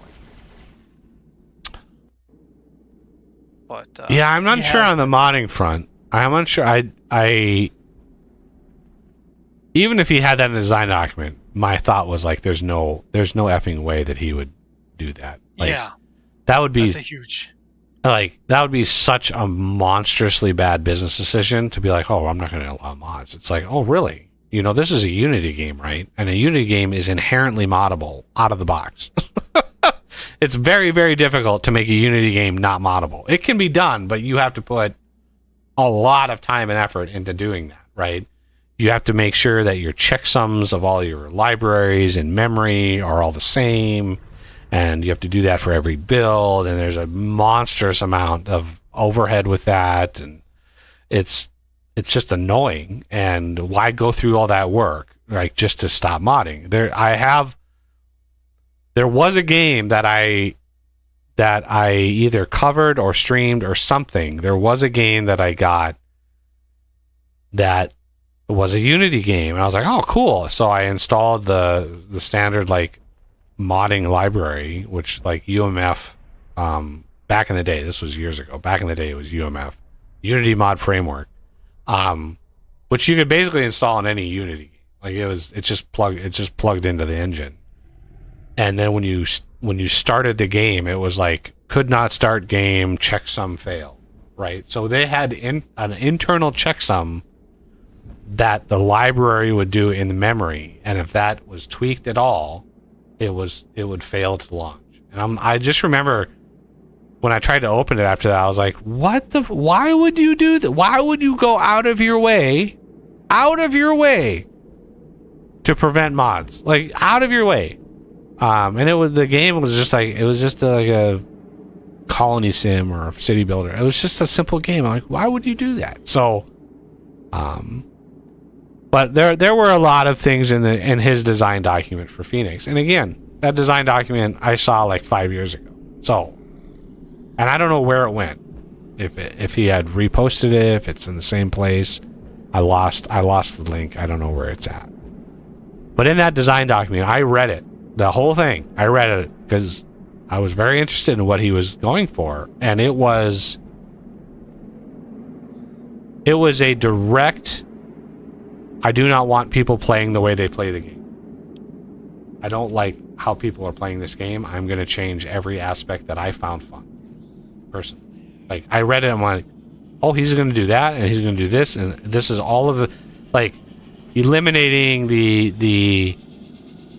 basically the open world, like, building of a factory, and you could build a factory anywhere, and you could just, like, and he had already started down that road. When I first started playing this game, you could build a PTG power system fairly deep underground. You could just put a bunch of PTGs down, feed them with some coal, and bingo, you've got power underground. And he completely eliminated that. And smelting. And smelting, yes. I had smelting setups, which is like, if you go back to like my toxic factory or my cold factory, the early factories, I had smelting systems like halfway between the surface and the cold caves. Like I had, and he completely eliminated all of that. All smelting had to be on the surface. PTGs did not work underground. It was just like he saw people playing it in a way that he did not want them playing it, and so he went in and ravaged all of that. And then Phoenix is just an extension of that, right? It's an extension of that mindset, because all of the streamers and all of the people who did content for it, you know, he watched a lot of that, and he did not like the way that we played the game. He just didn't like it. And so that's what he was changing. And it's just unfortunate, because when you remove, just like in 7 Days, when you remove things that people find fun and enjoyable and cool, when you remove those, it's like, okay, you just removed my reason for playing this game. Right? He's like, okay, well, I have no reason to play it anymore. So Phoenix is just like, yeah. And it's his game, he can do what he wants. But if he wants to sell copies, he's not going down the right path.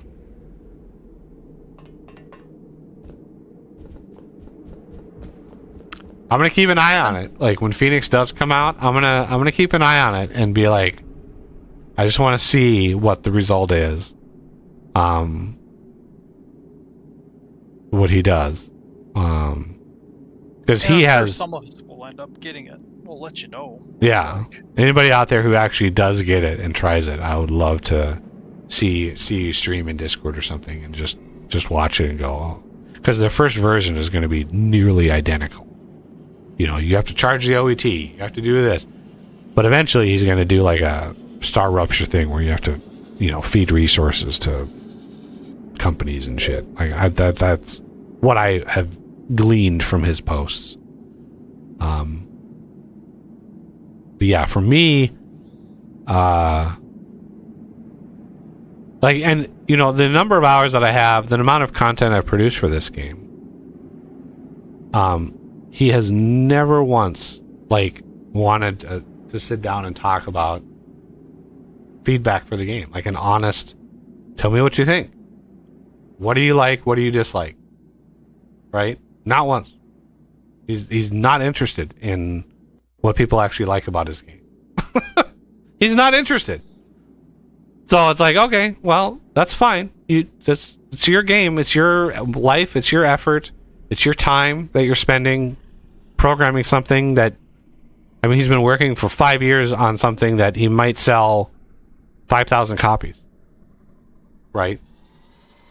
I've been watching. What's funny about it is I've been watching. There are a couple channels that pop in my feed once in a while when they do like the top 10 factory games coming in 2026. Right? I get a lot of those sort of mishmash videos of like factory games, open world games, city building games. Like That's my genre, right? That's my jam. So those pop into my feed. Not one of those lists has ever mentioned Fortress Craft. Not one. It's not on anybody's radar. No big channels are even aware the game exists. Fortress Craft Evolved was never on any lists, and Phoenix was not on any top 10 factory games. And there were games on the list. I remember the last one I watched. There were games on that list that were barely factory games, right? They were like, this is not really a factory game, like RimWorld, like stuff like that is like, it's not really a factory game, but they put it on the list because there's not many, right? But none of them included Phoenix, Fortress Craft Phoenix, and I'm like, wow. So, again, I'm if he wants to sit down and have a chat about the game and about what I liked and what I saw as has potential for like a version 2 and what you could do and how what you could make of it, I would definitely have some really good constructive criticism and feedback and ideas and what you could do here, and man, you could expand on this, and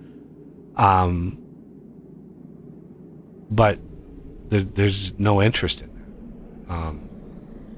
So if I had 100,000 subs or 1 million subs, I think I'd be high on his list. I think there would be some attention.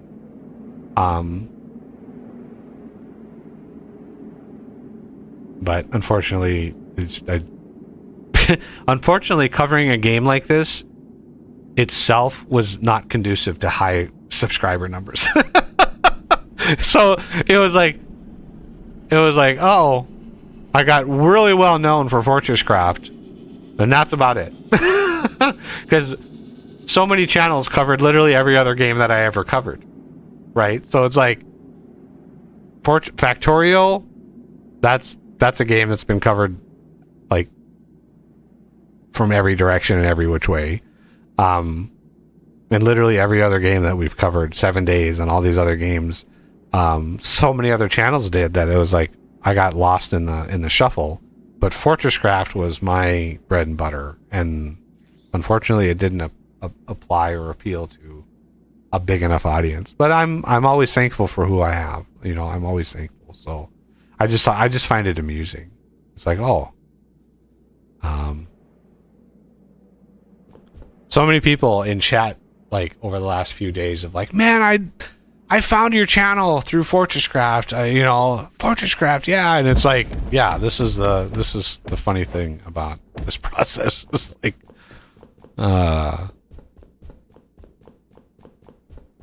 definitely has unique things that I do enjoy. I do enjoy it. So,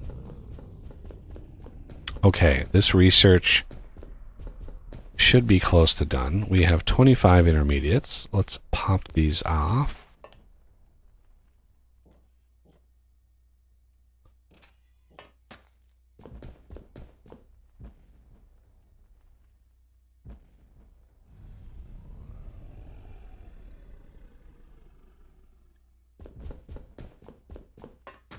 I'm doing the OET research. I want to see what component, what it costs.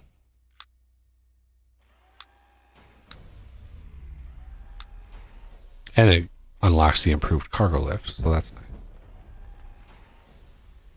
Don't forget you need the mine carts to make that. Oh, I know. Oh, I know. Fucking mine carts.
almost done. It's amazing. These things are actually fast enough to keep this thing stocked.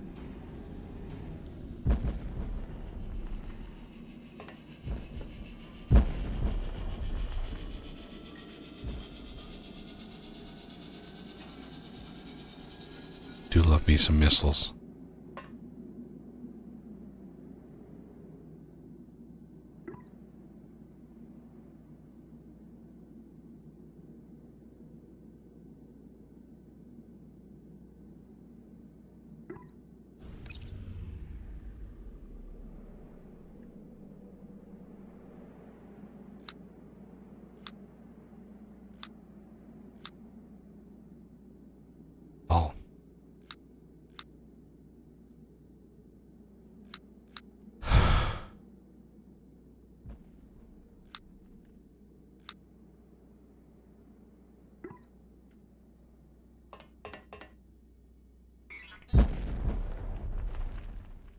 Oh.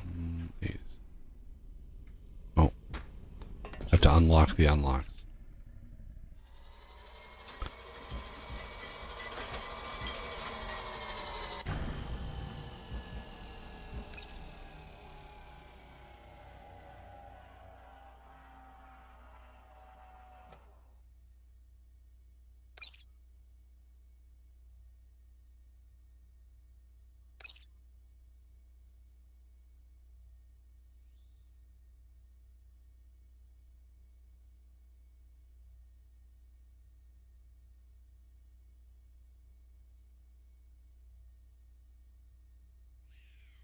Right. So I'm going to need to do rolling stock in between streams for the mine carts. I'm going to do bulk miner upgrades as well.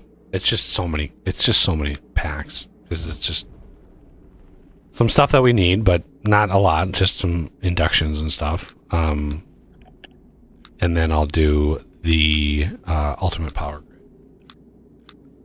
which is a metric ton of science packs. So it's just like, oh my god, this is going to be a lot of crafting, a lot of like, so ultimate power grid, bulk miner upgrades, and rolling stock. I'll do those researches in between now and Wednesday.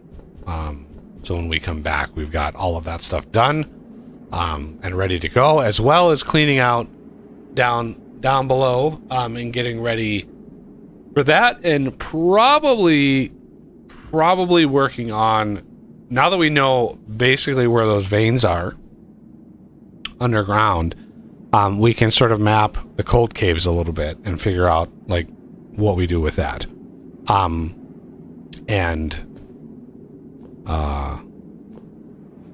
Yeah, we should be able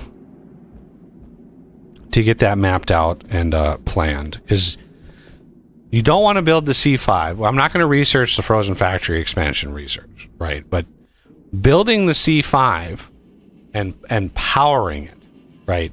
Powering the C5 is what triggers the cryos to generate. At least this, when it was the original, like, this is what happened. He could have changed it, but It's still true. yeah. Okay, so powering the C5 triggers the cryos. You can build the C5, right? And you have to build it in order for the hard rock grinders to work. But I think you have to power it. you have to power it too for the grinders? Power it. Oh. So Yeah. yeah, you have to. So we're trigger gonna- the spawning. So there is so much work to do. I want to, because we're going to clear the corners like right away. Like as soon as they're spawned in, it's going to be death, baby. They're going to be taken out. I don't want to deal with the corners. But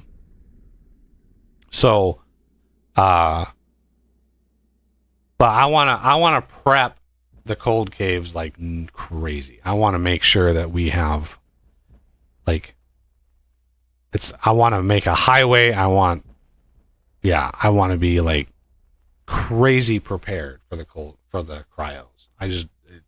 For me at least, it's just like I just like it more. So anyway, that's the plan there, and we'll get into that when the time comes.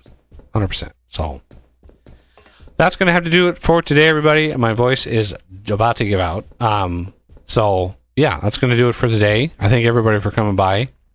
Please hit that like button if you enjoyed yourself today. And yeah, hope to see everybody back here on Wednesday. A big thanks to Oz and Renegade for joining me. And yeah, thanks for everybody who stopped by and said hi. I love having an active chat today. It was awesome. It was awesome having an active chat.